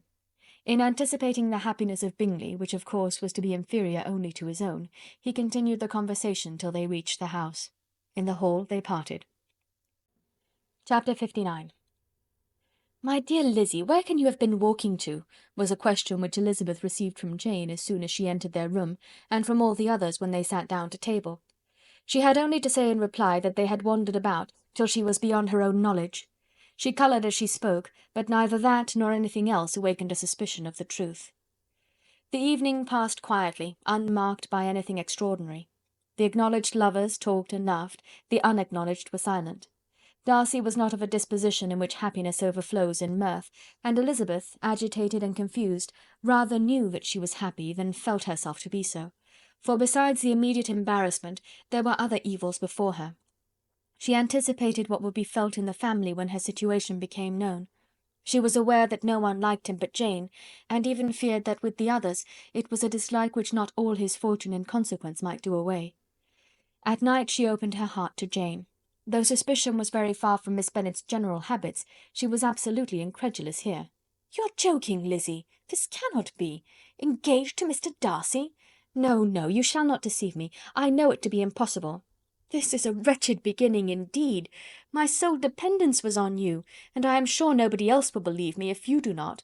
Yet indeed I am in earnest. I speak nothing but the truth. He still loves me, and we are engaged." Jane looked at her doubtingly. "Oh, Lizzie, it cannot be. I know how much you dislike him." "You know nothing of the matter. That is all to be forgot. Perhaps I did not always love him so well as I do now, but in such cases as these a good memory is unpardonable. This is the last time I shall ever remember it myself." Miss Bennet still looked all amazement. Elizabeth again, and more seriously, assured her of its truth. "Good heaven, can it really be so? Yet now I must believe you," cried Jane. "My dear, dear Lizzie, I do congratulate you, but are you certain?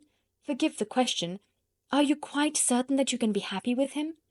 "There can be no doubt of that. It is settled between us already that we are to be the happiest couple in the world. But are you pleased, Jane? Shall you like to have such a brother?" "Very, very much. Nothing could give either Bingley or myself more delight. But we considered it, we talked of it as impossible. And do you really love him quite well enough? Oh, Lizzie, do anything rather than marry without affection. Are you quite sure that you feel what you ought to do?" "Oh, yes." "You will only think I feel more than I ought to do when I tell you all." "What do you mean?" "Why, I must confess that I love him better than I do Bingley.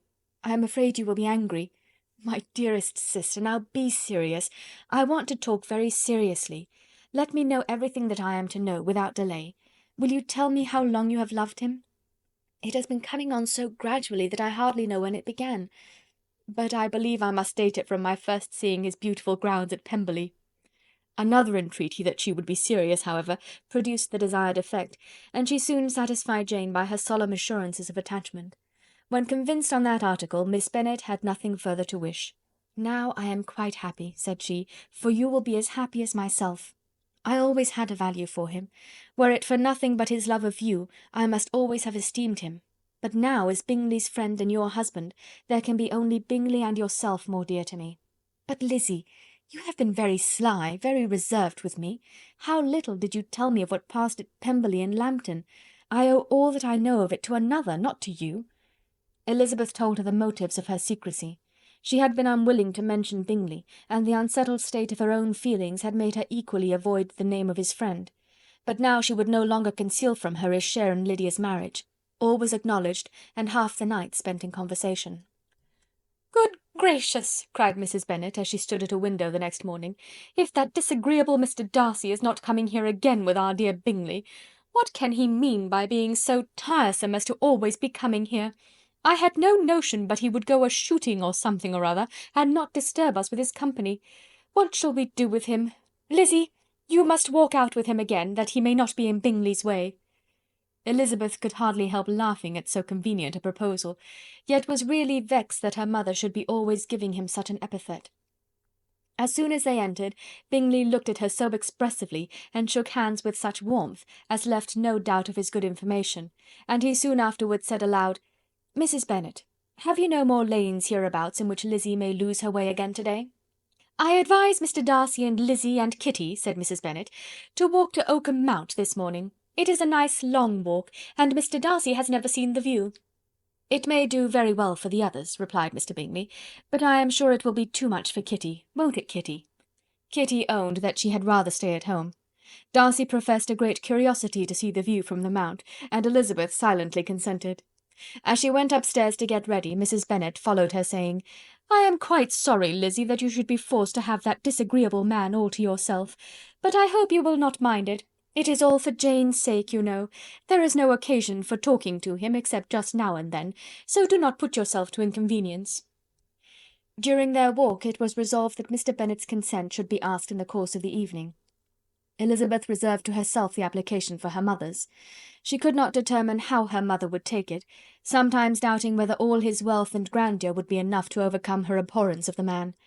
But whether she were violently set against the match, or violently delighted with it, it was certain that her manner would be equally ill adapted to do credit to her sense, and she could no more bear that Mr. Darcy should hear the first raptures of her joy than the first vehemence of her disapprobation. In the evening, soon after Mr. Bennet withdrew to the library, she saw Mr. Darcy rise also and follow him, and her agitation on seeing it was extreme. She did not fear her father's opposition, but he was going to be made unhappy, and that it should be through her means, that she, his favourite child, should be distressing him by her choice, should be filling him with fears and regrets in disposing of her, was a wretched reflection, and she sat in misery till Mr. Darcy appeared again, when, looking at him, she was a little relieved by his smile. In a few minutes he approached the table where she was sitting with Kitty, and while pretending to admire her work, said in a whisper, "Go to your father, he wants you in the library." She was gone directly. Her father was walking about the room, looking grave and anxious. "Lizzy," said he, "what are you doing? Are you out of your senses to be accepting this man? Have you not always hated him?" How earnestly did she then wish that her former opinions had been more reasonable, her expressions more moderate. It would have spared her from explanations and professions which it was exceedingly awkward to give, but they were now necessary, and she assured him, with some confusion, of her attachment to Mr. Darcy. "Or, in other words, you are determined to have him.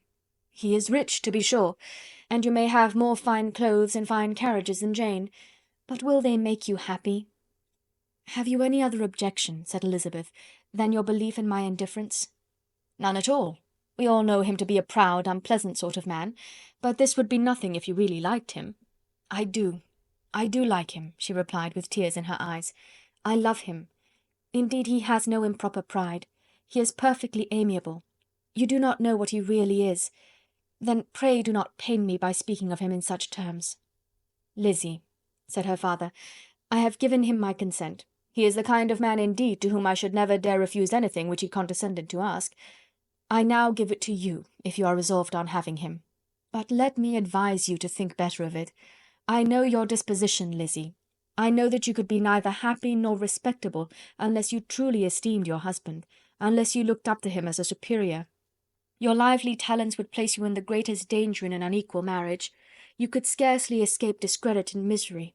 My child, let me not have the grief of seeing you unable to respect your partner in life. You know not what you are about."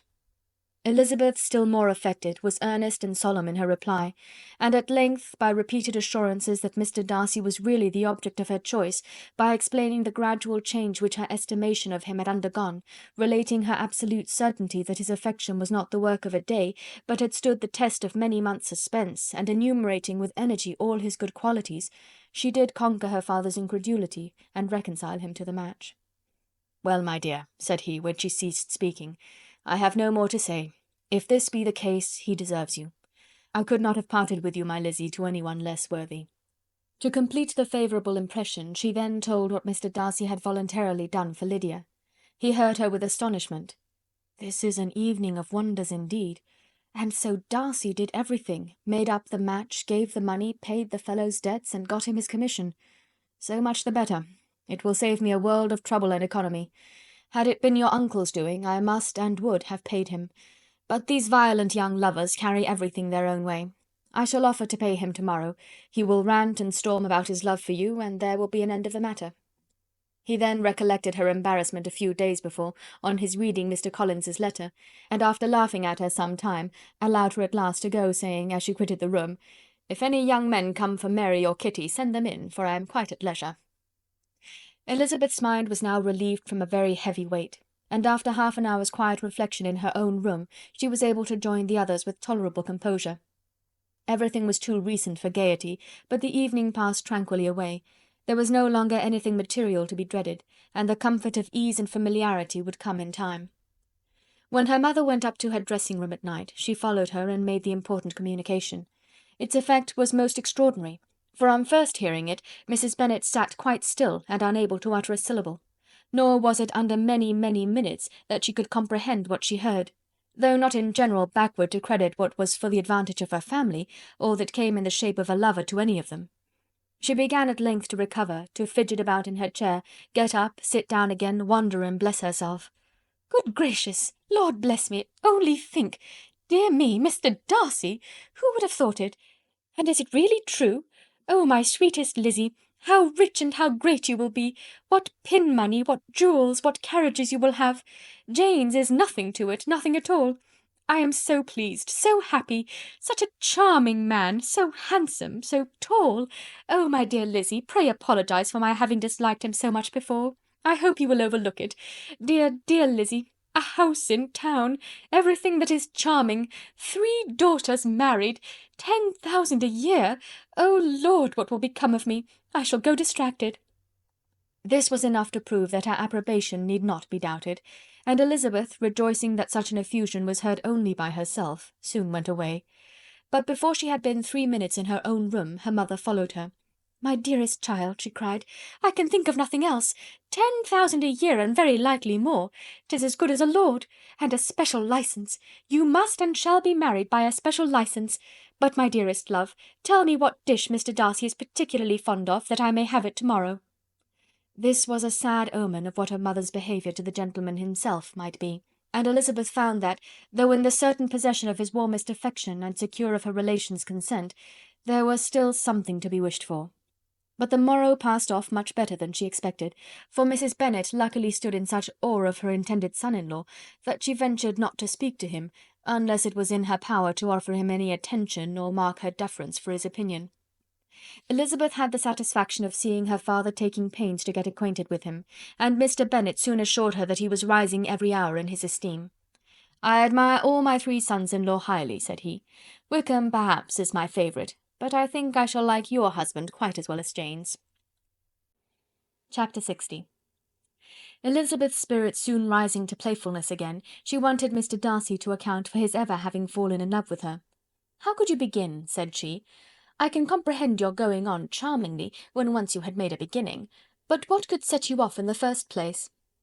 "I cannot fix the hour, or the spot, or the look, or the words, which laid the foundation. It is too long ago. I was in the middle of it before I knew that I had begun. My beauty you had early withstood, and as for my manners, my behaviour to you was at least always bordering on the uncivil, and I never spoke to you without rather wishing to give you pain than not. Now be sincere. Did you admire me for my impertinence?" "For the liveliness of your mind, I did. You may as well call it impertinence at once. It was very little less. The fact is that you were sick of civility, of deference, of officious attention. You were disgusted with the women who were always speaking and looking and thinking for your approbation alone. I roused and interested you because I was so unlike them. Had you not been really amiable, you would have hated me for it, but in spite of the pains you took to disguise yourself, your feelings were always noble and just, and in your heart you thoroughly despised the persons who so assiduously courted you. There, I have saved you the trouble of accounting for it, and really, all things considered, I begin to think it perfectly reasonable. To be sure, you knew no actual good of me, but nobody thinks of that when they fall in love." "Was there no good in your affectionate behaviour to Jane while she was ill at Netherfield?" "Dearest Jane! Who could have done less for her? But make a virtue of it by all means. My good qualities are under your protection, and you are to exaggerate them as much as possible, and in return it belongs to me to find occasions for teasing and quarrelling with you as often as may be. And I shall begin directly by asking you what made you so unwilling to come to the point at last? What made you so shy of me when you first called, and afterwards dined here? Why, especially when you called, did you look as if you did not care about me?" "Because you were grave and silent, and gave me no encouragement." "But I was embarrassed." "And so was I." "You might have talked to me more when you came to dinner." "A man who had felt less might." "How unlucky that you should have a reasonable answer to give, and that I should be so reasonable as to admit it. But I wonder how long you would have gone on if you had been left to yourself. I wonder when you would have spoken if I had not asked you. My resolution of thanking you for your kindness to Lydia had certainly great effect. Too much, I am afraid, for what becomes of the moral if our comfort springs from a breach of promise? For I ought not to have mentioned the subject. This will never do." "You need not distress yourself. The moral will be perfectly fair. Lady Catherine's unjustifiable endeavours to separate us were the means of removing all my doubts. I am not indebted for my present happiness to your eager desire of expressing your gratitude. I was not in a humour to wait for any opening of yours.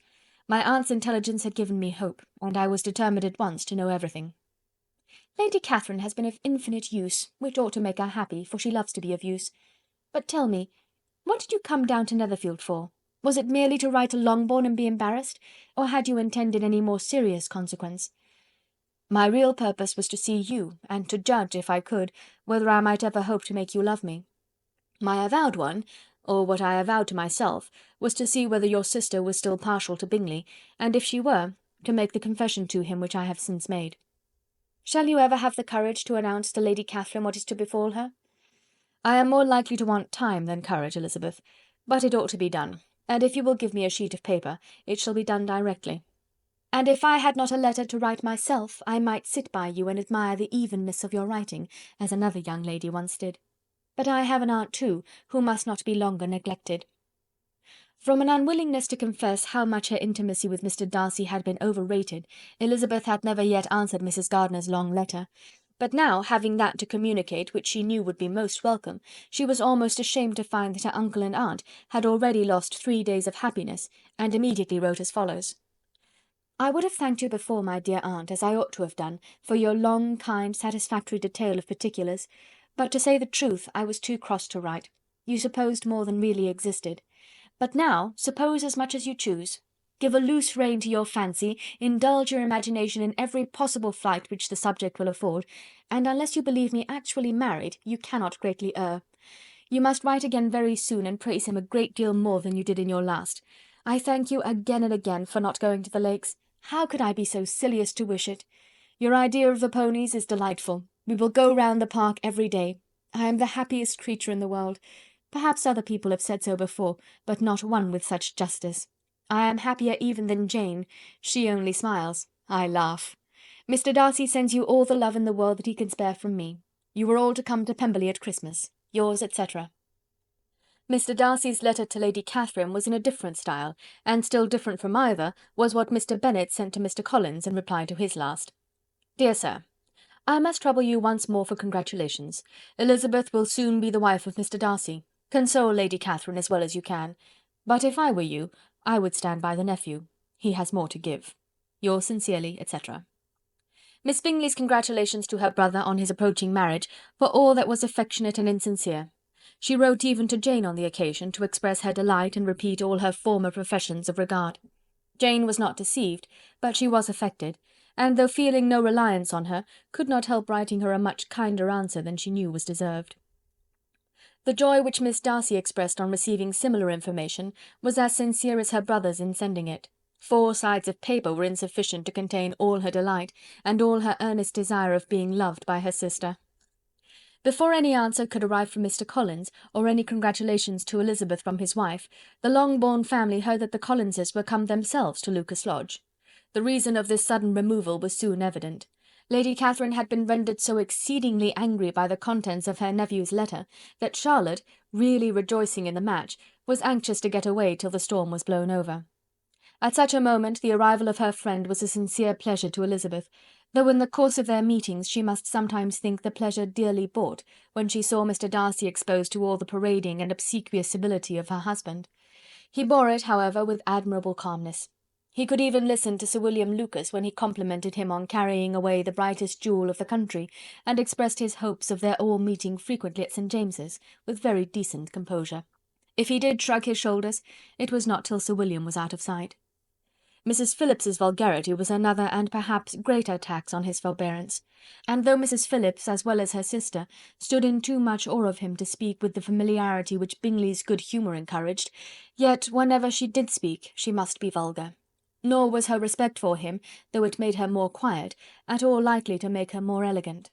Elizabeth did all she could to shield him from the frequent notice of either, and was ever anxious to keep him to herself, and to those of her family with whom he might converse without mortification; and though the uncomfortable feelings arising from all this took from the season of courtship much of its pleasure, it added to the hope of the future, and she looked forward with delight to the time when they should be removed from society so little pleasing to either, to all the comfort and elegance of their family party at Pemberley. Chapter 61. Happy for all her maternal feelings was the day on which Mrs. Bennet got rid of her two most deserving daughters. With what delighted pride she afterwards visited Mrs. Bingley and talked of Mrs. Darcy may be guessed. I wish I could say, for the sake of her family, that the accomplishment of her earnest desire in the establishment of so many of her children produced so happy an effect as to make her a sensible, amiable, well-informed woman for the rest of her life, though perhaps it was lucky for her husband, who might not have relished domestic felicity in so unusual a form, that she was still occasionally nervous and invariably silly. Mr. Bennet missed his second daughter exceedingly. His affection for her drew him oftener from home than anything else could do. He delighted in going to Pemberley, especially when he was least expected. Mr. Bingley and Jane remained at Netherfield only a twelvemonth. So near a vicinity to her mother in merit and relations was not desirable even to his easy temper, or her affectionate heart. The darling wish of his sisters was then gratified. He bought an estate in a neighbouring county to Derbyshire, and Jane and Elizabeth, in addition to every other source of happiness, were within 30 miles of each other. Kitty, to her very material advantage, spent the chief of her time with her two elder sisters. In society so superior to what she had generally known, her improvement was great. She was not of so ungovernable a temper as Lydia, and removed from the influence of Lydia's example, she became, by proper attention and management, less irritable, less ignorant, and less insipid. From the further disadvantage of Lydia's society she was of course carefully kept, and though Mrs. Wickham frequently invited her to come and stay with her, with the promise of balls and young men, her father would never consent to her going. Mary was the only daughter who remained at home, and she was necessarily drawn from the pursuit of accomplishments by Mrs. Bennet's being quite unable to sit alone. Mary was obliged to mix more with the world, but she could still moralize over every morning visit, and as she was no longer mortified by comparisons between her sister's beauty and her own, it was suspected by her father that she submitted to the change without much reluctance. As for Wickham and Lydia, their characters suffered no revolution from the marriage of her sisters. He bore with philosophy the conviction that Elizabeth must now become acquainted with whatever of his ingratitude and falsehood had before been unknown to her, and in spite of everything was not wholly without hope that Darcy might yet be prevailed on to make his fortune. The congratulatory letter which Elizabeth received from Lydia on her marriage explained to her that, by his wife at least, if not by himself, such a hope was cherished. The letter was to this effect: "My dear Lizzy, I wish you joy. If you love Mr. Darcy half as well as I do my dear Wickham, you must be very happy. It is a great comfort to have you so rich, and when you have nothing else to do, I hope you will think of us. I am sure Wickham would like a place at court very much, and I do not think we shall have quite enough money to live upon without some help. Any place would do, of about 300 or 400 a year, but however, do not speak to Mr. Darcy about it, if you had rather not. Yours, etc." As it happened that Elizabeth had much rather not, she endeavoured in her answer to put an end to every entreaty and expectation of the kind. Such relief, however, as it was in her power to afford, by the practice of what might be called economy in her own private expenses, she frequently sent them. It had always been evident to her that such an income as theirs, under the direction of two persons so extravagant in their wants, and heedless of the future, must be very insufficient to their support, and whenever they changed their quarters, either Jane or herself were sure of being applied to for some little assistance towards discharging their bills. Their manner of living, even when the restoration of peace dismissed them to a home, was unsettled in the extreme. They were always moving from place to place in quest of a cheap situation, and always spending more than they ought. His affection for her soon sunk into indifference, hers lasted a little longer, and in spite of her youth and her manners, she retained all the claims to reputation which her marriage had given her. Though Darcy could never receive him at Pemberley, yet for Elizabeth's sake he assisted him further in his profession. Lydia was occasionally a visitor there, when her husband was gone to enjoy himself in London or Bath, and with the Bingleys they both of them frequently stayed so long, that even Bingley's good humour was overcome, and he proceeded so far as to talk of giving them a hint to be gone. Miss Bingley was very deeply mortified by Darcy's marriage, but as she thought it advisable to retain the right of visiting at Pemberley, she dropped all her resentment, was fonder than ever of Georgiana, almost as attentive to Darcy as heretofore, and paid off every arrear of civility to Elizabeth. Pemberley was now Georgiana's home, and the attachment of the sisters was exactly what Darcy had hoped to see. They were able to love each other even as well as they intended. Georgiana had the highest opinion in the world of Elizabeth, though at first she often listened with an astonishment bordering on alarm at her lively, sportive manner of talking to her brother. He, who had always inspired in herself a respect which almost overcame her affection, she now saw the object of open pleasantry. Her mind received knowledge which had never before fallen in her way. By Elizabeth's instructions she began to comprehend that a woman may take liberties with her husband, which a brother will not always allow in a sister more than 10 years younger than himself. Lady Catherine was extremely indignant on the marriage of her nephew, and as she gave way to all the genuine frankness of her character in her reply to the letter which announced its arrangement, she sent him language so very abusive, especially of Elizabeth, that for some time all intercourse was at an end. But at length, by Elizabeth's persuasion, he was prevailed on to overlook the offence, and seek a reconciliation; and after a little further resistance on the part of his aunt, her resentment gave way, either to her affection for him, or her curiosity to see how his wife conducted herself, and she condescended to wait on them at Pemberley, in spite of that pollution which its woods had received, not merely from the presence of such a mistress, but the visits of her uncle and aunt from the city. With the Gardiners they were always on the most intimate terms. Darcy as well as Elizabeth really loved them, and they were both ever sensible of the warmest gratitude towards the persons who, by bringing her into Derbyshire, had been the means of uniting them. End of Pride and Prejudice by Jane Austen. And that's the end of our journey through Pride and Prejudice, but don't worry, the drama's far from over. If you enjoyed the journey, and if you'd like to keep the adventures going, feel free to join us again. And hey, if you liked what you heard, a little subscribe might just be your way of showing Mr. Darcy that you approve. Until next time, keep exploring.